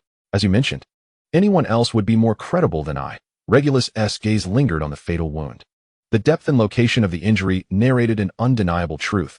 This could not possibly be a mere ploy. Just a slight deviation of a few inches would have severed the heart. As for your mention of Dumbledore, Lupin displayed a wry, bitter smile. I have not heard from him in quite some time. Do you think he would care for a once helpless wolf cub to whom he offered fleeting compassion? His eyes were deep, penetrating into Regulus's dark gaze. In your perception, I may still be that Gryffindor head boy, but in reality, his voice was barely audible. Even the most basic necessities were denied to werewolves by shops, let alone employment. I am merely a werewolf who must bow to anyone to survive. The grip on the wand slackened slightly. Regulus stared into Lupin's eyes, searching for any signs of deception. If you insist that I am an undercover agent, Lupin said softly, his tone imbued with a poignant calm, you may end my life with the killing curse right now. This was one of the outcomes I anticipated. The corners of his mouth curved into a resigned arc. At least my willing acceptance of death can demonstrate my loyalty. Perhaps the Dark Lord would, therefore, show a modicum of mercy towards my kin. The air seemed to thicken with tension. After a prolonged silence, Regulus slowly retracted his wand. Put your clothes on. His voice returned to its customary coldness. Lupin gradually lowered his hands, exhaling softly. The weariness in that gesture was strikingly palpable. Remember, Regulus warned as he moved towards the door, casting a glance back. I shall be watching you. Should you exhibit any suspicious behavior? I understand, Lupin nodded, his gaze calm yet tinged with gratitude. Regulus scoffed lightly and turned to leave. Lupin remained in place until the sound of footsteps faded entirely down the corridor, revealing a hint of relief on his face. Upon Regulus's return to the room, he found the Dark Lord leisurely seated on a couch in the corner, swirling a glass of wine the color of blood. Regulus gently closed the door behind him, obediently kneeling at his master's feet, tilting his face to meet the gaze of his dominator. "Did you go to see that werewolf?" Voldemort inquired, a barely perceptible smile gracing his lips. "Yes, my lord," Regulus replied honestly. He hesitated for a moment, unable to resist asking, "My lord, that werewolf is quite suspicious. Why do you still wish to keep him?" Voldemort chuckled lightly. "What do you propose we do with him?" Regulus opened his mouth, but found himself momentarily speechless. Voldemort reached out to ruffle his dark hair. "As one might pet a docile puppy. As long as we ascertain he is a true werewolf, that suffices. A race that goes berserk every month, indiscriminately attacking friend and foe alike, is hardly a cause for concern." A calculating glint flickered in his crimson eyes. Killing him would merely stoke the chaos within the werewolf community, igniting their internal strife, and would serve our plans no benefit whatsoever. His fingers gently tapped the wand's handle, his scarlet gaze shifting. "However, keeping him is another matter. He retains a modicum of prestige within his pack. By holding this piece on the chessboard, we can manipulate the entire werewolf community as if pulling strings. Regardless of whether he is an infiltrator from any faction, he is now but a caged bird, unable to escape our grasp." Regulus nodded thoughtfully. Voldemort's lips curled into a faint smile as he cast a casual glance at him. Yet, at the moment their eyes met, that smile instantly froze on his face, his scarlet eyes narrowing in fury. "That shameless werewolf allowed you to see him naked?" His voice brimmed with evident ire. "What?" Regulus stammered, utterly bewildered and unable to follow Voldemort's train of thought. The Dark Lord's forehead pulsed with veins as he gritted his teeth. "That filthy scoundrel. I shall ensure you cleanse your eyes." With that, he dragged a still-dazed Regulus into the washroom, and soon the sound of rushing water filled the air, interspersed with the muffled groans of the youth, faintly echoing through the silent corridor. As for the following morning, Lupin, having packed his belongings and prepared to leave, inadvertently startled Voldemort's steed. Voldemort immediately ordered severe punishment, and Lupin endured 10 lashes from a whip before being released in a disheveled state. Regulus learned of these events only after rising late, when the serving staff informed him. Chapter 40, The Hound. In the blink of an eye, the icy air of December had quietly settled in, and Hogwarts Castle began to adorn itself with festive red and green decorations. Harry wrote back, eagerly expressing his intention to remain at school to celebrate the holiday with friends. Each day for the children was suffused with vibrant new colors. Yet the passage of time for adults felt as if accelerated by a time-altering spell, racing through the calendar pages until the seasons had shifted almost imperceptibly. The Dark Lord seemed utterly immersed in the comforts of having a devoted servant catering to his every need. He showed no inclination to restore Regulus to his former duties. Rather, during the increasingly cold days, he extended this possessive intimacy into the warmth of the study, where a roaring fire crackled in the stone fireplace. The wood snapped and crackled, the orange flames licking at the logs, casting flickering shadows on the dark tapestries that adorned the walls, dispelling much of the winter chill. Regulus sat behind a mountain of parchment, his black noble robe meticulously fastened to the topmost silver button, accentuating the slender line of his neck. He held a quill in a loose grip, its tip suspended in midair, while the other hand clutched a curled document, feigning concentration on his duties, though in truth, he was far from it. Despite his impeccable appearance, his eyes were tightly shut, long lashes trembling violently. His cheeks flushed, and his hands gripping the document and quill trembled uncontrollably, even the knuckles turning pale. Behind him, the Dark Lord's arm encircled his slender waist, drawing him into his embrace, trapping him upon his knee. Regulus's back was pressed firmly against the heat radiating from the fire behind him, the expansive mahogany desk conveniently concealing his embarrassment. Yet, the intimacy of their bodies in contact, coupled with the mingling sense of ebony wood and smoke permeating the air, rendered the atmosphere around them suffocatingly ambiguous. "Rail, you promised me you would complete the work on this desk today. Should you manage to finish on time, I shall restore your position. What do you say?" The Dark Lord's voice was deep and hoarse, laced with a deliberate seduction, as his lips brushed lightly against the flushed contour of Regulus's ear, culminating in a gentle bite. Subsequently, the arm encircling his waist tightened abruptly. Regulus could no longer suppress a muffled whimper that escaped from his throat.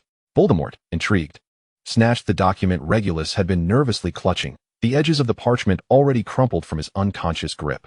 "Let me see what pressing matter this is," he mused, lowering his gaze to scan the paper, slowly reading aloud. "The Malfoy family's flying car has passed testing and is approved for mass production.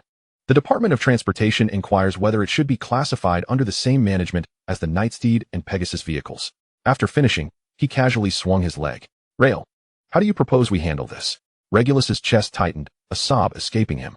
Refer to Muggle traffic laws and devise a management regulation for the flying car based on the current laws for flying horse-drawn vehicles. That does seem a feasible approach. The Dark Lord murmured, his bony fingers encircling Regulus's wrist, pressing his hand down. Come now, write down your proposal.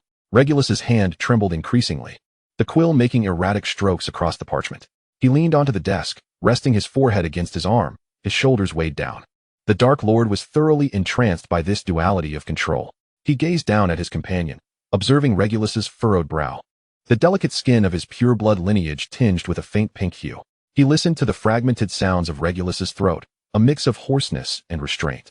His fingertips traced the fabric of Regulus's clothing, occasionally brushing against the skin beneath, feeling the subtle shivers that his touch evoked, greedily drawing from this secret pleasure that was uniquely his. Under such pressure, Regulus had long since begun to yield. His rationality was repeatedly tugged at, and his senses were firmly bound by the touches and breaths surrounding him. The last bastion of dignity he had erected within himself crumbled with each passing day, leaving no room for even a flicker of rebellion. Thus, he endured this peculiar work in the study for 3 days. Regulus felt as though every nerve was taut, on the brink of snapping, and even in sleep, his mind was haunted by flickering flames, countless documents, and those scarlet eyes. He finally resolved that he could no longer continue in this manner.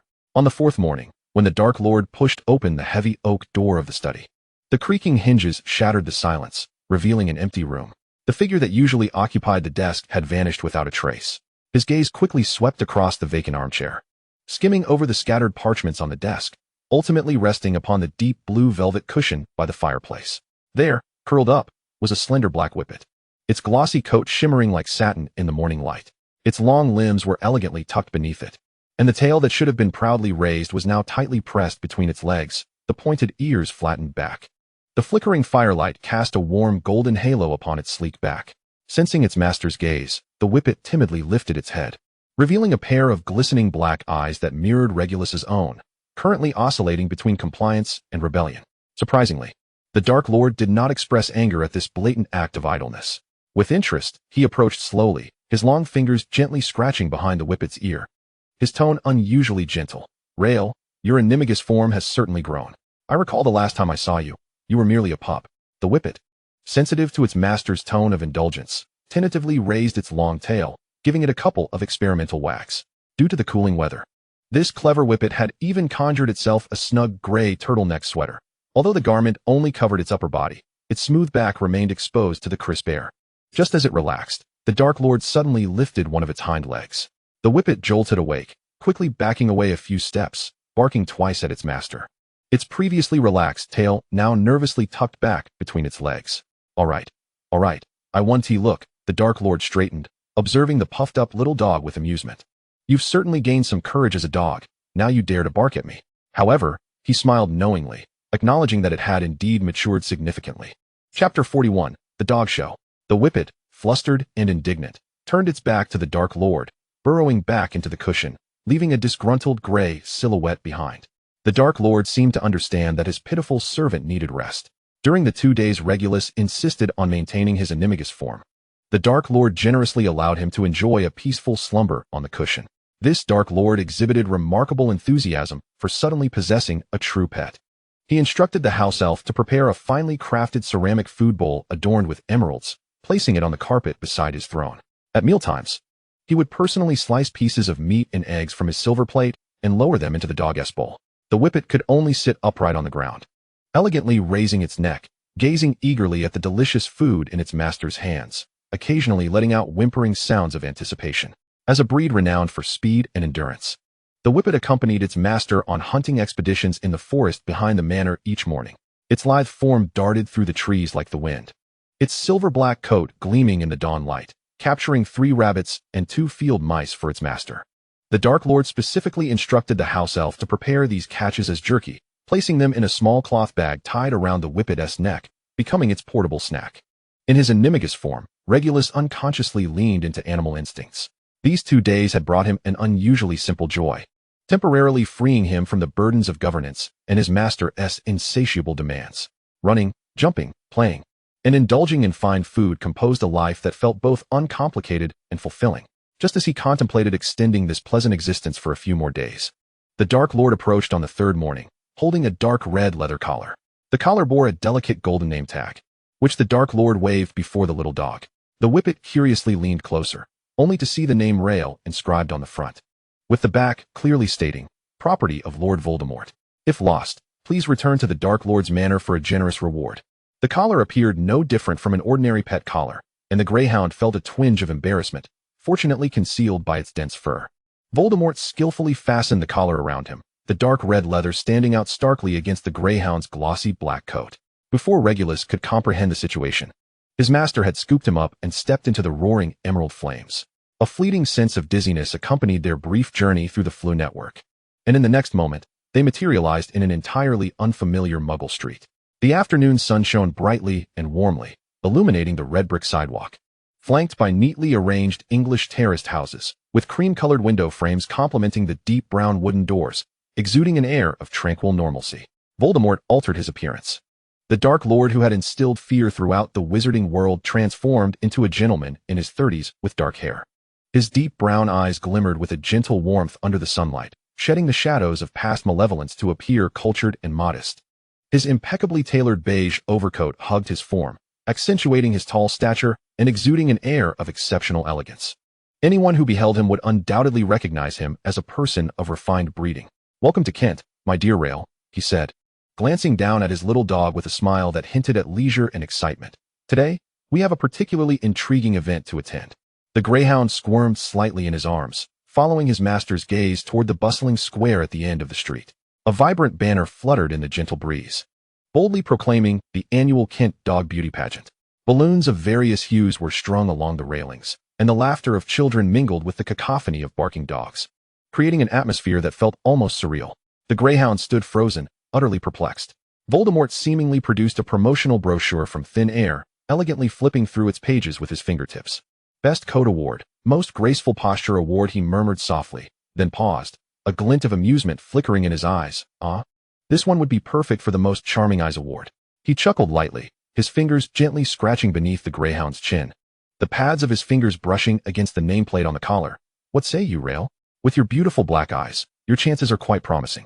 The greyhound gazed up at him in disbelief. Yet, Voldemort appeared oblivious to its astonishment as he strolled calmly toward the registration booth. The queue of Muggles turned frequently to glance, their eyes flitting between the elegant greyhound and its dapper owner. This exquisite black greyhound was already a rarity, but the gentleman cradling it drew even more attention with his striking stature and exceptional looks, making him stand out conspicuously in the crowd. "Good day." Voldemort greeted the registration staff with a perfectly measured smile. "I would like to register my beloved dog for the competition."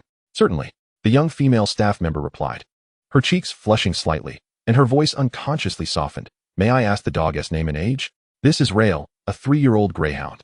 Voldemort lifted the puppy slightly higher, waving its front paws at the staff member in greeting, his voice warm and melodious. "Not only is he strikingly handsome, but he is also exceptionally intelligent and obedient." An elderly lady clad in a finely tailored tweed coat approached, leaning on her mahogany cane. She bent down, peering closely at the greyhound through her gold-rimmed glasses. "This coat is impeccably maintained, so sleek and shiny, with a uniform color. It's clear that the owner has invested considerable effort." "Indeed, its skin requires meticulous care," Voldemort replied with humble grace. "I groom him daily and ensure he receives professional treatment regularly. You see, greyhounds have particularly sensitive skin. One cannot afford to be careless." As he spoke, his long fingers caressed the greyhound's back, the motion fluid and natural, as if it were part of his daily routine. The greyhound, half cradled in his arms, rolled its eyes internally. What a grand joke. When has the Dark Lord ever groomed him? However, to the onlookers, they undoubtedly appeared as a pair deeply bonded in affection. Voldemort even calmly retrieved a delicate wooden comb from the inner pocket of his coat, patiently grooming the fur behind the greyhound's ears, prompting many dog owners around them to smile knowingly. Once the registration was complete, Voldemort set Rail down on the ground, leading him into the waiting area. The setting was imbued with a warm, whimsical charm, a neatly trimmed lawn designated as a play area for the dogs, with colorful crawling tubes scattered about and several vibrant toy balls nestled in the grass, all conspicuously delightful. In a corner, a thoughtfully designed mini fire hydrant served as a dog toilet, its base lined with perforated wire for easy cleaning. On the lawn, numerous dogs awaiting their turn were frolicking joyfully, their playful barks creating a lively atmosphere. Regulus felt utterly indifferent to it all.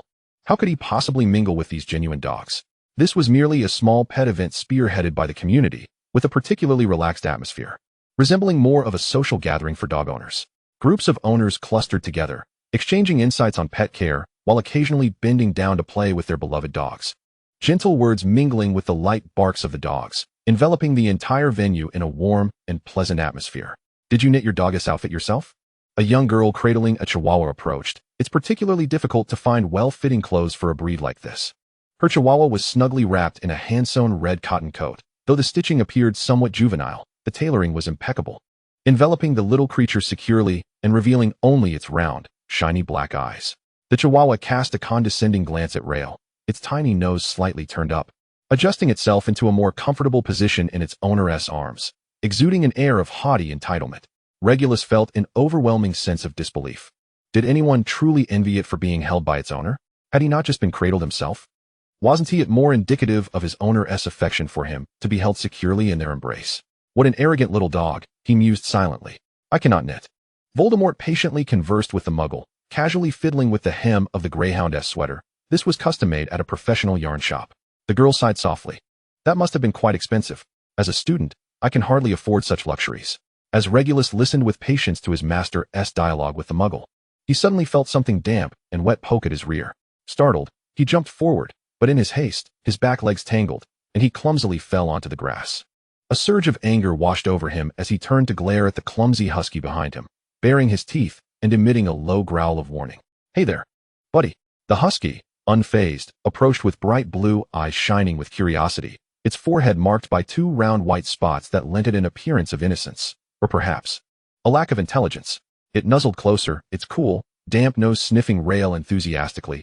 You must be eating exceptionally well. I can smell ham, steak, and even cake. It exaggeratedly sniffed the air. Your owner is quite generous.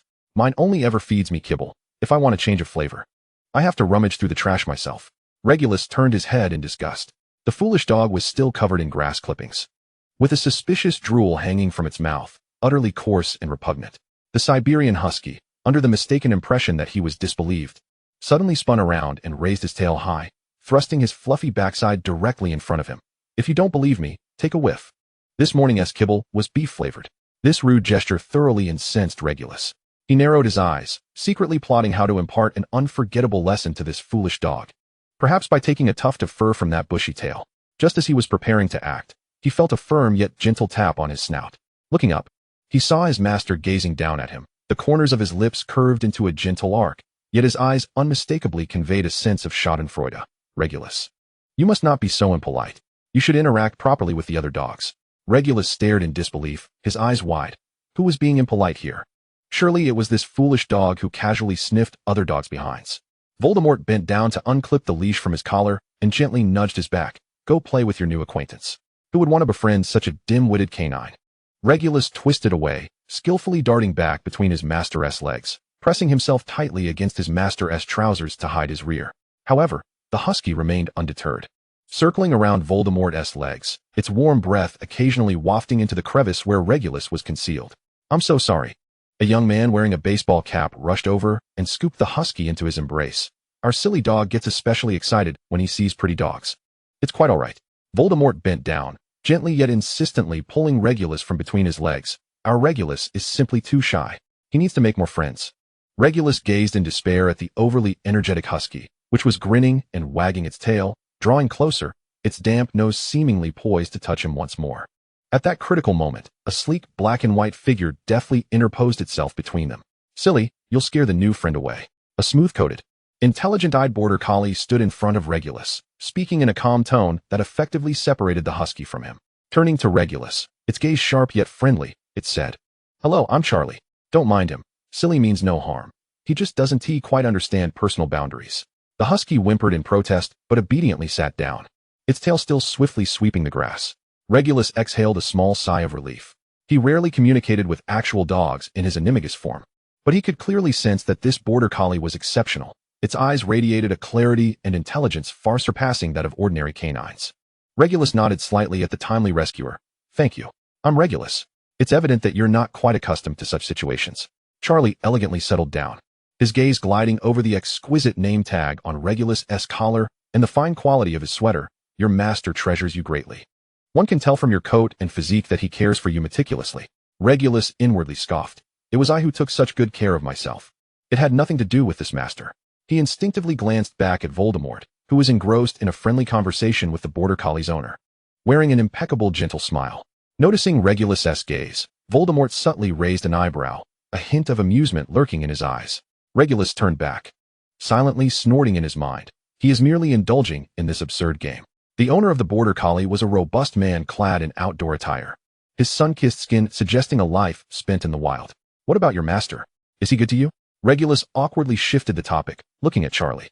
That is my trainer, Nick. Charlie nudged his nose in Nick's direction, his tone brimming with evident pride and reliance. He is a member of the search and rescue team, and I'm his partner. We work together. I help him find people in distress. He paused, his voice turning serious. Without me, his work would be significantly more difficult and perilous. Therefore, I must protect him. Regulus regarded him with astonishment. You are a working dog? Indeed. Charlie stood tall, pride radiating from him. We have undergone rigorous training and assessments. Becoming partners is no small feat. The ever-eavesdropping husky, silly, could hardly contain himself. My master is a cartoonist. When he draws, I lie at his feet and sleep. But he always forgets to give me extra meals and often scolds me for being destructive. He even punishes me when I accidentally tore some of his sketches. He wagged his tail in indignation. Last time, I just tore a few papers, and he swatted my behind. That is what you deserve, Charlie bluntly remarked. And it is only natural for a master to discipline their dog. That is not natural. Regulus couldn't help but mutter under his breath, his ears slightly flushing, his tone carrying a hint of unrecognized grievance. Even if one were a master, they should not strike a dog indiscriminately. Charlie paused, a flicker of confusion passing through his amber eyes, his tail gently brushing the ground. But I isn't it for our own good when a master corrects us? Just like when my trainer adjusts my movements. It's to prevent me from getting hurt in the future. Wow. Silly suddenly chimed in with enthusiasm, his fluffy tail wagging energetically behind him, creating a gust of wind. Regulus, you're so brave. You dare to question your master. Yet he drooped his ears, licking his paws. But it really does hurt when my master punishes me. Though, tearing those papers is just so much fun. I simply can't help myself. He raised his damp eyes, curiously blinking. Have you never been disciplined by your master? The two dogs leaned in closer, their inquisitive gazes fixed upon him, filled with pure curiosity. No, I mean of course I have been disciplined. Regulus felt his cheeks burning even more beneath his fur, his tongue seeming to tie itself in knots as he hurriedly concealed his inner turmoil. Charlie tilted his head thoughtfully, his gaze sweeping over Regulus's pristine, sleek, and scathed black coat. Seeing how meticulously your master takes care of you, grooming every strand of fur, I thought he wouldn't dare to lay a hand on you. He must be very gentle, right? Regulus involuntarily recalled the white horse that had taken the lashes for him. The wind was cold that day.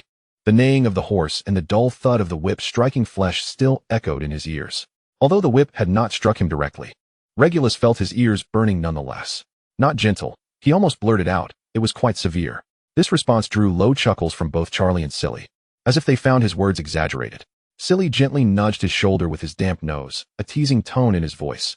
You surely haven't experienced a good beating. Otherwise, you wouldn't be so rebellious and dare to speak ill of your master. This statement left Regulus momentarily stunned. He indeed had never undergone truly brutal punishment. Had he unconsciously become spoiled by his master's affection? Wait, he suddenly jolted awake. He was not a real dog. Why was he here discussing master-pet relationships with two dogs?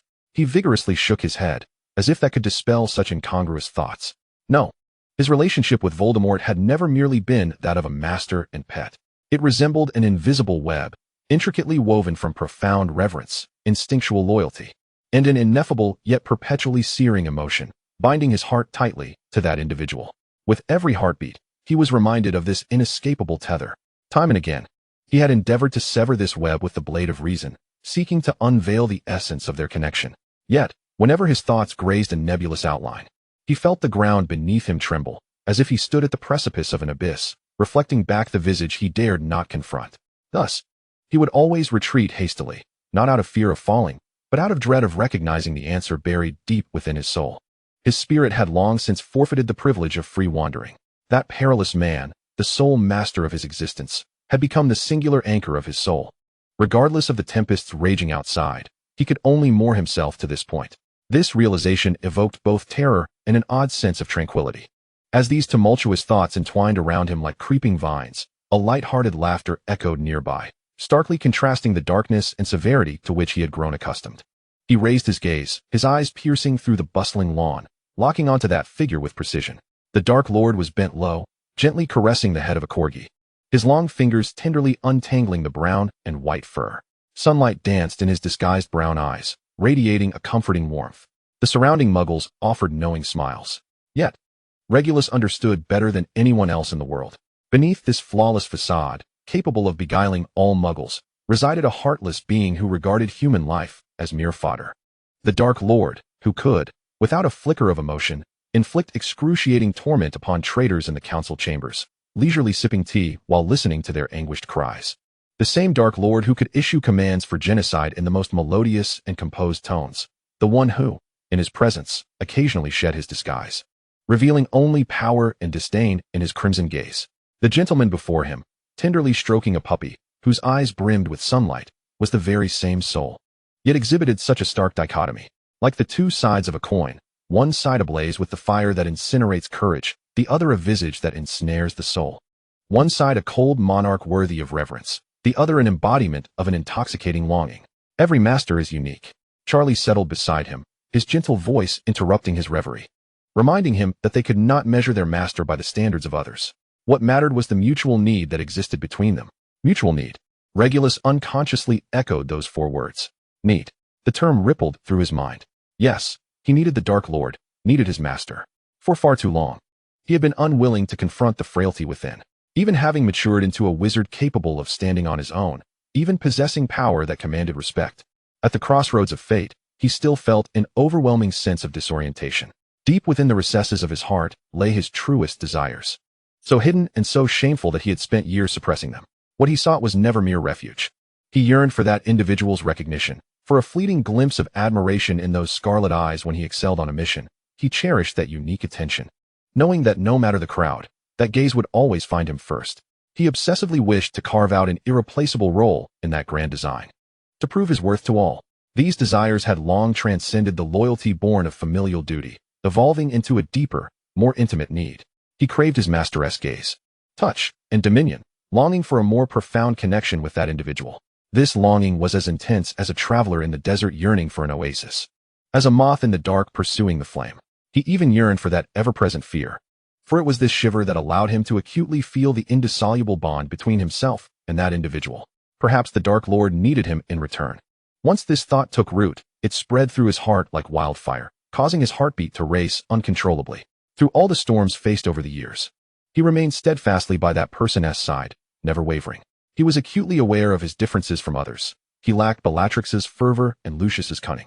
Yet, he understood the subtle shifts in Voldemort's features, discerning his master's concealed needs without utterance.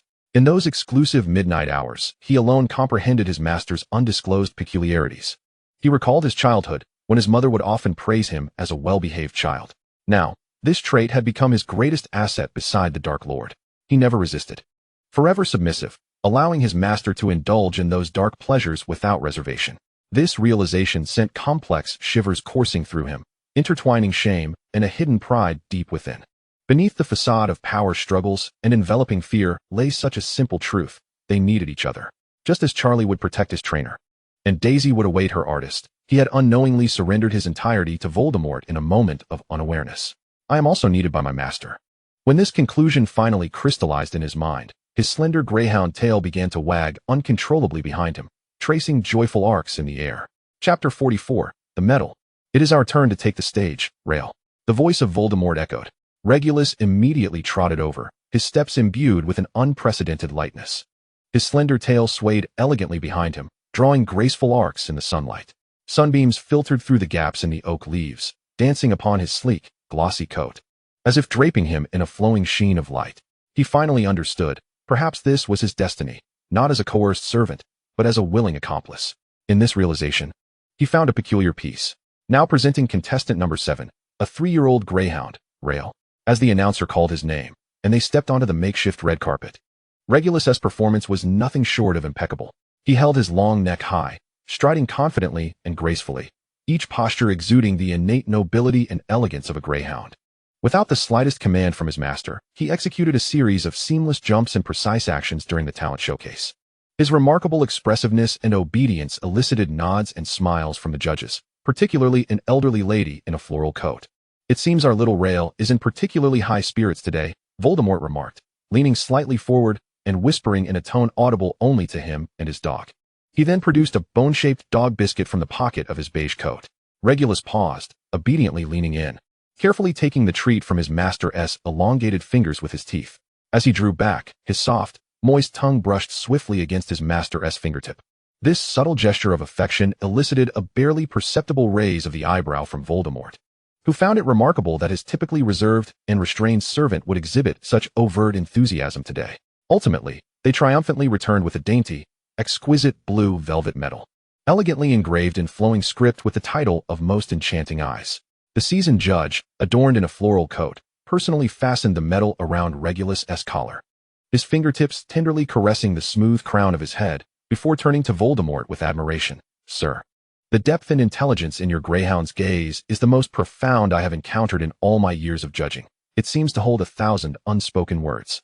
The greyhound gazed proudly at his master, a hint of his tongue peeking out, his slender tail wagging cheerfully behind him, exuding an air of silent joy. As twilight descended, the outline of the Dark Lord's manor grew increasingly formidable against the encroaching night. Inside the dining hall, the flames flickered gently atop the silver candlesticks, casting a moving halo upon the delicate silverware. The greyhound sat regally beside his master, his head held high, his deep-set eyes shimmering with a rare brilliance. Voldemort, evidently in high spirits, repeatedly carved the most succulent venison steaks or foie gras draped in black truffle sauce from his gold-trimmed plate, patiently offering them to Regulus, who still retained his canine form. After dinner, the master astonishingly summoned a specialized grooming brush. Illuminated by the flickering firelight, he meticulously groomed Regulus's entire coat. From behind his ears to along his spine and down to his elegant long tail, his movements gentle and deliberate. The servants standing nearby gazed in disbelief at their master's rare display of patience and almost indulgent demeanor. As the night deepened, when Voldemort concluded the last report from a Death Eater for the day and pushed open the heavy, intricately carved oak door to his chamber, he discovered that Regulus had reverted to his human form. The young heir of the Black family knelt upon the Persian rug by the fireplace, clad in a sheer cream silk robe, the dancing flames casting a warm glow upon his pale skin. He appeared freshly bathed, his short black hair still damp, with a few strands curling against his forehead, lending him an air of subdued grace. Most striking was the ribbon, a blue silk ribbon, hanging from his neck, swaying with each breath. "My dear Rael," Voldemort approached slowly, his black cloak trailing silently behind him. He extended a finger, gently and warmly brushing against him. "It surprises me to see you in this form again. I had thought you had finally discovered the joys of being a carefree pet, simply running and being adored, and intended to indulge in it indefinitely." His tone carried a teasing lilt. Regulus lifted his gaze, a faint blush gracing his cheeks, a blend of his usual shyness and an unusual boldness this evening. "Master," he spoke softly yet clearly, "it was Rael who has been lazy these days. Rael is at fault. Please punish me." His black eyes met Voldemort's, sparkling with the same gentle focus as they had during the medal ceremony. A flicker of genuine surprise crossed Voldemort's eyes, soon replaced by a deeper amusement. His fingertips traced along Regulus's jawline, the low timbre of his voice laced with genuine pleasure. "I trust you had a delightful time with your canine companions today." Regulus did not respond directly. He licked his dry lips, straightened his posture, and instinctively leaned in closer by an inch. The medal swayed, and this movement itself served as a silent answer, more candid than any words could convey. As the first rays of dawn filtered through the heavy curtains into the bedroom, the blue ribbon that had adorned Regulus's neck was replaced by a series of fresh, intimate marks, stark against his pale skin. The morning light intertwined with the fading embers of the fireplace, softening Voldemort's typically harsh demeanor, as he languidly ran his fingers through the damp black hair of the young man nestled in his arms. Regulus had long succumbed to fatigue and contentment, his cheek resting against his master's cool neck, a serene smile gracing his lips. Perhaps Voldemort's deep voice resonated softly in the stillness of the bedroom, marked by evident satisfaction. "I should take you out more often. Engage in such outdoor activities, my Rael." In his slumber, Regulus seemed to sense this, unconsciously nudging closer to the source of warmth, his eyelashes fluttering as if he were silently acquiescing to the proposal. Chapter 45, The Platinum Feast. The social calendar of pureblood aristocrats is invariably filled with an array of feasts, ranging from grand celebrations recognized throughout the magical community to private gatherings instigated by a family's whim, provided the host has the desire. Their well-trained servants immediately set to work organizing a lavish banquet befitting their stature.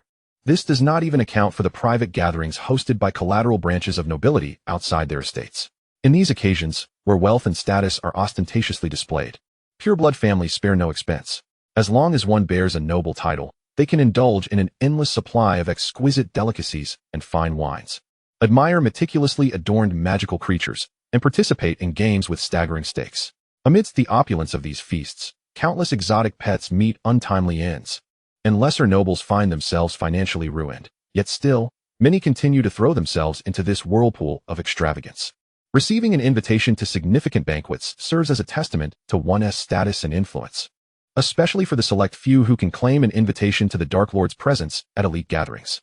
With the Christmas bells approaching, various magical departments began their holiday breaks. According to an unspoken rule, no one dared to overshadow the Dark Lord's gathering at his manor on Christmas Day. Thus, the week preceding the holiday became the ideal stage for families to flaunt their prowess. It is for this reason that the Malfoy family's platinum feast on the island of Anglesey has garnered such fervent anticipation. This private isle, nestled on the northwest coast of Wales, has been under the Malfoy family's ownership for 3 centuries and has now been transformed into a luxurious paradise. Lucius Malfoy has invested staggering wealth in recent years to completely revamp this private island. He enlisted an elite team of Muggle architects to design a luxurious mansion characterized by modernist aesthetics. The entire structure boasts a glass facade, with sleek geometric lines glimmering silver under the moonlight. An infinity pool seamlessly merges with the distant horizon, while multiple spacious terraces jut out from the building. And the interior features an expansive open space, showcasing the transparent beauty of modern Muggle architecture. Even more striking is the perfectly aligned array of magically modified Muggle luxury cars displayed on the lawn in front of the mansion. These models, from top brands like Rolls-Royce and Bentley, have been ingeniously integrated with the latest flying magic technology, each gleaming with an alluring metallic sheen. Guests not only have the opportunity to admire these new vehicles up close, but can also experience test drives on site, placing custom orders for their exclusive rides directly with the Malfoy family's representatives. This undoubtedly represents a bold commercial venture for the traditionally conservative pure-blood aristocrats.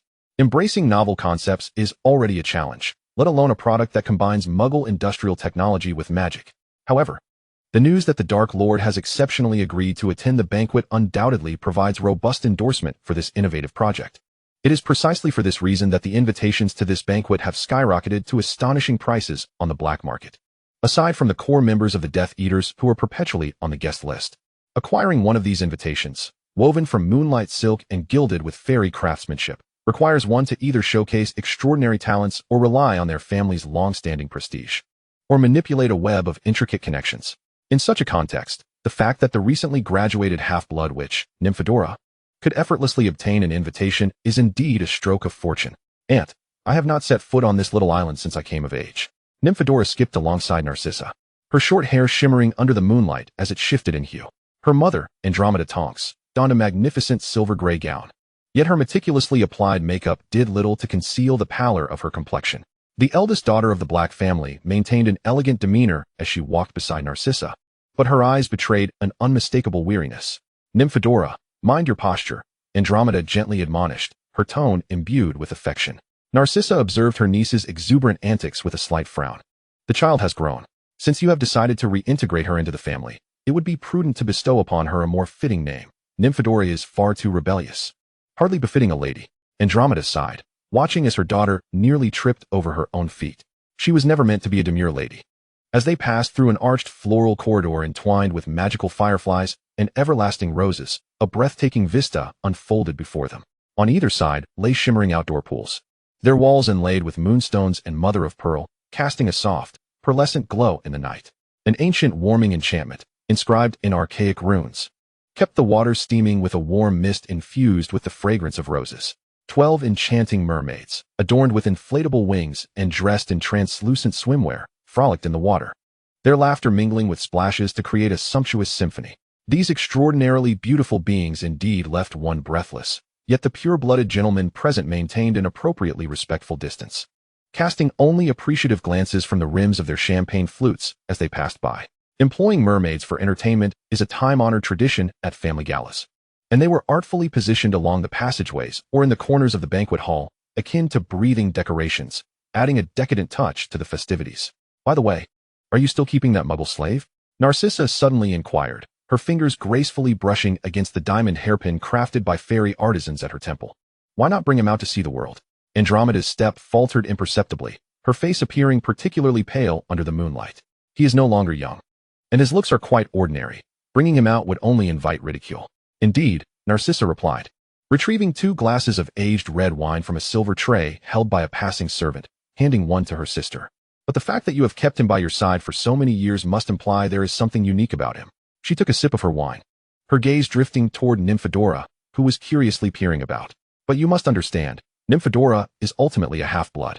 No matter how much she pleases you, she cannot inherit the black name. Lowering her voice slightly, she continued, Sister, since you do not intend to marry formally, you should consider finding a down-and-out pure-blood heir to take as a husband. At least it would ensure a legitimate heir for our line. Andromeda wearily rubbed her temples, the ancient family bracelet passed down from her grandmother chiming softly as she moved. You repeat this every time we meet, droning on and on, she sighed. Are you the elder sister, or am I? Nymphadora unconsciously lagged a step behind, her fingers twisting the luxurious skirt woven from unicorn tail hair, the delicate fabric crinkling slightly between her fingers. She was aware they were discussing her forever unacknowledged father and the past that was regarded as a disgrace by the entire pure-blood society. Her parents had once passionately loved each other, defying societal norms, and her mother had bravely fought for their love. Fragments of those sealed memories still echoed with her father's hearty laughter and her mother's rare, genuine smiles. However, when the cruel tenets of pure-blood ideology collided with the unexpected arrival of a new life, the once proud eldest daughter of the Blacks had to submit to fate to protect her half-blood daughter, returning to the opulent cage she had once resolutely fled. The most heartbreaking aspect was that the Muggle man she loved willingly donned the slave collar, a symbol of humiliation, in order to remain with his beloved and daughter, thereafter hidden away like a secret that should not exist in the remote tower of the estate.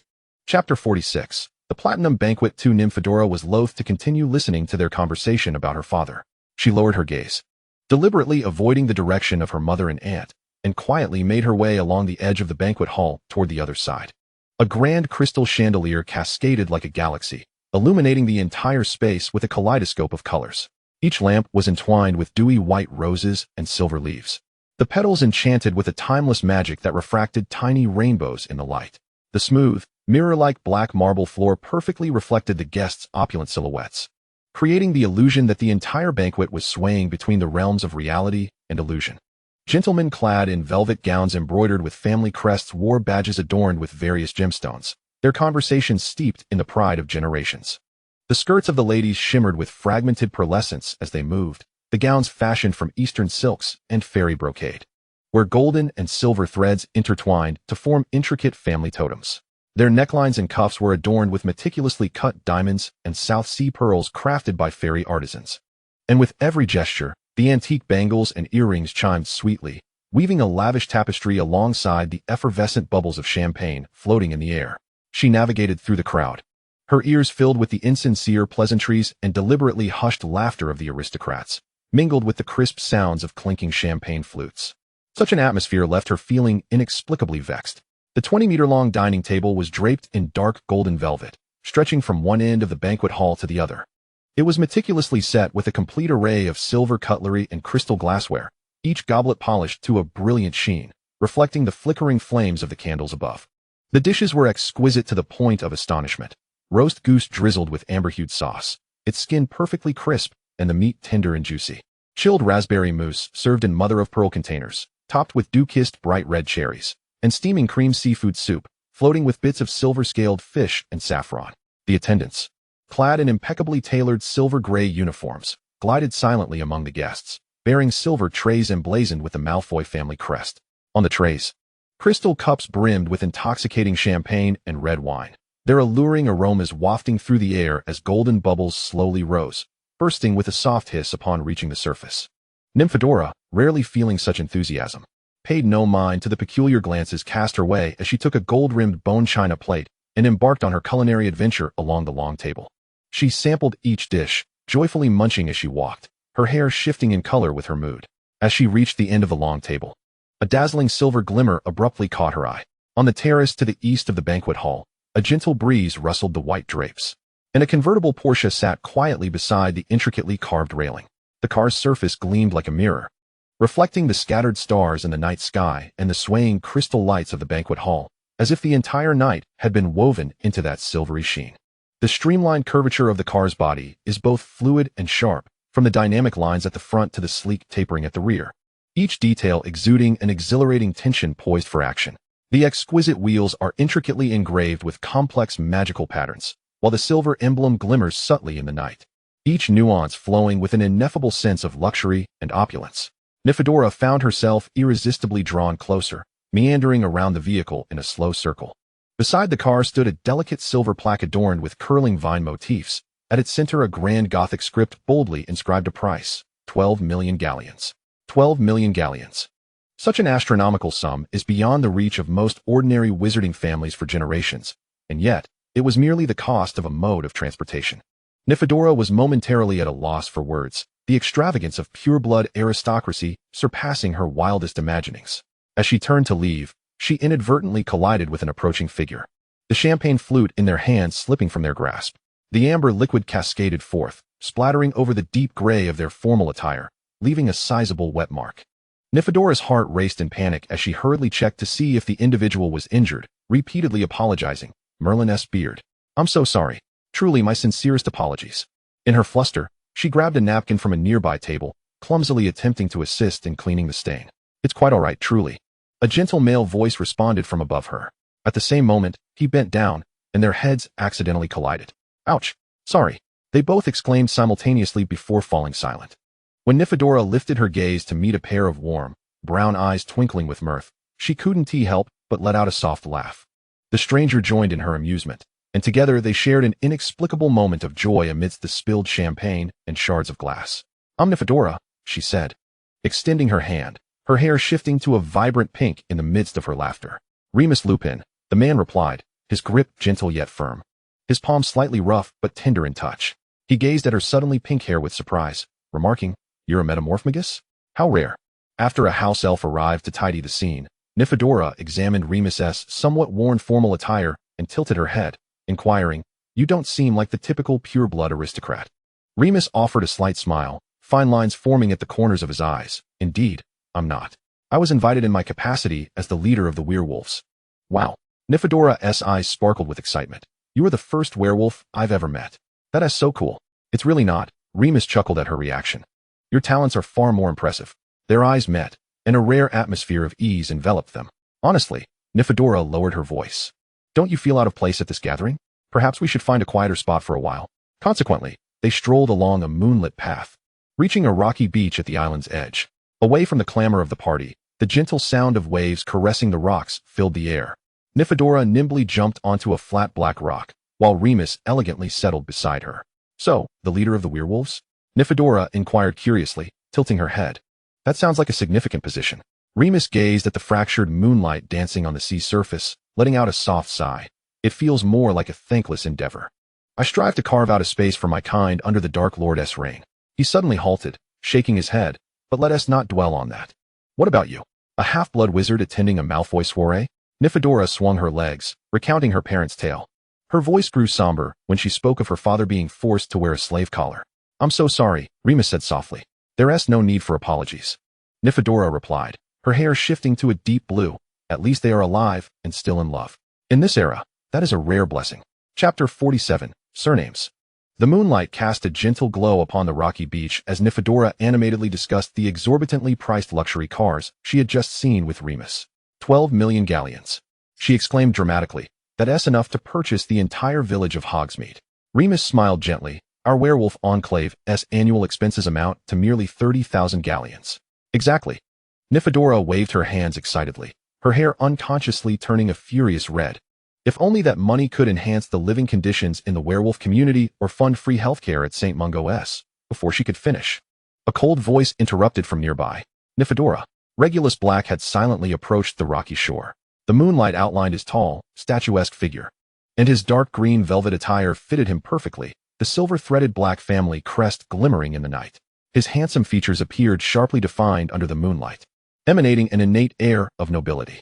His gaze lingered briefly on Remus, those piercing gray eyes seemingly capable of seeing through the soul, carrying an unmistakable scrutinizing intensity. "You ought to return to your mother," Regulus stated, his voice calm, yet carrying an undeniable authority. "Do not linger with strangers." Nymphadora pouted reluctantly. "Remus is not a stranger. We just met." "The leader of the werewolves, Remus Lupin," Regulus stated directly, a hint of irony lacing his tone. "I am well aware of who he is. But that precisely underscores why you should not be alone with him." Remus stood, offering a resigned smile. "Lord Black, I believe I am not quite a stranger." "In these times, any unidentified individual warrants caution," Regulus interrupted, his black eyes appearing particularly stern in the moonlight, especially concerning the ambiguously positioned werewolf leader. Remus maintained his gentle demeanor. "I understand your concerns." Regulus dismissed him, turning to Nymphadora. "Your mother is searching for you. The important segment of the soiree is about to commence. The Dark Lord has arrived." At the mention of the Dark Lord, Remus's gaze flickered slightly, yet he said nothing. Nymphadora, albeit reluctantly, hopped down from the rock, casting an apologetic glance at Remus. He smiled kindly at her, subtly shaking his head to indicate his indifference. "Come along." Regulus extended his hand, his tone brooking no opposition. Nymphadora hesitated but walked to Regulus' side, glancing back to make a face at Remus before they departed. Amused by her antics, Remus smiled slightly, watching as their figures gradually receded. Upon returning to the banquet hall, Regulus led Nymphadora directly to a private elevator ascending to the top floor. As the elevator doors closed, she could no longer contain her frustration. "Uncle, you're so rigid. Mr. Lupin is clearly a good person." Regulus gazed intently at the flickering numbers on the elevator panel, his voice devoid of any tremor. "In these times, the lines between good and evil have long since blurred. Remember, Nymphadora, the blood of the Black family runs through your veins, which means you cannot afford to trust anyone as an ordinary person would." The elevator chimed brightly, the doors slowly opening to reveal a lavish observation lounge. The floor-to-ceiling windows displayed a panoramic view of the banquet hall, resembling a meticulously crafted miniature world. "I'm 18 now. What is there to worry about? I want to get lost." The languid voice of Bellatrix drifted from the far end of the corridor. "At her age, I had already mastered the Avada Kedavra curse with ease." Andromeda paced anxiously, turning at the sound of the elevator, her face etched with worry. "Where have you been?" she asked hastily, clasping her daughter's hand tightly.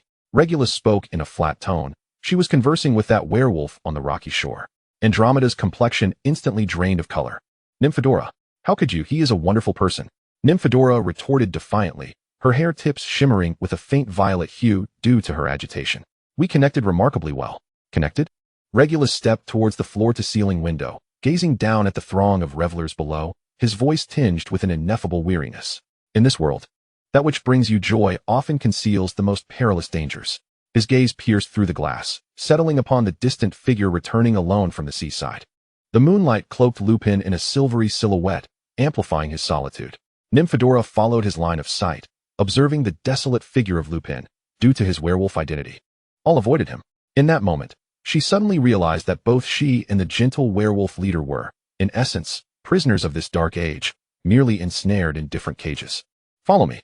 Regulus turned and walked towards an ornately carved wooden door at the depths of the viewing hall. The sight beyond the door took Nymphadora's breath away. The opulence of the room surpassed any corner downstairs.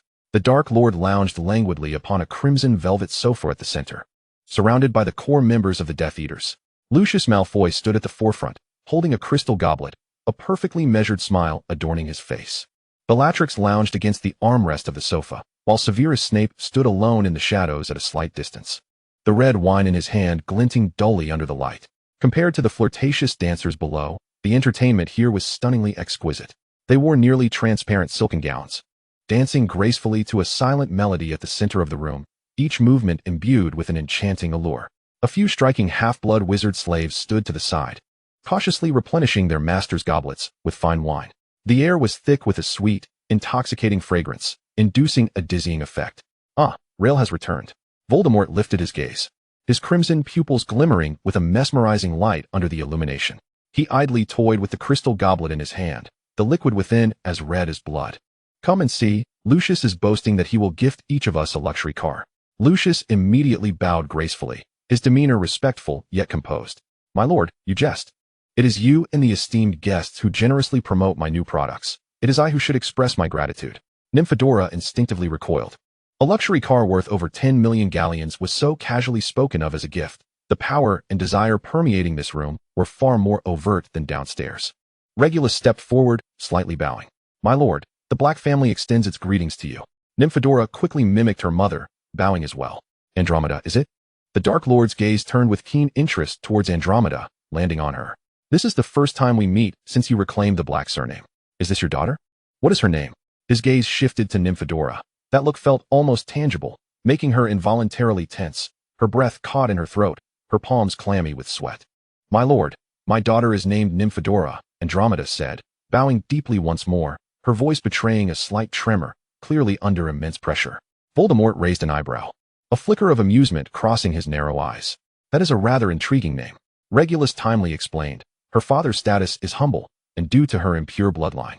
Family tradition prevents her from inheriting the Black surname. Thus, she currently lacks a formal surname. Chapter 48, Bloodline. The purity of one's bloodline has never been the sole measure of a wizard's worth. The Dark Lord elegantly swirled his goblet, the dark red liquid tracing captivating arcs within the crystal. What truly matters is inherent talent and acquired skill. He cast a meaningful glance at Snape, who stood quietly in the shadows. Look at our distinguished potions master. Is he not the best testament to this? His gaze returned to Nymphadora, observing with keen interest as her hair color fluctuated with her nervousness. Your metamorphmagus talent is remarkably unique, a rarity within the magical community. I hear you have just graduated from Hogwarts? Do you have any plans for the future? Nymphadora fidgeted with her fingers, the unexpectedly gentle demeanor of the Dark Lord easing her taut nerves slightly. I have always dreamed of becoming an Auror, contributing to the maintenance of order within the magical realm. However, she shyly scratched her head, but I have yet to pass the concealment and disguise examination. Her hair tips unconsciously shifted to a bashful shade of pale yellow. A metamorphmagus, yet unable to pass the concealment examination?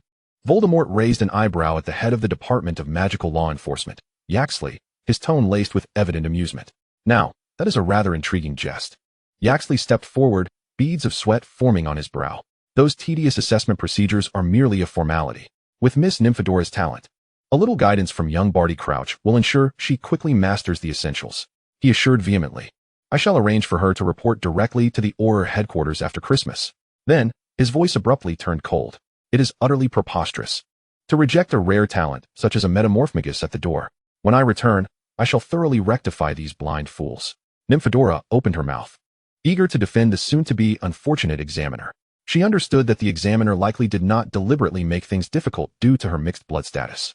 After all, she was a clumsy individual who could trip over her own feet on a flat corridor, let alone perform the highly coordinated and discreet actions required for the concealment examination. The equipment she had knocked over during the assessment, the alarms she had accidentally triggered, were indeed a true reflection of her awkwardness. But Andromeda, overwhelmed with gratitude, was already pulling her into a bow of thanks, forcing Nymphadora to swallow her words, silently apologizing to the soon-to-be unfortunate examiner. Voldemort nodded slightly, his long fingers gently caressing the rim of the crystal goblet. There is certainly no shortage of talent among half-bloods. How can one solely rely on bloodline to determine greatness? His crimson gaze swept over Nymphadora's ever-changing hair color, his tone carrying a hint of amusement. Moreover, she is the first child of this generation of the Black family. He cast a meaningful glance around the room. Those of you who act, truly ought to open your eyes. This statement effectively acknowledged Nymphadora's position within the Black family. Although she could not yet bear the surname, the gazes around her had subtly shifted from derision and detachment to scrutiny and consideration. Lucius seized the moment to speak, breaking the brief silence. To aspire to become an Auror is such an ambitious choice. A child of the Black family is indeed exceptional, brimming with vitality. He elegantly swirled his goblet of wine, smiling. If it were up to me, I would much prefer a leisurely clerical position at the ministry, sipping tea and reading the newspaper in the office daily. Others quickly chimed in, and a chorus of compliments filled the air. Lucius picked up a beautifully embossed brochure from the coffee table and amiably handed it to Nymphadora. Since you are the niece of Regulus, you are, of course, my niece as well. His smile was particularly warm. Come now, Uncle will gift you a car, as a token to celebrate your impending position as an Auror. With a means of transportation, your daily commute will be much more convenient. Regulus immediately reached out to interject. There is no need for such expense. She is still but a child. What would she need with a car? Utilizing the Flu network is far more convenient and safer. Lucius raised an eyebrow. Speaking of which, Regulus, do you happen to possess a Muggle driving license? Regulus hesitated, for indeed, he did. During his student days, Sirius had somehow acquired a Muggle motorcycle. And not only had he obtained a license, but had also taken great pride in recklessly riding it through Hogsmeade. At the time, He had feigned disdain for it, yet secretly sought to earn his own car license, as if in some way it would allow him to surpass his brother. However, since acquiring that little booklet with his photograph, he had never touched the steering wheel again. I do have one, Regulus admitted. Lucius's smile deepened. Perfect.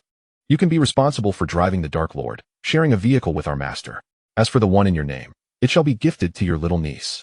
He turned to Nymphadora, his tone affectionate. Surely, as an uncle, you wouldn't deny her a decent graduation gift? Regulus found himself at a loss for words and reluctantly withdrew his hand. Lucius enthusiastically flipped through the brochure, showcasing various luxury vehicles to Nymphadora. Look here. These are all the latest models. Feel free to tell Uncle which one you prefer. Nymphadora, feeling uneasy as she gazed at the dazzling images, stammered for a while before finally pointing to the most conspicuous model in the brochure. I just saw that Porsche downstairs. It looks quite nice. Lucius let out a hearty laugh. Those are merely entry-level models for the common aristocracy, hardly worth much. He flipped to the last few pages of the brochure and pointed to a sleek sports car. Since you fancy the style of sports cars, let us order you a Koenigsegg. This brand holds the highest esteem in the Muggle world. He kindly inquired, what color do you prefer? Nymphadora, feeling dazed as she glanced at the page showcasing the Koenigsegg's price of 50 million galleons, absent-mindedly chose a pink paint. Pink would suit you, my dear, Lucius remarked as he closed the brochure with a smile. After Christmas, you shall drive your new sports car to report to the Auror office. He winked at her meaningfully. Fear not, little Barty will take good care of you. Even as she followed her mother and uncle out of that opulent room, Nymphadora remained in a daze. In the span of a mere hour, she had not only secured her coveted position as an Auror but had also acquired a car of immense value. Just recently, she had been lamenting the extravagance of such high-priced vehicles alongside Remus on the rocky shore, and now she found herself the owner of one. It all felt too swift and surreal, as if she were ensconced in an absurd dream. As she descended the staircase into the banquet hall on the first floor, the scene before her appeared unchanged. The crystal chandelier continued to shower its brilliant light, the enchanting dancers still twirled by the poolside, and the nobles raised their goblets in jovial conversation. Yet, at that moment, she perceived everything through an entirely new lens. That sudden sense of elevation, as though she were gazing down upon the world from the clouds, made her feel as if she were no longer the same person she had been an hour prior, as if she had truly become more noble, somehow superior. Chapter 49, A Gift. Nymphadora, Andromeda gently grasped her daughter's wrist, her voice laced with a hint of relief. Now that the Dark Lord himself has acknowledged your identity, you are, henceforth, the rightful daughter of the Black family. Remember, do not associate with those of ambiguous status. Nymphadora silently scoffed at the irony. How absurd that her lineage required an unrelated individual's recognition to be accepted by her family. The rules of this world were perpetually ridiculous. Andromeda continued, her tone growing resolute. Previously, your mother was too indulgent. Upon returning home tonight, I shall immediately arrange for all the noble etiquette courses. We must hasten to find you a suitable match. I've just graduated. Nymphadora exclaimed, her eyes wide with disbelief. Are you really going to marry me off so soon? Mind your tone. Andromeda frowned, though she quickly softened her voice. It is not an immediate engagement. But preparation must begin now. You are a half-blood. In this world, you cannot protect yourself. You must seek a pure-blooded noble for support. Her voice bore a hint of bitterness. Look, you struggled mightily to pass the Auror test, yet it was resolved with a mere word from others. Were it not for your uncle's high standing, they wouldn't even cast a glance your way. That is not true. Nymphadora's eyes brimmed with tears, her voice choked. Many people genuinely recognize me. I have countless friends at Hogwarts. I could pass the exam on my own merit. I was so close. Tears welled in her eyes as she abruptly shook off her mother's hand and dashed toward the banquet hall exit. Andromeda reached out to catch her, but only grasped the hem of her raised skirt. Watching her daughter's retreating figure, Andromeda recognized her misstep, but could only sigh helplessly, swallowing her unspoken concerns. At that moment, the hall suddenly fell into an eerie silence. Andromeda halted, holding her breath like the other guests. All conversations ceased. The clinking of glasses vanished, and hundreds of gazes turned in unison toward the second floor. The Dark Lord was striding toward the obsidian throne crafted solely for him. His dark robes trailed silently across the luxurious carpet, flowing like a tangible embodiment of the night, exuding an oppressive aura that devoured all light. Regulus and Lucius followed on either side, standing tall, resembling loyal emissaries flanking a divine protector. As he took his seat, all guests in the hall bowed their heads in unison, adopting the most humble posture to offer silent and absolute submission to this supreme ruler of the wizarding world. The cold brilliance of the crystal chandelier cascaded down, enveloping him in an icy halo, his crimson eyes deepening in the shifting light. resembling a fathomless abyss that dared not be stared into. With a gentle lift of his hand, the customary tribute segment commenced. Representatives from various families stepped forward in turn, presenting their meticulously prepared offerings before the throne. In this realm of darkness, presenting rare treasures to the king had long become an unspoken custom. What drew the nobles even more was the occasional bestowal of these tributes upon subordinates by the king, regarded as the highest honor in the wizarding world, symbolizing the king's favor and grace, a tacit understanding among the noble families. When it came to the Lestrange family's turn, Rodolphius Lestrange clapped his hands, and 100 meticulously adorned young house elves were ushered to the center of the hall. Each one was strikingly beautiful, yet under the oppressive aura of the throne, they trembled, their flimsy garments failing to conceal their quaking bodies, lacking even the courage to gaze up at the throne. Esteemed master, Rodolphius Lestrange bowed deeply, his voice tinged with just the right amount of flattery. Please permit your most loyal servants to present these trifling trinkets, should you bestow your favor upon them. It would indeed be their honor. Alternatively, you may grant them to your esteemed colleagues, allowing everyone to bask in your grace. The words resonated deeply with the assembled nobility. Many discreetly raised their eyes, their gazes betraying an undeniable anticipation as they fixated on the youthful figures, weighing their options for selection. The Dark Lord, with an air of nonchalance, lifted his gaze, his crimson eyes swept over the cowering forms, and with a casual flick of his fingers, he declared, "Ladies and gentlemen, feel free to choose. Today, indulge yourselves without restraint." This seemingly casual remark instantly ignited fervor within the hall. The nobles, shedding their inhibitions, became restless. Not was the first to advance, inspecting each slave with an air of critical appraisal, as if assessing goods. The other nobles soon clustered around, eager to select their most coveted prizes. That chestnut-haired one appears sufficiently docile. The second one on the right is intriguing, with a peculiar gaze. I'll take this blonde.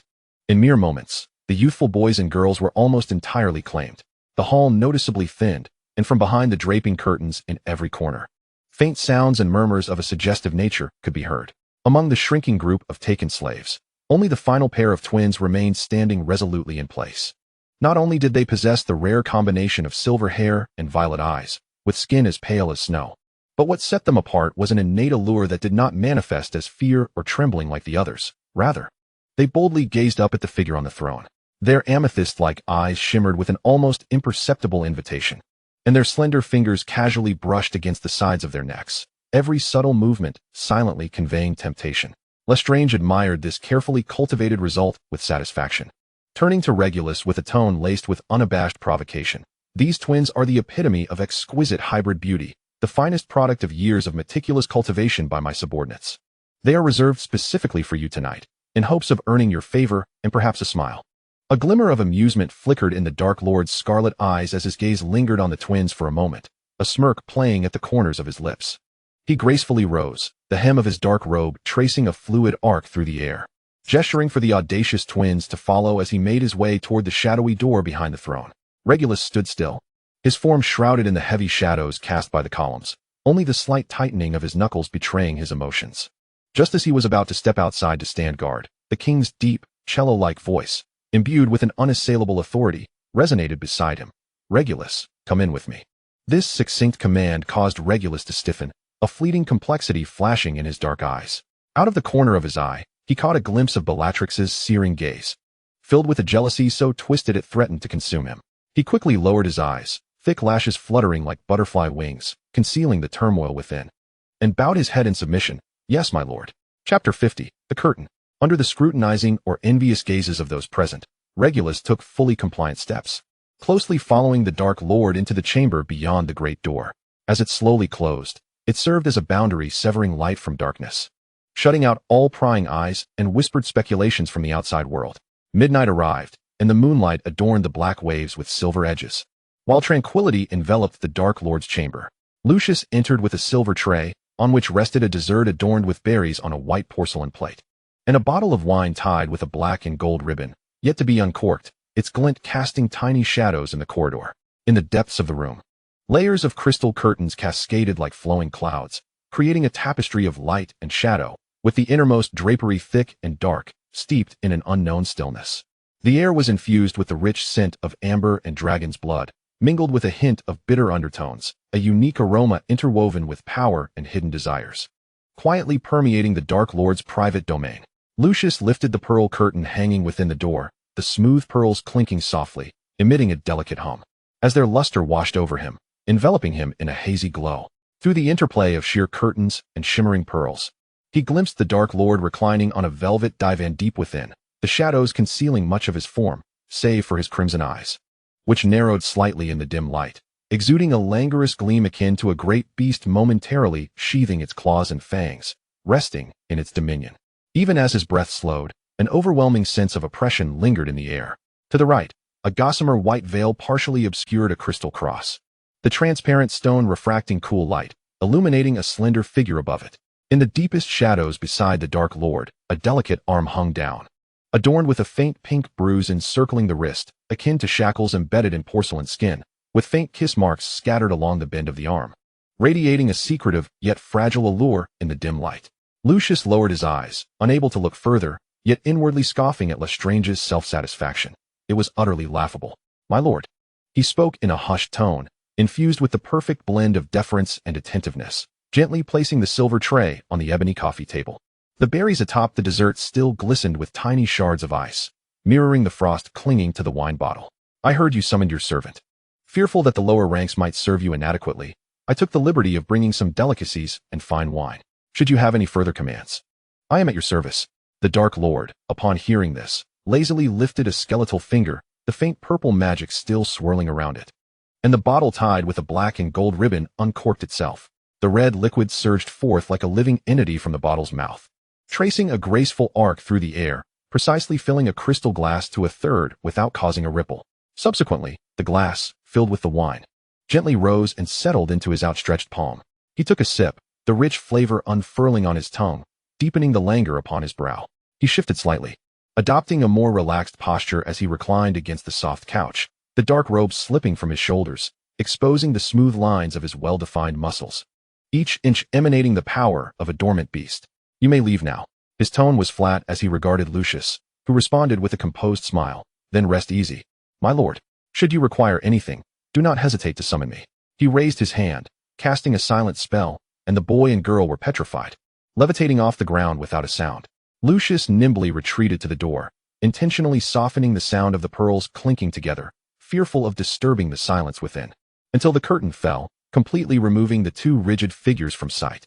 The room returned to its eerie stillness, the crackling of spices burning in the silver furnace amplified, each sound resonating against the fabric of silence, intertwining with the lingering scent of wine in the air to form a thick web.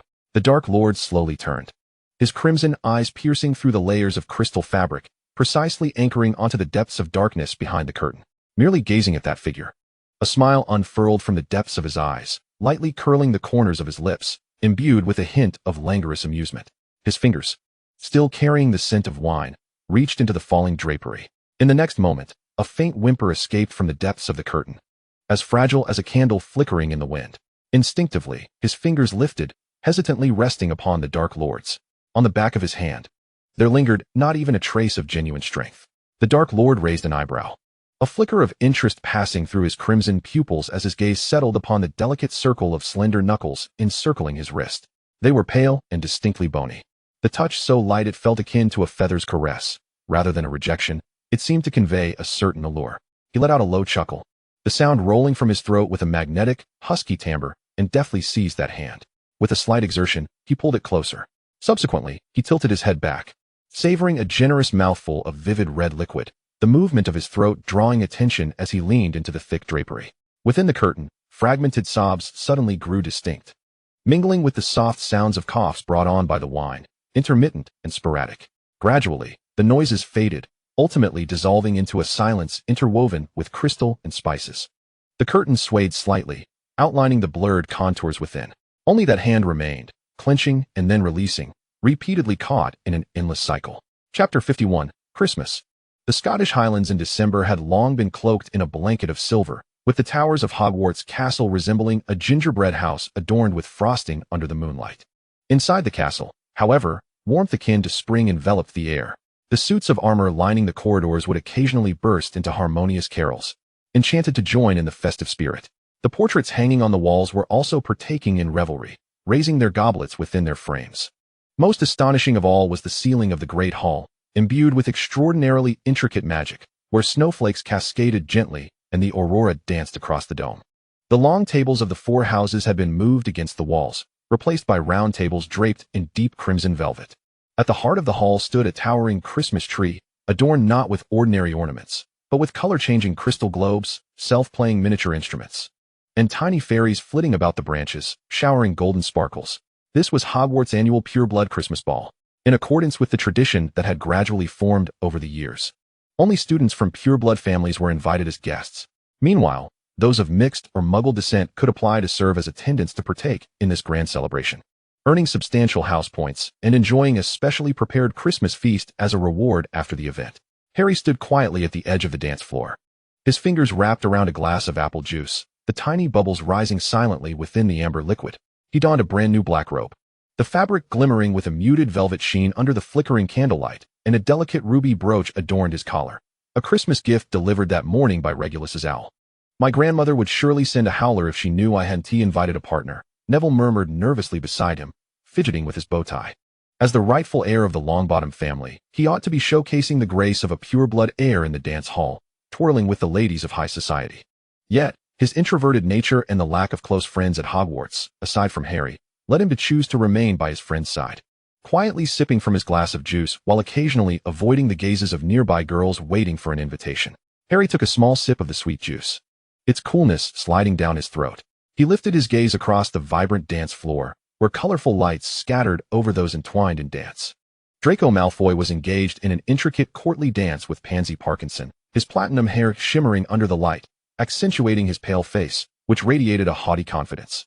Pansy's silver gown shimmered with real moonstones, casting delicate glimmers with every twirl, yet at times betraying her occasional missteps, as she inadvertently trod on Draco's toes, causing his lips to twitch in a comical attempt to maintain elegance. At least we don't have to put on a facade like they do, Harry remarked softly, a hint of amusement flickering in his eyes as he followed Draco's restrained expression until they vanished into the crowd.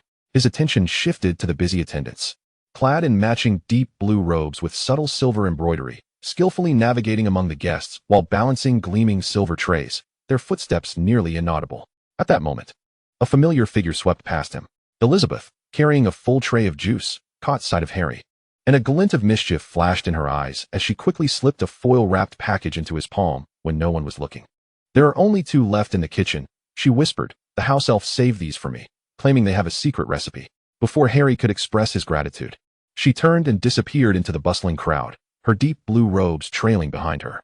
Harry unwrapped the foil to reveal 2 berry pies nestled within, their golden crusts adorned with sparkling sugar and still emanating wisps of steam, the enticing aroma of sweetness mingling with the slight tartness of the berries.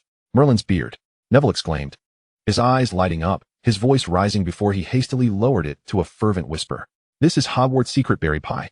I heard it can only be made with winter berries from the depths of the Forbidden Forest, and the house elf only makes it once a year."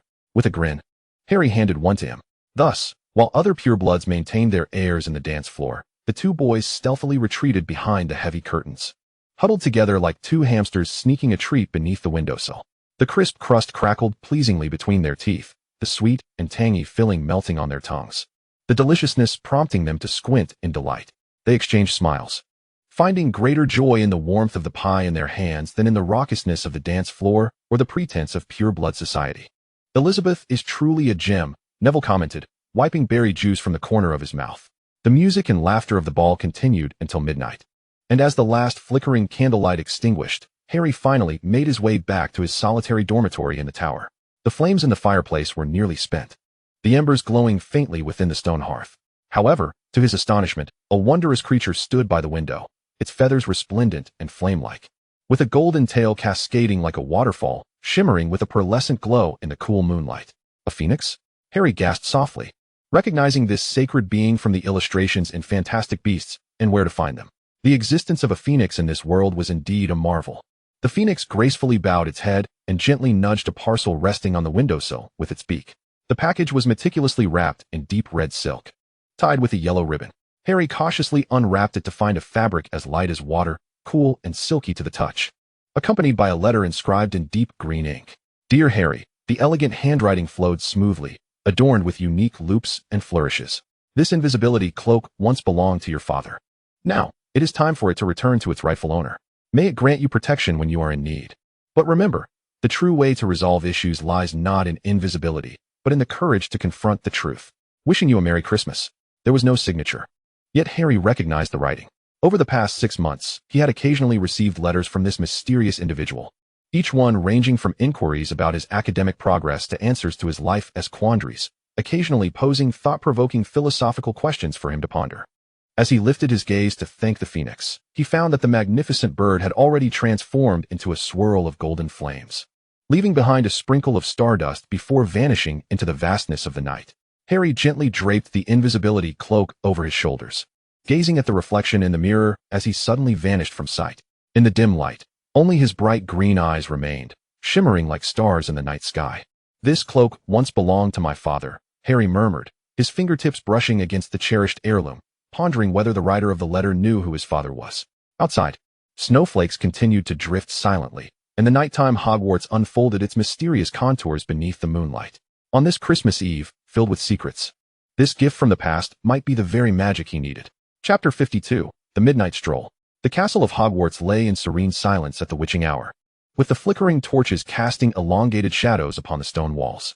Under the cloak, Harry floated like a wisp of a ghost, aimlessly wandering the familiar corridors, relishing this rare freedom and tranquility. Just as he turned a corner near the prefect's bathroom, a stifled yet intense argument shattered the corridor's stillness.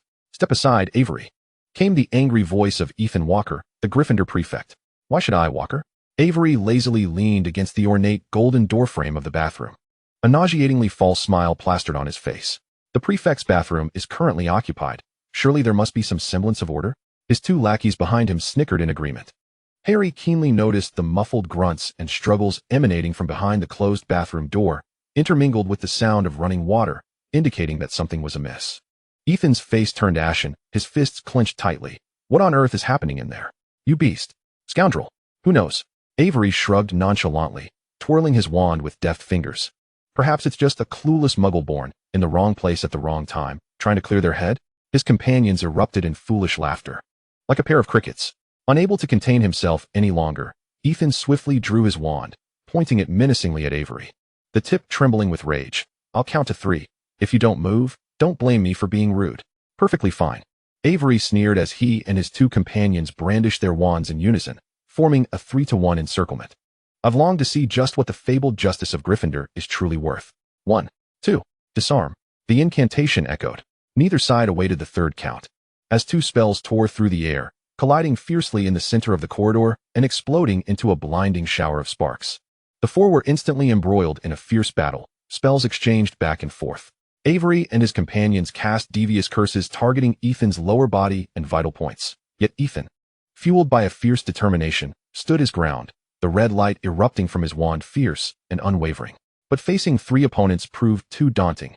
Avery seized an opening, and a malicious curse grazed Ethan's shoulder, tearing through his robe and eliciting a pained grunt as he staggered backward. Under the cloak, Harry felt a surge of urgency. He quietly raised his wand, aiming at Avery's ankle, and whispered, "Impedimenta." Just as Avery sought to advance, he collided with an invisible barrier, losing his balance and crashing forward with a thud against the cold, hard marble floor, rendering him unconscious. This sudden turn of events stunned the remaining combatants. Ethan was the first to react, unhesitatingly waving his wand. "Stupefy! Stupefy!" 2 red beams struck true, and the other 2 Slytherins collapsed. Instantly, Ethan scanned his surroundings, lowering his voice as he questioned the empty corridor. "Who was there?" Harry hesitated for a moment before finally lifting the invisibility cloak, revealing himself. "Harry!" Ethan exclaimed, astonished and overjoyed. Upon noticing the cloak in Harry's hands, he realized, "Merlin, thank you. But how did you end up here?" I couldn't sleep, so I went for a walk," Harry explained vaguely. The commotion from the bathroom suddenly grew louder, and Ethan rushed forward, preparing to enter, only for Harry to follow suit. But Ethan abruptly halted, turning to Harry. "Listen, Harry, you've been a tremendous help, truly, but you need to leave immediately. Return to your tower, and let me handle the rest." "But the people inside." Harry worriedly glanced back. "I can handle it. You need to go." Ethan nearly physically propelled him back the way he came, his tone resolute. "This is not something you should witness. You're too young. Hurry along." Influenced by his urgency and seriousness, Harry reluctantly donned the invisibility cloak once more, melding into the darkness and hastening away from the tumultuous scene. Feeling unsettled, he instinctively avoided the main staircase, weaving through the intricate corridors until he found himself completely disoriented, standing in an eerily quiet passage he had never traversed before. He pushed open a slightly ajar door, revealing an abandoned classroom. Desks and chairs were piled in a corner, thickly coated in dust. Yet, at the center of the room stood an imposing mirror, reaching up to the ceiling, framed in ornate gold, supported by 2 clawed feet. An inscription was engraved at the top, and Harry leaned in closer, softly reading by the moonlight. Eris Stella Eru I to be Kafru Etong Voyus. He had read about this mirror. The mirror of Erist, which could reveal one's deepest desires. How remarkable, Harry murmured to himself, to encounter 2 legendary objects in one night. Drawing a deep breath, filled with curiosity and trepidation, he slowly approached the mirror and gazed into its depths. He expected to see himself as the youngest player on the national Quidditch team, or receiving a Hogwarts Special Contribution Award, or perhaps becoming an exceptional Death Eater, fantasies he occasionally indulged. However, the first image that appeared was indeed himself, an 11-year-old boy, looking no different than usual. But soon after, he beheld more. Standing behind him were 2 figures. A woman, with waist-length hair that blazed like flames, wore a confident and radiant smile, her emerald green eyes gazing lovingly at his own, mirroring his own. Beside her stood a man, tall and lean, with unruly black hair that seemed perpetually unkempt. He wore round glasses, behind which twinkled warm hazel eyes, now beaming proudly at the reflection of Harry. His face suffused with affection and adoration. Harry stared at the man, entranced. Instinctively, he raised a hand to touch his own neatly styled black hair, meticulously arranged by the house elf that morning. Then, as if suddenly recalling something, he ruffled his hair, disheveling the neat style and allowing a few strands to rebelliously stick up. Next, he retrieved from his robe pocket the glasses he only wore at bedtime, deemed too shabby by Regulus, and perched them upon his nose. He lifted his gaze once more to the mirror. In the mirror, the boy with tousled hair and glasses, apart from his green eyes inherited from his mother, bore an uncanny resemblance to the man reflected before him, his facial structure, his brows, and the potential joy in his smile. He had long harbored the secret suspicion that the dark-haired man of high standing might share his bloodline. Yet, at this moment, all his nebulous conjectures dissipated before the image in the mirror. In this enchanted looking glass, the visceral and vivid manifestation of their shared lineage pierced through his soul in an instant. No evidence was required. The resonance deep within his veins was deafening at that moment. The man in the mirror appeared to be speaking, as if imparting warm words of wisdom. Beside him, a woman leaned affectionately against her husband, her fiery red hair cascading like a waterfall, and her green eyes, identical to Harry's, shimmered with tender light. Unconsciously, Harry extended his hand, his fingertips gently pressing against the cold glass, as if yearning to transcend the invisible barrier and touch the world that was rightfully his. The ephemeral beauty of the scene felt both achingly close and infinitely distant. In the empty classroom, only the sound of his heavy breathing and the relentless wind and snow outside filled the silence. Chapter 53, The Magic Mirror. In the desolate classroom, Harry was lost in the shock brought on by the mirror's illusion when he suddenly heard the faint rustle of fabric behind him. He spun around abruptly, his heart momentarily halting. Emerging from the deepest shadows of the classroom was a gaunt figure, ghost-like, moving slowly. The long black robes trailed silently along the floor, as if it were an integral part of the darkness itself. Oily black hair hung like curtains beside a pale visage, accentuating the profound, hollow depth of his eyes, resembling 2 black holes capable of drawing one in. It was Professor Severus Snape. Instinctively, Harry stepped back, his heel colliding with a stack of desks, producing a jarring screech. He was uncertain how long the headmaster had stood there, whether he had witnessed Harry murmuring to the mirror, or seen him clumsily tousling his hair and donning his glasses, or even discerned the friliest desires hidden within his heart. As a core member of the Death Eaters, Snape was known for his brooding coldness.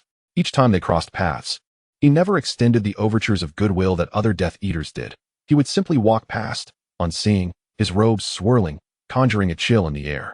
This deliberate disregard only deepened Harry's trepidation towards him.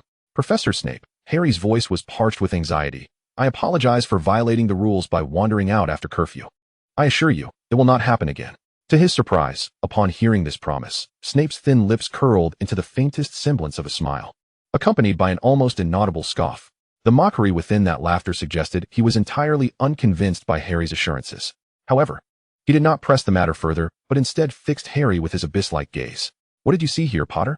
Harry opened his mouth, images of his parents flickering through his mind. Yet, before he could articulate his thoughts, a chilling, piercing sensation invaded his consciousness like an invisible blade. It was legitimacy. This external force violently stirred his memories, the warmth of his parents' smiles in the mirror, the overwhelming joy upon discovering the truth, and even the absurd associations with the Dark Lord that lurked deep within his heart. All his private thoughts were laid bare. Harry felt a wave of intense dizziness and nausea, as if his very soul were being torn apart. No, he fought against it with great difficulty, beads of cold sweat forming on his forehead. After what felt like an eternity, he barely managed to employ the brain-blocking techniques he had been practicing intermittently over the past 6 months, as guided by the mysterious letters, to expel the invasive thought from his mind. Ugh! Harry staggered against a nearby desk, gasping for breath, his face as pale as a sheet. Your mind. Snape's voice was as cold as ice, transparent like the display case of honeydukes. I imagine your parents would be immensely proud if they saw their son struggling so ineptly with the most rudimentary of brain-blocking spells. Harry instinctively turned his gaze back to the mirror. Within it, Lily's green eyes were filled with concern, while James wore a furrowed brow, clearly having witnessed their son's recent debacle. Despite knowing the mirror's reflection was but an illusion, a sudden wave of searing embarrassment washed over him, turning his cheeks crimson. I can learn. Harry defiantly lifted his chin, fire igniting in his emerald eyes. Next month. I promise I will master it completely. Snape's dark eyes bore into him, a prolonged silence stretching between them. I shall keep this mirror safely stored away. He finally spoke, his tone devoid of emotion. If, on this day next month, you successfully withstand 3 instances of legitimacy before me, proving you are not merely boasting, perhaps I shall consider granting you another opportunity to see them. The prospect of once again using the mirror sparked a glimmer of hope in Harry's eyes. He recognized this as a rare concession. He bowed solemnly to Snape, preparing to leave the place that had stirred such tumultuous emotions within him. He turned to take a few steps, but couldn't resist glancing back at the mirror, where his parents waved goodbye. Meanwhile, Snape remained motionless, facing the mirror, his figure cloaked in shadow, gazing deeply into the enchanted depths. Within his typically hollow black eyes, an indescribable, almost painful emotion surged forth. Compelled by an inexplicable urge, Harry paused and softly inquired, "Professor, what do you see in the mirror?" Snape's form stiffened almost imperceptibly. He did not meet Harry's gaze, his attention fixed on the mirror, as if he perceived another world beyond the silvered surface. The classroom was so quiet one could hear the dust settling. After what felt like an eternity, a voice emerged, deep and nearly dissipating into the air, a bouquet of lilies. Harry blinked in confusion, unable to comprehend why a mere bouquet would evoke such a profound expression from the cold professor. However, the sudden chill emanating from Snape, more frigid than usual, deterred him from asking further. He took one last look at the mirror that was soon to be concealed, then turned and vanished into the darkness of the corridor. Behind him, Snape remained at the mirror, his figure rendered particularly solitary in the moonlight. The Christmas gala at the Dark Lord's manor adhered to the opulent traditions that had endured for decades, breathtakingly lavish, yet stiflingly restrained. This event was not merely an annual occurrence for the British wizarding community. It served as the most significant social stage for the elite of the wizarding world across Europe and beyond. The main banquet hall of the manor was particularly grand that night, the ceiling enchanted to display a dazzling starry sky, while 12 enormous Christmas trees encircled the room, adorned not with ordinary decorations, but with shimmering magical gems and golden bells that sang hymns on their own. The long tables were draped in dark-patterned silk custom-made from the East, and the silver cutlery was engraved with intricate serpentine emblems, each dish meticulously prepared by house elves using the rarest magical ingredients. This year's attendees were especially noteworthy. In addition to the upper echelons of the British Ministry of Magic, representatives from France, Italy, and other European nations were present, including the headmasters of Durmstrang and Beauxbatons, who engaged in hushed conversation with Hogwarts Professor Snape. Most notably, the newly established Asian Magical Association had sent a delegation that captured the most attention. They were adorned in ceremonial robes that harmoniously fused Eastern and Western elements. And at the forefront stood the Chinese overseer, presenting a rare and exquisite white moonlight Qilin cub. This extraordinary creature lay docilely within a crystal cage, exuding a gentle silver glow that instantly captivated the attention of all present. However, it was the representative of the American Ministry of Magic who truly ignited hushed whispers among the informed this evening. The lady, elegantly clad in a deep blue gown adorned with stars, was none other than Celine Knox, the most formidable candidate for the position of Minister of the American Magical Congress. Her golden bob was impeccably styled, and her cerulean eyes sparkled with astute brilliance. At that moment, she was engaged in lively conversation with Lucius Malfoy, yet it was evident to all that her true objective was the Dark Lord seated upon the throne. Chapter 54, The Christmas Banquet. As the festivities reached a fervent crescendo, Selene Knox finally seized the opportune moment. With graceful poise, she lifted a glass of crystalline champagne and traversed the crowd with deliberate ease, drawing the gaze of onlookers both overt and covert as she approached the imposing figure perched upon the obsidian throne. Regulus stood at Voldemort's side, serving the Dark Lord a drink. "My Lord Voldemort."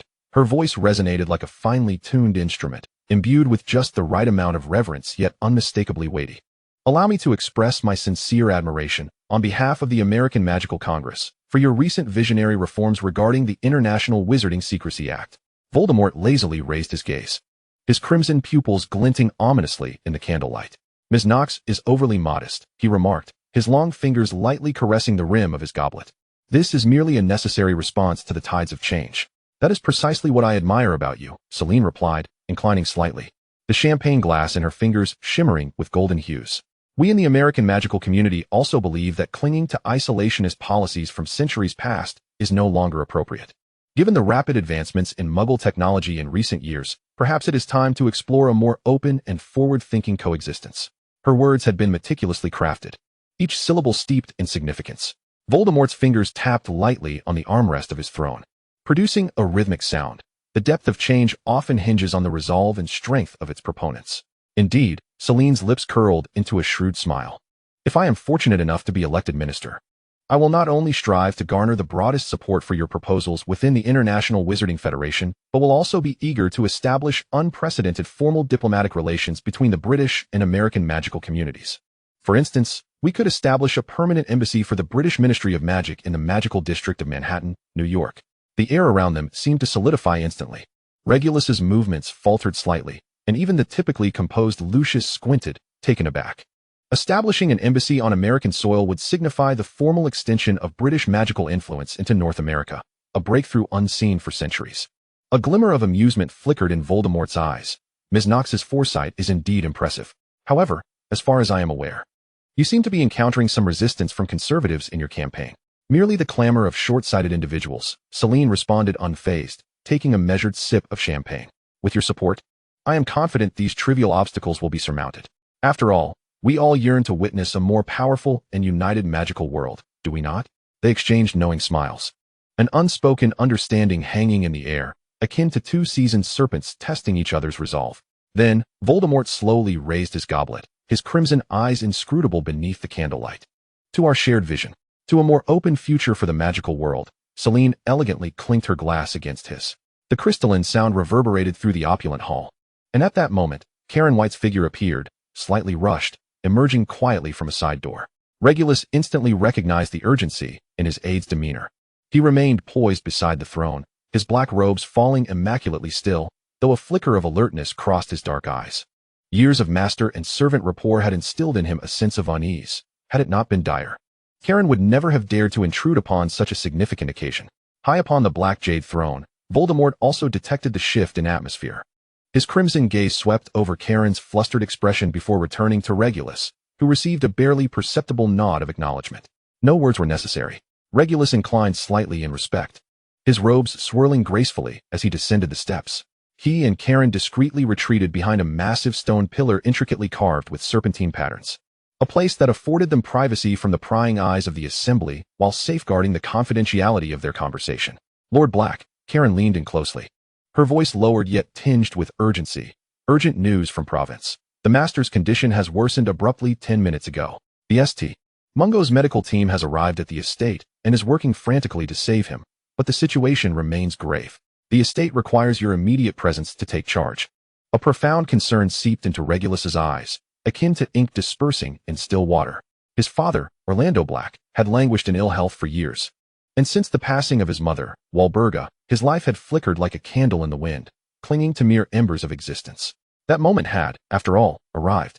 "I understand," he replied, his voice surprisingly steady, devoid of any tremor. "I will return by the fireplace in my bedroom shortly. You should wait at the door." "Yes, my lord." Regulus raised a hand, smoothing out the already impeccable sleeves of his robe before turning back toward the throne. Voldemort's gaze remained fixed upon him, his crimson eyes reflecting a knowing comprehension, as if he had already discerned the undercurrents hidden beneath Regulus's calm facade. "My lord," Regulus halted before the throne, his voice soft yet distinctly audible, I have just received news that my father's condition has suddenly deteriorated. He paused, speaking more rapidly. I must take my leave to attend to the matter. Voldemort nodded slowly, his deep voice laced with an innate authority that reverberated through the air. Go. His gaze shifted to the figure standing nearby. Let Severus accompany you. With a gesture, he beckoned to Snape. The potion's master silently stepped forward, positioning himself at the side of the throne. Voldemort whispered a few instructions, and Snape immediately replied, I shall return for the potions.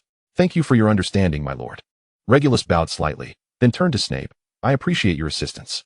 Snape nodded subtly, his silence speaking volumes.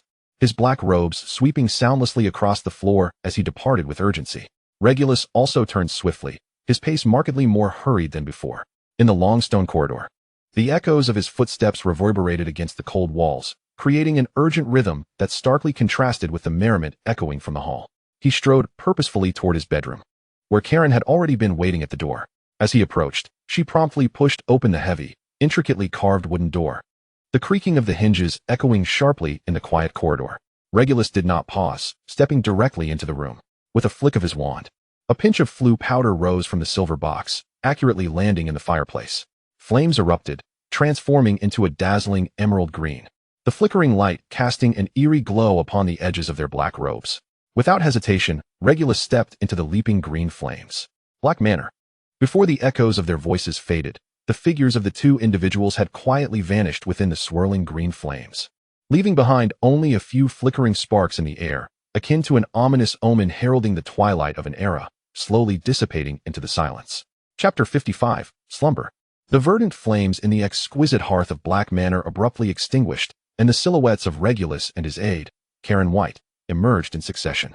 The air was thick with the potent scent of potions, mingled with a faint, almost imperceptible aura of decay that belonged to old age and illness. A butler had long been awaiting their arrival, his face etched with anxiety and concern.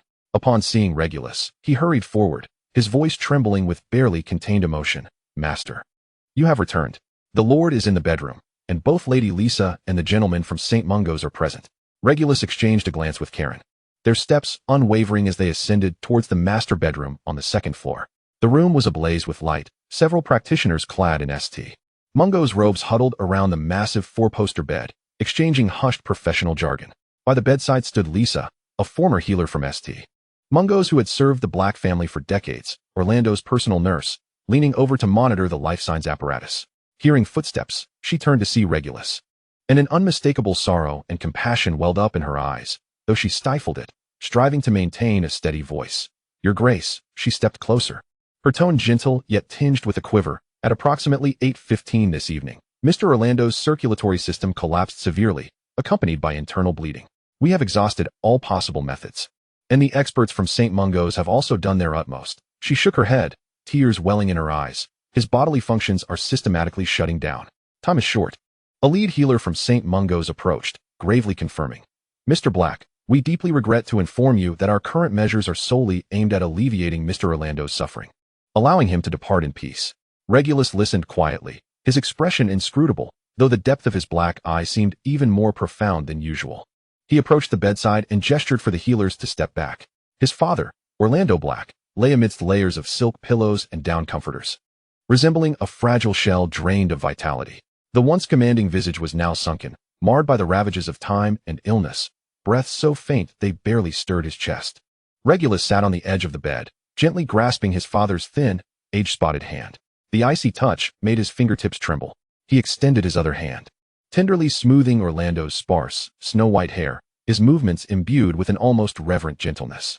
At that moment, Orlando's eyelids fluttered, slowly opening. The once sharp gaze was now clouded and bewildered, devoid of focus. He looked at Regulus by the bedside, his lips moving slightly as he uttered in a faint, indistinct voice, Sirius, you have returned. Regulus's motion to comb through his father's hair faltered. A torrent of complex emotions surged within his eyes, accompanied by a trace of indescribable bitterness. Yet, this moment was fleeting. He leaned closer to his father's ear, responding in a voice equally soft, even gentler than before. Yes, father, I have returned. Upon hearing this response, a flicker of faint reassurance seemed to ignite in Orlando's murky eyes. He closed his eyelids once more, his breathing gradually steadied as he slipped back into slumber. Regulus remained quietly by the bedside for a moment longer before gently laying his father's hand back beneath the covers. He rose and nodded to the tearful Lisa and the lead healer, his voice low yet clear. Follow your plan. Let him be comfortable. Thank you for your efforts. We will remain here. Lisa dabbed at the corners of her eyes with a handkerchief, resolutely replying. Regulus turned and walked steadily out of the bedroom, leaving Karen to oversee the situation. He did not linger, heading straight into the adjacent study. He closed the door behind him, temporarily shutting out the turmoil beyond. The oak door softly clicked shut, isolating him from the outer disturbances. The walls of the study were adorned with portraits of the Black ancestors, all maintaining an eerie silence. Even the most fastidious Phineas Nigellus Black refrained from uttering a word, as if the entire manor held its breath in anticipation. He swiftly approached the desk, drew forth a sheet of parchment embossed with the Black family crest, dipped a quill into ink, and hastily penned 2 brief lines. While the ink was still wet, he deftly folded the parchment. He moved to the window, pushing open the heavy casement, allowing the cool night air infused with the unique fragrance of Provence's flora to waft inside. On the windowsill, a tawny owl dozed. Regulus gently tied the note to its leg, murmuring, "Go now," as he retrieved a small piece of jerky from a nearby box to offer the owl. The owl affectionately nuzzled his fingers. Regulus paused, gazing into the profound night outside, adding in a voice so soft it was almost a sigh, "If you can't find anyone, just return before dawn." The owl seemed to comprehend his words, issuing a low hoot. With wings slicing through the moonlight, the messenger swiftly vanished into the deep blue night. Regulus stood alone by the window, the moonlight casting his silhouette into a lonely profile, all unspoken emotions settling within the taut line of his lips and the slight furrow of his brow. Moments later, Severus Snape arrived at Black Manor, carrying a medical kit. "Severus, I appreciate your prompt arrival," Regulus greeted, his tone maintaining its customary calm, though the slight tension in his jawline betrayed his emotions. He led Snape directly to the upstairs bedroom. Inside the bedroom, the lighting had been intentionally dimmed, leaving only a few crystal lamps at the corners of the bed casting a soft glow, illuminating Orlando Black's lifeless countenance. Upon seeing Snape, Lisa felt as though reinforcements had arrived, and she quickly relayed the latest vital signs and data in hushed tones. Snape listened in silence, then set down the medical kit, his movements precise and efficient as he began his examination. He lifted Orlando's eyelid to inspect the pupil, using the tip of his wand to draw forth fine strands of silver light, probing into the frail wrist to sense the flow of magic and the deteriorating state of the organs. He lightly touched the side of the neck to assess the pulse, even extracting a drop of blood on a glass slide to observe its hue. As the examination progressed, the furrows on his brow deepened, and when he finally sheathed his wand, he spoke regretfully. "Complete organ failure. The magical circulation has utterly collapsed." He turned to Regulus, his gaze sharp and candid. "St. Mungo's assessment was entirely accurate. It is unfortunate that even with my potions, there is little hope left." Regulus nodded silently, this outcome long anticipated. He gazed at his father's serene visage, the pain roiling within his gray eyes forcefully subdued beneath a veneer of calm. Snape retrieved a sealed crystal vial containing a deep blue liquid from the medical kit, its surface reflecting a faint luminescence in the dim light. "This is a potent elixir of life and death, a formula I have refined to maximally mitigate suffering, allowing him to sink into the deepest slumber until the end. This is all we can do at this juncture." Chapter 56. Sirius. Regulus's gaze lingered on the vial of elixir for a moment before returning to his father's pale and tranquil face. He inhaled deeply, suppressing the lump in his throat, and nodded at Snape. "Thank you, Severus." He beckoned the quiet servant waiting outside the door. "Take Mr. Snape to the guest room in the east wing to rest, and ensure that everything he requires is prepared." "Yes, my lord." "Mr. Snape, please follow me." Snape inclined his head slightly, uttering no further words, and grasped his medical kit before following the servant out of the bedroom. Regulus gestured to Lady Lisa and the therapists, indicating they could also take a moment to rest. As the door was gently closed, he settled into the armchair beside the bed, placing the bottle of shimmering blue elixir on the nightstand with care. Leaning slightly forward, he took hold of his father's frail, icy hand once more. The faint sounds of the servants on night duty, soft footsteps and hushed whispers, filtered through the heavy door, rendering the bedroom eerily still, as if time had come to a standstill. At this moment, it was just him and his father. Time crawled slowly through the thickened air.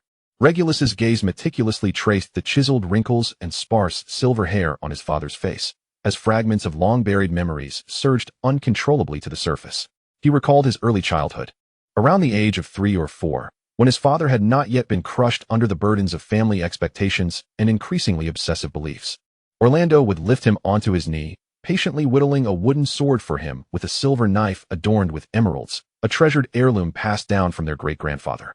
His father's fingers were long and steady, always taking the time to smooth out every splinter from the wooden toys before handing them to his small hand. In those days, a rare, almost gentle smile would occasionally grace his father's face. As he grew older, however, his father's attention became almost entirely focused on his elder brother, the heir to the family. Yet, his father's discipline toward his brother was exceedingly harsh, with criticism and reprimands far outnumbering praise. After enduring the brutal training in the basement, his brother would often emerge bearing clear handprints on his face and new scars upon his body. Regulus, while spared such rigorous instruction, had become the oft-ignored shadow. More memories flickered in and out like dim, blurred images. His father seated in the study, furrowing his brow over towering stacks of family documents and the daily prophet, the stifling admonitions at the elongated dining table regarding the responsibilities and honors of pure blood, and the growing chasm of silence and estrangement that deepened between father and son with the passage of time. Truly joyful moments were scant, as sparse as solitary stars scattered across a heavy night sky. Yet now, at this threshold of life and death, those thin, bittersweet fragments of warmth became startlingly clear, piercing his heart with a sharp ache. He sat quietly, holding his father's cold hand tightly, as if he could dispel the encroaching chill of death with the warmth from his palm, desperately salvaging the last remnants of what it meant to call this man father. Outside, the night deepened. Orlando lay restlessly on the bed, his brow furrowed even in slumber, as if bearing an unseen torment. Regulus's gaze fell once more upon the bottle of shimmering blue elixir. Perhaps it was time to spare his father from the agony of waiting for someone who would never return. He inhaled deeply, extending his hand to grasp the vial. Almost simultaneously, the soft, rapid tapping of a beak broke the stillness of the night. Regulus paused, rising to approach the window. He opened it to find a gray owl perched on the sill, its amber eyes fixed upon him, though the letter it had carried was now nowhere to be seen. At that moment, Regulus, as the head of the household, sensed a disturbance in the protective magic surrounding the estate. An intruder had breached the boundaries without permission. Thanks to the intimate bond of blood and authority, he instantly recognized the identity of the intruder and their direction. They were making their way directly toward the main house. With a clear intention of heading for the study, Regulus hesitated for a moment, his expression impassive. He slowly rose, ensuring that Orlando continued to breathe softly in his troubled sleep. He carefully tucked the blankets around his father before silently moving toward the bedroom door. Outside, two servants stood like statues in the shadows. Regulus's voice was low and clear. Be alert to any activity within. Should anything change, inform Lady Lisa and the therapists immediately. If necessary, you may awaken Mr. Snape. Yes, my lord. Having given his instructions, Regulus turned and stepped into the dim corridor. His stride was steady, as if he had foreseen the inevitable reunion that this night would bring. The study door was ajar, warm yellow light spilling through the crack. He gently pushed it open, revealing a familiar yet strange silhouette. The figure stood with their back to him, casually perusing the scattered parchment on the desk. The white shirt outlined a tall frame, and the tight jeans were dusted with the grime of the night's journey. A leather jacket hung carelessly over one shoulder, and the tousled black hair had grown longer than he remembered, cascading freely down the side of the neck. Even in their disheveled state, the innate wildness of their handsomeness could not be concealed. Hearing the door creak open, the figure did not turn, merely tossing aside a document concerning the estate's taxes. The parchment fluttered lightly back onto the desk, the action imbued with unabashed disdain. Regulus closed the door behind him, shutting out the noise and silence of the entire black estate. You needn't search any longer. His voice remained calm and unwavering. I never bring work documents home. This is all family paperwork, of no value to you. At that moment, Sirius slowly turned to face him. Those black eyes, so similar to his own, gleamed with a brightness that had been absent for years, locking onto his younger brother with an intensity that was both familiar and foreign.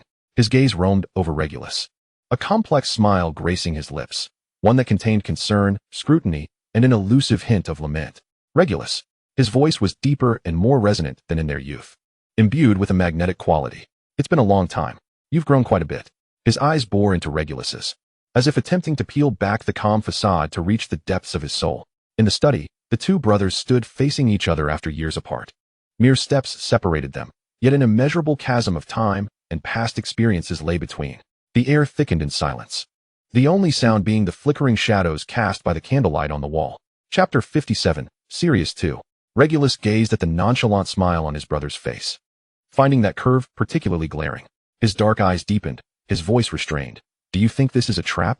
Sirius chuckled softly, casually tucking a fallen lock of black hair behind his ear with an effortless grace. My dear brother, you may have become a cunning politician. His gaze swept over Regulus's features like a tangible force, but I would hope you wouldn't stoop so low as to exploit our father's death. I still possess that much discernment. Then why do you still find cause to smile? Regulus's voice finally betrayed a hint of suppressed emotion. Smile? Sirius's lips curled into a deeper arc, yet his eyes grew suddenly cold. I merely lament the fate of the Black family. As wizards with a lifespan of 2 centuries, how many of our ancestors have survived past 70? To master such dark and malevolent magic, one must always pay a price. He took a half step forward, his voice dropping to a near whisper. Tell me, does that not qualify as poetic justice? Regulus's knuckles whitened within his sleeves, yet he swallowed the retort that surged toward his lips. He inhaled deeply, allowing his voice to regain its steadiness. Now is not the time for debate. Father's time is running short. If you wish to see him one last time, follow me. He turned to leave, the hem of his robe slicing through the air with a sharp arc weight. Sirius's voice emerged from behind, imbued with an unprecedented calmness. I did not come here for him tonight. Regulus halted abruptly, his footsteps frozen, as disbelief flooded his dark eyes. As if he had heard the most absurd words in existence. Sirius stood firm, the mockery that once adorned his face having faded, replaced by a near-gentle focus. He stepped forward, extending his bony hand, calloused from years of gripping a wand, yet it hovered steadily between them, like an invitation transcending time. Real, he spoke, his voice deep as the night wind. Look at this home. Everything you desperately sought to protect. Mother is gone, and father will soon follow. This decayed family, these cold portraits, and the so-called honor you have strived to maintain. He gently shook his head, his gaze piercing through to lock onto his brother's eyes. They have all dissipated. Or perhaps were never worth your guardianship. His palm remained open, as if establishing a silent vow. What reason do you have to stay? Sirius tilted his head slightly, the corners of his lips lifting into a sincere arc, devoid of mockery. Real, I am here for you tonight. Come with me. Regulus stood motionless, the hand his brother extended overlapping with a vivid memory from deep within. At 8 years old, he had curled up in the dim corner of the Black family's old mansion staircase, biting his lip to stifle his tears. The sounds of crystal glasses clinking and adults laughing wafted up from the banquet hall below, where he had just embarrassed the Black family in front of pure-blood guests by clumsily spilling a glass of juice, only to be scolded fiercely by his mother, Walburga, and sent away. Crying here did not befit a Black. Sirius, at 10 years old, had appeared at the top of the stairs, leaning over the intricately carved railing to look down at him. Young Regulus hurriedly wiped his eyes, fearing he would hear yet another round of mockery. Yet unexpectedly, Sirius leaped down the steps, squatting before him, their gazes aligned. Listen, Sirius lowered his voice, a rebellious glint sparking in his dark eyes. All those rules are utter nonsense. He suddenly pulled a brightly wrapped candy from his pocket, deftly selecting a few of the most colorful ones and placing them into Regulus's hand. Eat this, I've tried it. These flavors are the best, the Duke of Honey's new confection. Seeing his brother still softly sniffling, Sirius sighed and ruffled his soft hair in a playful manner. Don't mind what mother says. Come. He stood, extending his hand to Regulus, palm up, fingers slightly curled. I'll take you to a fun place. It was number 12, Grimald Place, a secret hideaway known only to them, a narrow space behind an ancient tapestry, where Sirius had secretly carved the constellation of Canis Major with a dagger. There, his brother spun tales of magical creatures he'd read about, the weeping mooncalf, mermaids whose songs could heal the soul, and the magical flowers that bloom at midnight, each story leaving Regulus in awe, causing him to forget the embarrassment and sorrow of being scolded just moments before. Now, at 28, Regulus gazed at the outstretched hand before him. Time had lengthened and strengthened the fingers, deepening the lines on the palm. Yet the gesture of reaching out mirrored that of his rebellious but gentle brother from 18 years ago. You always do this. Regulus's voice was thick with emotion, pausing for a long moment as the firelight flickered in his gray eyes, resonating with the turmoil within. He slowly raised his gaze, complex emotions swirling as he looked at his brother. But, brother, I am no longer the Regulus who would cry in the corner of the staircase. Sirius did not seem surprised by this response. He gradually withdrew his hand, a complex smile gracing his lips, one that held the understanding of everything and a trace of elusive melancholy. Of course, you are now the head of the Black family. I should have known you wouldn't easily come with me. His gaze swept over the heavy oak bookshelves and aged silverware in the study. But this home is already empty. Real, I know better than anyone that you have never been one to covet power. When you have no one to protect, what significance does your persistence here hold? Regulus fell into silence. No one to protect? No, that was not the case. Suddenly, a pair of cold crimson eyes surfaced before him. He remained in this decaying place, not to safeguard this hollow family, but to Continue standing beside that person. Just as he was momentarily distracted by this realization, Sirius made his move. With a flick of his wrist, a thick vine shot forth from the tip of his wand, akin to a green serpent, rapidly coiling around Regulus's ankle. Armored protection. Regulus reacted swiftly, almost instinctively rolling sideways to narrowly evade the constriction. The mahogany coffee table that had been behind him was swept away by the vine's residual force, shattering into splinters. The battle erupted instantaneously. The study transformed into a makeshift battlefield, spells darting between the bookshelves and antique furnishings, colliding. Sirius's attacks were swift and unrelenting, disarming and binding charms raining down in succession, clearly intending to subdue him. Regulus, having lost the initiative, could only dodge and block, forced to maneuver in the confined space. Appearing quite beleaguered. Chapter 58, The Hound of the House. The parchment was suddenly lifted by the shockwave of a spell, snapping taut in midair, hardening into countless pale, bone-like blades glinting coldly, rushing towards Sirius's face like a torrential downpour. Yet, mere inches from his eyelids, they hit an invisible barrier.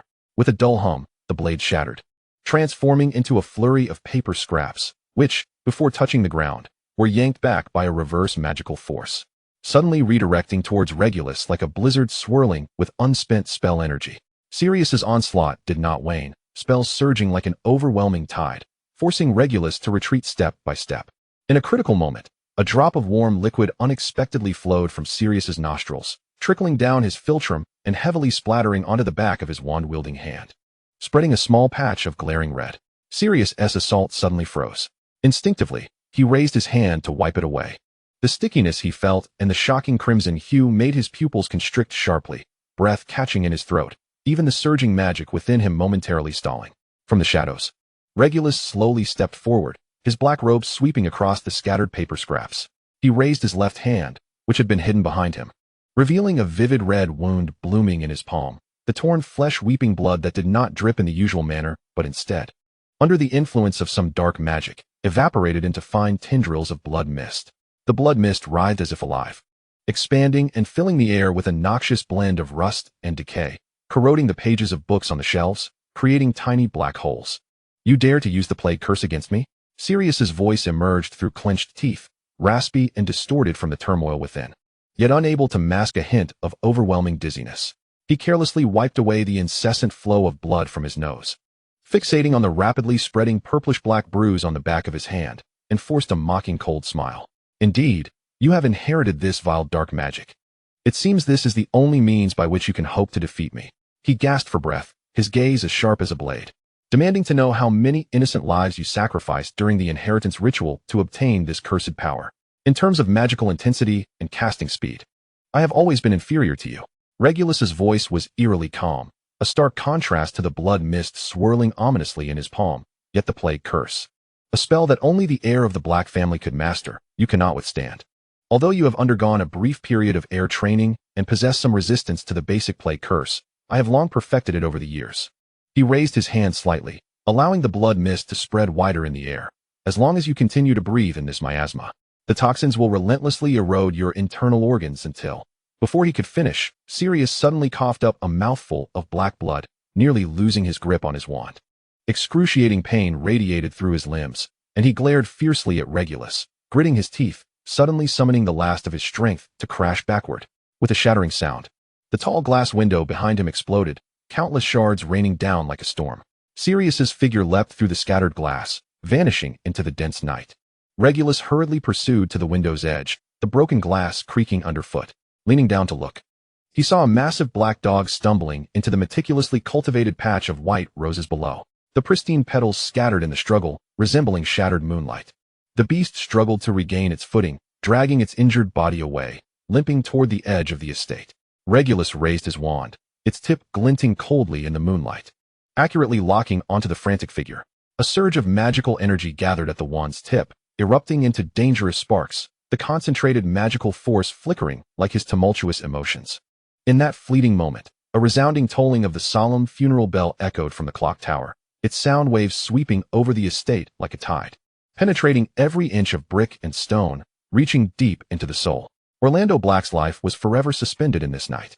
Regulus's wand trembled violently in his hand. The moonlight, as cold as frost, bathed the blooming white rose garden in the darkness.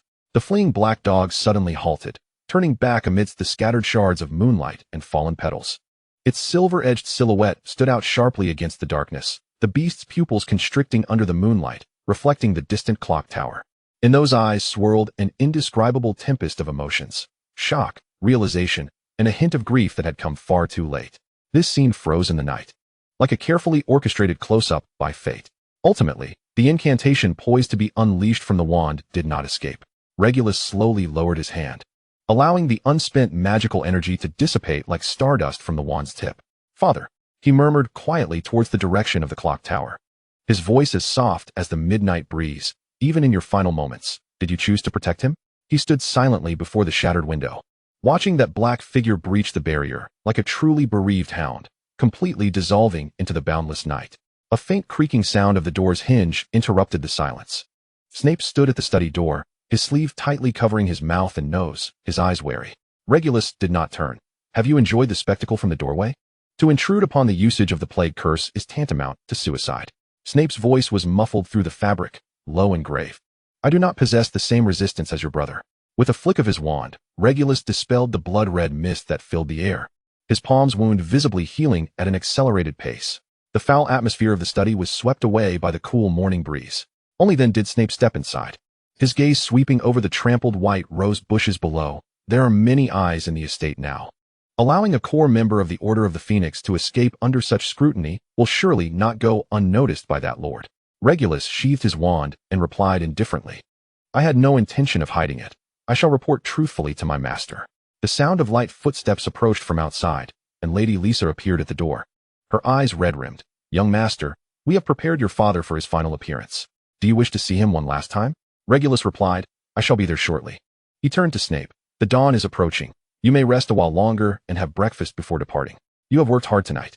Snape replied, "You go ahead. Do not mind me." Regulus nodded slightly and turned to leave. Snape stood alone before the window, bathed in the faint morning light, gazing at the crushed white roses in the courtyard.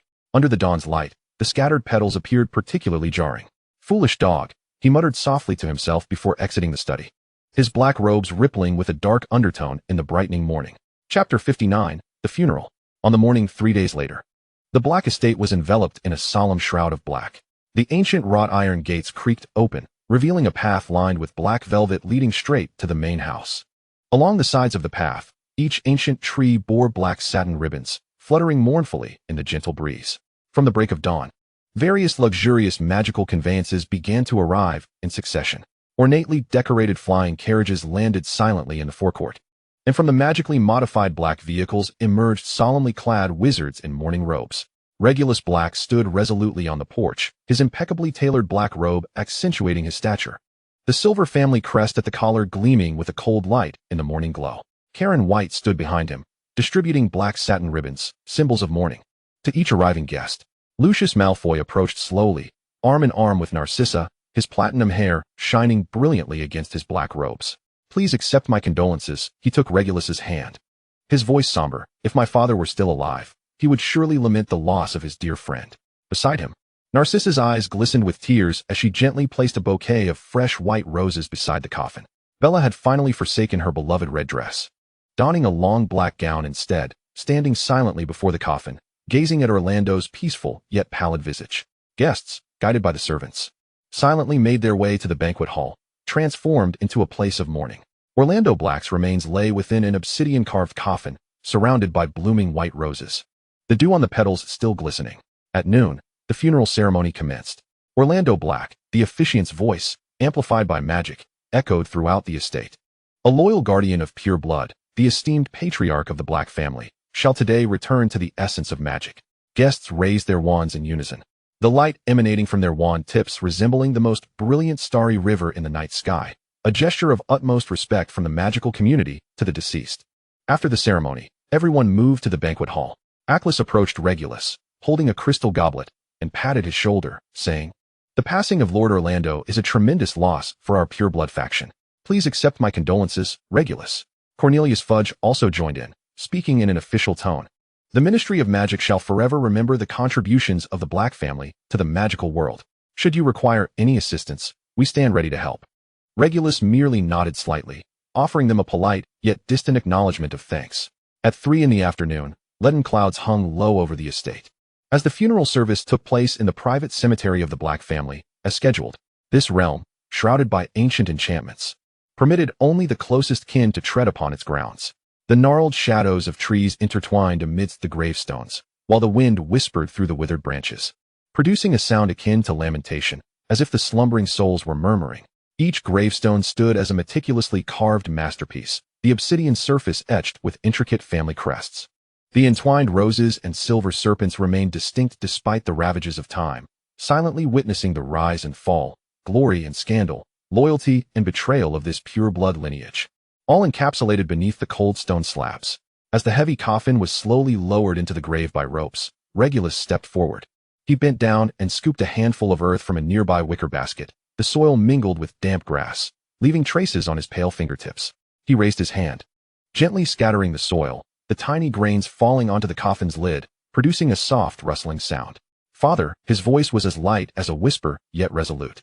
"Your unfinished legacy shall be inherited by me. The glory of the Blacks shall never fade."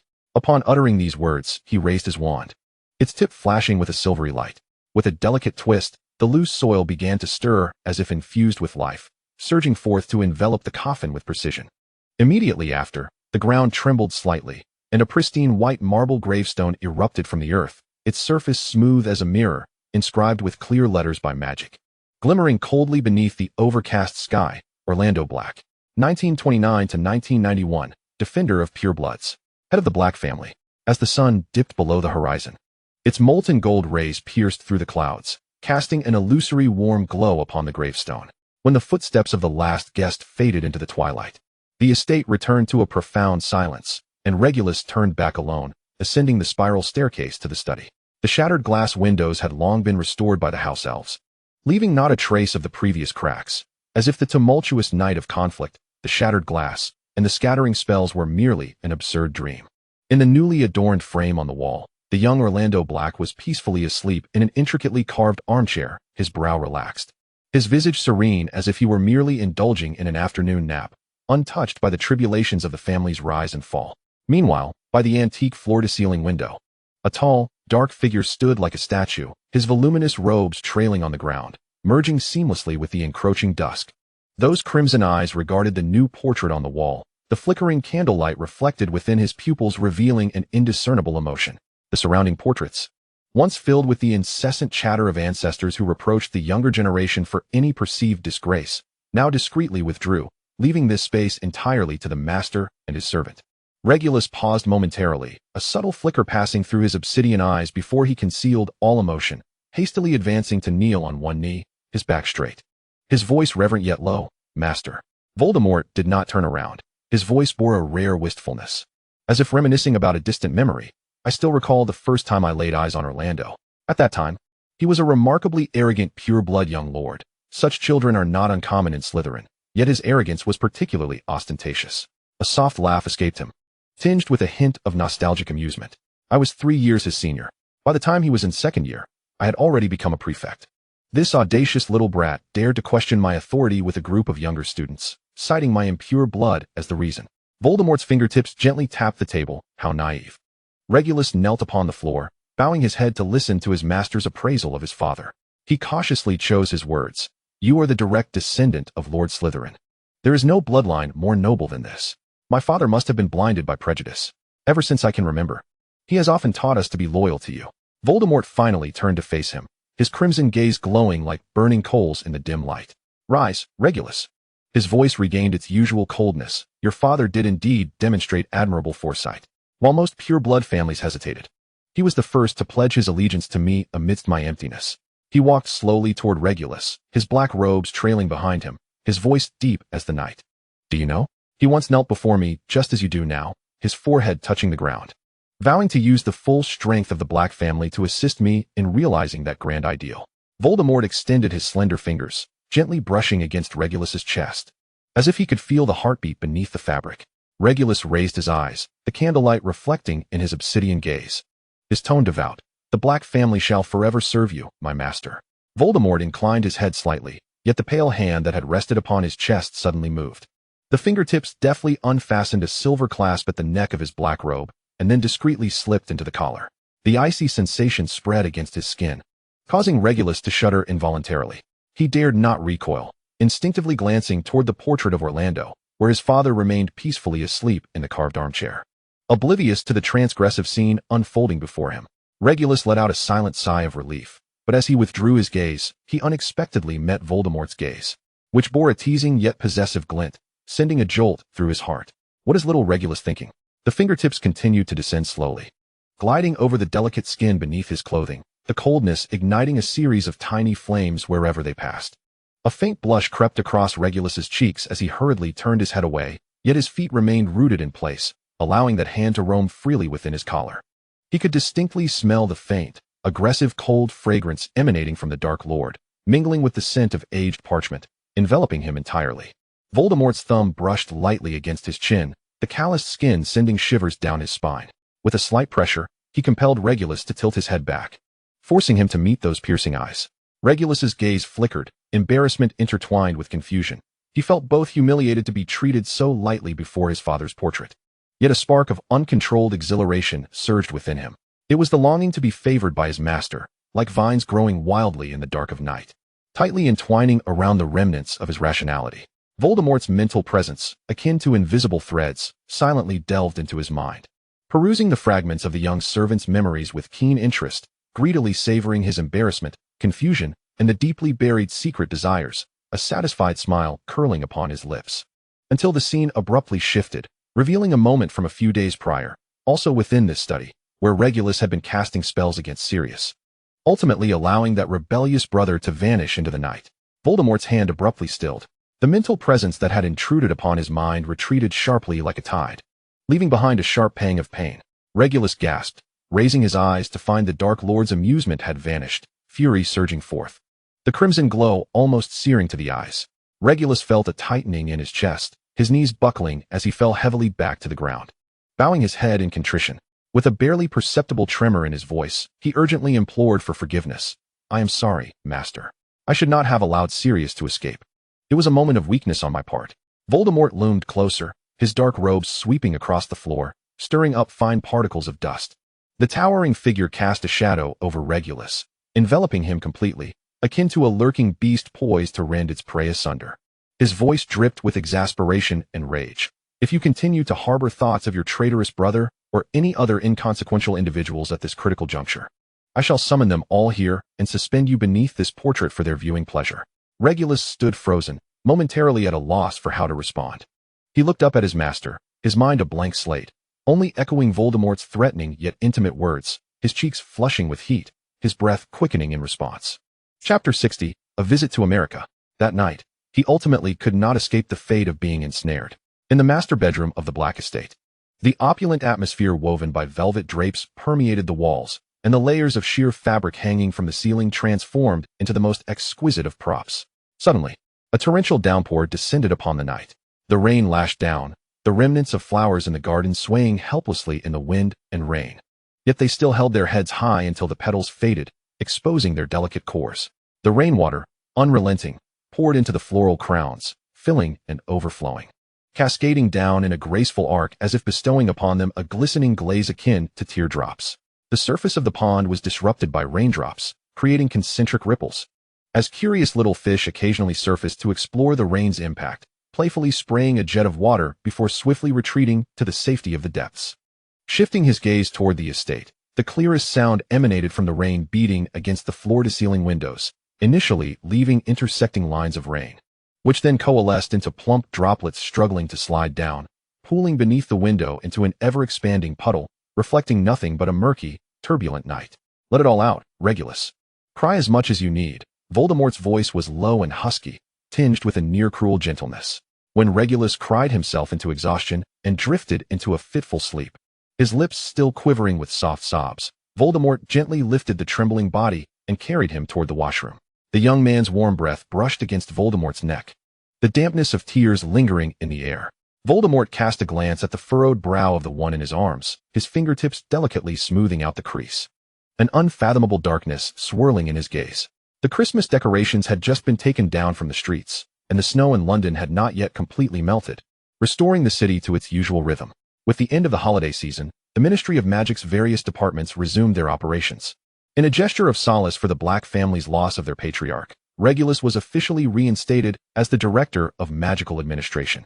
However, the international magical landscape was undergoing a dramatic transformation. The Asian Magical Association publicly supported the repeal of the International Statute of Wizarding Secrecy, igniting a tempest within the global magical community. This disruption of a century-old equilibrium directly impacted the wizarding society across the Atlantic in America. The latest poll from Ms. Knox indicated her approval rating had surpassed 60. Karen placed a report on Regulus's desk, revealing that her support among young wizards was as high as 78.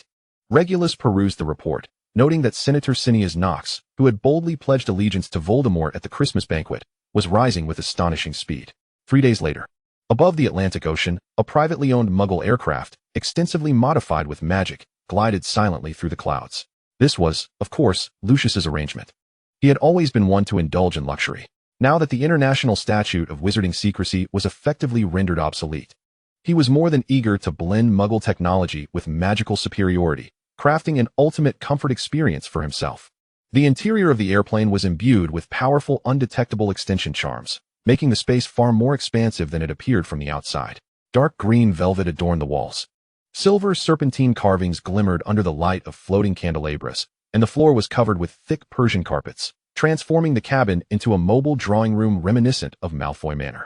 Exuding luxury and taste, Voldemort sat regally in the foremost serpentine high-back chair, his eyes closed in contemplation, his pale, slender fingers rhythmically tapping the intricately carved armrest. Lucius occupied a position slightly off to the side, holding a crystal glass of honeyed mead, his gaze thoughtfully cast out into the endless sea of clouds beyond the window. One must admit, in the pursuit of material comfort, Muggles have demonstrated astonishing creativity, he remarked softly, his tone imbued with a condescending appreciation. This smooth flying experience is far more elegant than the jarring sensation of a portkey, aligning better with the refinement we ought to embody. Regulus sat opposite Lucius, on the other side of Voldemort. Before him lay several sheets of parchment, with a quill automatically dipping into an inkwell. He paid no heed to Lucius's commentary on enjoyment, but instead reported to Voldemort in a clear and succinct tone. Master, according to the latest intelligence from Ms. Knox, she has reaffirmed her commitment that, should we assist her in securing the position of chair of the American Magical Congress, her first legislative initiative upon taking office will be to ardently promote the complete repeal of the International Statute of Wizarding Secrecy and to establish the first publicly recognized wizarding autonomy on the North American continent. Serving as a testing ground for our new ideology, greed and ambition, Voldemort murmured, still with his eyes closed, are the two most easily manipulated and yet most perilous of qualities. It appears our Ms. Knox embodies both. Lucius elegantly set down his glass, a subtle yet restrained smile gracing his lips, precisely why she is so invaluable. An ally driven by immense ambition and an intense desire for external power often has a clear price for loyalty, making them easier to control. The key is to ensure she remains useful and does not turn against us. Regulus calmly interjected, gently pushing another document toward Voldemort's hand. This is a detailed list of her main political adversaries within the country, along with their respective weaknesses and vulnerabilities. Furthermore, the latter half of the document assesses Ms. Knox's potential weaknesses. Should she exhibit any signs of disloyalty in the future, or if her utility falls below the cost we have invested, we can readily select a suitable replacement from this list. Voldemort finally opened his crimson eyes slowly. Meticulous planning and a cautious retreat are the twin wings of power. He raised his long, pale fingers slightly, and a house elf immediately appeared, bowing silently as it served Voldemort a steaming cup of red tea. With the serious discussion momentarily concluded, the atmosphere in the cabin noticeably relaxed. Lucius swirled the crystal glass, the amber liquid swirling within. This aircraft's modifications are indeed exquisite, he remarked, gazing out at the clouds. Combining Muggle propulsion with ancient enchantments far surpasses broomstick speed. However, its exterior could benefit from a redesign by a goblin craftsman. Regulus took a gentle sip of tea, the rising steam obscuring his features. Speed has never been my primary concern, he replied calmly, but if its stability proves reliable, it may indeed enhance St. Mungo's emergency response system. Currently, the transportation of critically ill patients via owls and door keys is fraught with peril. Lord Voldemort remains in a meditative state. Yet his fingertips unconsciously tap against the armrest, indicating that he is attentively listening to the ongoing conversation. Lucius suddenly chuckles softly. As if recalling an amusing incident, just 2 days prior, he received a letter from Draco, detailing a confrontation with Harry in the corridor, which resulted in both being confined by Professor McGonagall. Harry has yet to mention this matter to me. Regulus furrows his brow slightly. The ever-composed Voldemort unexpectedly lets out a low laugh, his crimson eyes narrowing. It must have been Draco leading the mischief. That child appears well-behaved. Yet he is quite the clever imp. He pauses meaningfully, and as for Harry, he is indeed a child of integrity. Lucius shakes his head in resignation, a smile of indulgence playing at the corners of his lips. They have both been spoiled by Narcissa and me. The child has known since a young age how to charm others. Chapter 61, Senesnox. The aircraft descends slowly, the spire of the New York Magical Council building piercing the clouds like a crystalline sword aimed at the heavens. The surface of the building, adorned with anti-curse crystals, refracts a cold light under the afternoon sun, as if warning every approaching individual. This is the sanctuary of power. The aircraft lands on the rooftop helipad, where Senna's assistant is already awaiting their arrival. Senesnox's office occupies the pinnacle of the New York Magical Council building, its vast space augmented by an extension charm, creating an aura of grandeur. As the glass door to the office glides open silently, Senesnox stands with her back to them, gazing out the floor-to-ceiling windows. She turns, her deep blue robe embroidered with silver moons and stars shimmering under the light. Beyond the windows stretches Manhattan's magical skyline, while within, significant artifacts from American magical history are displayed. The gavel from the Salem witch trials, an underground magical newspaper from the Revolutionary War, and even an old photograph of Albus Dumbledore delivering a speech in this very location. Welcome to your visit, Dark Lord. She strides forward, extending her hand to Voldemort. Their hands touch briefly before parting. Regulus surveys the modernized office. The entire east wall has been transformed into a massive tactical board. Recent editions of the North American Wizard Daily affixed to it with sticking charms, the headlines flashing. Muggle technology threatens wizarding existence. Confidentiality Act. Who is protecting whom? Each title precisely provokes the reader's most sensitive nerves. Allow me to present our recent arrangements. With a flick of Senna's wand, a three-dimensional itinerary materializes in the air. Key swing states such as Michigan and Florida are marked with dense speaking engagements. At our speaking venues in these critical states, we will release specially formulated potion mist through the ventilation systems. A fine golden dust emerges in the air, a highly diluted version of an infatuation potion. Its concentration set at 0.3, sufficient to elicit intense emotional resonance in the audience without leaving magical traces. Senna's finger glides over the enchanted map, gently tapping on the locations of Vancouver, Canada, and Mexico City. The most crucial step lies here. Her voice retains an elegant cadence, yet her gaze sharpens. We need to orchestrate several armed attacks on Muggles in these areas. Not minor skirmishes, but events so shocking that every wizard reading the morning news will shudder. On the map, specific scene simulations emerge. The collapse of the Vancouver Magical Market in an explosion, the assault on a wizarding children's park in Mexico City by Muggle extremists. Each image is meticulously designed to elicit maximum fear and anger from the observer. Our message must be unequivocal. Senna's wand hovers mid-air, the harrowing images suspended in the atmosphere. Muggles are not the weaklings in need of protection. Their technology, their weapons, their numbers, all constitute a tangible threat. The only choice is to seize control before they obliterate us. When she speaks of the attacks, her eyes reflect not the calculations of a politician, but a cold delight bordering on pleasure. It is a detachment that views lives as mere chess pieces, a resolute willingness to trample everything for the sake of ambition. Voldemort maintains an inscrutable expression, yet Regulus notices a flicker of appreciation in his crimson gaze. At that moment, Regulus clearly realizes American wizards are paving the way for a tyrant's ascension with their own ballots. And this tyrant may prove more perilous than any adversary they have previously encountered, for she understands how to cloak the most despotic ambitions in the guise of democracy. A remarkably ambitious plan, Miss Knox. Voldemort finally speaks, his voice as smooth as a silken blade. However, are you certain you can control the situation? Senna smiles slightly. Waving her wand, the map reveals predictions for the seats in the American Magical Congress. With your support, I am 90% confident. Their gazes clash in the air, followed by a shared smile, as if silently delineating the spheres of influence for the future. The presidential suite of the New York International Wizard Hotel hovers 300 meters above Manhattan, enveloped in exquisite levitation and invisibility charms, resembling a castle suspended between reality and dreams. Regulus waves his wand, and the suitcase opens automatically, various furniture, clothing, and tea sets flying out as if animated, returning to their original sizes mid-flight, gracefully settling into their designated spots. His movements are composed, the arc traced by his wand akin to conducting a silent symphony. She is more ruthless than we imagined, he finally states, his voice echoing clearly in the spacious living room. Voldemort stands before the curved floor-to-ceiling windows, the hem of his robe billowing without a breeze, as if imbued with life. Outside, a sea of swirling clouds is visible, and through occasional gaps, the distant lights of New York City glimmer, the streets and buildings appearing as mere toys in a child's playroom. Precisely for this reason, she is worthy of investment. Voldemort's voice is terrifyingly calm. A politician who dares not soil their hands will never achieve greatness. Senesnox, he savors the name. She comprehends the true essence of power. Fear is far more enduring than adoration. Regulus' movements falter momentarily. Subsequently, he approaches the liquor cabinet, retrieving a bottle of aged whiskey, the amber liquid gently swaying in the crystal glass. He respectfully presents the glass with both hands. If the attacks she proposed spiral out of control, it may incite an all-out conflict. Then let Bellatrix handle it. Voldemort accepts the glass, his fingertips brushing the rim lightly, his red eyes flickering with a dangerous gleam in the twilight. She knows how to instigate panic, not war. A perfectly orchestrated chaos, his fingertip glides over the glass, leaving a frosted trace, will ensure Senna's successful election while diverting the attention of the international magical community. Regulus purses his lips. We need to establish a bottom line. If she attempts to break free from control after her election, let her become the next sacrifice. Voldemort's voice is gentle yet frigid. Remember, Regulus.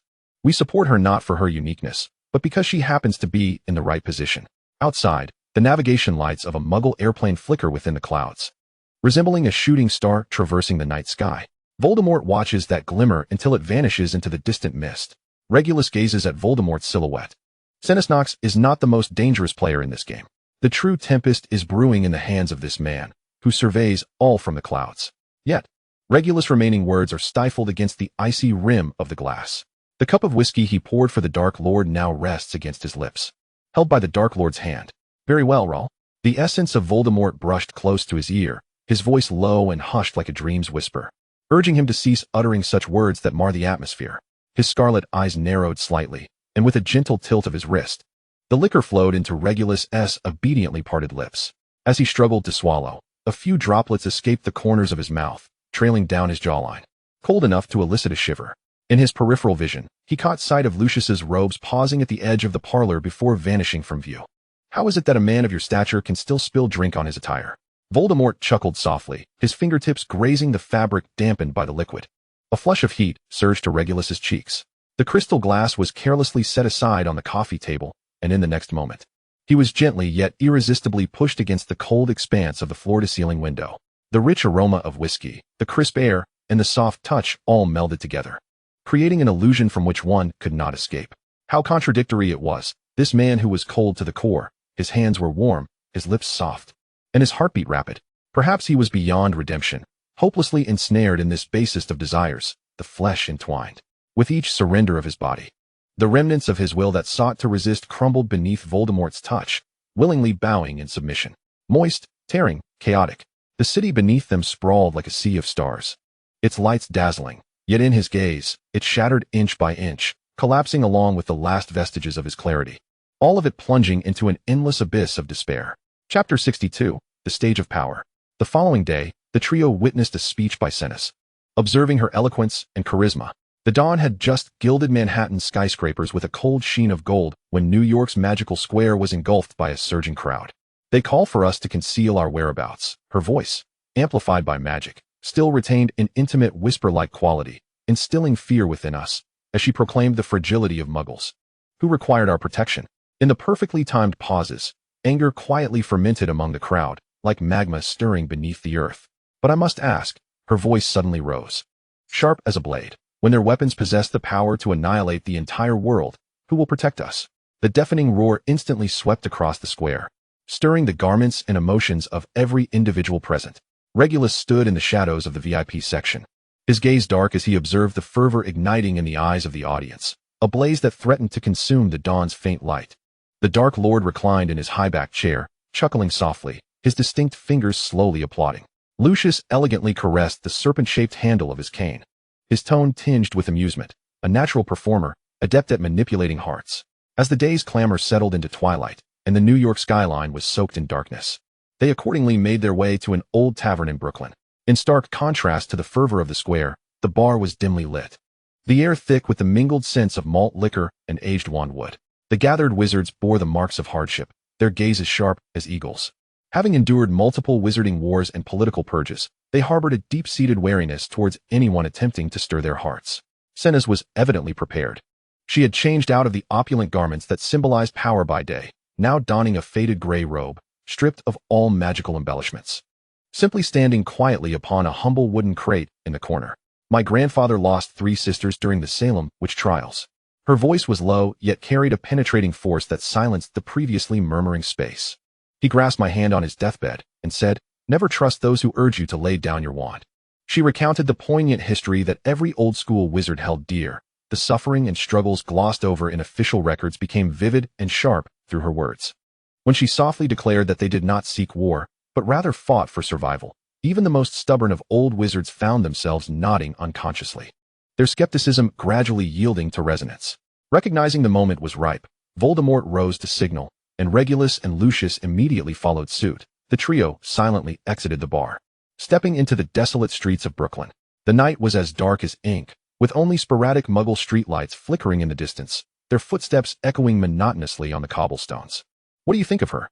The Dark Lord's voice shattered the silence, casual, as if discussing the weather. Regulus lowered his gaze. "She knows how to ignite the slumbering fears and greed within the hearts of men. This talent is innate and cannot be imitated." Voldemort nodded. "Then let us proceed as planned." The next day, when the crowd once more gathered in Seneca's office, the magical map hovered at the center of the table. The latest polling data flashing in glaring red, Seneca's support had surpassed 68. The day's edition of the North American Wizarding Daily lay sprawled across the table, replaying segments of her speech, each frame declaring her unstoppable rise. Lucius stepped forward first, a polite smile gracing his lips. "Ms. Knox, the funds from the Swiss vault are at your disposal, ensuring your publicity and organizational efforts face no hindrance." Regulus followed closely, pushing a rolled parchment to the center of the table, the ink glimmering coldly in the candlelight. "We will provide 3 potion factories to supply you with the desired low-concentration love potions. The dilution ratio specially adjusted to evade standard detection. Transportation channels have been secured through the Goblin Merchant Association, completely bypassing ministry surveillance. As for any unforeseen incidents at the borders," he lifted his gaze, directing it towards the ever-silent Voldemort. "Bellatrix's response has arrived. The Death Eaters stationed at the Canadian-American border are in position, ready to create conflict, providing justification for your protective claims." Voldemort's crimson gaze slowly shifted to Seneca's, his pupils constricting like a serpent, his tone flat yet laden with pressure. "Remember, Ms. Knox, the support we provide, funds, potions, connections, and even the pretext for war, can be retracted at any moment." Seneca slightly inclined her head, her posture submissive as a vassal, yet a burning ambition flickered in her eyes, nearly bursting forth. "You shall not regret this decision, Dark Lord. I will ensure that the North American wizarding community becomes the most solid foundation beneath your throne." That night, the New York sky suddenly illuminated, celebrating Seneca's lead in the polls with magical fireworks that erupted in the heavens, green flames like serpents' tongues lighting up half the sky, mirroring the fervent smiles on the faces of those on the streets below. Regulus gazed up at the bewitching green, the evening breeze lifting the hem of his black cloak, his expression devoid of emotion. On the evening of the 3rd day, the work of their visit to America was nearly complete. Lucius boarded the luxurious private jet alone, the silver fuselage swiftly disappearing into the cumulonimbus clouds. He needed to return to the UK to manage the subsequent affairs of the collaboration with Seneca, ensuring that Gringotts Vault could provide ample financial support for this political gambit. Standing before the floor-to-ceiling window of the suite, Regulus gazed at the last rays of light fading at the horizon, then turned to look at Voldemort, who was leisurely savoring the red wine in his glass, his fingertips gently tapping the rim. "Master," Regulus carefully chose his words, "what is our purpose for remaining here?" Voldemort swirled the deep red liquid in his glass, his gaze fixed on the dazzling nightscape of New York. The neon lights danced in his scarlet eyes, resembling a sanguine river flowing through the darkness. A rare, relaxed smile graced his lips, his voice laced with languor. "To vacation. The wizarding town of New England seems to be a relic lost in time, with colonial wooden structures meticulously aligned along either side of the streets. The painted wooden signs swayed gently in the salty sea breeze, producing a rhythmic creaking sound. In the shop windows along the street, vintage magical radios broadcast live coverage of Seneca's campaign rally in Michigan. The voice emanating from the speaker carries a distinctive static buzz, yet it does little to diminish the fervent cheers of the crowd. In a grocery store, a number of half-blood wizards congregate, clad in plaid shirts and faded jeans, animatedly discussing matters in small clusters near the radio. A young witch sports a denim jacket adorned with an exquisite Knox campaign badge, its metallic surface glinting brilliantly under the flickering light of the store's oil lamps. Two gentlemen, dressed in traditional British wizarding robes, stroll leisurely along the cobblestone path deeper into the town.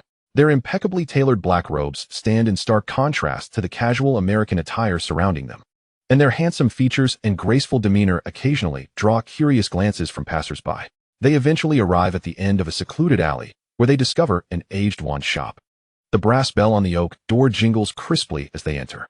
The proprietor, an elderly wizard with a face etched with wrinkles, pauses in his task of polishing a wand upon noticing the exquisite British robes worn by his visitors. It has been quite some time since he has encountered a wizard from the British aristocracy. Continuing his work, his voice tinged with the rasp of age, he laments that today's youth cannot even fully recognize the fundamentals of heraldry. Voldemort's long fingers glide over the wands displayed on the shelves, a flicker of interest igniting in his red eyes. The craftsmanship of American wands diverges significantly from Ollivander's traditions. Here, we blend everything together, the old man shrugs, deftly rotating a wand in his hands. European techniques mixed with Native American materials. It's a veritable melting pot, much like this country. At that moment, the magical radio on the counter suddenly increases in volume, Senez's impassioned voice filling the shop. We shall establish a new order for wizards. The old man grimaces in distaste, swiftly silencing the radio with a sharp clap of his hand. Another fanatic seeking to upend tradition, he mutters under his breath, placing the rowan wood wand he had been holding back into the display case with a heavy thud.